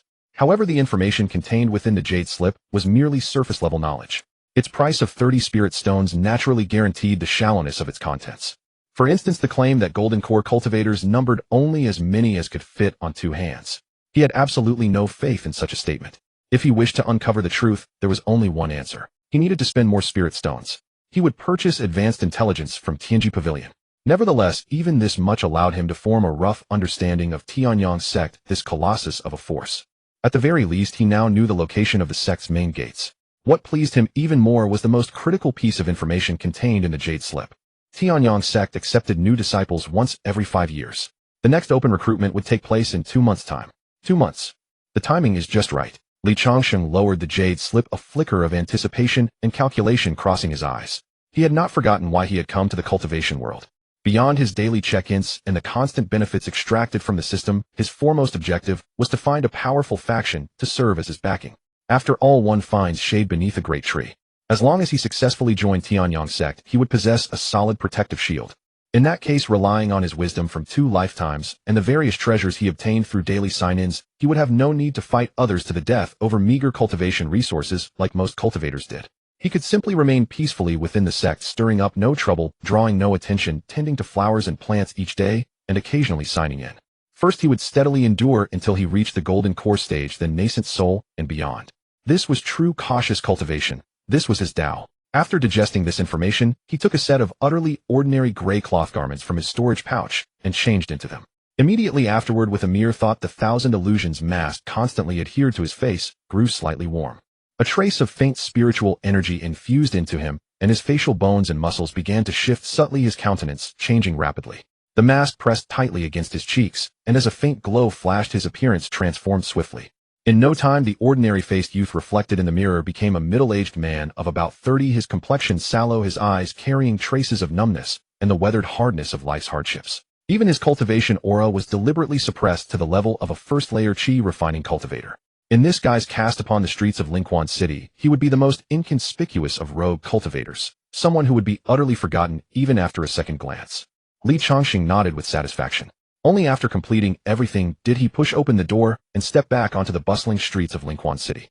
This time he avoided Tianji Pavilion altogether, instead seeking out street vendors selling miscellaneous goods and those ancient-looking bookshops. He spent several spirit stones purchasing a large collection of miscellaneous books and jade slips covering common knowledge of the cultivation world, geographical records of Nanquan province, and illustrated manuals on demonic beasts and spirit herbs. Though these items might seem of little practical use, they would enable him to gain a more comprehensive understanding of this world. By the time he finished, dusk had already fallen. He returned to the inn without a sound. The night passed without incident. At dawn, Li Changsheng once again altered his appearance. This time, using the 1,000 illusions mask, he disguised himself as a young cultivator in his early 20s, exuding an air of arrogance with his cultivation concealed at the 3rd layer of chi refining. He came to Tianji Pavilion once more. However, instead of entering, he stopped at a shop opposite the pavilion that specialized in selling maps, spending several spirit stones to purchase a detailed map covering the hundreds of li surrounding Linquan City. After obtaining the map, he wandered about the city for another half hour before returning to the inn. Inside his room, Li Changsheng removed the mask, restoring his original appearance, and felt quite pleased with this spiritual artifact. This 1,000 illusions mask truly serves its purpose well, changing one's appearance and concealing one's cultivation. It is simply an indispensable divine tool for killing arson and daily travel. However, after his reflections, a thread of vigilance surfaced in his mind. Unfortunately, this is merely a low-grade spiritual artifact. According to the information the system previously provided, it can at most resist detection by cultivators at the 6th layer of Qi refining or below. Once encountering a late-stage Qi refining cultivator, or even a foundation establishment expert, this disguise would become entirely useless. There is little cause for concern in a small place like Linquan City, where a 6th layer Qi refining cultivator could already serve as a clan patriarch. But on the journey to Tianyang sect, if he were to encounter any extraordinary figures, there would still be a risk of exposure. Nevertheless, once he formally joins Tianyang sect and obtains legitimate credentials, he will no longer need to hide in such a manner. Li Changsheng understood well that under the watchful eyes of a dominant power like Tianyang sect, he could never truly conceal his appearance. Moreover, since he had decided to join them, he would inevitably enter under his true identity and original visage. Li Changsheng stowed away the Thousand Illusions mask and settled his thoughts. He began to organize the rewards he had obtained during his days crossing the boundless Great Desert. The majority of his daily sign-in rewards consisted of spirit stones. Sometimes 10 low-grade spirit stones, sometimes 10 mid-grade ones. Calculating it all, he now possessed over 35,000 low-grade spirit stones alone. He also had over a dozen first-rank mid to high-grade talismans. There were offensive ones and escape-oriented ones. For instance, the first-rank upper-grade Featherlight talisman. Upon activation, the talisman would emit a pale cyan light that enveloped the user's body, drastically reducing their weight and enhancing the nimbleness of their movements, increasing their speed by 2 times. If Li Changsheng used it, a 7th layer Qi refining cultivator without additional means would be unable to match his speed. However, this talisman could only sustain its effect for 10 breaths. There was also a first-rank mid-grade smokescreen talisman. Upon shattering the talisman, a thick cloud of gray mist would instantly erupt. Though it possessed no offensive power, it could effectively block the opponent's field of vision. It was essentially a smoke bomb. Additionally, he had obtained a set of first-rank upper-grade spiritual gathering array formations. Thanks to the system's abilities, he had instantly mastered them. However, he had not yet actually deployed them, and constructing a spiritual gathering array required specific materials. Besides that, he had also acquired 2 second-rank lower-grade offensive talismans. Considering everything, the most precious acquisition was still the 3rd-rank body refinement technique, the Great Sun Glazed Body. Li Changsheng reviewed his current situation. He now possessed numerous trump cards, but most were external aids. Setting those aside, he was uncertain what level he truly stood at among 5th layer Qi refining cultivators. Nevertheless, external resources were also a part of one's strength. He believed that opportunities to test them would surely come. But there were 2 pressing matters at hand. The first was to purchase materials for constructing a first-rank upper-grade spiritual gathering array to improve his cultivation efficiency. The second was to obtain supremely yang-aligned items to practice the Great Sun Glazed Body, along with additional materials for the array. He immediately thought of one place, the Wanbao Pavilion. Among the basic knowledge of the cultivation world he had purchased, there was already some information about the Wanbao Pavilion. The Wanbao Pavilion claimed there was nothing it could not procure, with its merchant guild offering everything imaginable. It was said that as long as one possessed sufficient spirit stones, they could even hire golden core or even nascent soul cultivators to serve as their personal guards. After a moment of contemplation, Li Changsheng transformed into a man in his 30s, his cultivation level maintained at the 4th layer of Qi refining. He then made his way toward the Wanbao Pavilion. Wanbao Pavilion. Li Changsheng stood at the corner of the street looking up at the 3-story pavilion not far away. The pavilion was constructed entirely of an unknown black wood with flying eaves and intricate brackets, standing out as a rather imposing building in this modestly simple town. A plaque hung above the entrance bearing the gilded characters, Wanbao Pavilion, in a flowing calligraphy, faint spiritual energy emanating from the strokes. 2 guards in uniform black armor stood at the door. Both were burly with steady auras, their cultivation at the 2nd layer of Qi refining. Yet their expressions betrayed a hint of boredom, as if nothing of consequence ever happened in this backwater posting.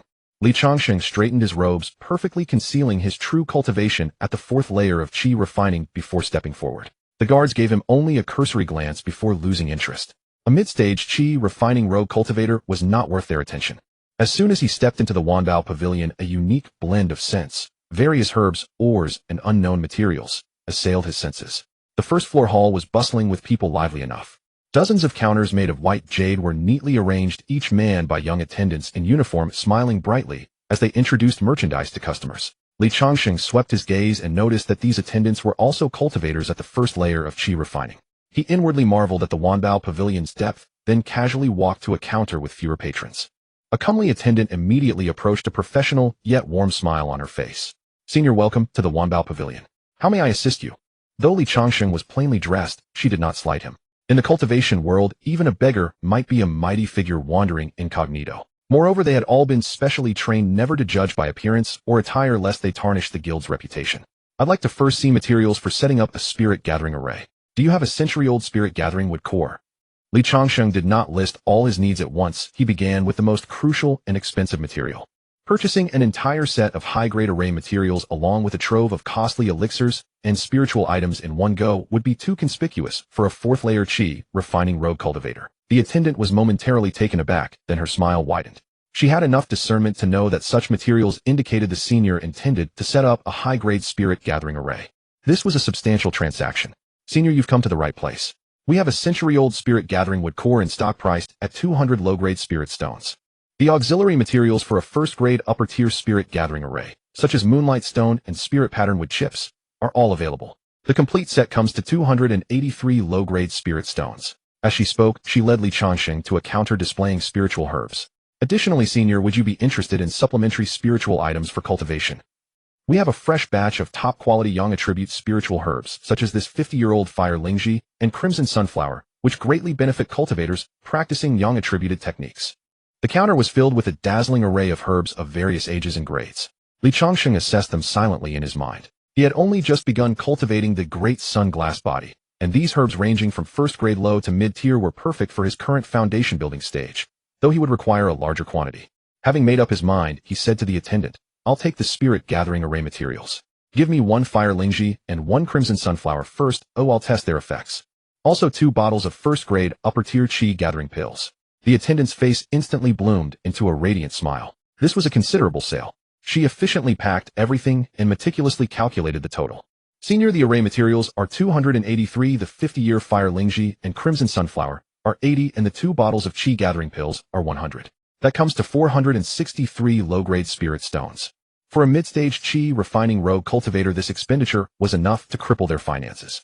Li Changsheng feigned a look of reluctance, yet paid the spirit stones, without hesitation, sweeping everything into his storage pouch before turning to leave the Wanbao Pavilion.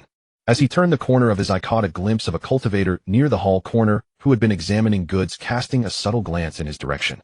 Li Changsheng's heart tightened, but his expression remained impassive.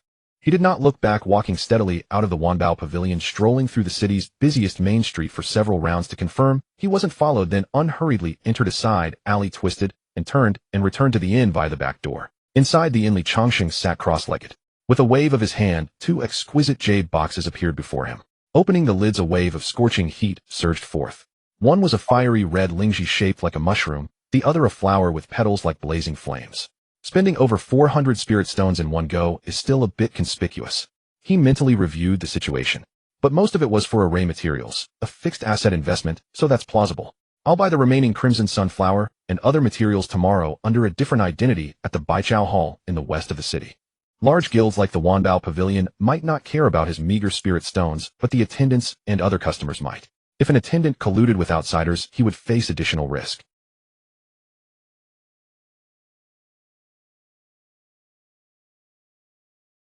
Moreover, these 2 Yang items would suffice for 2 days of cultivation. He would change locations afterward and continue purchasing. Li Changsheng firmly believed that caution never hurt. He dismissed further thoughts and directly swallowed the fire lingji. The medicinal power dissolved upon entering his mouth, transforming into a pure warm current that surged through his limbs and bones. He immediately activated the great sun glass body, guiding the yang-rich medicinal power to temper his body again and again. Half an hour later, the fire lingji's power was completely absorbed. He then consumed the crimson sunflower. An hour later, Li Changsheng slowly opened his eyes. He could clearly sense that his physical strength had advanced another small step, nearly reaching the level of the 2nd layer of chi refining. This meant that without using any mana or weapons, his bare body could withstand the basic spells of a first-layer chi refining cultivator. Of course, it was still far from resisting spiritual weapons. Even a strike from a low-grade spiritual weapon would be enough to breach his current defenses. A faint, unpleasant odor emanated from his skin, impurities expelled during body refinement. Li Changsheng formed a hand seal for a cleansing spell. A stream of clear water materialized, flowing over his body, instantly washing away all the grime. Then he waved his hand and retrieved the array materials he had purchased at the Wanbao Pavilion. The spiritual energy concentration in Spirit Spring City was mediocre. A standard spirit gathering array would likely be less effective than using low-grade spirit stones directly for cultivation, let alone mid-grade ones. However, the array layout method Li Changsheng had obtained from the system check-in was unique. By making minor adjustments to the positions of the array base and a few nodes, and placing spirit stones within the array could extract and concentrate all the spiritual energy from the stones. Even when powered by low-grade spirit stones, the concentration of gathered spiritual energy would be several times higher, comparable to using mid-grade spirit stones directly. Of course, this would also consume spirit stones at a terrifying rate. And what Li Changsheng intended to place in the array was not low-grade spirit stones. It was mid-grade spirit stones. Using a medium-grade spirit stone to power this improved spirit-gathering array, the resultant concentration of spiritual energy far surpassed that of merely cultivating with a medium-grade spirit stone. However, this operation was excessively extravagant. At his current cultivation level, he could not possibly absorb such a torrent of spiritual energy, resulting in significant waste. Let me first try it out to familiarize myself with the technique of array formation. Li Changsheng thought to himself. Later, when I reach a critical juncture in breaking through a realm, employing this method shall surely yield twice the result with half the effort. If successful, the effect of gathering spiritual energy would likely be even faster than directly absorbing a medium-grade spirit stone. However, this notion lasted less than 3 breaths before he decisively extinguished it. No, the risk is too great. Li Changsheng's eyes narrowed sharply, and he unhesitatingly retrieved all the materials into his storage pouch.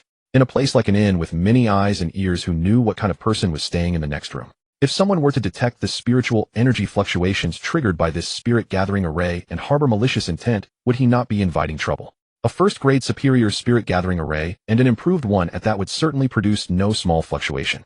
In a small place like Spirit Spring City, it would be enough to attract countless greedy gazes. He did not wish to place himself in unknown danger merely for the sake of momentary cultivation efficiency. Staying low was the true path. After all, with medium-grade spirit stones and chi-condensing pills in hand, his cultivation speed was already not slow. There was no need to rush. He then put all the array materials back into his storage pouch, his mind beginning to ponder another more important matter. The Tianyang sect's disciple recruitment. Less than 2 months remained until the Tianyang sect's quinquennial mountain opening recruitment. From the jade slip he had purchased from the Tianji Pavilion, Li Changsheng had already gained a rough understanding of this behemoth of the southern Kun prefecture. The Tianyang sect's mountain gate was a full 500,000 kilometers away. At his current cultivation of the 5th layer of chi refining, if he did not use a medium-grade spirit artifact flying boat and flew at full speed on his cold iron spear, his speed would be around 500 kilometers per hour. Flying non-stop for 500,000 kilometers would take over 40 days. And that was assuming his spiritual energy could keep up. The journey was so vast. How many mountains and rivers would he have to cross? How many territories infested with demonic beasts would he traverse? He, a lone cultivator at the 5th layer of chi refining, flying such a distance by himself, faced too many variables and an exceedingly high level of danger.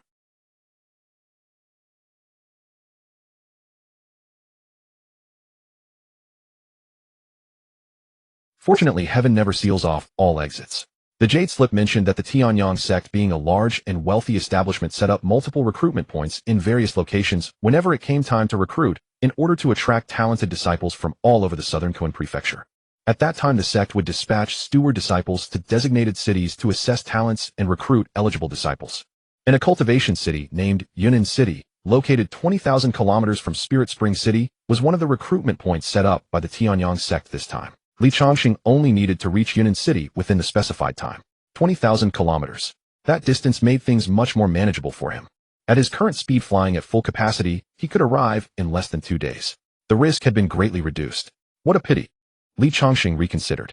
From the basic knowledge of the cultivation world he learned that the 10,000 Treasures Pavilion, a super commerce guild spanning the entire cultivation realm, operated passenger-carrying flying boats in some cities of moderate scale. Those flying boats were enormous, piloted by high-level cultivators, and were not only incredibly fast, but also extremely safe. As long as one could afford the spirit stones, even crossing the entire southern Kun prefecture would take only a month or so. Unfortunately, Spirit Spring City was merely a small cultivation city on the border of the Yu Kingdom, with too few resident cultivators and little daily demand for travel. For the 10,000 Treasures Pavilion, establishing a passenger flying boat route here would yield no profit. Just as a remote town would not have a high-speed rail station or an airport. Otherwise, boarding a flying boat from the 10,000 Treasures Pavilion would offer greater safety and save him the effort of controlling his spear for the journey. This 10 to 20,000 kilometer road would still have to be flown by himself. 10 days later, Li Changsheng once again changed his appearance, becoming a dark-skinned, ordinary youth, and quietly left the inn. Counting the time, there was still over a month until the Tianyang sect's disciple recruitment. Setting off for Yunnan City now seemed a bit early, but he had his own considerations. Spirit Spring City now held nothing for him to linger over. Staying here would only be restrictive.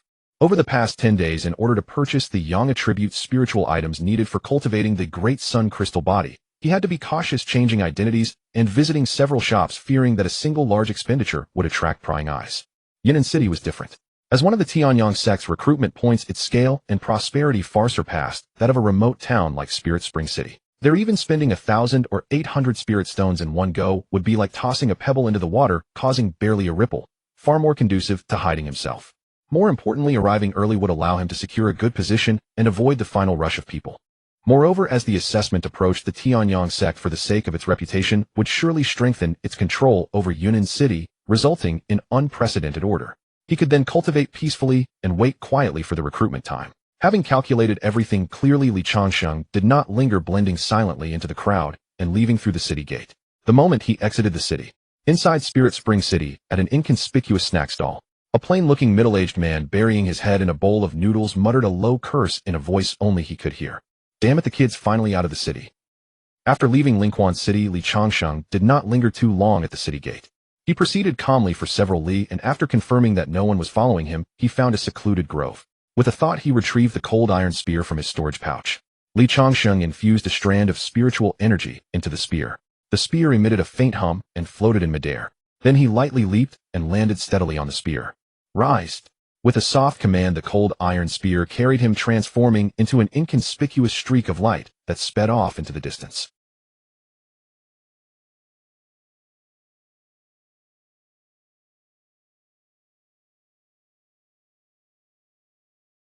But it only allowed low-altitude flight, and the spiritual energy consumption was very rapid. Therefore, unless one had an abundance of spirit stones or was in a hurry, ordinary mid-stage chi-refining cultivators would never casually fly on their swords. Li Changsheng flew while attentively observing his surroundings. He maintained a speed of around 200 kilometers per hour, a pace that allowed him to stop in time if encountering special circumstances, while the spiritual energy consumption remained within an acceptable range. Steadfastness was the foremost principle. After flying for an hour and a half, he stopped. Ahead of him, a dense forest appeared. The forest was thick with branches and dimly lit, an ideal spot for ambushing cultivators, murdering and plundering treasures. This set his mind racing with thoughts. In the novels and movies from his past life, whenever the protagonist passed through such a place, trouble was almost inevitable. Better to be cautious, he thought to himself. In an instant, his divine sense spread outward from him like ripples of water. After breaking through to the 5th layer of chi, refining, his divine sense could extend to about 75 meters around him. This range is still too short. I can't detect anything beyond that distance. His divine sense swept the surrounding 75 meters and found nothing unusual. But he felt uneasy about simply flying through this forest. Forget it, I'll take a detour. Even if it's slower, safety comes first. Li Changsheng made up his mind and was about to steer the spear to bypass this seemingly ominous forest. But just then his expression changed slightly. From the forest ahead, 2 figures slowly emerged, one fat, one thin. Both wore ordinary gray cloth robes, appearing to be common wandering cultivators. However, the faint killing intent they exuded, along with their seemingly casual stances that subtly blocked his left and right escape routes, instantly put Li Changsheng on high alert. When the fat man saw Li Changsheng stop, he grinned at the thin man beside him and said, "Second brother, see, I was right. This kid is a coward. He doesn't even dare to cross a forest." The thin man, a hint of amused smile on his face, shook his head slightly. "Don't underestimate him. Young as he is, he's surprisingly vigilant, a rare talent. Pity he'll soon be a corpse." As they spoke, they unhurriedly spread out, one left, one right, subtly sealing off all of Li Changsheng's lateral evasion routes. Li Changsheng stood on the cold iron spear, his expression calm, but his mind raced. 2 bandit cultivators. No, judging by their confident demeanor, there must be more to come. He spoke calmly, his voice hoarse. 2 fellow cultivators, why do you block my path?" The fat man sneered, his tone dripping with impatience. "Kid, stop your fucking nonsense. If you know what's good for you, hand over all your treasures and spirit stones. Your fatty here might be in a good mood and leave you a whole corpse." "Oh." Li Changsheng raised an eyebrow, feigning surprise. "Are you 2 so certain you can keep me here? What else did you think?" This time it was the thin man who spoke, his amusement growing. "Do you think with your concealed 5th layer chi refining cultivation you can escape from us 2 brothers, eh?" Before his words faded, he exchanged a glance with the fat man, and both erupted with powerful spiritual energy fluctuations. They too were at the 5th layer of chi refining. Li Changsheng's heart tightened. 2 cultivators of the same rank working in perfect coordination. This was indeed a considerable problem. Yet his expression remained calm. He suddenly smiled, looking at the 2, and his voice under the mask carried a hint of amusement. "You 2 are stalling for time, aren't you?" At these words, the expressions of the fat and thin men both froze. The amusement and contempt in their eyes were instantly replaced by shock. Just then a sound of breaking air came from not far behind, Li Changsheng growing louder. A figure flew at great speed. It was the middle-aged man who had been buried in his bowl of noodles at a stall in Linquan City. Upon seeing the situation, the middle-aged man's voice carried a hint of anger. Second brother, third brother. This kid is too clever. He led me in circles and almost lost me. Strike now, finish it quickly. Kid, you're quite smart, the fat man said, his face now devoid of amusement and contempt filled with cold, murderous intent. You knew we were stalling, yet you didn't run. It's too late now. The thin man beside him also said seriously, something's wrong. He's too calm. Attack together. As his words ended, the middle-aged man who had lost Li Changsheng finally arrived from behind. The three formed a triangular formation, firmly trapping Li Changsheng in the center. You were stalling for time, but so was I, Li Changsheng murmured softly. Facing the killing intent from three directions, his ordinary masked face remained utterly unruffled. He knew in his heart that this third person was the real powerhouse. This man exuded the aura of the sixth layer of chi refining. The fat and thin men were merely bait, deliberately stalling here. The true killing move was the middle-aged man who had just arrived. From the moment he appeared, the auras of the three merged into one, their killing intent solidifying like a tangible force. Clearly they were seasoned veterans accustomed to working together. This was the true confidence that allowed them to dare to ambush a fifth-layer chi refining cultivator. A pity. They miscalculated one thing. They thought they were stalling for their leader, but they didn't know that Li Changsheng was also waiting. He was waiting for all three to gather completely, so he could wipe them out in one fell swoop. Just as the three exchanged glances ready to unleash a thunderous strike simultaneously, Li Changsheng moved. Without any hesitation, he directly crushed the first-grade superior light body talisman that he had already held in his hand. Wong. A barely noticeable cyan light instantly enveloped his entire body. Li Changsheng felt his body become as light as a feather, as if the surrounding air had lost all resistance. Kill. The middle-aged man roared, and the three attacked simultaneously. Three sword lights of different colors with sharp breaking sounds wove from three directions into a death net, enveloping Li Changsheng's vital points. They sealed off all space for evasion. However, in the next moment, the three's pupils contracted sharply. They saw that the figure that should have been shredded by the sword lights left only a faint afterimage, while his true body, like a ghost, passed through the gaps in the sword lights at an impossible angle. Too fast. Their divine sense almost failed to capture it. Not good. It's a high-grade light body talisman. The middle-aged man was the first to react, alarm bells ringing in his mind. However, before they could readjust their formation, a talisman emitting a faint green glow flew out from Li Changsheng's sleeve, expanding as it caught the wind. Second-grade lower rank wind-splitting poison talisman. This, a second-grade talisman. The middle-aged man let out a horrified scream, all color draining from his face.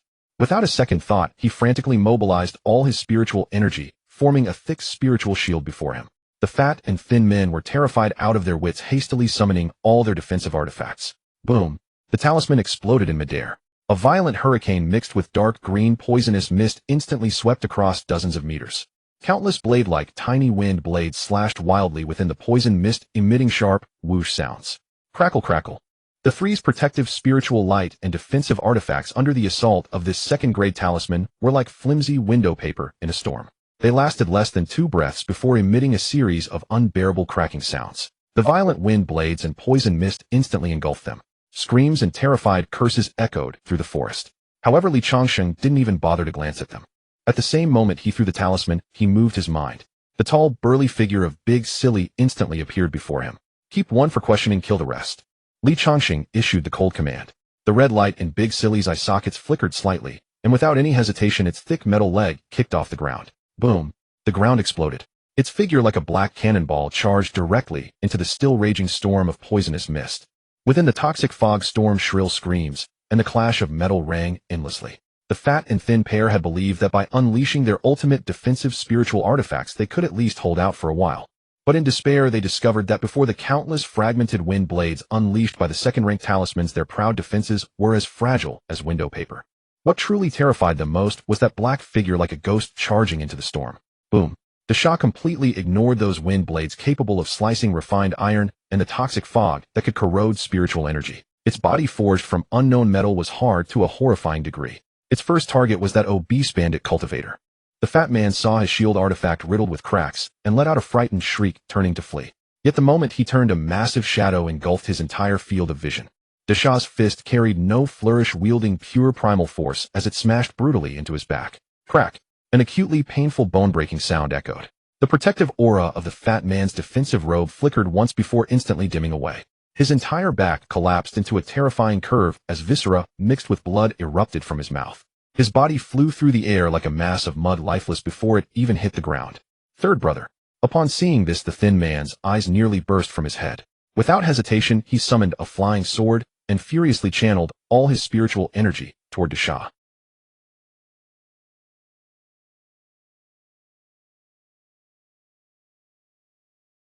Not even a white mark was left on its surface. The thin man's expression instantly shifted from anger to boundless terror, yet Dasha offered him no time to react. After dispatching one target, its figure blurred again and reappeared before the thin man, as though teleporting, delivering the same unadorned straight punch. No. The thin man managed only a desperate scream before that massive fist smashed him together with his protective aura into a blood mist that filled the sky. In the blink of an eye, 2 bandit cultivators at the chi condensation 5th layer were slain on the spot. All of this occurred within mere moments. The middle-aged leader's eyes burned crimson with shock and fury. He could never have imagined that a rogue cultivator at merely the 5th layer of chi condensation possessed such terrifying trump cards.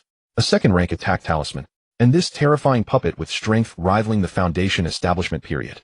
This was not some easy prey at all. It was a prehistoric beast disguised as a lamb. I am going all out against you, you beast. The middle-aged man roared, a trace of desperate madness flashing in his eyes.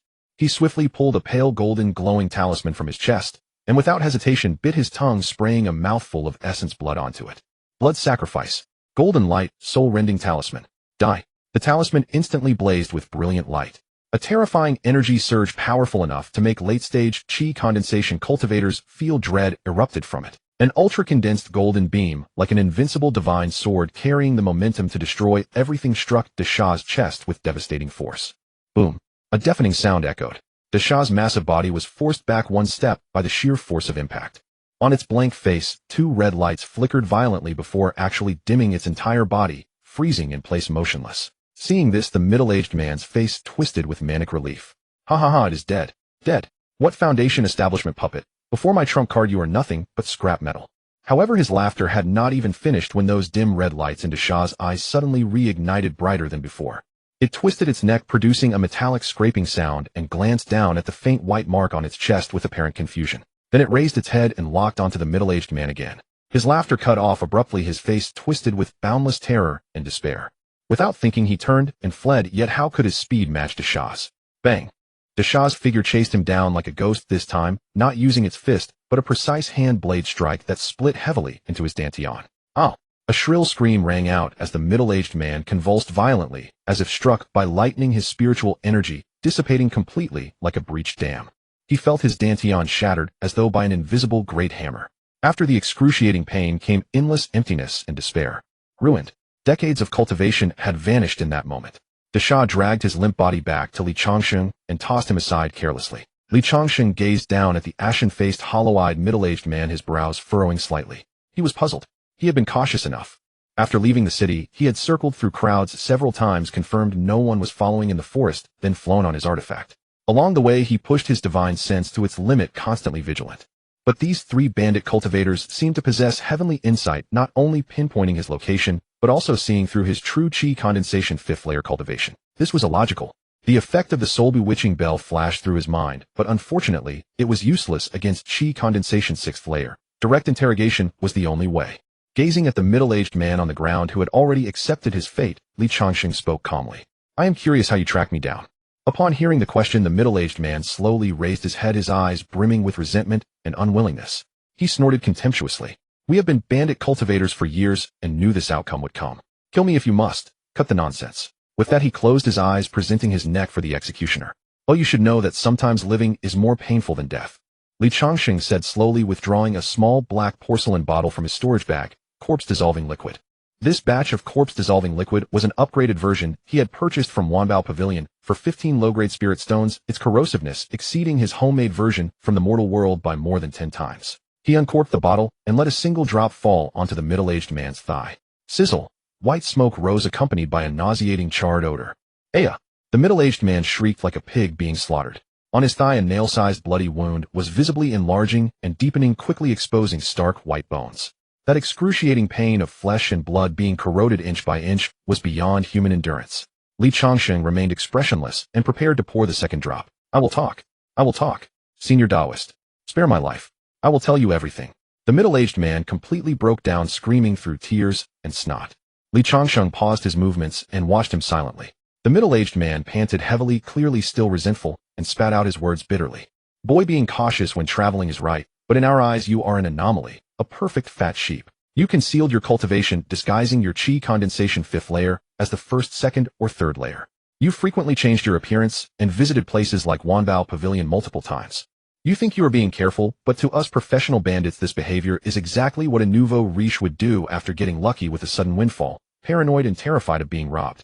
You assume your spirit artifacts can alter your appearance and conceal your cultivation, but do not you think others possess artifacts capable of seeing through your disguise? We 3 swordsmen have been bandit cultivators for years, and we specifically target fat sheep like you.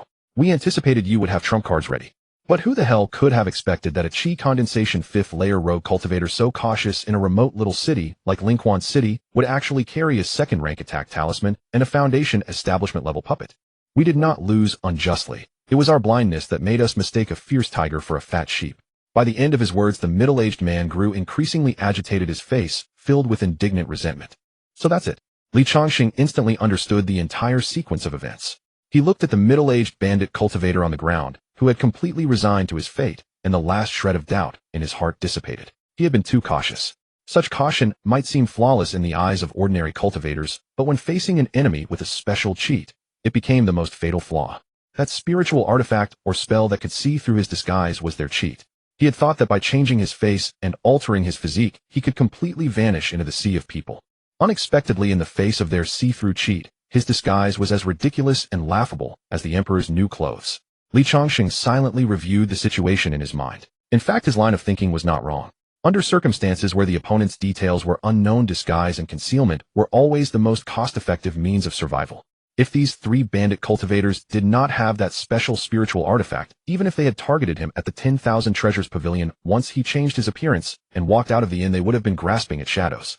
In the vast sea of people, they would never have been able to find him again. This time it wasn't a tactical error, it was purely a case of being outclassed in equipment. However, Li Changsheng still had one last question. Since you could see through my disguise, it wouldn't have been difficult to follow me out of the city. But how did you know that I would take this road and set up an ambush here in advance? After leaving the city, he had deliberately circled in several directions to prevent anyone from following him. These 3 not only kept up with him, but also accurately predicted his route and positioned their people ahead of time. This was what truly alarmed him. Hearing Li Changsheng's question, the last trace of unwillingness in the middle-aged man's eyes vanished, and his expression became utterly dejected, as if he had resigned to his fate. He let out a self-deprecating sneer. Kid, the reason my brothers and I have managed to thrive on this path for so many years is our steady, accurate, and ruthless methods. Your vigilance is indeed higher than any fat sheep we've ever slaughtered. After you left the city, you did deliberately circle in several directions, but that faint, elusive aura on you could still be locked onto by the tracking compass on my body. Although it was only a vague general direction, you were always heading westward. As he spoke, he glanced at Li Changsheng, a hint of mockery in his eyes that said, "You're too green. West of Linquan City, there are only 3 roads to take. The other 2, one is near the beast lair of Black Wind Mountain, and the other is an extremely treacherous mountain path. With your cautious nature, as if you want to carve the word caution on your forehead, you would never choose those 2 paths. You would only choose this main road, the flattest, seemingly safest, and most traveled. So when you headed westward again, I had already basically confirmed your route.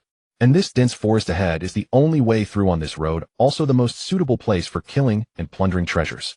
Although I had been following you from afar, the moment I confirmed your route, I used a transmission talisman to inform my 2nd and 3rd brothers, telling them to wait in this forest for you to walk into the trap." After finishing, the middle-aged man let out a long sigh. Their plan was nearly perfect. Tracking, prediction, ambush. Each link connected flawlessly.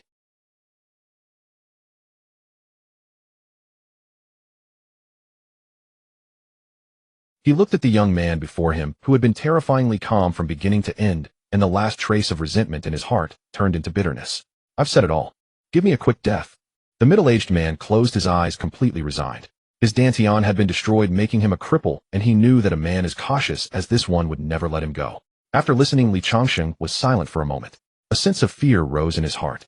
He was still a bit green. He had thought that with his caution and many trump cards he could rest easy, but forgot that in this world there is always someone better and always a sky beyond the sky.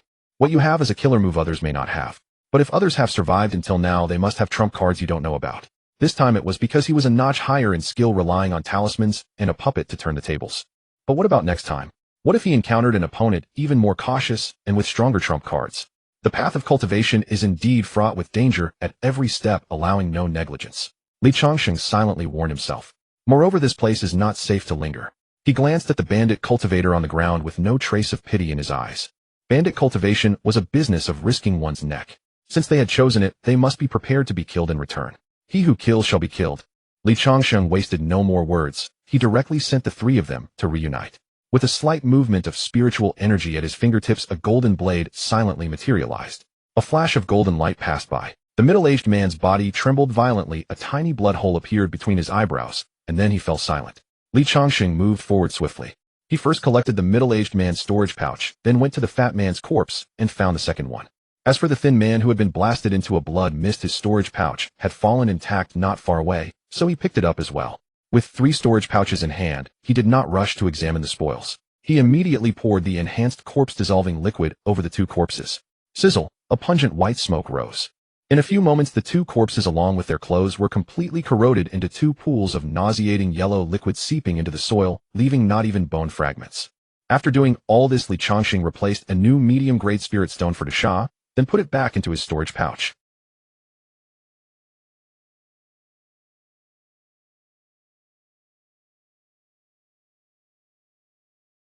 He pushed his speed to the limit. Only the howling wind remained in his ears, and the scenery beneath his feet blurred past. This kind of full-speed flight with an artifact consumed spiritual energy at a terrifying rate. He could clearly feel the spiritual energy in his dantian being drained at an astonishing speed. If I fly at full speed like this without a medium-grade spirit stone to replenish continuously, I probably won't last even half an hour. Li Changsheng thought to himself. Wealth companion method location. Wealth ranked first, and indeed it was not without reason. Without begrudging the spirit stones, he took out another medium-grade spirit stone from his storage pouch, held it in his palm, and while flying absorbed the pure spiritual energy from it to replenish his consumption. Only after flying for a full 4 hours completely away from that troubled area did he slowly reduce his speed. Finally, he maintained his speed at around 200 kilometers per hour. At this moment, Li Changsheng let out a gentle sigh of relief. Although the process had been a bit turbulent, it had been a close call without real danger. Moreover, it had given him an early practical lesson in caution. This lesson was thoroughly etched into his bones. Li Changsheng galloped swiftly for another 2 hours until the sky was tinged with twilight. The cultivation world was never peaceful under the cover of darkness. Hungry demon beasts and ill-intentioned cultivators alike preferred to act at night. Having ingrained prudence into his very bones, he naturally chose not to travel through the night. He halted beneath a sheltered earthen slope, swept his divine sense around, and after confirming no anomalies, he carved out a simple cave dwelling. After entering the cave and sealing the entrance with a boulder, he sat cross-legged. Then he took out the 3 storage pouches of the robber cultivators from earlier that day. Let me see just how deep the pockets of you professional bandits are, he thought to himself, and then picked up the storage pouch of the thinner one. With a sweep of his spiritual energy, the contents of the pouch appeared in his mind. Li Changsheng frowned slightly. A cultivation method that could only reach the 6th layer of chi, refining over 30 low-grade spirit stones, a bottle of first-grade low-quality healing pills, and apart from these, only a flying sword that barely qualified as a low-grade spirit tool. So poor. He then picked up the storage pouch of the heavier one. The result was much the same. Besides 36 low-grade spirit stones, there were only a few bottles of first-grade low-quality healing pills. Li Changsheng turned his gaze to the last pouch, that of the middle-aged leader. This final pouch finally showed him something of substance. The space inside the pouch was not large, only about 15 cubic feet. But neatly stacked inside was a small pile of low-grade spirit stones. Our rough count showed about 70 or so. In addition, there was a first-grade mid-quality spell manual called Wind Split Blade, and a few crudely drawn talismans. After Li Changsheng finished counting everything from the 3 pouches, the corner of his mouth twitched involuntarily. 3 paupers. He had originally thought that these 3 mid-stage chi-refining robber cultivators who had been engaged in murder and robbery for years would have amassed some considerable savings. Unexpectedly, the total spirit stones of the 3 combined were less than 200. However, upon reflection, Li Changsheng understood the reason. Robber cultivators were desperate souls living on the edge of a blade.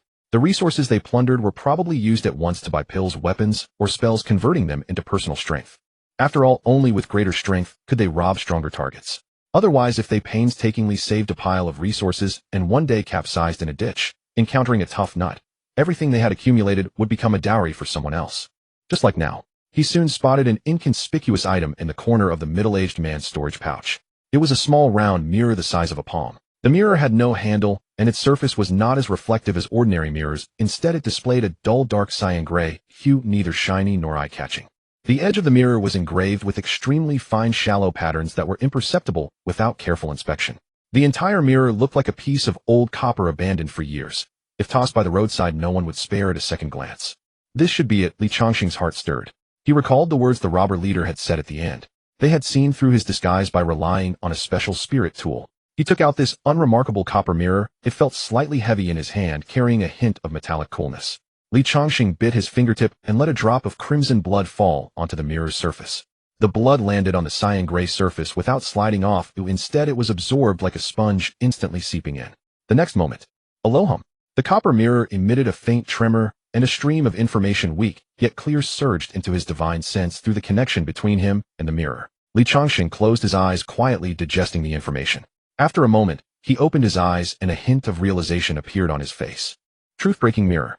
This copper mirror was a rare auxiliary low-grade spirit tool. Its only function was to see through illusions and falsehoods.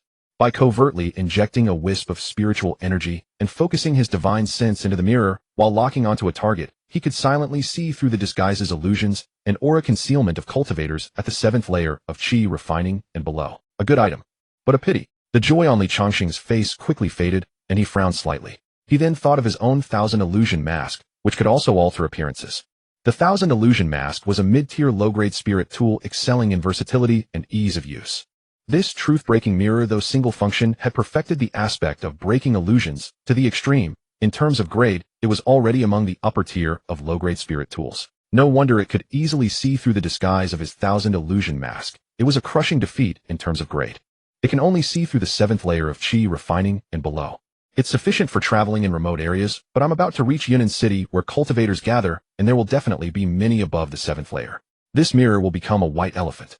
To him, this mirror was a moderate equipment upgrade, filling the gap in his counter-reconnaissance ability so that he wouldn't be completely in the dark when facing enemies who also knew how to disguise themselves. Better than nothing, at least it's somewhat useful against small fry. He put the mirror into his storage pouch, then thoroughly rummaged through the 3 robber cultivators' pouches. After confirming there was nothing else of value, he casually tossed the 3 empty pouches into a corner of the cave. After inventorying the 3 pouches, Li Changsheng began his daily routine. He silently recited in his mind, check-in. Ding. Check-in successful. Congratulations, host. You have obtained 2nd grade Superior Mystic Origin Shield Talisman. A talisman radiating an earthy yellow glow appeared in his hand out of thin air. The talisman paper felt heavy in his hand, inscribed with intricate and dense mountain patterns using an unknown golden cinnabar. Mystic Origin Shield Talisman. When crushed, it forms a stationary earth element defensive barrier that can withstand a full-powered strike from a foundation establishment perfection cultivator lasting for the duration of 1 incense stick. After reading the talisman's information, Li Changsheng couldn't help but exclaim, "Bro system, you're amazing." Earlier, to deal with the tribal chief in the Endless Desert, he had used a 3rd grade defensive talisman.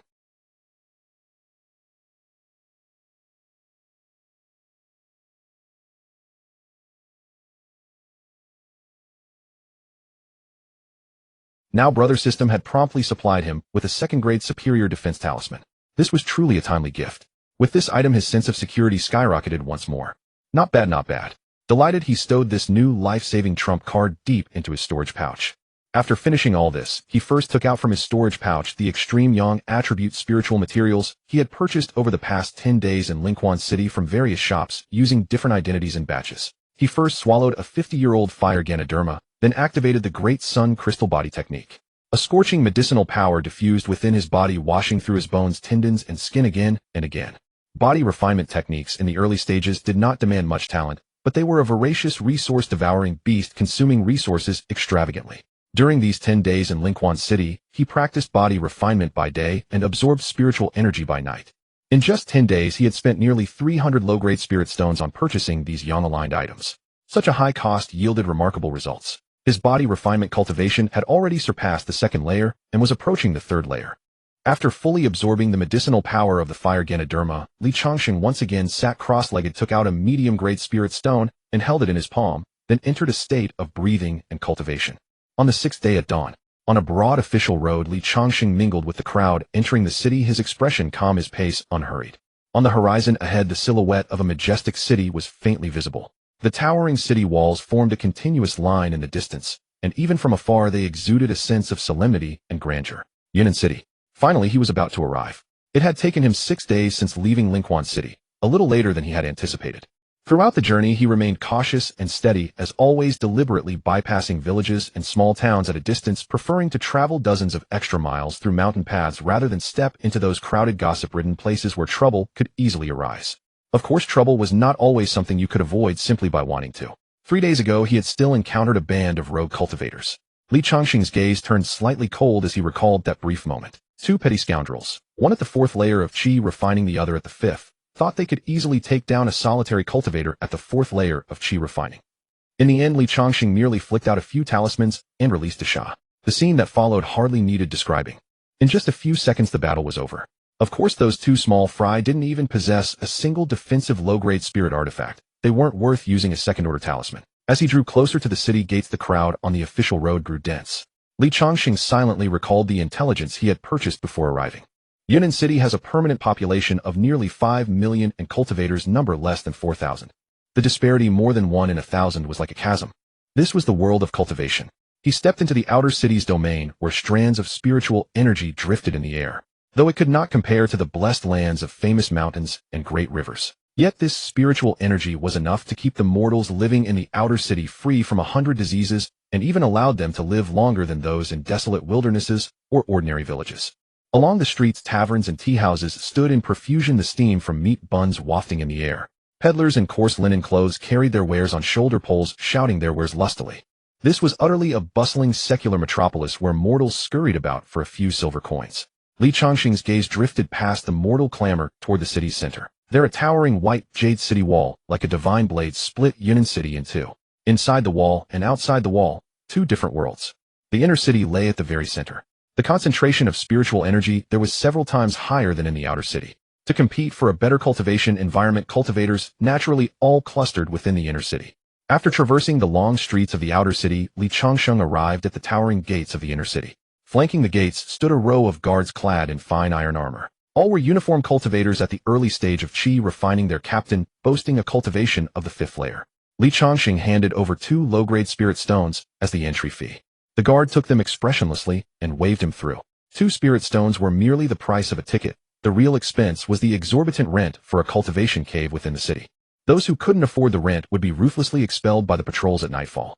Here, without spirit stones, even the right to breathe came at a premium.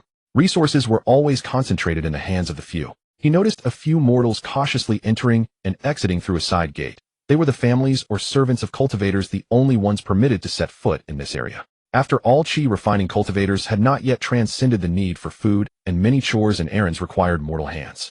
Li Changsheng stepped over the high threshold of the city gate. The moment he entered the inner city, the air around him changed completely.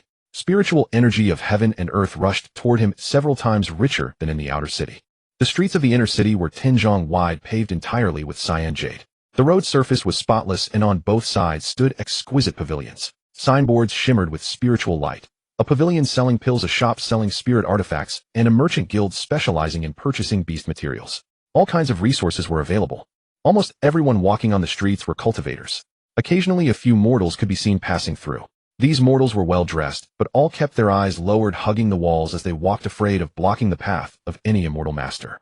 They walked entirely close to the wall, their steps small, and whenever they encountered a cultivator, they would stop and bow voluntarily. Every time they brushed past a cultivator, they would almost bury their heads in their chests, bowing in a posture of utter humility, as if they were dust. A single word from a cultivator could decide the life or death of these mortal servants.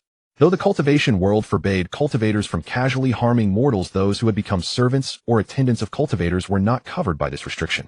The outer city may lack the dense spiritual energy of the inner city, but it has the freedom of being human. In the inner city, the strong possess everything. The weak can only tread on thin ice.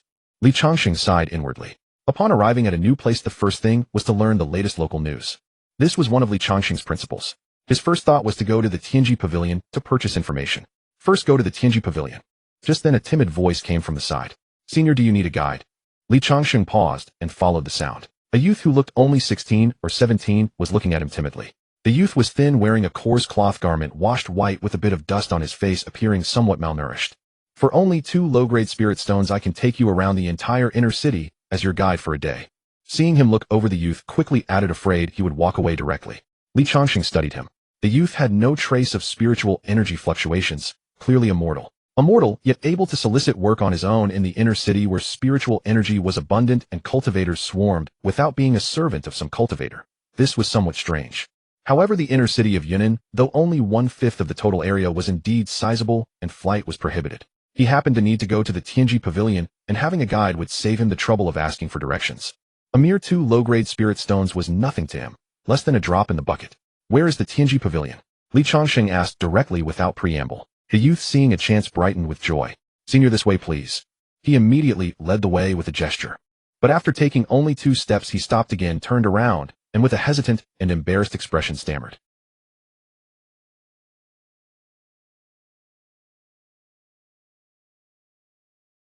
A single low-grade spirit stone. He wouldn't even bother to bend down to pick it up if it fell on the ground. The youth, meeting his gaze, flushed and quickly waved his hands, explaining incoherently. No, senior, that's not what I meant. It's just, before another senior ran off so. The youth's voice grew softer until it faded, and a flicker of grievance and anger flashed in his eyes. Li Changsheng understood roughly. Someone had definitely skipped out on payment before. He shook his head slightly, said nothing more, and casually took out a low-grade spirit stone from his storage pouch. With a flick of his finger, the stone arced through the air and landed in the youth's hand. Thank you, senior. Sorry, senior. The youth clutched the spirit stone tightly as if it were a treasure, bowing repeatedly in gratitude, his joy overflowing. The two walked one behind the other on the broad jade-paved street. After about 10 minutes, Li Changsheng looked at the unfamiliar pavilions around him and suddenly had a thought. Since this youth was from the inner city, he must know quite a bit about the local news. He took the initiative to ask, has anything noteworthy happened in Yunnan City recently?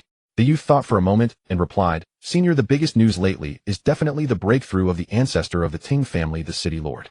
Oh, Li Changsheng's interest was piqued.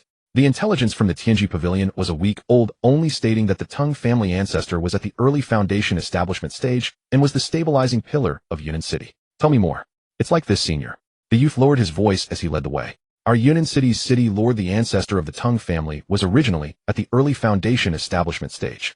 But 5 days ago, he successfully broke through to the middle foundation establishment stage.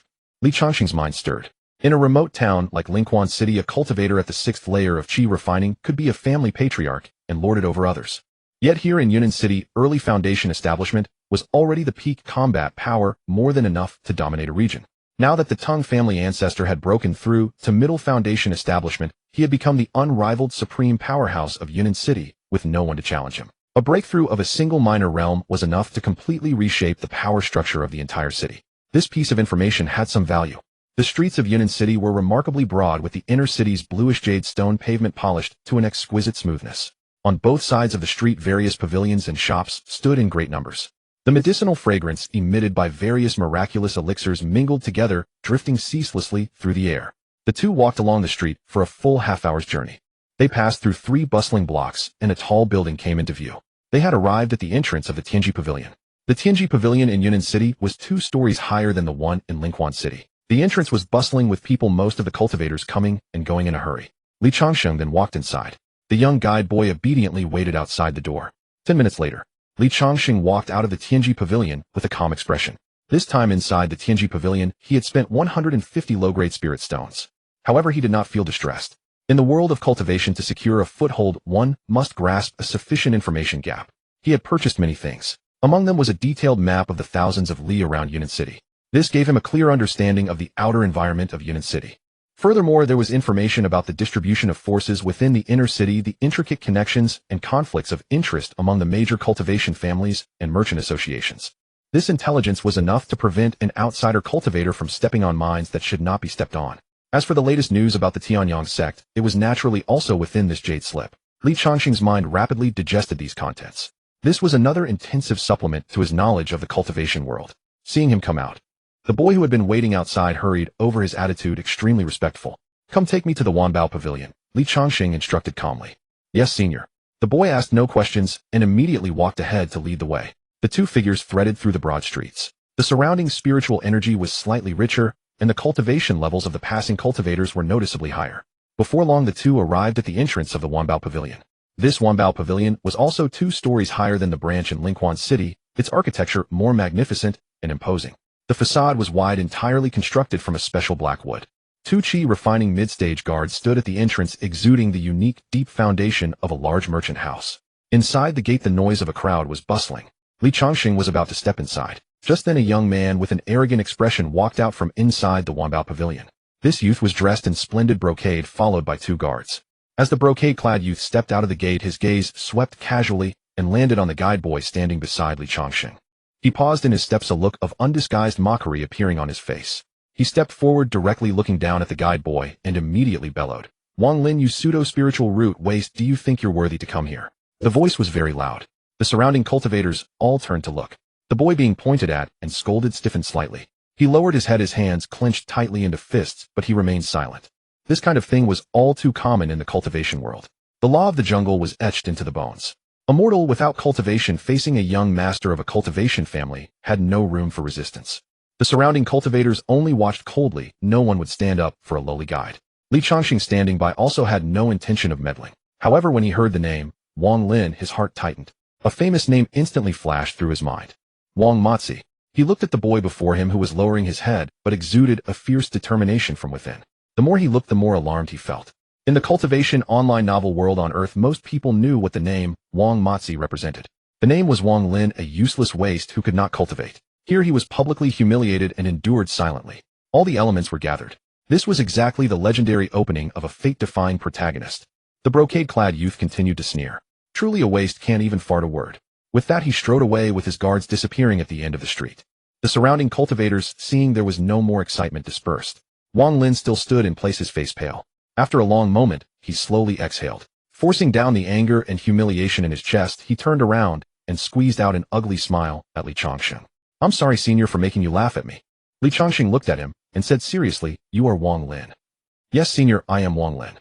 Li Changsheng's mind raced. If this kid truly was a child of destiny, since they had met, he could try to invest in advance, forge a good connection, offer some basic resources, or a few words of advice. When he later soared, he himself could reap some benefits. But this type of person was often an absolute whirlpool. Investing was fine, but he absolutely could not stay by his side all the time. And verifying whether he was a child of destiny was simple. Just check in beside him, and he would know. But now on the street, with many eyes around, the items obtained from checking in directly could easily be seen. With this thought, Li Changsheng had an idea. "Little friend Wang, take me to a tavern with private rooms." Wang Lin looked at this senior before him, somewhat puzzled in his heart. In the inner city of Yunnan, mortals were like mud in the ground. The lofty cultivators would not even give them a second glance, let alone actively invite a mortal who had been called a waste to a tavern. Although he had a pseudo-spiritual root, he still could not successfully draw qi into his body, so he was not much different from a mortal. Though Wang Lin was puzzled in his heart, he dared not hesitate in his steps. "Senior, this way." The two soon arrived at a tavern with a redwood signboard. The rich aroma of spirit wine drifted out through the second-floor window cracks. At the entrance, Wang Lin stopped very self-consciously. He pressed his body tightly against the wall beside the door frame, clearly intending to wait there for Li Changsheng to come out. Li Changsheng stepped over the threshold and walked 2 steps, then turned back to look at the thin boy shrinking outside the door. "Come up with me." Wang Lin stood frozen, unable to react for a long time. He even thought he had misheard. After hesitating for a moment, he steeled himself and followed inside. On the second floor of the tavern, an elegant private room. On the table were several plates of freshly cooked signature beast meat. The waiter withdrew with a smile, closing the door behind him. Wang Lin sat nervously on the edge of the rosewood stool, only daring to sit on a small portion, his palms sweating, his breathing suppressed. In all his life, he had never entered such a luxurious place. Li Changsheng sat opposite, casually poured himself a cup of spirit wine, picked up the cup, and took a sip. His gaze passed over the beast meat on the table and calmly settled on Wang Lin's uneasy face.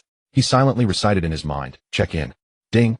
Sign in successful." Next, to the son of destiny, Wang Lin obtained a mid-grade defensive spiritual artifact, Changsheng jade pendant. A sudden jolt struck Li Changsheng's heart. A jade pendant, pure white and lustrous, appeared out of thin air in his hand, concealed by his wide sleeves. With a mere thought, he instantly stored it into his storage bag. The entire process was as swift as lightning, drawing not the slightest attention from Wang Lin across the table. At this moment, Wang Lin was still an ordinary mortal, unable to even draw spiritual energy into his body, let alone detect such a fleeting fluctuation of spiritual power. He merely sat there nervously, daring not even to look Li Changsheng in the eyes. Meanwhile, Li Changsheng's consciousness sank into his storage bag, focusing on the jade pendant. The pendant felt cool and smooth in his hand.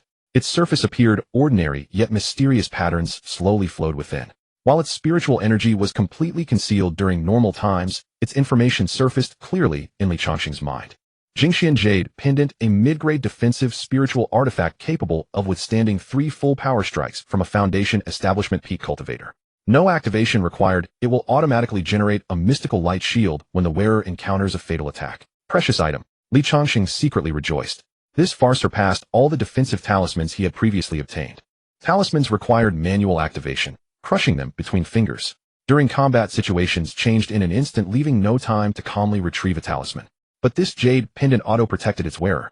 This effectively gave him 3 extra lives, especially valuable when facing experts at the Foundation Establishment peak level. The system confirmed it. Wang Lin is indeed the son of destiny. Li Changsheng's lingering doubts vanished completely. Having confirmed Wang Lin's identity, the string of caution in his heart immediately tightened. Staying near a son of destiny was like standing at the center of a storm. Though the benefits were considerable, so were the troubles.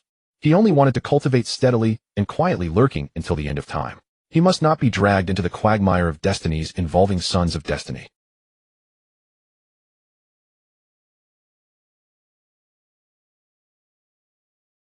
Thinking this, Li Changsheng set down his wine cup, allowing just the right trace of nostalgia and melancholy to appear on his face. Gazing at the uncomfortable Wang Lin opposite him, he spoke slowly, his voice carrying a hint of hoarseness. Young friend, Wang, do you know why I brought you to this tavern? Before Wang Lin could respond, Li Changsheng sighed on his own. I once had an old friend also named Wang Lin. Unfortunately. He raised his cup and drained it in one gulp, his portrayal of sorrowful reminiscence remarkably convincing. Wang Lin was slightly stunned, then seemed to understand something. Pity appeared on his face as he hurriedly offered comfort. Senior, please restrain your grief. It's nothing. Li Changsheng waved his hand, and with a thought withdrew a talisman from his storage bag. It was the second-rate high-grade talisman, Profound Origin Shield talisman, obtained from signing in a few days prior. He handed the talisman to Wang Lin. Take this defensive talisman. Crush it when danger arises. It can withstand attacks from a Foundation Establishment cultivator. Upon hearing this, Wang Lin's pupils contracted sharply and his entire body went rigid. Foundation Establishment. He stammered, barely able to believe his ears. In all of Yunnan City, the strongest publicly known existence was the ancestral elder of the city, Lord's Tongue family, who was merely at the mid-stage of Foundation Establishment and had only just broken through a few days ago. A talisman capable of blocking a Foundation Establishment attack already exceeded the limit of his imagination. Senior, this is far too valuable. This humble one absolutely cannot accept it. Wang Lin kept waving his hands, his face filled with alarm and trepidation. Though tempted, he knew there was no such thing as a free lunch. How could a mortal like him with no cultivation at all deserve such a precious treasure? Could it be? This senior had ulterior motives toward him. But then he thought again and found it absurd. He was a worthless life. Counting everything he owned, he couldn't even scrape together 2 low-grade spirit stones. He had to work as a guide for cultivators, earning meager compensation to buy medicine for his sister. What could possibly merit the scheming of a senior who could casually produce a second-rate talisman? Forget about himself. Even selling the entire outer city wouldn't cover 1/10,000th of this talisman's value. Take it. Li Changsheng spoke indifferently. Thank you, senior. If you ever have any commands in the future, Wang Lin will face fire and water without hesitation. After a moment of hesitation, Wang Lin finally bit his lip and tremblingly accepted the talisman with both hands. He knew this was the only power he had to protect himself and his sister. That's exactly what I wanted to hear. Li Changsheng thought to himself, but kept a straight face. He felt this still wasn't enough. When dealing with creatures like Sons of Destiny, one must invest fully at once, ensuring they remember this kindness for life. He retrieved another inconspicuous gray cloth pouch from his storage bag. This was the one confiscated from Lumu earlier, with a space of 30 cubic meters. With a slight thought, Li Changsheng placed 500 low-grade spirit stones inside. Inside are 500 spirit stones. He held the storage bag out toward Wang Lin. This. Wang Lin was completely dumbfounded. Such unexpected happiness made him feel as though he were dreaming. 500 low-grade spirit stones. He couldn't even produce 2 complete spirit stones on his person. He believed that if he could absorb just 200 more spirit stones, he could successfully draw spiritual energy into his body and embark on the path of cultivation. Yet those 200 stones seemed like an insurmountable chasm for him. Working as a guide for cultivators daily, he might earn 2 stones on a lucky day, nothing on an unlucky one, or even get stood up. After deducting expenses for his sister's medicine, he didn't know how many years it would take to save enough. But now 500 spirit stones were simply laid out before him. Take it. Li Changsheng tossed the storage bag directly onto the table in front of him. Thank you, senior. Thank you, senior. Wang Lin could no longer control his emotions. He suddenly rose to his feet with a thud and bowed deeply to Li Changsheng. May I ask the senior's name? Such immense kindness, this humble one will surely repay it in the future. This priest is Han Li. Without hesitation, Li Changsheng blurted out the name of the venerable Han. He couldn't possibly use his real name, nor was his appearance truly his own. As for whether Wang Lin would fail to recognize him once he grew stronger in the future, Li Changsheng wasn't the slightest bit worried. Simply mentioning today's events would be enough for Wang Lin to understand on his own. Having done all this, Li Changsheng poured himself another cup of wine and drank it in one gulp. He let out a long sigh, his face once again clouded with sorrow. Seeing you reminds me of my old friend, making my heart feel heavy. I need a moment alone to compose myself. This table of food barely touched. Pack it to take back. Saying this, Li Changsheng didn't wait for Wang Lin to respond and loudly called for the tavern attendant. Though the table used some first-rank demonic beast meat, it wasn't particularly expensive, totaling only 20 low-grade spirit stones. Li Changsheng paid promptly and asked the attendant to bring food containers. Then he rose to his feet and said casually to the still-shocked Wang Lin, "Young friend Wang, may our paths cross again." Before his words faded, he turned and headed downstairs decisively and quickly disappearing at the stairway. Inside the private room, only Wang Lin remained.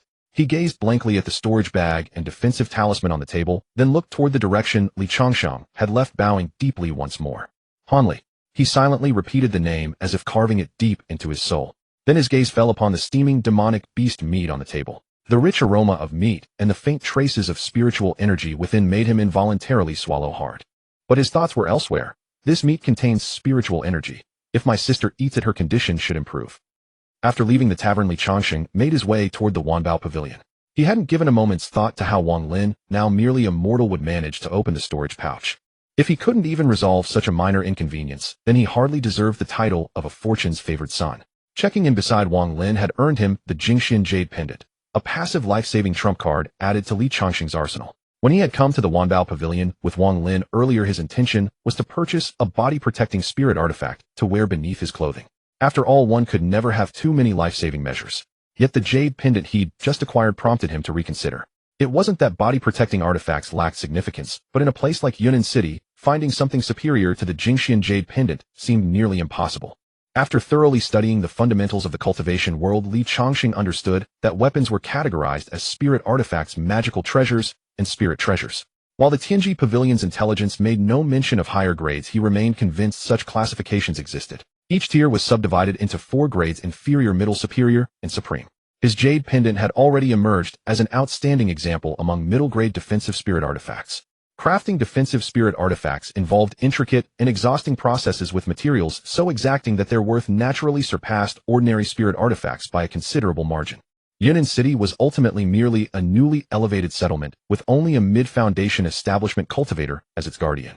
The local Wanbao Pavilion branch operated within limited scale, and its protective spirit artifacts likely peaked at the middle-grade tier. If he, disguised as a chi-refining mid-stage wandering cultivator, brazenly went to purchase artifacts of this caliber, it would be like a 3-year-old parading a gold brick through the streets, certain to draw countless covetous gazes. Such self-inflicted trouble ran counter to his consistent, prudent approach. As for acquiring items inferior to the Jingxian Jade Pendant, that was even more unnecessary. Attacks powerful enough to breach the Jingxian Jade Pendant's defenses would simply overwhelm any inferior spirit artifact. Wasting spirit stones on such futile protection. Li Changsheng took stock of his current trump cards: the 3rd-grade attack talisman known as the Burning Sky Talisman, the middle-grade defensive spirit artifact in the Jingxian Jade Pendant, and a 4th-grade death substitution doll. Adding the puppet Big Fool, whose strength rivaled early foundation establishment, Li Changsheng faced no mortal threat within Yunnan City, as long as he avoided courting disaster himself. He merely needed to cultivate quietly in Yunnan City and await the Tianyang sect's recruitment day. As he contemplated this, the Wanbao Pavilion materialized before his eyes. Li Changsheng organized his thoughts and redirected his focus toward the yang-oriented materials required for practicing the Great Sun glazed body technique. Compared to directly purchasing middle-grade spirit artifacts, acquiring cultivation materials for body refinement proved far more discreet. A chi-refining mid-stage cultivator purchasing 1st-grade spirit medicines to assist cultivation was entirely reasonable. Li Changsheng entered the Wanbao Pavilion. Unlike the somewhat modest branch in Linquan City, the Yunnan City establishment was clearly far more grand. The spacious, bright hall bustled with cultivators. Mid-stage chi-refining practitioners were plentiful, with occasional late-stage cultivators appearing now and then. Yet this time a seductive and graceful middle-aged beauty greeted him. With a precisely calibrated smile gracing her features, this beautiful woman's cultivation had reached chi-refining 3rd stage. "Senior, what might you require?" "Simply browsing." Li Changsheng replied dismissively. Ignoring her, he wandered through the hall at his own pace. Soon at a counter specializing in talismans, he discovered something intriguing: communication talismans. Essentially, these were the cultivation world's equivalent of walkie-talkies. These talismans enabled communication across vast distances. He examined the counter's description, learning they came in various types: single-use ones that became worthless after one transmission, and reusable versions.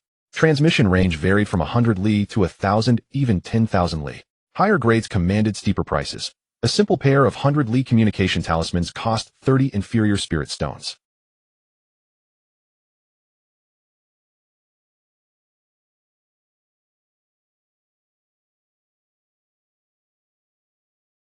In the end, he spent 300 inferior spirit stones on 3 bottles of superior first-grade Qi gathering pills, 2 bottles of first-grade pills refined from Yang elements, and several Yang-attributed spirit materials. With his purchases complete, he departed the Wanbao Pavilion directly. Typically, newcomers to a city couldn't resist exploring and familiarizing themselves with their surroundings. Li Changsheng lacked such leisure. To him, every extra moment wandering outside only increased the risk of drawing unwanted attention. After purchasing what he needed, he found a relatively clean inn and checked in. Inns, like everything else, were categorized into various tiers. The priciest rooms contained first-grade spirit gathering arrays that marginally accelerated cultivation speed, though they required considerably more spirit stones. Li Changsheng glanced at the options and immediately selected a standard superior room. The low-grade spirit gathering arrays were laughably inferior to his method of cultivating directly with middle-grade spirit stones. Entering the room, Li Changsheng did not delay. He carefully retrieved array plates from his storage pouch and arranged spirit concealment and soundproof arrays around the space. During his 10 days in Linquan City, he had learned basic arrays like spirit concealment, soundproofing, and warning formations. With everything prepared, he sat cross-legged on the bed, closed his eyes, and entered a meditative state. In the inn's room, with windows and doors sealed shut, faint spirit concealment and soundproof arrays wrapped around, completely masking any activity within. Li Changsheng sat cross-legged on the bed, eyes shut, breathing measured, deeply immersed in cultivation. Time slipped by quietly. 7 consecutive days passed with the room utterly still, only faint wisps of spiritual energy drifting about. No sign of anything unusual. On the 7th evening, the spiritual energy around him suddenly condensed slightly. The previously steady, circulating spiritual power abruptly accelerated, racing through his meridians before ultimately converging in his dantian. A far more concentrated and robust aura spread outward, only to be immediately locked within the array, leaking not a single trace. Li Changsheng opened his eyes slowly, his brow showing subtle relief as an involuntary smile of joy curved his lips. Through 7 days of intense cultivation, he had successfully broken through his constraints, his cultivation firmly reaching Qi refining 6th stage. Simultaneously, his physical body's strength had already reached a level comparable to Qi refining 3rd stage. Daily cultivation was simply uneventful. Li Changsheng rarely showed himself and disliked joining crowds. Even when auctions convened in Yunnan City, he only learned of them through intelligence reports, showing no inclination whatsoever to attend. Among the thousands of cultivators in Yunnan City, he resembled a drop merging into the vast ocean, utterly unnoticed. Yet this was only temporary. Once he joined the Tianyang sect and grew stronger, he would naturally seek out those grander stages one by one. Time flew by, and another half-month passed in a flash. Inside the inn, Li Changsheng opened his eyes and exhaled a long breath. He turned his gaze inward to his dantian, where the 5-colored vortex of spiritual energy at the 6th layer of Qi condensation was more condensed and substantial than before, steadily advancing toward the 7th layer. My cultivation at the 6th layer of Qi condensation is finally completely stabilized. Li Changsheng thought to himself, a faint smile of satisfaction appearing on his face. Over the past half-month, he had barely left his room, spending each day either cultivating the Changsheng Qi attraction technique or painstakingly training the great sun-glazed body. With abundant pills and supreme yang spiritual materials as support, his physical strength had reached a level comparable to a cultivator at the 4th layer of Qi condensation. Every movement carried an explosive sense of power. This cultivation speed seems deceptively straightforward, but it is all due to my having ample resources. Li Changsheng understood clearly that for any ordinary rogue cultivator, not to mention half a month, even 3 months, might not suffice to completely stabilize the 6th layer of Qi condensation. Among the 4 essentials of cultivation, wealth, companions, methods, and location, wealth undoubtedly comes first, and this saying proved to be absolutely true. Though he did not venture out often, he was not entirely ignorant of what transpired beyond his doors. During this period, he had ventured out once to stock up on pills and spiritual materials from Wanbao Pavilion and several alchemy shops in town, and also stopped by Tianji Pavilion to acquire the latest intelligence. Ever since purchasing his first piece of intelligence after arriving in this cultivation world, he had learned that this realm was known as Nanling Domain. Nanling Domain encompasses 10 great continents, and the Nankuan continent, where he currently finds himself, is one of them. Nankuan continent spans a vast territory with crisscrossing mountain ranges and dense river networks featuring every type of terrain imaginable: mountains, plains, forests, swamps, and deserts. Across this expansive land exist countless cultivation families and sects of varying sizes, along with the mortal kingdoms that depend upon them. The city of Yunnan where he resides is merely an unremarkable small town on the southern fringes of the entire Nanquan continent. The city's prosperity far exceeds what its size would suggest entirely owing to the fact that Tianyang sect, the paramount power of Nanquan continent, holds one of its 5-year sect recruitment ceremonies here. 3 days remain until Tianyang sect formally begins accepting disciples. Changsheng could clearly sense that the number of cultivators within the inner city had grown considerably since his arrival. As more cultivators gathered, conflicts between them became increasingly inevitable. Although the days grew shorter and the city's patrol forces multiplied, the growing crowd inevitably sparked disputes. Yet the patrols swiftly quelled each incident.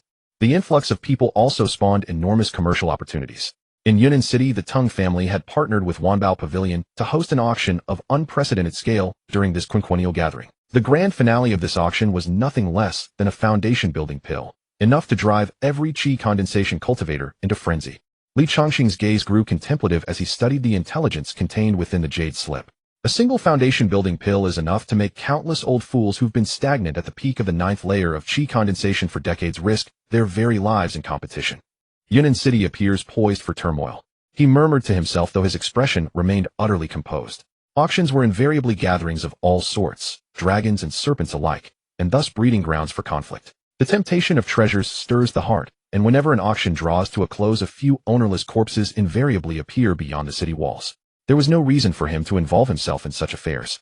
He possessed neither the interest nor the desire to become entangled in such matters. All that remained was to cultivate in peace and await the opening of Tianyang sect's disciple recruitment. As expected, as evening approached, a cacophony of clashing spiritual energy and enraged roars erupted from the street outside the inn. Boom! Changsheng, seated cross-legged on his bed, snapped his eyes open. Rather than rising, he extended his divine sense like a tide, capturing the fierce combat unfolding outside. 2 figures clashed madly upon the street. Both were elderly men with white hair, their cultivation fluctuations intense. Both clearly at the peak of qi condensation. One wore ornate robes with an imposing aura, while the other was clad in plain gray cloth. Though equally powerful, his presence carried the withered decay of approaching death. Now the gray-robed elder's eyes blazed crimson with madness, his sword strikes reckless and self-destructive, utterly abandoning all defense. Through his divine sense, fragmented spirit screams filled with rage and resentment echoed into Changsheng's awareness. Zhou Bapi, hand over the foundation-building pill. That is old man's hope. The robed elder known as Zhou Bapi effortlessly parried each attack, while sneering mockingly. Lin Laogui, have you lost your mind? This is Yunnan City. You dare act so recklessly. This foundation-building pill was purchased outright at auction for 2,000 low-grade spirit stones. You lack both information and funds, yet now you dare to steal it from me. Preposterous. If you have the means, go acquire 2,000 spirit stones yourself. Those words struck Lin Laogui like the sharpest blade, piercing straight to his heart. Years ago, a clash of arts had depleted his foundation, leaving him with less than 2 years of life remaining. This single foundation-building pill represented his only chance to defy fate and alter his destiny. Zhou Bapi hadn't merely stolen his hope. He was now tormenting him with these very words. Lin Laogui unleashed a howl of utter despair and fury, his assault growing ever more unhinged as he lashed out at the patrol team sent to intervene. He had clearly lost all reason. Begone! Die to those who block my path. The patrol captain, merely at the 7th layer of qi condensation, was no match for this frenzied expert at the peak. In a single exchange, he was sent flying by violent sword, qi blood spilling from his lips as he collapsed motionless. Insolence! A thunderous cry rang out as an even more formidable presence surged forward from nearby. A middle-aged man in the attire of the city lord's commander arrived, his cultivation reaching the 9th layer of qi condensation. Seeing the chaos, he immediately intervened. Yet despite Lin Laogui's frenzied state, years of experience at the peak of qi condensation made him a formidable opponent. His techniques were relentless and unpredictable, and for a time, he held his own against the 9th layer commander in a fierce struggle. Chaos reigned on the street as surrounding cultivators scattered to avoid being caught in the crossfire. Just as their ferocious battle sent spiritual energy surging through the entire street, an overwhelmingly terrifying pressure descended upon them, like Mount Tai collapsing from the direction of the city lord's residence. To cause such disturbance within the city walls, seeking death, a voice cold as ice seemed to resonate directly within everyone's divine sense. Immediately, a blade of cyan light erupted from the depths of the city lord's mansion, swift as lightning, arriving in an instant. Lin Laogui, still launching furious strikes, suddenly froze. He tried to flee but discovered he couldn't even move a single finger. Under that terrifying pressure from a mid-foundation establishment cultivator, he was nothing more than an ant spotted by a dragon. The sword light flashed past. Lin Laogui's roaring ceased abruptly, his body cleaved cleanly in two from head to toe, blood splattering across the long street. The surrounding air seemed to solidify instantly. All present stared at the gradually dissipating sword light with expressions of sheer terror, daring not even to breathe. The street, moments ago in utter chaos, now lay in deathly silence. The surrounding cultivators fell completely silent, hastily restraining their disciples and followers, terrified of attracting any trouble. Inside the inn, Changsheng slowly withdrew his divine sense and let out a quiet sigh. Lin Laogui's fate had been sealed the moment he made his move. A rogue cultivator with no backing and mere months of life remaining had dared to plunder openly within the city. His final outcome was inevitable. As a rogue cultivator who had navigated the world for many years, Lin Laogui had always been cautious and timid, never intending to unleash violence within the city. But with death pressing upon him and his lifespan nearly exhausted, he had already exhausted every alternative. Now, like a drowning man grasping at straw, he had abandoned all caution. The cruelty of the cultivation world was laid bare before him. This was the consequence of lacking a sex protection. I must join Tianyang's sect. The thought of seeking stability had never been so resolute in Li Changsheng's heart. With a sect as my foundation, I can truly cultivate in peace. With this resolve, he cleared his mind of all distractions, closed his eyes once more, and swiftly entered the profound meditative state where self and surroundings dissolved into one. After the incident with Old Lin, the entire Yunnan city fell into a strange stillness. A foundation establishment mid-stage cultivator slaying a chi refining peak cultivator with a single sword stroke in the street. This bloody scene, like a basin of ice water, extinguished all restless thoughts. The inner city, which had become chaotic and mixed due to the Tianyang sect's recruitment, quieted down instantly. No one dared to stir up trouble lightly anymore. Li Changsheng was glad to see this. For 3 days he did not step out of the inn. Every day, aside from meditating and cultivating, he pondered the art of the great sun-glazed body. 3 days passed in the blink of an eye. The day of the Tianyang sect's opening of its mountain for recruitment had finally arrived. Before dawn, Li Changsheng quietly left the inn. He had restored his original appearance, blending into the bustling crowd as he walked toward the outer city. The Tianyang sect's recruitment venue in Yunnan City was not in the spiritually rich inner city, but in a massive open-air square in the outer city. This square was called the Ascension Field. The name was quite grandiose, implying that mortals could ascend to immortality in one step. But reality was often much crueler than the name. When Li Changsheng arrived, the enormous square was already packed with people, a sea of black heads.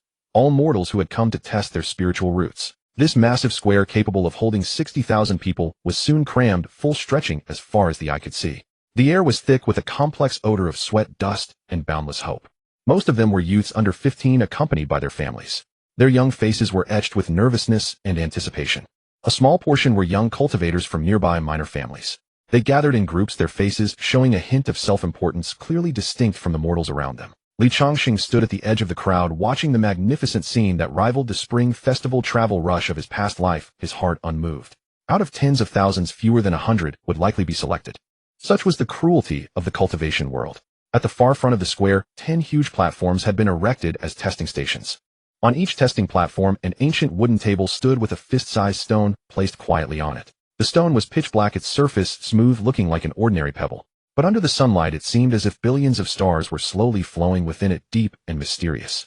This was the spirit testing stone. Behind each testing platform stood a young man wearing a uniform. They were dressed in white robes with golden thread embroidering a blazing sun pattern on the cuffs and collar. Their expressions were arrogant, and when they swept their gaze over the dense crowd below, they showed an undisguised indifference and detachment. As if in their eyes the tens of thousands of mortals below were nothing but ants waiting to be screened. These disciples in charge of the preliminary tests were all at the 9th level of chi refining, just one step away from foundation establishment. Li Changsheng glanced at them and then looked away. Just then a sudden gasp erupted from the crowd. 2 streaks of light, one from afar, rapidly tore through the sky and landed steadily on the central main platform. Immortal Masters. Immortal Masters flew over, flying. This is a foundation establishment, big shot. The crowd below instantly boiled over. Countless people craned their necks, gazing up at the 2 figures on the platform with almost worshipful eyes. Flying through the air was the most notable hallmark of a foundation establishment cultivator. To these mortals and chi refining cultivators struggling at the bottom, foundation establishment was already a legend to be looked up to. Li Changsheng's gaze also turned. 2 people had arrived. One was a disciple of the Tianyang sect, wearing the same attire as the young men before, but his aura was immeasurably stronger. He appeared to be about 27 or 28 with handsome features and a cold expression. His eyes were like frosty stars, devoid of any emotion. The spiritual energy fluctuation emanating from him was unmistakably at the mid-stage of foundation establishment. The other person surprised Li Changsheng. It was the city lord of Yunnan City, the Tang family's patriarch, who had slain Old Lin with a single sword stroke a few days ago. This mid-stage foundation establishment city lord, who usually exuded authority, now restrained his usual majesty and stood beside the Tianyang sect disciple, his face wearing a precisely appropriate smile of respect, his posture humble. Seeing this, Li Changsheng understood. The might of the Tianyang sect was evident from this. Even an inner disciple responsible for recruiting new disciples could command the respectful treatment of a city lord. On the platform, the Tianyang sect disciple seemed annoyed by the noise below. He frowned slightly and parted his lips. Silence. 2 words spoken without much volume, yet like an invisible thunderclap exploded in everyone's ears. The overwhelming spiritual energy contained in the voice brought the clamor of tens of thousands of people in the square to an abrupt halt. Everyone felt a violent shock to their minds, as if doused with ice water, and dared not make a sound. Satisfied with the effect, the Tianyang sect disciple's cold face showed a hint of approval. Without any unnecessary words, his voice rang clearly across the entire square. Those under 15 step forward 10 paces, divide into 10 lines, and line up orderly for testing. The rest step back. As his voice fell, the crowd parted as if pushed by an invisible force. Countless hopeful youths, urged by their families, walked forward nervously and excitedly. Li Changsheng mingled in the crowd unhurriedly, making his way toward the 6th testing platform's line. He was 21 years old indeed, looking much older than the immature youths around him and standing out like a crane among chickens in the line. "Brother, you should be over 15, right?" A youth behind him, also there for the test, gently poked his back and asked curiously. Li Changsheng glanced back at him and said flatly, "I just grew up fast." Then he ignored him. The youth, taken aback, rubbed his nose sheepishly and didn't dare ask further. Li Changsheng wasn't worried about his age. The Tianyang sect's recruitment, though officially requiring 15 or under, was only for mortals with no cultivation. If one had a spiritual root and was a cultivator, as long as they were under 25 and at least mid-stage chi refining, they would have a chance for an exceptional test. Of course, these unspoken rules were not written down, and if the spiritual root purity was insufficient, they would still be eliminated. Soon the testing officially began. Place your hand on the spirit testing stone. In front of the testing platform, the Tianyang sect disciple in charge said in an extremely cold tone to a youth whose hands and feet were trembling with nervousness. The youth took a deep breath and placed his trembling hand on the black stone. The stone showed no reaction. No spiritual root. "Next," the disciple announced emotionlessly. The youth looked as if struck by lightning, his face ashen. Supported by others, he left in a daze. The testing platform Li Changsheng was at was the 6th. He waited quietly, listening to the fate-deciding pronouncements coming from ahead. "Mid-grade earth spiritual root eligible for outer sect. Wait aside." When this voice rang out, a sturdy youth burst into ecstatic cheers and then stood aside. His family below was so thrilled they cried and laughed, bowing incessantly to the people around. When one person attains the Tao, even their chickens and dogs ascend to heaven.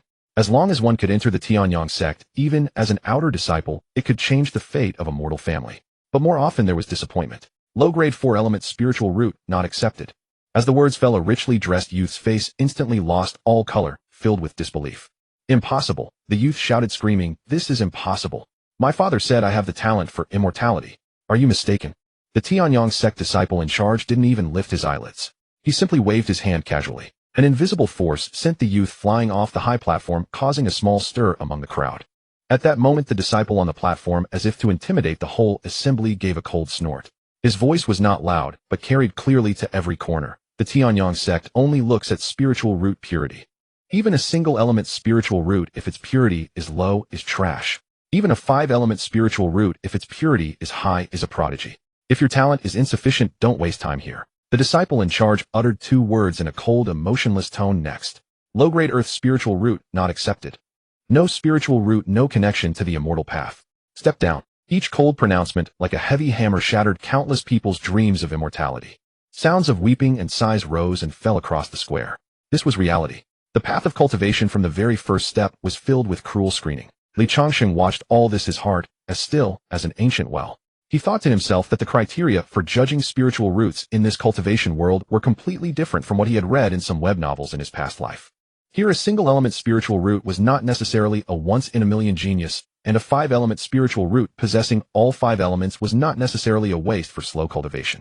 Everything depended on the purity of the spiritual root. The higher the purity, the stronger the affinity with the world's spiritual energy, and naturally the faster the cultivation speed. Conversely, even a single-element spiritual root, if its purity was only low-grade, would still make cultivation extremely difficult. More interestingly, the more spiritual roots one had, the rarer it was, provided of course that each root's purity was sufficiently high. Li Changsheng had never worried about passing the test precisely because he had a clear judgment of his own spiritual roots. Based on his daily cultivation speed, he guessed that the purity of his 5-element spiritual roots was definitely not low, at least mid-grade or above, and there was a high probability it was high-grade. High-grade 5-element spiritual roots. This was not a waste talent, but a rare genius that would make any sect take notice. The line slowly moved forward, and soon it was the turn of the youth in front of him. On the plaza, the endless queue moved forward at a glacial pace. At last it came to the turn of the youth standing before Li Changsheng. Place your hand upon it. The Tianjiang sect disciple responsible for the examination had performed this motion countless thousands of times, his tone carrying a hint of impatience and numbness. The youth took a deep breath, his eyes filled with anxiety and anticipation, and carefully placed his palm upon the jet-black spirit stone. The spirit stone trembled slightly, and 2 colors emerged upon its surface. A faint trace of crimson and an equally faint shade of azure. Both colors were dim and intermingled, appearing mottled and impure. Inferior firewood spiritual root, not qualified. The Tianjiang sect disciple glanced at it, and was about to pronounce the verdict as he had done countless times before. But just as he was about to speak, his voice abruptly stopped. His brow furrowed as he redirected his gaze toward the spirit stone. He observed that while the crimson and azure were faint, the colors themselves were exceptionally pure, devoid of any impurity. This unusual phenomenon stirred a ripple in his long-numbed heart. Gazing at the youth before him on the verge of tears from nervousness, he paused thoughtfully, as if something had occurred to him. This purity level must have reached 10. As he spoke, he retrieved a palm-sized circular formation disc from his storage bag. The disc, crafted from an unidentified azure wood material, bore densely inscribed mystical runes. Place your hand upon it. The youth, who had been resigned to despair, lifted his head sharply at these words, his eyes rekindled with a flicker of hope. Without the slightest hesitation, he trembling placed his palm upon the disc. The disc emitted a soft chime, and the runes upon it instantly illuminated, radiating brilliant light. Then at the very center of the disc, a clear number composed of spiritual radiance gradually materialized. 10. Upon seeing this number, a sense of understanding flickered in the Tianjiang sect disciple's eyes, and he nodded. Inferior firewood spiritual root, purity level 10, eligible for servant disciple. As the words fell, the youth first froze in shock, then his entire body went rigid. He could not believe his ears until the Tianjiang sect disciple on the platform barked sternly, "What are you standing there for? Go way to the side." Only then did he awaken from his daze, and an overwhelming surge of ecstasy crashed over him. Did I pass? I passed. He shouted, inarticulate with joy, tears streaming down his face. His family below the platform, overwhelmed with emotion, actually fell to their knees on the spot, continuously kowtowing toward the elevated platform. The surrounding mortals gazed upon this family with the utmost envy. A single step to immortality. Even as a mere servant disciple, one would forever cast off the identity of a mortal and gain the qualification to pursue longevity. Li Changsheng stood in the queue witnessing all of this and couldn't help but recall the intelligence from the Tianji pavilion regarding the classification of spiritual roots. The spiritual roots in this world are divided into inferior, middle, superior, supreme, and the legendary innate spiritual root. Yet what determines a cultivator's future is not merely the grade of their spiritual root, but also the purity within each grade. Even among inferior spiritual roots there are distinctions. Within these broad grades, inferior, middle, and superior, each is further subdivided into purity levels from 1 to 10. An inferior spiritual root with a purity of merely 1 is true dregs. Without great fortune, that person would likely never reach the middle stage of chi refining in their entire life, or even successfully draw in spiritual energy. Yet like that youth just now, although he possessed an inferior firewood dual attribute spiritual root, his purity had reached the pinnacle of inferior spiritual roots 10. This meant he was the most outstanding among inferior spiritual roots. Of course, an inferior spiritual root is still inferior. Even at purity 10, his cultivation speed could not compare to even the lowest middle-grade spiritual root. Although Tianjiang sect's standards for accepting disciples were extremely strict, they were not entirely heartless, offering a slim hope to those cultivators possessing inferior spiritual roots, but reaching maximum purity. This was the threshold for becoming a servant disciple. However, such a precise number could not be directly measured by the spirit stone alone. The spirit stone could only roughly determine a person's spiritual root grade through the depth of color, thus requiring auxiliary artifacts like the spirit testing formation disc for further verification. As long as one was willing to work hard, plus a dash of luck, the future might still hold the chance to turn the tables. Li Changsheng watched as that youth stepped aside, and the queue moved forward once more. At last it came to his turn. The Tianjiang sect disciple responsible for testing glanced at him, eyebrows slightly furrowed. "You are over 15 this year, aren't you? Are you unaware of our Tianjiang sect's recruitment regulations?" Li Changsheng's expression remained calm. Addressing this chi-refining 9th stage disciple with a cupped fist, he replied, without subservience or arrogance, "Senior, this one is 21 years old. Originally a mortal from a remote backwater, I had never heard of cultivation matters. By coincidence, I obtained a brush with immortality.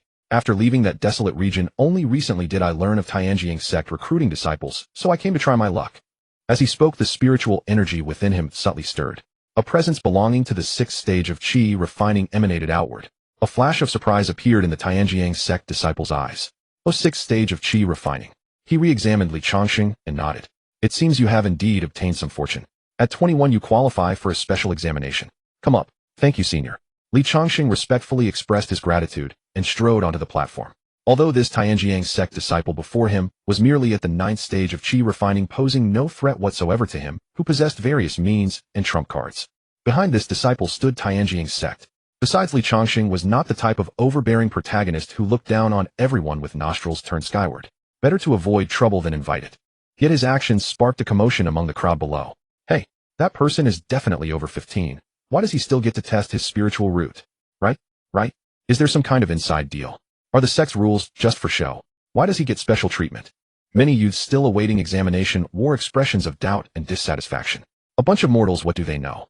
Just then a youth beside him in the queue, appearing to be only 14, wore an air of arrogance on his face. He was dressed in exquisite silk, clearly a scion of some small cultivation family. Although he was merely at the second stage of qi refining, he had clearly sensed Li Changsheng's fleeting sixth stage qi refining aura just now. With a tone of superiority, he explained to the mortals around him, who had been raising objections, there is another unwritten rule for Tianjiang sect's disciple recruitment. As long as one is under 25 years of age and has broken through to the middle stage of qi refining, one is also qualified to participate in the examination. That senior just now is a cultivator at the sixth stage of qi refining. Upon hearing this, those who had been making a fuss fell silent. They themselves didn't even know if they possessed spiritual roots. To them, the sixth stage of qi refining was already a lofty immortal. How could mortals dare question an immortal? Their gazes toward Li Changsheng instantly shifted from doubt to reverence. Li Changsheng stepped onto the platform and approached the spirit testing stone. Place your hand upon it. The Tianyang sect disciple in charge of the inspection said in a perfunctory tone, his eyes still carrying a trace of numbness. In his estimation, a cultivator who had only reached the sixth layer of qi condensation at the age of 21 would, even if fortunate enough to possess a spiritual root, hardly display exceptional aptitude. He was merely another lucky soul blessed with a touch of minor fortune, only to ultimately be crushed back to his true station by harsh reality. Li Changsheng paid no mind to the other's attitude. With a calm expression, he extended his hand and gently rested it upon the cold spirit testing stone. The very next instant, a vibration erupted from within the spirit testing stone, far more intense than any previous occurrence. The entire platform trembled faintly, and then in the horrified gazes of all present, the spirit testing stone, once as black as ink, suddenly blazed to life, its brilliance illuminating the entire venue. 5 pillars of light shot skyward, each a distinct hue: golden, cyan, blue, crimson, and yellow. The 5 colors stood apart, unmixed, pure, and resplendent. This is... The Tianyang sect disciple responsible for the inspection saw his numbness and impatience vanish in an instant, replaced by sheer astonishment. He gazed blankly at the brilliantly glowing spirit testing stone, his fingertips trembling slightly, and found himself momentarily speechless. And beyond the platform, after a brief silence, the crowd erupted completely. 5 colors. This is a 5 spirit root. Isn't a 5 spirit root considered the worst possible aptitude? Why is there such a tremendous reaction? You know nothing. Look at that radiance. That purity. That is absolutely not trash. It is 100 times brighter than the mid-grade spirit root from earlier. My heavens. High quality. This is undoubtedly a high-quality 5 spirit root. Shouts of amazement and sharp intakes of breath rose and fell in a continuous wave. Everyone stared fixedly at the figure shrouded in 5-colored divine light on the platform, their eyes filled with envy, jealousy, and profound disbelief. At that moment, whoosh, a sound of parting air rang out. Zhou Shorin, who had been seated on the main platform with his eyes closed, appearing completely indifferent to everything around him, suddenly moved. In the next instant, he had already appeared before testing station number 6, where Li Changsheng stood. Zhou Shorin's gaze locked firmly onto the spirit testing stone, whose radiance still shone brilliantly, and then shifted to the qi condensation 9th layer disciple, standing frozen beside it. On that previously impassive and cold face, for the first time, undeniable shock and emotion broke through. What did a high-quality spiritual root signify? It meant a golden core seed, the sect's most prized cultivation prospect, one with the potential to forge a nascent soul, even if only a 1 in 10 chance that alone qualified as nascent soul aptitude. Furthermore, this was a 5 spirit root of high quality with all 5 elements perfectly present. At this moment, the Tianyang sect disciple who had been handling the inspection also snapped out of his daze and hurriedly reported, "Senior brother, this individual." Zhou Shorin waved his hand, swept his divine sense over Li Changsheng, and instantly grasped his spiritual foundation and cultivation level. His eyes blazed with fervent light, and his tone carried unmistakable delight. 21 years old, 6th layer of Qi condensation, high quality, 5 spirit root. When did you begin your cultivation journey? With such an astonishing aptitude yet only reaching the 6th layer of Qi condensation, the answer was obvious. He had only recently entered the path of cultivation. Otherwise, with high-quality 5 spirit root qualifications, a person of this age would have long since broken through to at least the middle stage of foundation establishment, if not further. Otherwise, with a high-quality 5 spirit root, someone of this age should already have reached the middle, perhaps even the late stage of foundation establishment. Seeing him approach, Li Changsheng felt a subtle caution stir within, yet he remained confident. Outwardly, he replied respectfully, "Senior, this humble one entered the cultivation path through a stroke of fate approximately 1 year ago." In truth, less than half a year had passed since he first set foot upon the path of immortality, but it was wise to hold something back. Zhou Shuren nodded upon hearing this, assuming his slow progress was merely due to a lack of cultivation resources, and explained, "Junior brother, according to Tianyang sect regulations, disciples possessing high-quality spiritual roots should be personally evaluated by a golden core true person and admitted directly as core disciples. However, since your age exceeds the standard entry limit, you must first join the inner sect for a period of observation. Upon completing the sect's tasks and assessments, you will then qualify for promotion to core disciple status. Nevertheless, given that you possess the rare high-quality 5 spirit root, the final decision on your placement will still be made personally by a golden core true person after we return to the sect. But rest assured, regardless of the outcome, a position within the inner sect is guaranteed." A high-quality 5 spirit root was indeed extremely rare. However, Li Changsheng's age meant his temperament had already solidified, his values firmly rooted, and his methods of navigating the world well established. Even the remote possibility of him being an infiltrator sent by a hostile sect, though highly improbable, was a contingency that a sect with 10,000 years of heritage like Tianyang sect could not ignore. Vigilance was second nature to them. "Understood, senior." Li Changsheng continued to respond with courtesy. "Haha, junior brother, need not be so formal. I am Zhou Shuren, you may simply call me senior brother Zhou." Zhou Shuren's face bore a warm smile, his tone considerably more cordial than before, and his gaze toward Li Changsheng carried undisguised appreciation and warmth. Evidently, Li Changsheng's display of a high-quality 5 spirit root had prompted him to deliberately lower his posture and take the initiative, asking, "May I ask your surname, junior brother?" This humble one's name is Li Changsheng, senior brother. Upon hearing this, Zhou Shuren's smile deepened, and he nodded repeatedly, saying, "Li Changsheng, what an admirable name. Junior brother, please take a seat over there and rest for a moment." Within the Nanling domain, a 5 spirit root was extraordinarily rare, let alone a high-quality one. Most ordinary cultivators possessed a single spiritual root. While they cultivated quickly, their attributes were inevitably narrow, leaving flaws in their Tao foundations. A high-quality 5 spirit root was entirely different. It contained all 5 elements: metal, wood, water, fire, and earth, each reaching high-grade purity. The 5 elements generated one another in a perpetual cycle, creating an endless supply of vitality, resulting in a Tao foundation that was complete and flawless. Where others cultivated along a single path, Li Changsheng could cultivate all 5 elements simultaneously, achieving the perfection of the great Tao. His foundation was far denser and more stable than that of single spirit root cultivators. Among peers of equal cultivation, as long as they were not also 5 spirit root bearers, he would be invincible, like 11 equaling 5. In essence, at the same weapon level and cultivation stage, he could fight against 5 opponents of equal rank. Consider this: if Li Changsheng were to break through to the late stage of Golden Core, Tianyang sect would effectively possess the combat strength of 5 Golden Core true persons. If not for his duties as the director of this spirit testing ceremony, which required him to remain on-site and personally escort the newly admitted disciples back to the sect, Zhou Shuren would have long since hurriedly brought Li Changsheng back to Tianyang sect. The disciple responsible for this testing station, who had already risen to his feet, quickly offered his chair upon noticing Li Changsheng's intent. Li Changsheng sat down nearby. This scene fell upon the eyes of the 2 youths whose spiritual roots had just been tested, and their faces instantly filled with envy. Both were new disciples, yet the disparity in treatment was staggering. Next, Zhou Shuren returned to his main seat, and the spirit testing ceremony quickly resumed. No spiritual root. Dismissed.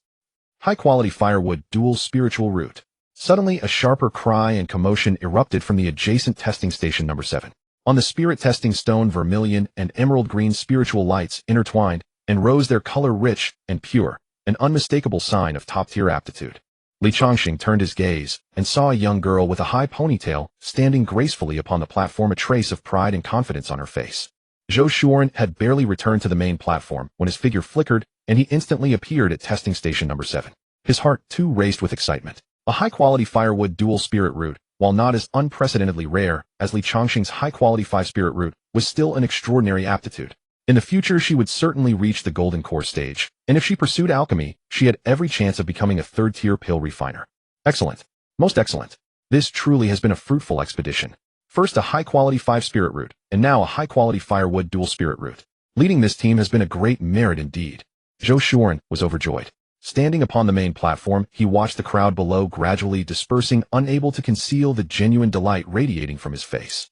Originally assigned to host the recruitment in such a remote backwater as Yunnan City, he had harbored no hopes whatsoever. The notion of a superior-grade spiritual root was something he dared not even contemplate. As everyone knows, the probability of spiritual roots manifesting is exceedingly rare. Even when both parents are cultivators, their offspring's chance of possessing spiritual roots is merely marginally higher. The more remote a region, the scarcer cultivation resources become. With limited resources, the number of cultivators naturally remains constrained. In such places, simply meeting the sex quota would have been satisfactory. But now, one superior grade 5-element spiritual root and one superior grade firewood dual spiritual root. He had actually unearthed both talents from this insignificant place on the very same day. Zhou Shuren's heart was still pounding furiously. This excitement surpassed even his own cultivation breakthrough. Upon returning to the sect, rewards were certainly guaranteed. More importantly, he would be able to cultivate an early rapport with these 2 future golden core seeds. He understood clearly that with their aptitudes, barring any untimely demise, they would at minimum become core elders of the sect. The goodwill he actively extends now will yield returns beyond estimation in the future. The spiritual root assessment ceremony had continued from morning until afternoon. The flow of people in the square had thinned considerably from its initial dense sea of heads. At assessment station number 6, Bai Xingcai, responsible for registration, rose to his feet after recording the name of the last youth possessing a spiritual root, letting out a long relieved breath. He stood and addressed the young men and women who had been found to possess spiritual roots in a clear voice. I shall grant you 1 hour to bid farewell to your families. At his words, the families who had been waiting anxiously erupted into tremendous cheers, rushing toward their children with tears of joy streaming down their faces. For a moment, the square overflowed with weeping laughter and parting words intertwining into a cacophony of farewell. Li Changsheng sat alone in quiet stillness on a nearby seat. In the cultivation world, he had no relatives, so naturally there was no need for farewell. Bai Xingcai's gaze had actually been falling upon Li Changsheng more often than not. Seeing that he had not risen, Bai Xingcai's face immediately filled with an enthusiastic smile. He descended quickly from the platform and made his way directly to Li Changsheng. He clasped his hands in a formal greeting, his tone reaching the pinnacle of warmth. Congratulations, junior brother, on your superior grade spiritual root. Your future prospects are limitless. In his heart, he felt profound envy. The weight of a superior grade spiritual root was simply too immense. It was only because Li Changsheng had not yet formally joined the sect that he dared presumptuously to call him junior brother. Once they returned to the sect and completed the entry formalities, the next time they met he would have to address Li Changsheng respectfully as senior brother. Li Changsheng offered a light smile and returned the gesture with equal courtesy. Senior brother flatters me. Spiritual roots are merely the starting point. Cultivation ultimately depends on one's own diligence. 1 hour passed swiftly. Just like Bai Xingcai, the disciples responsible for the assessment gathered all those who had been found to possess spiritual roots beneath the main platform. Zhou Shuren glanced over them and asked, "Is everyone present?" The 10 Tiansun sect disciples replied in unison, "Yes, senior brother, all are present." Zhou Shuren nodded. Without further ceremony, he tapped his storage bag and a massive towered flying vessel materialized in the midair before them. Constructed entirely from some unknown variety of blue-black timber, the ship's hull stretched continuously, spanning approximately 50 meters in length at a rough estimate. It simply hung there motionlessly in the air, its enormous shadow casting down to envelop fully half of the square below. An intangible pressure bore down upon all who stood beneath it. Good heavens! What is that? Could it be the conveyance of the immortals? Below, the crowd, whether mortals or cultivators of meager power, erupted in uncontainable exclamations of wonder, every face upturned in stunned disbelief at this colossal apparition. Truly befitting Tiansun's sect. A flying vessel of this caliber, even if the entire Tang family's fortune were exhausted, could not be acquired. Teng Huiyuan, the patriarch of the Teng family, was a withered old man. Though he witnessed this flying vessel once every 5 years, each time he beheld it, he could not help but feel profound admiration.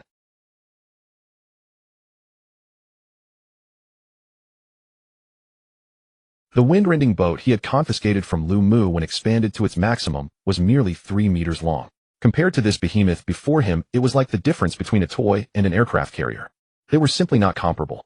Zhou Shuren's gaze swept across the numerous young faces below, tense, yet brimming with excitement. Do not resist.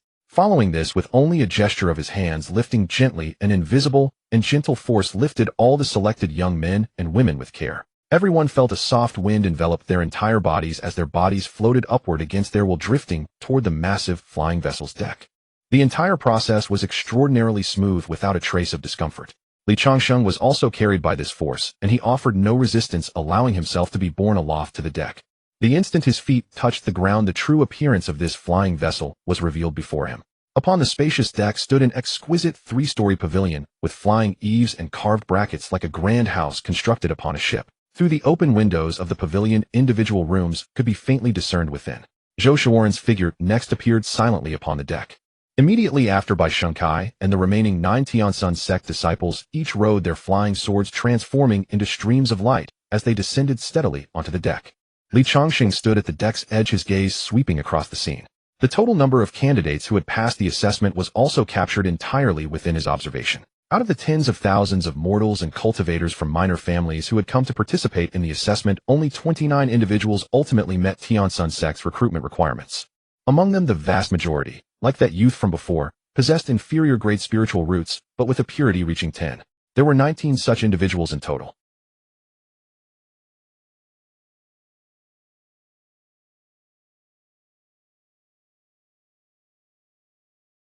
Zhou Shuoren, instructed by Shengkai and the others, take them inside the flying vessel and arrange rooms for them to rest. Yes, senior brother. Bai Shengkai and the others bowed respectfully and received their orders. They then guided the 20 young men and women, their faces brimming with novelty and excitement, into the pavilion upon the ship. Only Changsheng and the girl with the high ponytail remained. With a smile, Zhou Shuoren stood before Changsheng and the young woman possessing the superior grade dual fire and with spirit roots. Pointing at the massive dark green tower ship beneath them, he spoke with a hint of pride unique to a disciple of the Tianyang sect. Junior brother Li, junior sister, when this is our Tianyang sect's Taxiao boat. When its defensive array is fully activated, it can withstand the combined assault of 10 Foundation Establishment peak cultivators for the duration of an incense stick's burn. Its speed is unparalleled. At full throttle, we can reach the sect in just 7 days. Changsheng felt a stir in his heart. He raised his head to examine this colossal vessel. The puffing boat he had seized from Lu Mu, though a mid-grade spirit artifact, was utterly inferior in comparison to this Leviathan.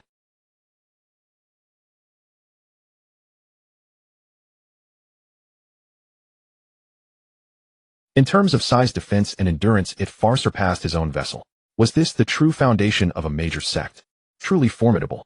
Seeing the appropriately stunned expressions on both their faces, Zhou Shuoren's smile widened. He formed a hand seal. Wong. A faint azure barrier visible to the naked eye instantly enveloped the entire tower ship like an inverted giant bowl. Spiritual light flickered across the barrier's surface, exuding an aura of thickness and solidity. Changsheng could sense that the spiritual energy fluctuations triggered by this barrier far surpassed any formation he had encountered before. After completing this, Zhou Shuoren nodded toward the cockpit. The next moment, Changsheng felt the deck beneath him shudder violently. Then a deafening, ear-splitting roar erupted from the tail of the vessel. Boom! A sonic boom. The terrifying thunder of pure speed breaking the sound barrier. Almost simultaneously, the boat transformed into a streak of azure light shooting into the sky. The vast city of Yunnan below rapidly shrank in their field of vision, becoming an insignificant black in the blink of an eye. The surrounding clouds were violently torn apart and hurtled backward. Such speed. Changsheng marveled inwardly. The Taxiao boat's acceleration was even swifter than his puffing boat. Come, junior brother and sister, follow me. Zhou Shuoren, still wearing a gentle smile, turned and walked toward the 3-story pavilion on the deck. Changsheng and the young woman, surnamed Wen, followed behind. The interior of the pavilion was a hidden world decorated in an antique and elegant style. On both sides of a long corridor were separate rooms. Zhou Shuoren first led the young woman to a door at the end of the corridor. Junior sister, when you may rest here for the next few days. Tea and snacks have been prepared in the room. If you need anything, you can contact us at any time via the communication array plate inside. The young woman nodded, timidly bowed to Zhou Shuoren and Changsheng, then pushed the door open and entered.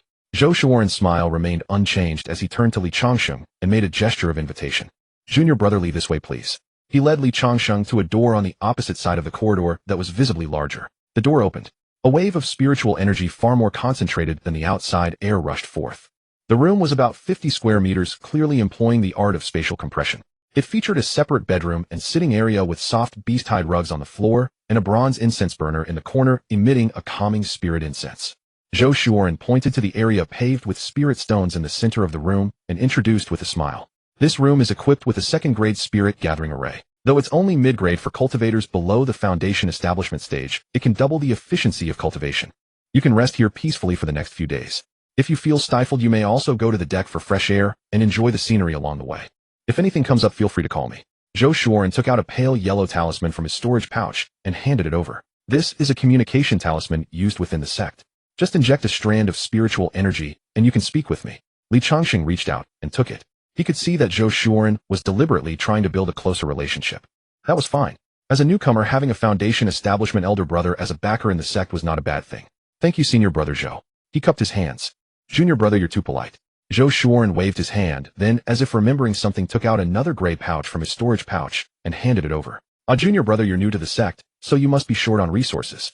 Inside are 50 medium-grade spirit stones, a small welcoming gift from me, your senior brother. Take them. Once we reach the sect, you'll find them useful, whether for buying pills or exchanging spirit artifacts. Changsheng looked at the pouch, a flicker of surprise passing through his eyes. 50 medium-grade spirit stones. That was 5,000 low-grade spirit stones. This was no small sum. Moreover, 50 medium-grade stones could be exchanged for 5,000 low-grade ones, but 5,000 low-grade stones could not buy 50 medium-grade ones. Foundation establishment disciples of a major sect were certainly wealthier than rogue cultivators, but spending such an amount at once would still cause their hearts to bleed. This Zhou Shuoren was truly generous to win him over. Changsheng understood clearly. This investment was merely a bet on his superior grade 5-element spirit root talent. Nevertheless, he had no reason to refuse. Resources delivered to his doorstep were not to be wasted. How can I accept this? Changsheng's face showed a proper mix of hesitation and flattered embarrassment. Senior brother's kindness is deeply appreciated, but these spirit stones are too precious. I cannot. Junior brother, what are you saying? Zhou Shuoren directly pressed the pouch into his hand, his smile, leaving no room for refusal. We are from the same sect, we should support each other. A few spirit stones are nothing. If you truly see me as your senior brother, do not refuse. With the words so put, refusing further would seem ungrateful. He could only reluctantly accept the pouch and bowed solemnly again. Then, I will graciously accept. Thank you, senior brother, for your generous favor. If you ever need anything, I will do my best.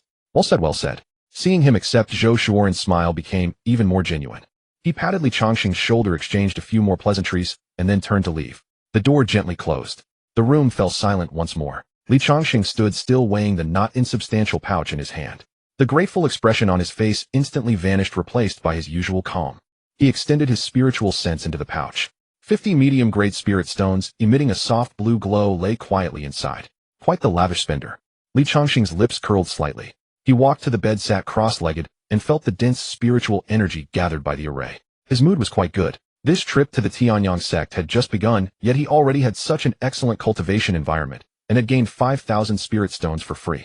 It seemed that revealing sufficient talent could indeed save a lot of trouble. Over the next 3 days, he could take advantage of this time to cultivate diligently. He would strive to raise his cultivation level a bit further before reaching the sect. In the room, Changsheng sat cross-legged in meditation. Suddenly, the communication talisman beside him began to vibrate. Junior brother, we are almost at the sect. Zhou Shuoren's voice came through. Changsheng slowly gathered his energy before picking up the communication talisman to respond. Understood, senior brother. Today marked the 7th day of their journey aboard the flying vessel. They were finally approaching Tianyang sect. He stepped out of his room onto the deck. On the deck at this moment, a group of young boys and girls who had been tested and found to possess spiritual roots had already gathered there, all craning their necks and gazing excitedly toward the horizon. However, Changsheng did not see Zhou Shuoren or the others. Senior brother Changsheng. Just as he arrived on the deck, a clear female voice came from beside him. Changsheng turned to look. It was the young woman named Wan. Junior sister Wan. He gave a slight nod, but said nothing more. During these 7 days, he occasionally ventured out to get some fresh air when he grew restless from staying in his room, and had become somewhat familiar with these newly arrived junior disciples. This junior sister Wan was the young woman who had been tested and found to possess superior dual spiritual roots of fire and wood. Since she was younger than Changsheng and still merely a mortal, she joined the others in respectfully addressing him as senior brother. Immediately afterward, the other young boys and girls on the deck turned their heads as well. Senior brother Changsheng. Good day, senior brother Changsheng. Changsheng responded to each greeting as they came one after another. Some of these young boys and girls came from small cultivation families and had already broken through to the 2nd or 3rd layer of chi refining. Yet neither their spiritual root purity nor their cultivation levels could compare to his. Young as they were, they understood that this senior brother would undoubtedly soar to greatness in the future. Just then the flying vessel began to noticeably slow down. A majestic, immortal mountain so grand it defied description appeared at the far reaches of everyone's sight. Before the mountain gate stood an enormous square. Above the square 5 or 6 flying vessels identical to the one Li Changsheng stood upon descended slowly from all directions, gradually landing. It was clear these flying vessels had also returned from recruitment events that Tianyang sect had established elsewhere. Ahead lies the mountain gate of Tianyang sect. Zhou Shuren and Bai Shengcai, along with the other disciples of Tianyang sect, emerged from the cabin. Gazing at the sect's mountain range shrouded in mist with cranes flying in formation, everyone felt a slight sense of relief. Though Tianyang sect dominated the southern Kuan province, the cultivation world was far from peaceful. In the shadows, roving evil cultivators who had nothing to lose often engaged in murder and theft. Soon the flying vessel descended gradually onto the square. A gentle force lifted everyone up again and set them down steadily on the hard blue stone ground. Zhou Shuren waved his hand, stowing the massive flying vessel into his storage bag. Just as he finished, a resonant voice came from nearby. "Old Zhou, how did it go this time? Find any promising spiritual seedlings?" A burly man with dark skin, appearing even more rugged than Zhou Shuren, walked over with a hearty laugh. He was also an inner disciple of Tianyang sect, clearly having just descended from another flying vessel. "Old Xiang, you're just in time." A genuinely smug grin spread across Zhou Shuren's face as he recognized the newcomer.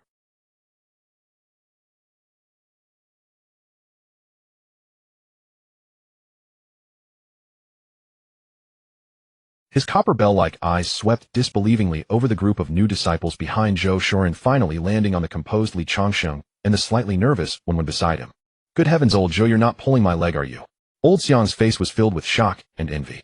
Superior spiritual roots. These were candidates for golden core. In previous years, even if all dozen recruitment sites combined, finding 5 would have been considered extraordinarily lucky. Yet this time Zhou Shuren had brought back 2 in one go. Such a merit would be enough to earn him direct promotion to intersect executive. "Ha, I need to hurry and report back with them, old Xiang. We'll catch up later." Zhou Shuren savored his companion's envious and jealous gaze in excellent spirits. He turned to instruct Bai Shengcai and the others behind him. "Junior brother Bai, I'll leave the other disciples to you. Following the procedures, first take them to the External Affairs Hall for registration and settlement." "Yes, senior brother." Bai Shengcai and the others bowed respectfully to receive their orders. Zhou Shuren then turned around, his face bearing a warm smile as he addressed Li Changsheng and Wen. "Junior brother Li, junior sister Wen, follow me." Li Changsheng and Wen followed behind Zhou Shuren, passing through the massive mountain gate. The moment they crossed the threshold, a surge of pure spiritual energy incomparably denser than the outside world washed over them. Li Changsheng felt every pore in his body open wide at this moment, greedily absorbing this spring-like spiritual energy. Good heavens, this spiritual energy concentration must be 10 times that of the outside world. He clicked his tongue inwardly. No wonder people said that having a major sect behind you made cultivation easier. Simply this training environment alone was something no solitary cultivators or small families could match. With long-term breathing and cultivation practice in such an environment, even those with the poorest talents would absolutely progress 10 times faster than solitary cultivators. The young woman named Wen, although not yet formally stepping onto the path of cultivation, possessed superior fire and with spiritual roots, and was equally sensitive to spiritual energy. Her delicate face was filled with rapture and awe, her bright large eyes curiously surveying everything around her. The scene before her completely exceeded her imagination of what an immortal sect should be. What met their eyes was an endless expanse of mist-wreathed immortal mountains. Some peaks rose steeply and sharply, piercing the clouds with magnificent pavilions and jade halls faintly visible atop them. Other peaks were gentle and expansive, with spirit fields emitting rich medicinal fragrance carved into them, where several colorful spirit butterflies fluttered dance-like among the crops. Several massive waterfalls cascaded down between the mountain valleys, their misty vapor refracting dazzling rainbows under the sunlight.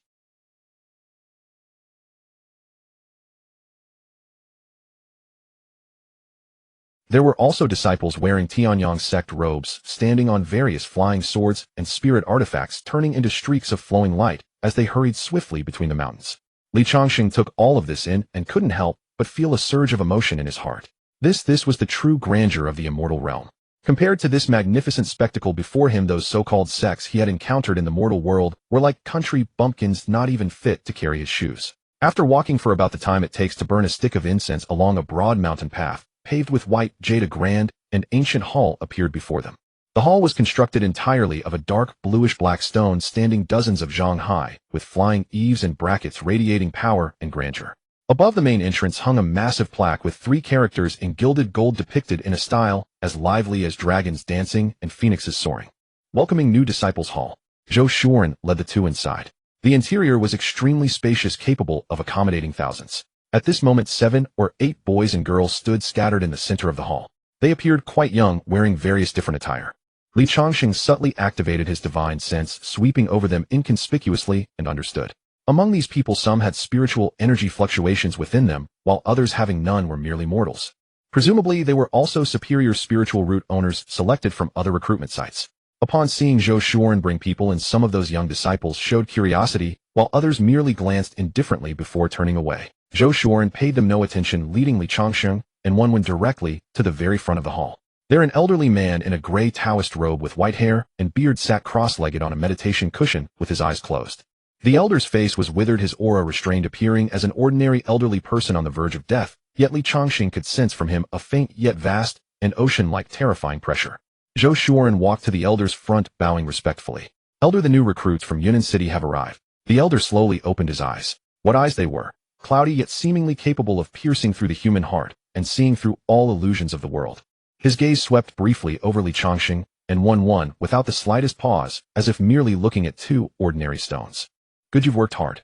You may withdraw for now. The elder's voice was hoarse and flat, devoid of any emotion. Yes. Zhou Shuren bowed once more before stepping aside, standing quietly, not daring the slightest transgression.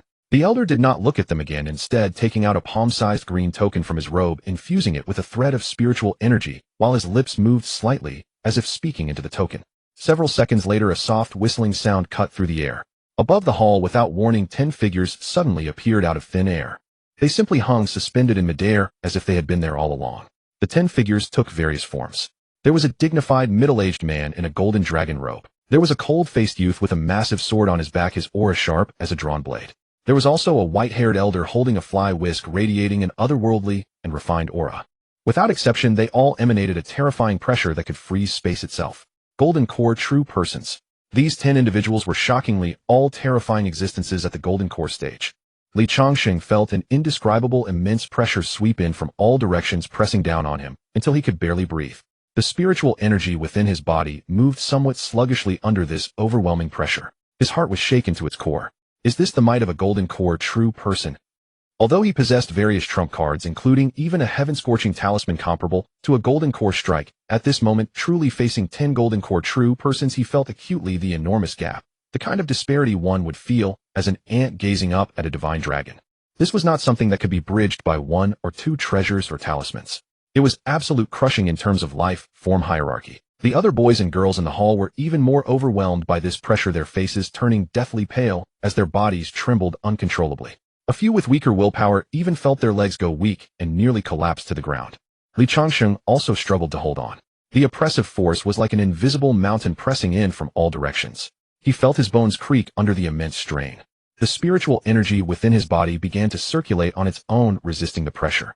At that moment, he sensed several gazes as solid as matter falling upon him. Those gazes carried scrutiny and inquiry, as if they wanted to see through him completely. Divine sense. And it was far stronger than his own. Li Changsheng's heart tightened, but he maintained a calm facade, allowing the probing.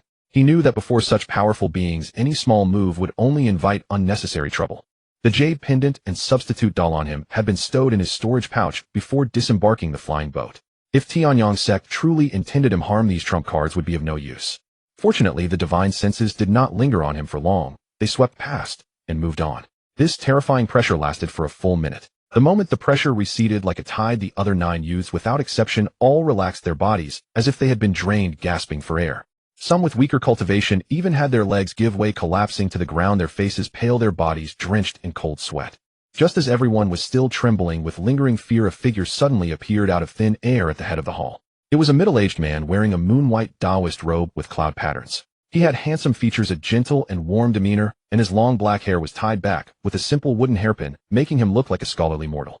He exuded no pressure, not even a trace of spiritual energy fluctuation, as if he had completely merged with the surrounding heaven and earth, natural and effortless. Yet the moment he appeared, the 10 Golden Core true persons who had been so lofty and the gray-robed elder in charge of reception all straightened their expressions and bowed in unison to the middle-aged man. Greetings, sect leader. Their voices were extremely respectful. Sect leader. Li Changsheng's heart jolted at these words. In his mind, the intelligence he had gathered from Zhou Shuren during the 7-day flying boat journey to Tianyang's sect instantly surfaced. The sect leader of Tianyang's sect, Yin Shaozhenren. A terrifying existence at the half-step nascent soul realm. Was this the man who stood at the apex of the Nankoan prefecture? Yinshao Jinren nodded, slightly indicating that everyone need not stand on ceremony. His gaze calmly swept across the 10 youths, including Li Changsheng, and his voice was gentle, yet carried an unquestionable authority.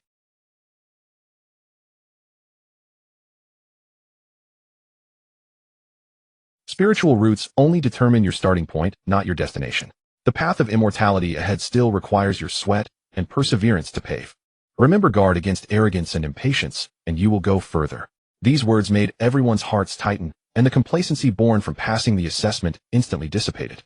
Yinshao Jinren nodded with satisfaction at this, then turned his gaze to the 10 golden core true persons. These 10 are the leaders of the 3 halls and 7 peaks of Tianyang sect, and your future masters. He raised his hand, pointing to the 10 golden core true persons, and began to introduce them one by one. The Law Enforcement Hall oversees the sect's punishments. All who violate the sect rules are dealt with here. The Administration Hall manages all internal and external affairs of the sect, including resource allocation and disciple assignment. The Abyss Hall guards the sect's protective formation and key locations, forming the foundation of the sect's security. Li Changsheng listened silently. Next, Yinshao Jinren pointed to the other 7 golden core true persons, each with a distinct aura.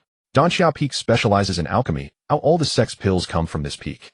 Wanqi Peak excels in artifact crafting, and most of the disciples' spirit tools and treasures are forged here. Xuankue Peak is proficient in puppet arts. Xuanlu Peak focuses on talisman techniques. Xuanjin Peak masters the Tao of formations. Qianji Peak deduces the heavenly mechanism. As Yinshao Jinren introduced them, the 10 golden core true persons began to scan the 10 youths, their eyes filled with scrutiny and discernment. Clearly, they were also selecting their preferred disciples. All right, the responsibilities of each peak have been explained to you. Now you may step forward and choose the master you wish to follow. Yinshao Jinren said calmly. The moment he finished speaking, the youths with superior grade spiritual roots had blazing light in their eyes, ready to step forward. But at that moment, a slightly urgent voice broke the silence of the hall. Sect leader, I want this child for Danxia Peak. The speaker was the beautiful woman in the red alchemist robe from Danxia Peak. Her eyes sparkled as she stared at Li Changsheng, as if looking at a legendary divine herb. A superior grade 5-element spiritual root means he can perfectly nurture spiritual plants of any attribute. If he learns alchemy, he will be a genius unparalleled in a millennium. As long as he comes to Danxia Peak, I'll ensure he has pills to eat until he's full. Before she finished, the burly peak master of Wanqi Peak let out a scornful laugh, his voice like a great bell. Nonsense. The convergence of 5 elements means he can control thousands of refining materials. For such talent to not come to Wanqi Peak for artifact crafting would be a crime against nature. Kid, come to me, and I'll personally forge a set of natal spirit treasures for you. Bullshit. The cycle of 5 elements is best suited for deducing formation changes. He should come to Xuanjin Peak. My Xuanlu Peak's 5-element talisman techniques are in dire need of such a successor. Stop arguing. This child's steady temperament is perfect for the Law Enforcement Hall. For a moment, the golden core true persons who were usually aloof argued like street vendors, their faces flushed, and some even began to secretly transmit promises to Li Changsheng. The other 9 youths watched in stunned amazement, their eyes burning with jealousy. So this was the treatment for a superior grade 5-element spiritual root. The immortals in their eyes had abandoned all dignity to vie for him. Li Changsheng stood at the center of the storm, his heart surging, but he forced himself to remain calm. Ahem. A soft cough silenced the entire hall. Yinshao Jinren looked at the quarreling crowd with a hint of amusement, then his gaze fell on Li Changsheng, carrying a trace of approval.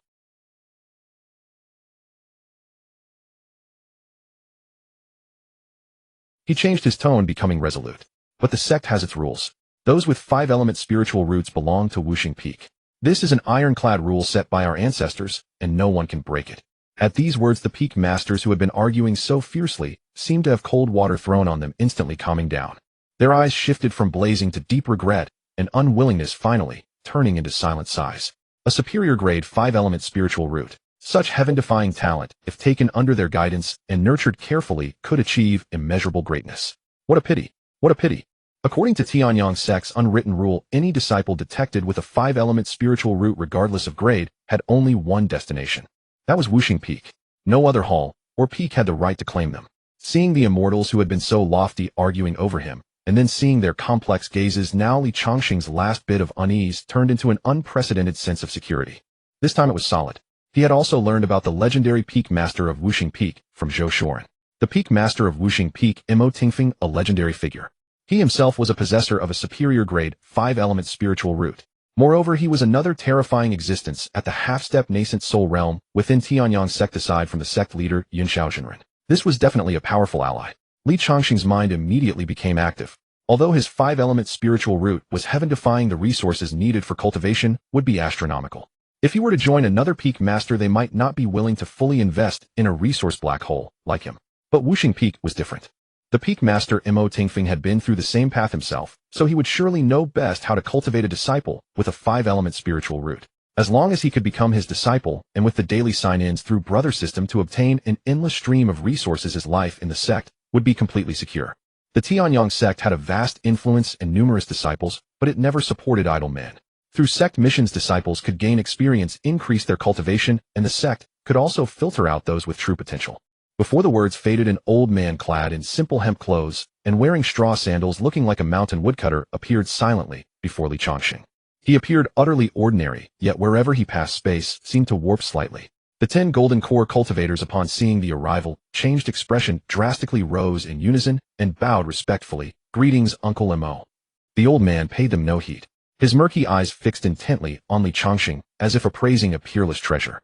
He extended a withered finger and gently tapped on Li Changsheng's brow. Li Changsheng felt a gentle, yet vast, and unparalleled force surge into his body, instantly probing the condition of his meridians and spiritual roots. His greatest secret was the system. How could even a half-step nascent soul like Mo Tingfeng discover its existence? As for the many spirit stones and resource trump cards on his person, they were all stored in the storage pouch. The characteristic of a storage pouch was that as long as its owner was still alive, forcibly opening it would only cause the pouch to collapse, and its contents would be lost into spatial rifts. Mo Tingfeng clearly had no intention of probing Li Changsheng's storage pouch. That force merely circulated within his body once, and then quietly withdrew. Li Changsheng judged that the other party had detected nothing unusual. Mo Tingfeng's eyes blazed with brilliant light, and he threw back his head in laughter. "Ha ha ha, excellent. What a top-grade 5-element spiritual root. My 5 elements peak finally has a worthy successor." Amidst the laughter, he swept his sleeve, and an irresistible force enveloped Li Changsheng. He left the other golden core cultivators with a single sentence: "I'm taking this person," and vanished from the spot with Li Changsheng. The hall full of golden core cultivators were stunned speechless. Li Changsheng felt his vision blur, and in the next moment, he found himself in a different world. He was startled inwardly. Teleportation. So this is the ability of a nascent soul cultivator. Among the changes that most excited Li Changsheng about breaking through to nascent soul, aside from increased lifespan and survival techniques, it was this escape method. After breaking through to nascent soul, one could comprehend a sliver of the laws and gain the ability to teleport and flee. Mo Tingfeng was only a half-step nascent soul, yet he could also use teleportation. On one hand, it was because they were still within the sect and the distance was not far. On the other hand, it also proved that he was likely drawing closer to true nascent soul stage. Li Changsheng steadied himself and began to survey his surroundings. He found himself on a most peculiar mountain peak. This peak was formed by 5 smaller peaks encircling it. The eastern peak was lush with trees full of vitality belonging to wood. The western peak was metallic in color with sharp energy, piercing the sky, belonging to metal. The southern peak was perpetually shrouded in flames, scorching hot, belonging to fire. The northern peak was a glacial lake, chillingly cold, belonging to water. The central peak was heavy and condensed with solid earth and stone, belonging to earth. The spiritual energy from the 5 peaks converged at the center, forming a visible multicolored vortex of qi with a concentration more than 10 times that of the outside world. Truly a paradise. "This is the 5 elements peak," Mo Tingfeng's voice sounded beside him. "My 5 elements peak only accepts disciples with 5-element spiritual roots. In several thousand years counting you, there have been no more than 100. Now, aside from myself, there are only 4 disciples on the entire peak. With you, that makes 5. At this, Mo Tingfeng's face showed a hint of helplessness. There's no help for it. 5-element spiritual roots are too rare, and top-grade 5-element ones are even rarer. The sect recruits new disciples every 5 years. Occasionally we encounter 1 or 2 with medium-grade 5-element roots, but their purity is insufficient. They basically wander at the foundation establishment stage their whole lives, making cultivation not worthwhile. The sect is unwilling to allocate resources because 5-element roots themselves require several times more resources than ordinary ones, and the demand becomes increasingly exaggerated at later stages. A foundation establishment cultivator, even if comparable to 5 foundation establishment ones, but Tianyang sect doesn't lack these 5. But top-grade 5-element roots are different. Mo Tingfeng looked at Li Changsheng, his eyes brimming with deep satisfaction. "You are a golden core seed with the potential for nascent soul. The sect is willing to allocate resources to nurture you, and I am even more willing." Then Mo Tingfeng's vigorous voice echoed through the valley. "Third, fourth, get your asses out here and meet your new junior brother." Not long after his words fell, 2 streaks of light shot forth from the western and southern peaks, one after the other, and landed steadily before the 2 of them. Li Changsheng looked up. The arrivals were two youths, one burly with a simple face, the other with red hair and a rather lively demeanor. Upon seeing Mo Tingfeng, the two immediately bowed respectfully. "Greetings, master." Mo Tingfeng nodded and pointed to Li Changsheng.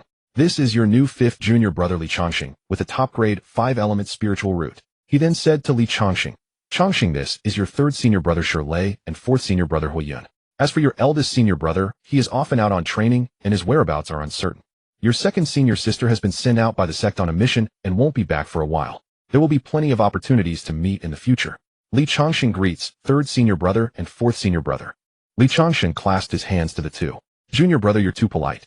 The simple Shirlei scratched his head and chuckled. As for the red-haired Huiyun, his eyes sparkled as he scanned Li Changsheng up and down, full of curiosity. "Master, is this the junior brother with the top-grade 5-element root you mentioned? Doesn't look like he has 3 heads and 6 arms. You talk too much." Mo Tingfeng glared at him and waved his hand dismissively. "You've met him, now get back to training. Don't loiter here and be an eyesore." "Yes, master." They bowed again, smiled kindly at Li Changsheng, then transformed into streaks of light and returned to their own peaks. Watching their departing figures, Li Changsheng's impression of the 5 elements peak improved somewhat. He took a deep breath and a heavy stone in his heart slowly settled. Few people, peace and quiet, and the senior brother seemed easy to get along with. This was practically a tailor-made immortal cultivation paradise for someone like him who wanted to keep a low profile until the end of time. As he was secretly calculating, Mo Tingfeng's voice sounded in his ear. He pointed to a cliff on the central main peak where the spiritual energy was most concentrated. "There is your cave dwelling." Li Changsheng looked in the direction of his finger. On the cliff, a cave entrance half hidden by vines was faintly visible, with multicolored spiritual energy nearly condensed into substance converging toward the entrance like threads. This location. Perfect. Li Changsheng was overjoyed. This cave dwelling was right at the center of the entire 5 elements peak's spiritual energy vortex, the undisputed prime spot. It seemed that this cheap master truly had high hopes for him as a disciple. Mo Tingfeng brought him to the cave entrance, which was guarded by a restriction.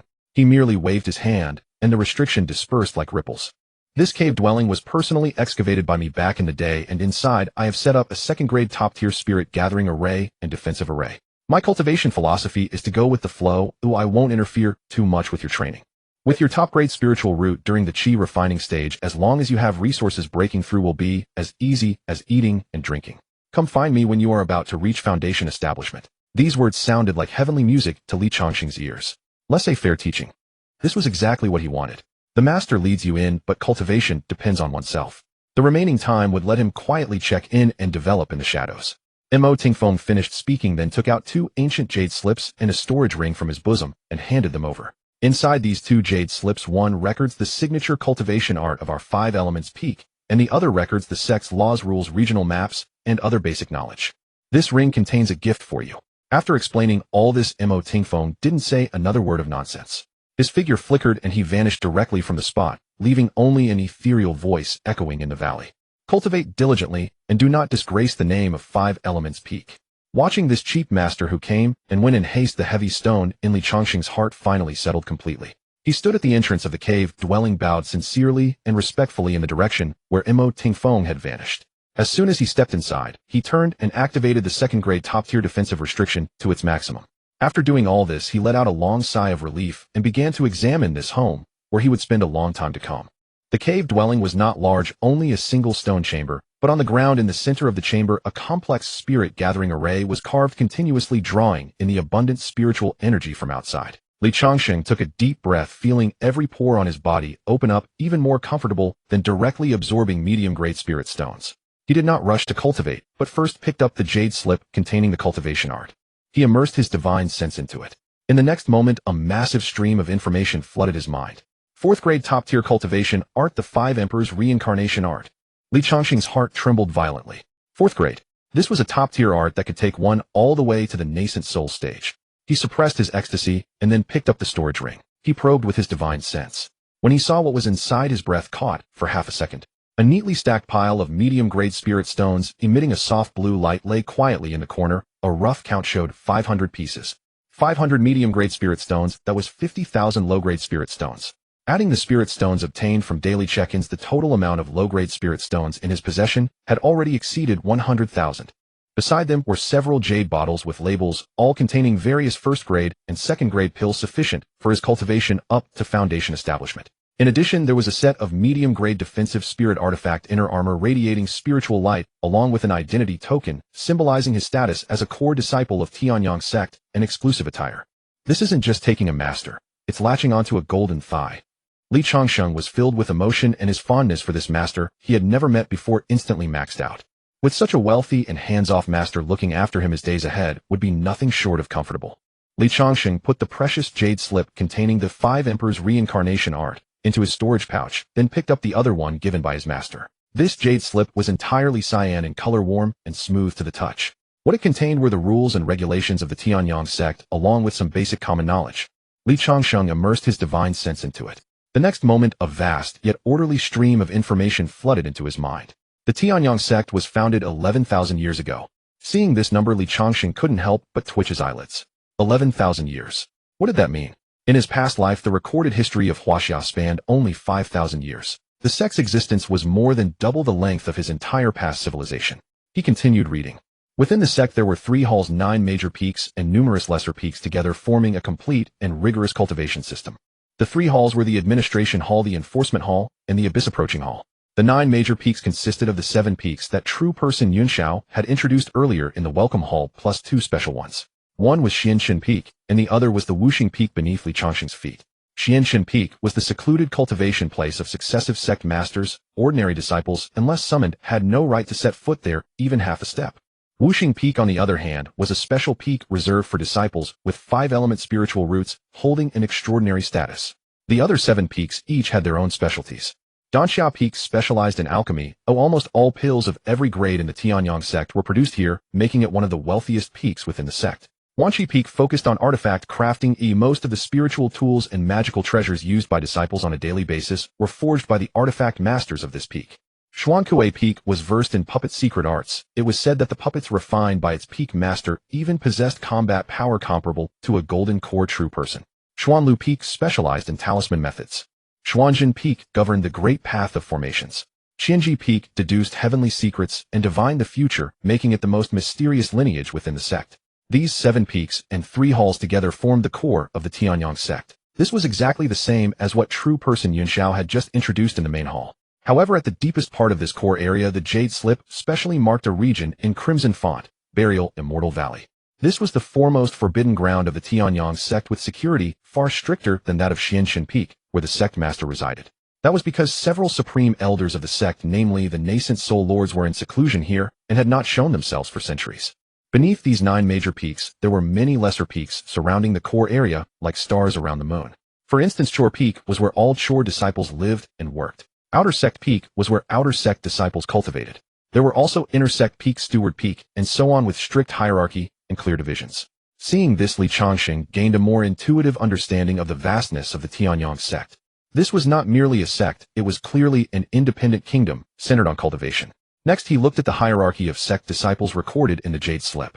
The disciples of the Tianyang sect were divided into 5 ranks: Chor disciples, outer sect disciples, inner sect disciples, core disciples, and true disciples. Chor disciples were at the lowest level of the sect, with the largest base of numbers totaling as many as 60 to 70,000. Their cultivation was all at the initial chi refining stage, and they were responsible for various chores such as tending spirit fields, raising spirit beasts, and cleaning mountain paths. Only after completing their daily tasks could they spare a meager amount of time for cultivation. They could also receive 5 low-grade spirit stones per month as a meager stipend, but if they wanted more resources, they could only rely on contribution points earned from sect tasks to exchange a rather tight situation. However, the sect did not completely block their path of advancement. As long as a Chor disciple could break through to the mid-chi refining stage before the age of 50 and pass the sect's assessment, they could be promoted to outer sect disciple. Outer sect disciples also numbered tens of thousands, and their cultivation was at the mid and late chi refining stages. Although they still needed to complete various tasks issued by the sect to exchange for resources, their treatment was already far better than that of Chor disciples. They could receive a fixed stipend of 30 low-grade spirit stones per month. In terms of living conditions, although they were not yet qualified to have independent cultivation caves, they had already bid farewell to the crowded 2-person rooms of Chor disciples.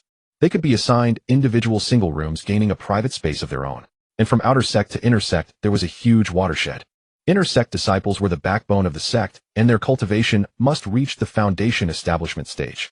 Once an outer sect disciple successfully established their foundation, they would automatically be promoted to inner sect disciple, with their status and treatment undergoing earth-shattering changes. They could not only have independent caves with richer spiritual energy, but the spirit stones they received each month would also become medium grade. Moreover, they were qualified to listen to the sect elders' lectures on the Tao, gaining access to more profound techniques and spells. As for core disciples, they were even more the sect's precious treasures. Those who became core disciples were all outstanding in spiritual root aptitude and were recognized by golden core true persons taken as personal disciples, the elite. Each of them was the future hope of the sect, enjoying the best resource allocation and even qualified to have their own exclusive caves on the 9 major peaks. And Li Changsheng, because he possessed high-grade 5-element spiritual roots, directly skipped the cumbersome promotion procedures of core disciple outer sect and inner sect. In one step, he became a core disciple of Wuxing Peak, taken under the personal tutelage of true person Mo Tingfeng, who was half a step into nascent soul. This treatment could well be called that of a chosen one. As for the top-tier true disciples, they were even rarer. To become a true disciple, there was only one hard requirement. That was to break through to the golden core stage within 100 years. 100-year golden core. These 4 words sounded simple, but across the entire Nanquan prefecture in thousands of years, only a handful had achieved it. Every true disciple was a genius among geniuses. They not only enjoyed the top resources of the sect, but were also strong contenders for the future position of sect master. From the moment they were selected as true disciples, their future path was directed towards that highest position. This promotion system is truly terrifyingly realistic. Li Changsheng put down the jade slip and sighed inwardly. From core disciple to true disciple, it was like a brutal elimination match, pricing everyone's talent, effort, character, and fortune clearly and dividing them distinctly. However, for him, this was actually a good thing. Now he was already a core disciple backed by the great tree of Wuxing Peak and Mo Tingfeng. As long as he didn't court disaster, steadily cultivating to the golden core stage should not be a big problem. He also put this jade slip containing common sect knowledge into his storage pouch, feeling greatly pleased. The days ahead would be the happy times of stable development he had dreamed of. He took a deep breath, calming his agitated mind. However, after his emotions settled, the excitement in Li Changsheng's eyes gradually faded, leaving only calm thoughts and considerations in his heart. He had not forgotten the purpose for which he joined the Tianyang sect. Having a powerful backer was just one factor. The other was the second special check-in location spawned by the system, the Scripture Pavilion.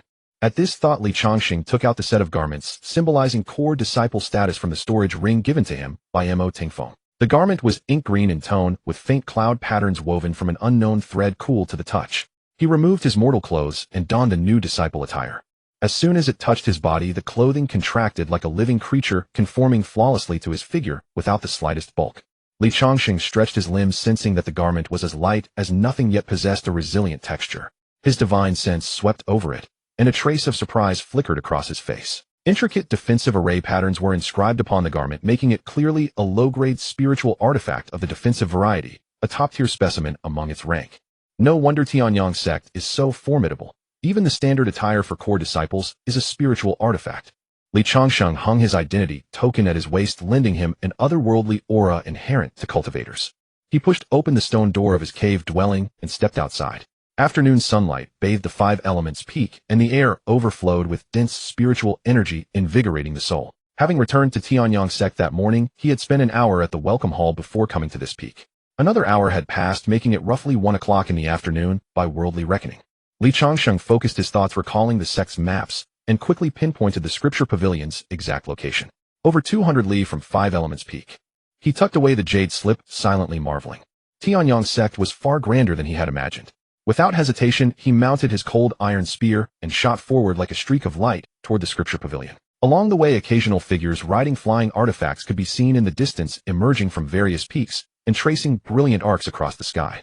The closer he drew to the Scripture Pavilion, the denser the stream of figures became. Their destinations seemed to be the same. Li Changsheng observed an intriguing phenomenon.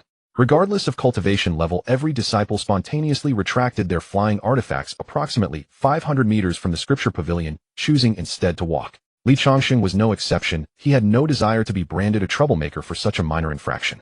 He stowed his cold iron spear alighted upon the ground and proceeded on foot toward the antiquated pavilion. He had 2 purposes for visiting the Scripture Pavilion. First, naturally, to complete the sign-in at this special location. Second, to select a few suitable spells.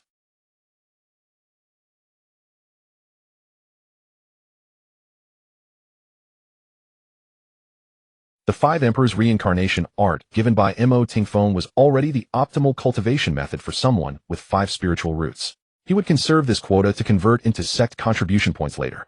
Outside the sect, spirit stones served as universal currency. But within Tianyang's sect, contribution points were the true cornerstone of commerce. With sufficient contribution points, one could exchange for anything the sect offered: cultivation methods, pills, weapons, spiritual herbs, and more. One could even post tasks requesting guidance from higher cultivation senior brothers or sisters, or having them act on one's behalf. Li Changsheng mused over these matters as he walked at a leisurely pace. Just as he was about to reach the main entrance of the scripture pavilion, two figures emerged from a side path.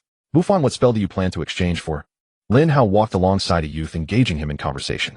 The youth was named Yi Bufan, his face currently awash with eager anticipation.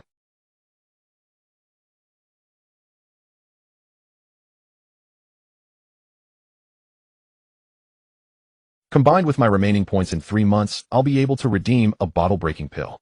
If all goes smoothly, I can break through to the 4th stage of Qi condensation and leave servant disciple status behind, becoming an outer sect disciple. Speaking thus, Yi Bufan's face brimmed with excitement. He had entered Tianyang's sect at 12 years old and had now spent 12 long years in servitude. Through those tedious years, he had endured endless disdain and mockery, laboring at the most arduous tasks for the meagerest resources. Now he was finally on the verge of shedding his servant identity. Lin Hao listened with evident envy. Then let me offer my early congratulations. But your spiritual root purity is even lower than mine, so why has your cultivation speed recently quickened? You've already touched the bottleneck of the middle stage of Qi condensation. Yi Bufan's expression paused slightly before he grew earnest. Heisy diligence compensates for lack of talent. Though my aptitude is poor, you see how I seize every moment after finishing my duties to sit in meditation and cultivate. You. Greeting, senior brother. Before Yi Bufan could finish, Lin Hao suddenly stopped in his tracks, his face filled with reverence as he spoke. Yi Bufan hastily raised his head, startled. Ink green robes. Core disciples. Out of Tianyang sect's 100,000 disciples, how many core disciples were there? Some years they might not even encounter one. He quickly bowed his head in deep respect. Greetings, senior brother.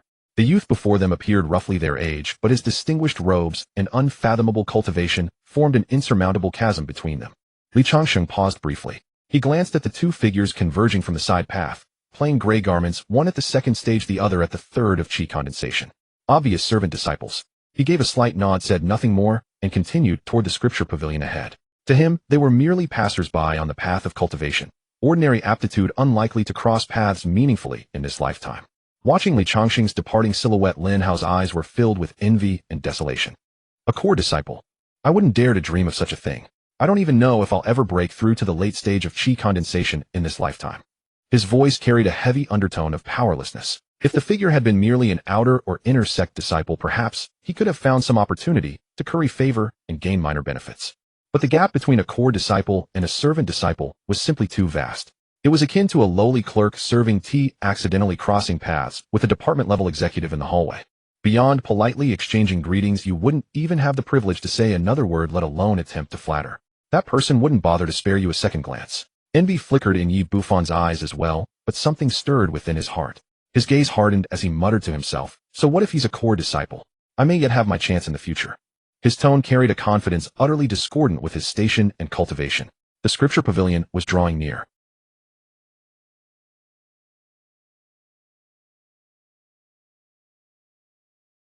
The entire scripture pavilion spans 6 stories, constructed entirely from an unknown dark bluish-black stone, with sweeping eaves and towering arches that exuded overwhelming majesty.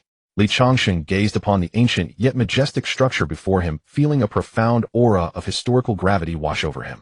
An invisible pressure radiated from the structure itself, compelling all who approached to feel an involuntary reverence. System sign-in. Li Changsheng intoned silently within his heart.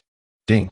Successful sign-in at the special location Tianyang Sect Scripture Library. Congratulations to the host for obtaining the 4th rank upper grade technique, 1000 Illusions Divine Codex, and the 4th rank lower grade pill, Nascent Soul Pill. Next special sign-in location, Qingyun Sect. Li Changsheng's heart tightened. Without even getting a clear look at the pill, he moved his mind and stashed it into his storage ring.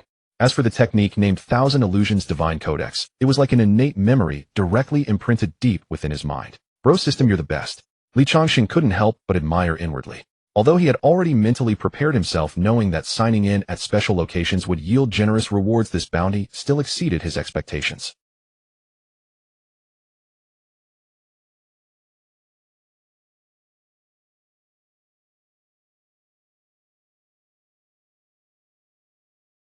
That's right, the Nascent Soul Pill.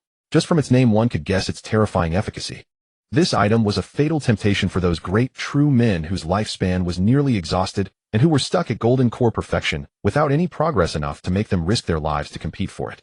Li Changsheng suspected that even his own nominal master Mo Tingfeng, who was at the half-step nascent soul stage, would probably turn hostile on the spot and desperately try to seize it. Even true nascent soul true lords would probably fight over it. But now such a heaven-defying pill had appeared in the hands of a mere mid-stage, chi-refining cultivator like him. It felt like a 3-year-old child holding a gold brick while walking through a bustling market. Thrilling but also filled with deadly danger. Greetings, senior brother. Greetings, senior brother. Waves of respectful greetings sounded in his ears, pulling Li Changsheng's thoughts back to reality. He composed himself and swept his gaze around. At this moment, he was about 50 meters away from the ancient gate of the scripture library. Around him, there were quite a few Tianyang sect disciples, including miscellaneous servants, outer disciples, and inner disciples, all wearing various robes. He did not see any other core disciple besides himself. Upon seeing the token and attire on his waist that marked his core identity, these disciples all actively stopped and bowed in salute. Li Changsheng nodded slightly, his attitude neither warm nor cold as a response. Inwardly, he breathed a sigh of relief. Fortunately, the system was effective. It had judged him to be within the sign-in range when he was about 50 meters from the scripture library. If he had to sign in after entering the scripture library, he couldn't guarantee that there wouldn't be some strange formations inside that magnificent building capable of spying on treasures of the level of the nascent soul pill. Although the moment the nascent soul pill appeared might have been seen by the surrounding disciples, his speed in stashing it into the storage ring was lightning fast. Even with the best eyesight, those people could at most see a blurry outline. They would probably just think that he had taken out some pill from his storage ring, glanced at it, and put it back, never imagining that it was a nascent soul pill that could drive even golden core cultivators mad. He stopped thinking and strode toward the entrance gate of the scripture library. As a core important site of the Tianyang sect, its significance was self-evident, and its security was naturally extremely tight. Li Changsheng couldn't help but recall the classic scenes from web novels he had read in his past life. In such a crucial sect location, the gatekeeper was often a sweeping old man with unfathomable strength who just liked to doze off at the entrance. However, after he stepped through the gate, he didn't see any old man on duty or guards. But just as he entered, he sensed at least 2 or 3 extremely powerful spiritual senses sweeping from all directions, briefly pausing on him before slowly withdrawing. These were naturally the hidden guards, whose strength was certainly not low. After entering the main gate of the scripture library, he still needed to walk another 20 or 30 meters to truly reach the entrance of the first floor. At the entrance, a formation barrier composed of spiritual light silently circulated, emitting a faint pressure. Li Changsheng stopped and took off the core disciple identity token from his waist. The token floated automatically, slowly approaching the barrier. The surface of the barrier immediately rippled, as if verifying his identity. In just 2 seconds, the formation barrier at the entrance silently vanished like melting snow. The token also flew back into his hand, and he hung it on his waist. All these procedures were explained in detail in the sect introduction jade slip given by his nominal master Mo Tingfeng, so he operated smoothly. Li Changsheng stepped inside, and the scene before him opened up. The space inside was far more vast than it appeared from the outside, much like a gigantic library from his past life. Rows upon rows of giant bookshelves, dozens of zhangs high, were neatly arranged, stretching to the end of his sight. On the shelves, most were floating jade slips, with a small number being ancient books made of special materials. Both the jade slips and the books floated quietly in midair, surrounded by a faint spiritual light barrier, clearly a restriction to prevent unauthorized access. This was the first floor of the scripture library.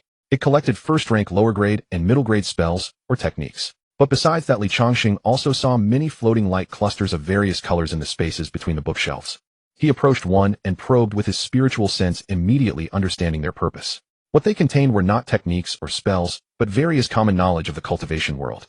For example, the names and specific effects of various pills, the names, habits, and appearances of various demon beasts, as well as the looks and growing environments of various spiritual herbs, and so on. Demon beasts are divided into first rank, second rank, third rank, fourth rank, and fifth rank, corresponding to human chi, refining, foundation, establishment, golden core, nascent soul, and spirit transformation stages.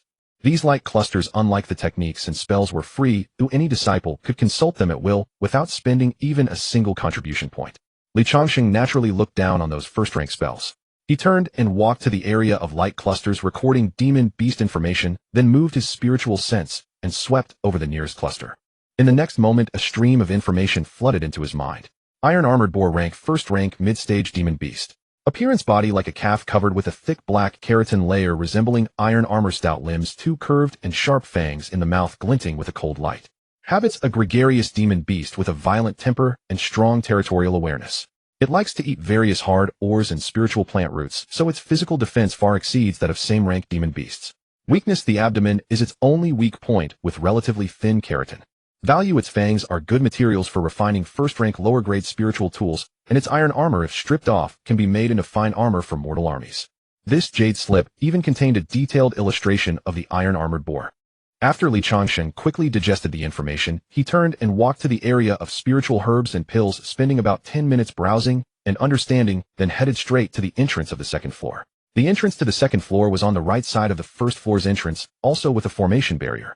He took out his identity token, verified it in the same way as before, and steadily stepped into the second floor. The scripture library had 6 floors with clear rank divisions of techniques and spells on each floor, and the access permissions for disciples gradually relaxed according to rank. The first floor collected first-rank lower and middle-grade techniques and spells, with the minimum requirement being miscellaneous servant disciples. The second floor held first-rank upper and second-rank lower-grade techniques requiring outer disciple status or above. The third floor corresponded to second-rank middle and upper grades open to inner disciples and above. The fourth floor required core disciple or higher status to access. Of course, rules were rules, but if your level was insufficient yet you had made significant contributions to the sect, you could be allowed to enter once after reporting and obtaining permission. The second floor stored first-rank upper and second-rank lower-grade techniques and spells which were suitable for his current realm. However, second-rank spells consumed more spiritual energy, and using them at his current realm would still place a considerable burden. Li Changsheng stepped onto the dark, bluish wooden staircase, ascending step by step to the second floor of the scripture repository. The space here was equally vast, yet the wooden shelves arranged within were far fewer than those on the first floor. There were also far fewer people here. The jade slips upon the wooden shelves radiated luminous halos of various colors. Their grade was higher and far more precious. The classification system here differed little from that of the first floor. Cultivation techniques and spells were completely separated, placed on the left and right sides respectively. Within the cultivation technique section, they were further divided into various categories. Metal attribute, fire attribute, wood attribute. There were also techniques specifically for body refinement and support. Li Changsheng cast a cursory glance over the technique section, his footsteps never faltering. Naturally, he had no need to waste time selecting techniques here. The 5 Emperors Reincarnation Scripture, given by Mo Tingfeng, was a 4th-grade superior technique, the top-tier path, most suited to the 5-element spiritual route. He turned and strode toward the right side, heading directly for the spell section.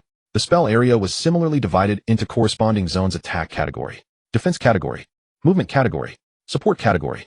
Under each category, different wooden shells were arranged by elemental attributes. Before arriving, he had already reviewed his combat methods once in his mind. The spells he possessed for direct combat were only the Golden Blade Technique, Fireball Technique, and Earth Wall Technique obtained through system sign-ins. All these spells were first-grade lower and middle tier with limited power. Most importantly, his movement technique remained the mundane Phantom Shadow Wandering Steps. Using this to deal with the challenges ahead would prove entirely inadequate. A complete replacement was necessary. Li Changsheng strode into the movement spell section. In the cultivation world, fighting is commonplace. Being able to defeat opponents is good, but the true skill lies in being able to escape. As long as one's life is preserved, infinite possibilities exist in the future. The ability to escape must be top-tier equipment. Adhering to the truth of the supreme path of caution, he went directly to the movement spell section, spreading his divine sense to scan through the introductions of those jade slips suspended within the light barriers one by one. Shadow Step, first-grade superior. Dodge and weave like a ghost or phantom, but the speed ceiling is not high. Eliminated. Wind Riding Incantation, 2nd grade lower tier. Can briefly control wind energy to increase speed, but the movement is too conspicuous. Too eye-catching. Not acceptable. On the surface of each jade slip, a brief text introduction would appear. This was the craft of the formation masters of Tianyang's sect. To view the specific content, one must break through the light barrier. After examining 5 or 6 mediocre movement spells, he passed them all by, until he reached the innermost part of the wooden shelf where a jade slip emanating white light caught his attention. His divine sense swept over it, and a line of text appeared flowing light art. 2nd grade lower tier spell. Consumes a certain amount of spiritual energy to activate. Can transform into flowing light within a short distance, moving at extreme speed. Primarily used for instantaneous dodging during combat or sudden forward momentum to escape. When cultivated to the great achievement realm, the speed increase is terrifying, capable of instantly creating distance. A line of warning text appeared at the bottom. The drawback is rapid spiritual energy consumption, making it difficult to cast continuously for extended periods. If one's spiritual energy is not abundant enough, or if there are no sufficient spirit stones or elixirs to replenish spiritual energy, it is advised to seek another method. At the end was marked required contribution points 200. Li Changsheng looked at the introduction and nodded. Rapid spiritual energy consumption. This is a disadvantage for others, but for me it's practically an advantage. Others feared running out of spiritual energy, but that was precisely what he feared least. Possessing the 5-element spiritual root and cultivating the top-tier technique, his spiritual energy was inherently more abundant than cultivators of the same level. His storage bag was also filled with mid-grade spirit stones that could be consumed like food at any time. What he wanted was precisely this explosive speed. At Tianyang sect, contribution points were a more important hard currency than spirit stones. To learn techniques or spells in the scripture repository, one must touch the light barrier with the sect token, and the formation will automatically deduct the corresponding contribution points before one can retrieve the jade slip to study.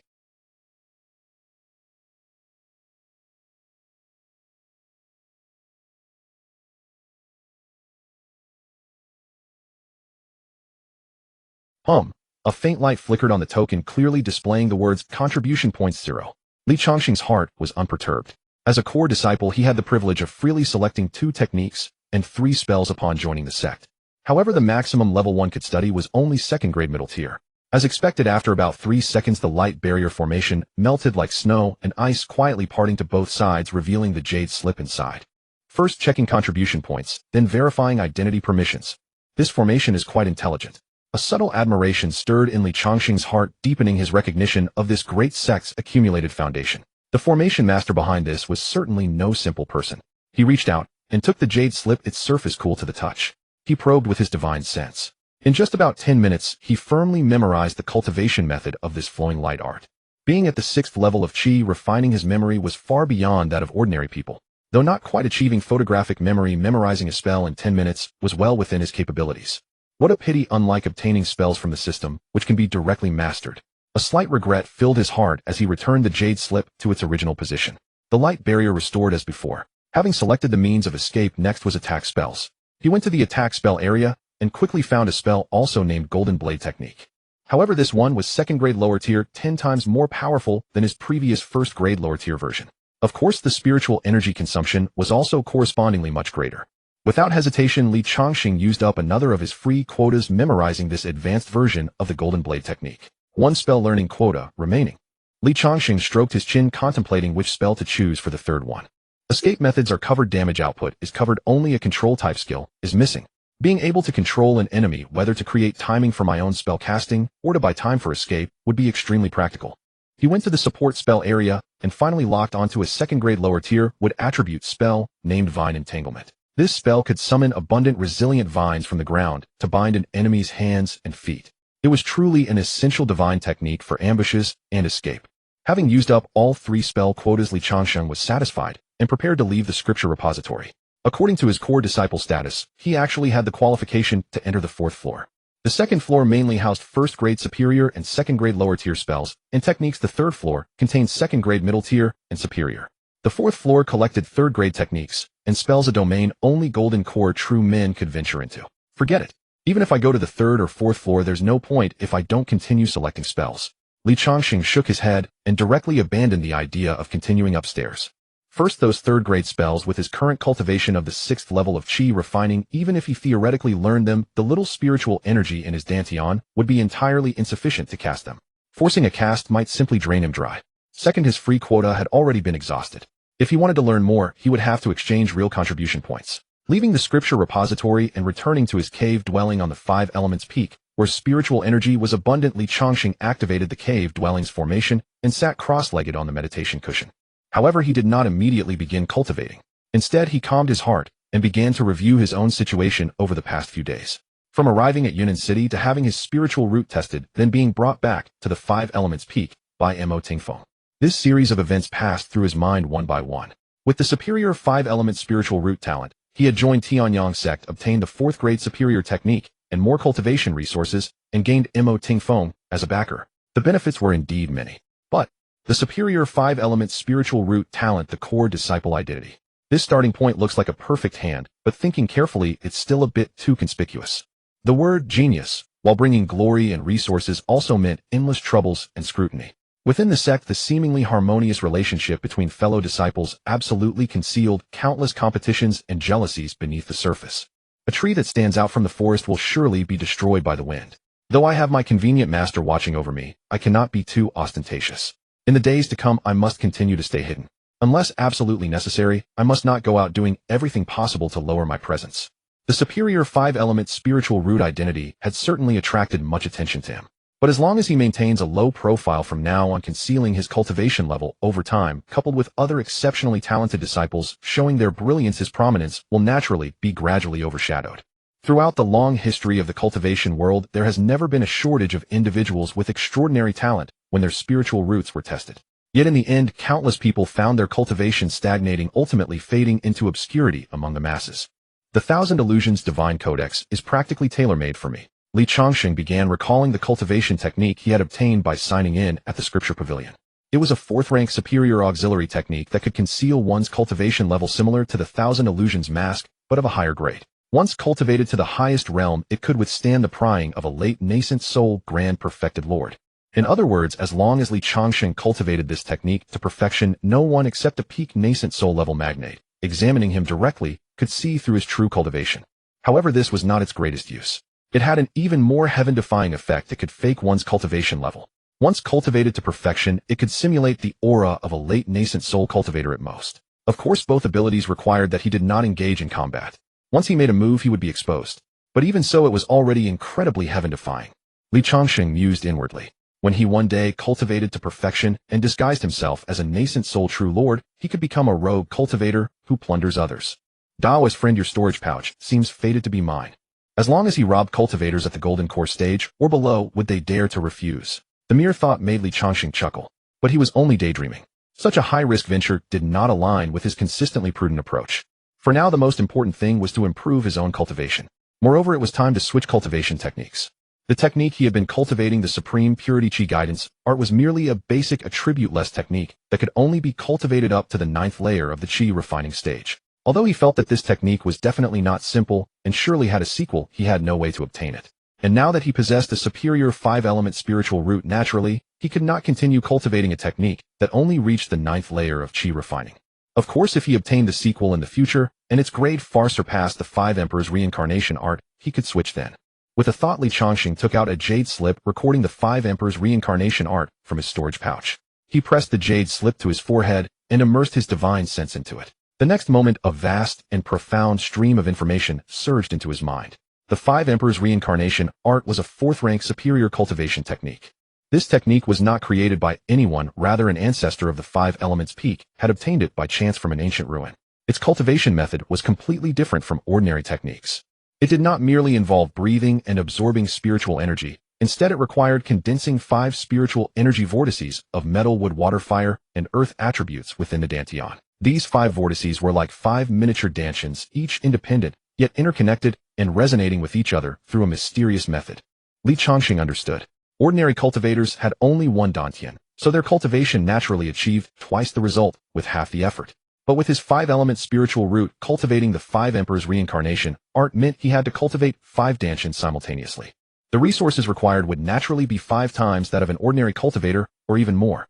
This was why 5-element spiritual roots were considered a waste in many worlds with thin spiritual energy, because the resources needed to nurture a 5-element spiritual root cultivator were enough to nurture 5 single-element cultivators of the same realm.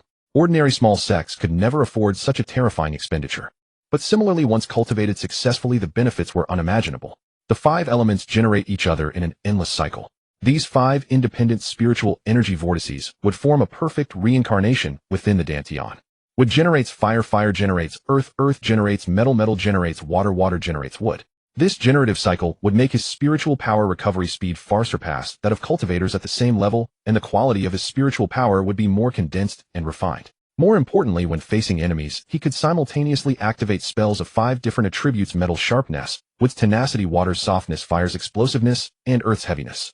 Against an enemy with a single attribute, he could freely switch attributes to inflict countering damage. Against multiple enemies, he could even fight alone on 5 fronts. It was like a person who had the skills of 5 different professions at the same time, able to switch seamlessly in battle and catch opponents off guard. No wonder they say a superior 5-element spiritual root is invincible at the same realm. After digesting this information, Changsheng was stirred with excitement. Such all-around talent with no weaknesses, truly a hexagonal warrior. This technique was practically tailor-made for him. No, it should be said tailor-made for all 5-element spiritual roots. He put away the jade slip, took a deep breath, and began preparing to switch cultivation techniques. The first step was to disperse the cultivation. For ordinary cultivators, dispersing their cultivation was an extremely painful and dangerous process. With one misstep, their meridians would shatter and they would become cripples. But Li Changsheng was different. What he needed to do was not to completely expel the spiritual power within his body, but to break apart the spiritual energy vortex condensed from cultivating the supreme purity chi guidance, art, decompose it into the purest heaven and earth spiritual energy, and then recondense it according to the method of the five emperors reincarnation art.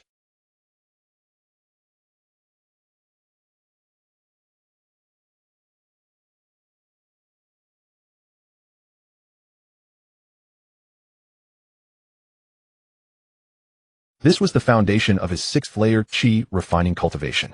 He carefully controlled this mass of spiritual energy, preventing it from absorbing external chi, and instead reversing the technique circulation. This was a delicate task, like disassembling a precise instrument where every step must be error-free. The spiritual energy vortex within his dantian began to tremble violently. Beads of sweat oozed from Li Changsheng's forehead. He steadied his mind, guiding the nearly uncontrollable spiritual power to slowly reverse peel along a specific trajectory. After a quarter of an hour, pop, a faint, barely audible sound rang out within his body. The five-colored spiritual energy vortex that had long resided in his dantian finally completely dispersed, transforming into the purest, attribute-less spiritual energy that filled his limbs and bones. Li Changsheng was secretly delighted. Ignoring the weakness from dispersing his cultivation, he immediately began to circulate the heart method of the five emperors reincarnation art. He took a medium-grade spirit stone from his storage pouch and held it in his palm, simultaneously guiding the ownerless spiritual energy within his body to begin constructing a new order in his dantian. According to the technique's records, he divided his divine sense into 5 parts, simultaneously drawing in spiritual energy of 5 different attributes. This was an extremely mentally taxing process. After 2.5 days within his dantian's sea of chi, 5 tiny vortices of different colors began to slowly form. Gold represented the chi of gung metal. Cyan represented the chi of Yi wood. Blue represented the chi of Ren water. Red represented the chi of Bing fire. Yellow represented the chi of Wu earth. The 5 vortices arranged themselves in his dantian according to the 5 element directions, resonating with each other.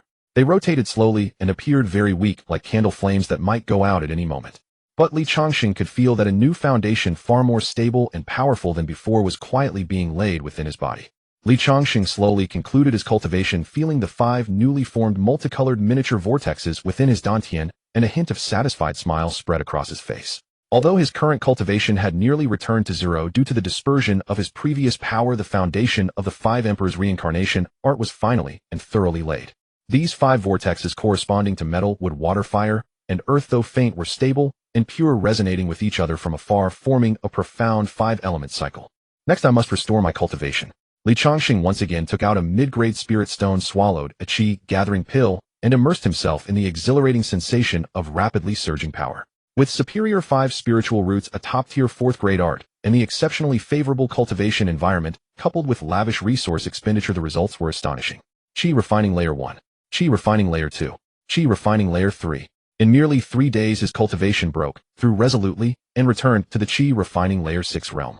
Moreover, due to the 5 emperors reincarnation art, the total spiritual energy contained within the 5 vortexes in his dantian was several times more abundant than when he had practiced the supreme purity chi attraction art. If he were to face those 3 bandit cultivators again, now he was confident that he could contend with them using only spells without resorting to his trump cards.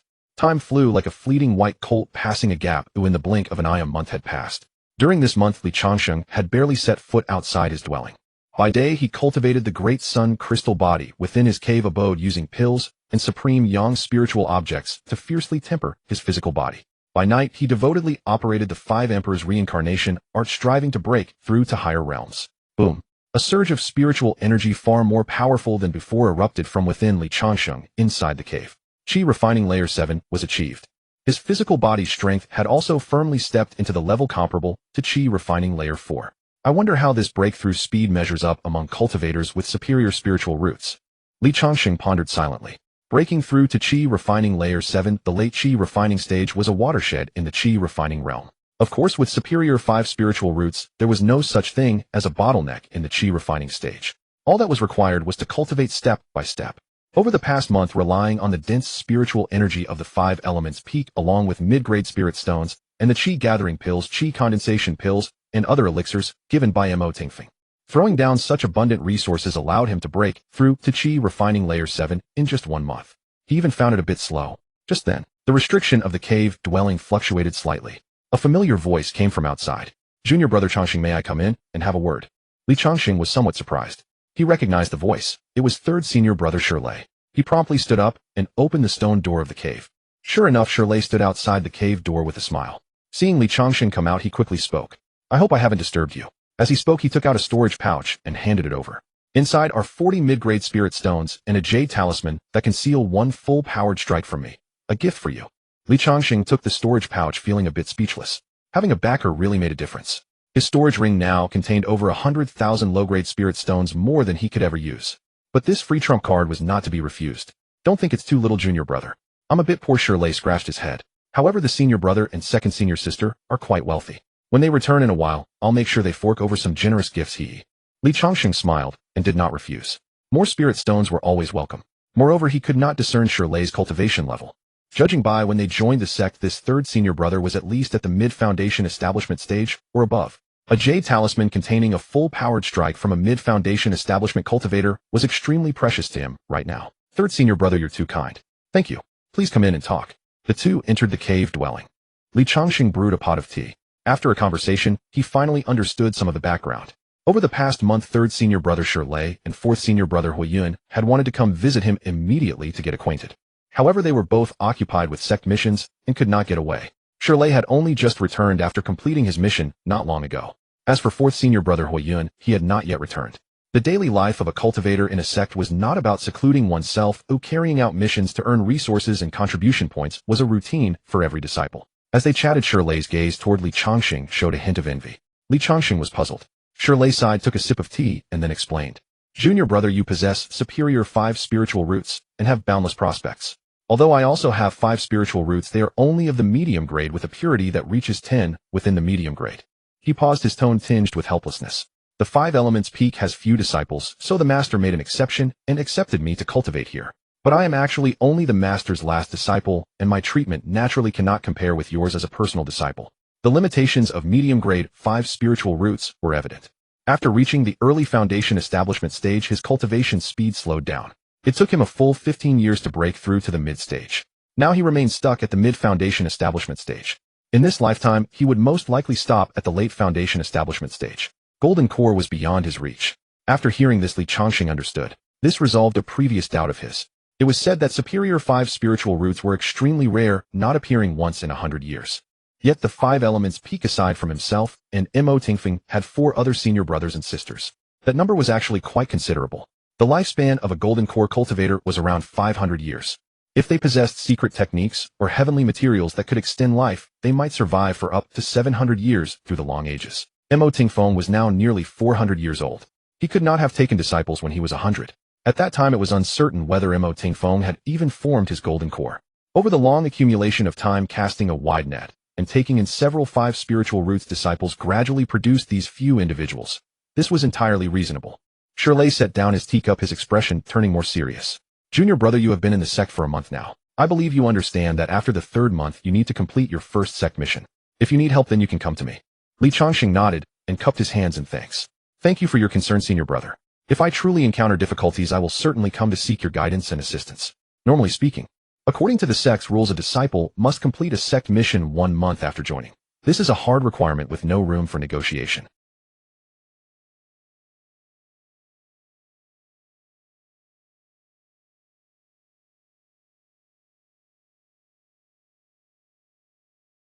Only Li Changsheng as a core disciple enjoyed special treatment with the sect, granting a grace period extended to 3 months.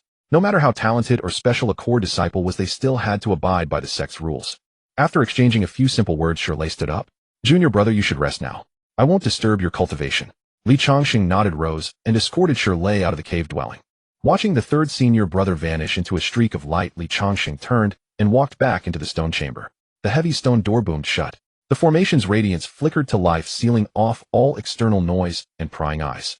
He walked to the center of the stone room, sat cross-legged, and moved the spirit stones and jade slip Shirley had just given him into his storage ring.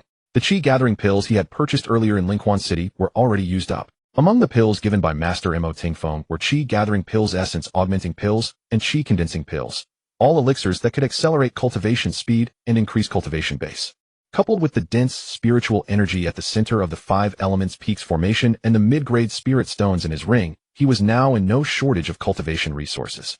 Li Changsheng calmed his mind. He tipped out a single essence-augmenting pill and swallowed it. The medicinal power transformed into a pure warm current that surged through his limbs and bones. The Five Emperors' reincarnation art within his body began to circulate wildly. In the path of cultivation, time passed without notice, and the mountain knew neither heat nor cold. 2 months slipped by in a flash. Inside the cave dwelling, Li Changsheng, who had been sitting cross-legged, suddenly snapped his eyes open. A formidable spiritual pressure belonging to the 9th layer of qi refining erupted from him without restraint. It struck the surrounding stone walls, producing a series of low, muffled thuds. Then this violent aura quickly retracted back into his body. The 9th layer of qi refining. His breath was long and steady, and his cultivation realm was now thoroughly stabilized. Li Changsheng stood up, stretching his limbs. His bones crackled crisply. Wonderful. In less than a year of cultivation, he had soared from a mortal to the 9th layer of qi refining. If this speed were exposed, it would probably frighten half the scattered cultivators outside, who had been bitterly cultivating for years. Truly worthy of the supreme 5-element spiritual root, 1 in 10,000. But behind this glorious facade, the cost was equally terrifying. The pills bestowed by Master Mo Tingfeng had been devoured like candy, leaving not a single one. In his storage pouch, more than a dozen mid-grade spirit stones had been drained dry, turning into powder. That was a colossal resource equivalent to over 1,000 low-grade spirit stones. For an ordinary scattered cultivator, this fortune would have been enough to sustain cultivation for most of their lifetime. And that was without counting the consumed pills, all spent during his qi refining stage alone. Fortunately, he had the daily sign-in system to replenish his resources, so he was not worried. Aside from the breakthrough in cultivation, what pleased him even more was the 1,000 Illusions divine scripture. This 4th-rank auxiliary cultivation method had finally reached the minor accomplishment stage. With a flicker of his mind, the aura around him began to twist and climb in a strange manner. In an instant, it transformed into the pressure of an early foundation establishment cultivator. Then, with another shift of thought, his aura rapidly dropped back to the unremarkable 7th layer of qi refining. As long as he did not actively attack, even ordinary mid-foundation establishment cultivators would be unable to see through his true depth. As for the 3 second-rank spells he had chosen from the scripture pavilion earlier, Flowing Light Technique, Golden Blade Technique, and Vine Entanglement, all of them had successfully entered the beginner stage, filling the gaps in his practical combat abilities. The overall enhancement in strength brought him absolute confidence. Li Changsheng calculated the date. Today marked exactly the 3rd month since he had joined the sect. New disciples must complete their first mandatory sect mission within 3 months of entry. No matter how great one's background or talent, even core disciples were not exempt. The sect never raised idle people. Every disciple had to undergo real combat training and make substantive contributions. Li Changsheng felt no resistance in his heart. Moreover, once he returned from completing the mission, he could begin preparing for foundation establishment. Foundation establishment. As long as he crossed this threshold, his lifespan would directly soar to 300 years. Living to 300 years old, the thought stirred a barely suppressed excitement within Li Changsheng. He did not delay any further. He changed out of the ink-green robe that marked him as a core disciple, deactivated the formation's restrictions, and strode straight out of the cave dwelling. The sunlight outside was brilliant. Instead of flaunting himself by riding a magic artifact, he cast the newly learned Flowing Light Technique, transforming his figure into an inconspicuous faint shadow that skimmed along the forest shade, silently speeding toward the mission peak. Becoming a core disciple was a good thing, but exposing himself too early to everyone's gaze did not align with his way of conduct. Keeping a low profile was the true path. Mission Peak. This was the hub for handing in and taking on missions, and also the most bustling and lively place within the entire Tianyang sect. After about the time it takes to burn a stick of incense, a massive flat-topped mountain appeared ahead. The mountainside had been sheared off, and a vast, magnificent complex of buildings had been erected. Li Changsheng did not enter through the main gate. Instead, he circled around to a side entrance, walked in, and soon reached an inconspicuous corner. The interior of the mission hall was spacious. The space was large enough to accommodate thousands of people without feeling crowded. All kinds of conversations and shouts converged, creating a surging clamor that washed over him. Leaning against the corner, his gaze calmly swept across the center of the hall. There stood a massive black jade panel several zhang high and over a dozen zhang wide. It was densely covered with countless glowing tiny characters. The panel was divided into 2 huge sections, the text constantly flickering and changing, carrying an astonishing amount of information. Many disciples were standing in front of the panel, heads tilted back, carefully selecting missions that suited them. Li Changsheng stood in the front row, letting his eyes sweep over the display. The categories on the panel were complex. The right section mainly contained private commissions posted by individuals within the sect. He glanced at a few entries. Urgently seeking 1 20-year-old Earth Dragon Grass, reward 5 contribution points upon completion. Requesting 10 intact scales of a first-rank mid-stage flame-scale python, reward 10 contribution points. Which fellow disciple is skilled in caring for water-type spiritual plants? Seeking temporary management of a spirit field for 1 month compensation, 20 contribution points. These types of missions were low in difficulty and danger. The rewards were meager, prepared for the struggling laborers and outer disciples at the bottom. Changsheng skipped them directly and shifted his gaze to the left. The left section was entirely composed of official bounties and assigned missions from the sect. The characters were uniformly crimson, exuding a faint, ominous aura of slaughter. Pursue and kill the rogue cultivator Bloodhand from Blackwind Valley, dead or alive. Reward 50 to 200 contribution points, depending on the number of heads. Investigate the cause of contact loss at the Nameless Mine on the southern border, limited to inner disciples. Reward 200 contribution points. A sudden beast tide has erupted at the edge of Nankoan Prefecture, urgently requiring personnel to reinforce the fortress and clear low-rank beasts. Contribution points will be calculated based on kills. Changsheng frowned slightly. These missions were either time-consuming or too high risk, none of which aligned with his principles of swift resolution and safety first.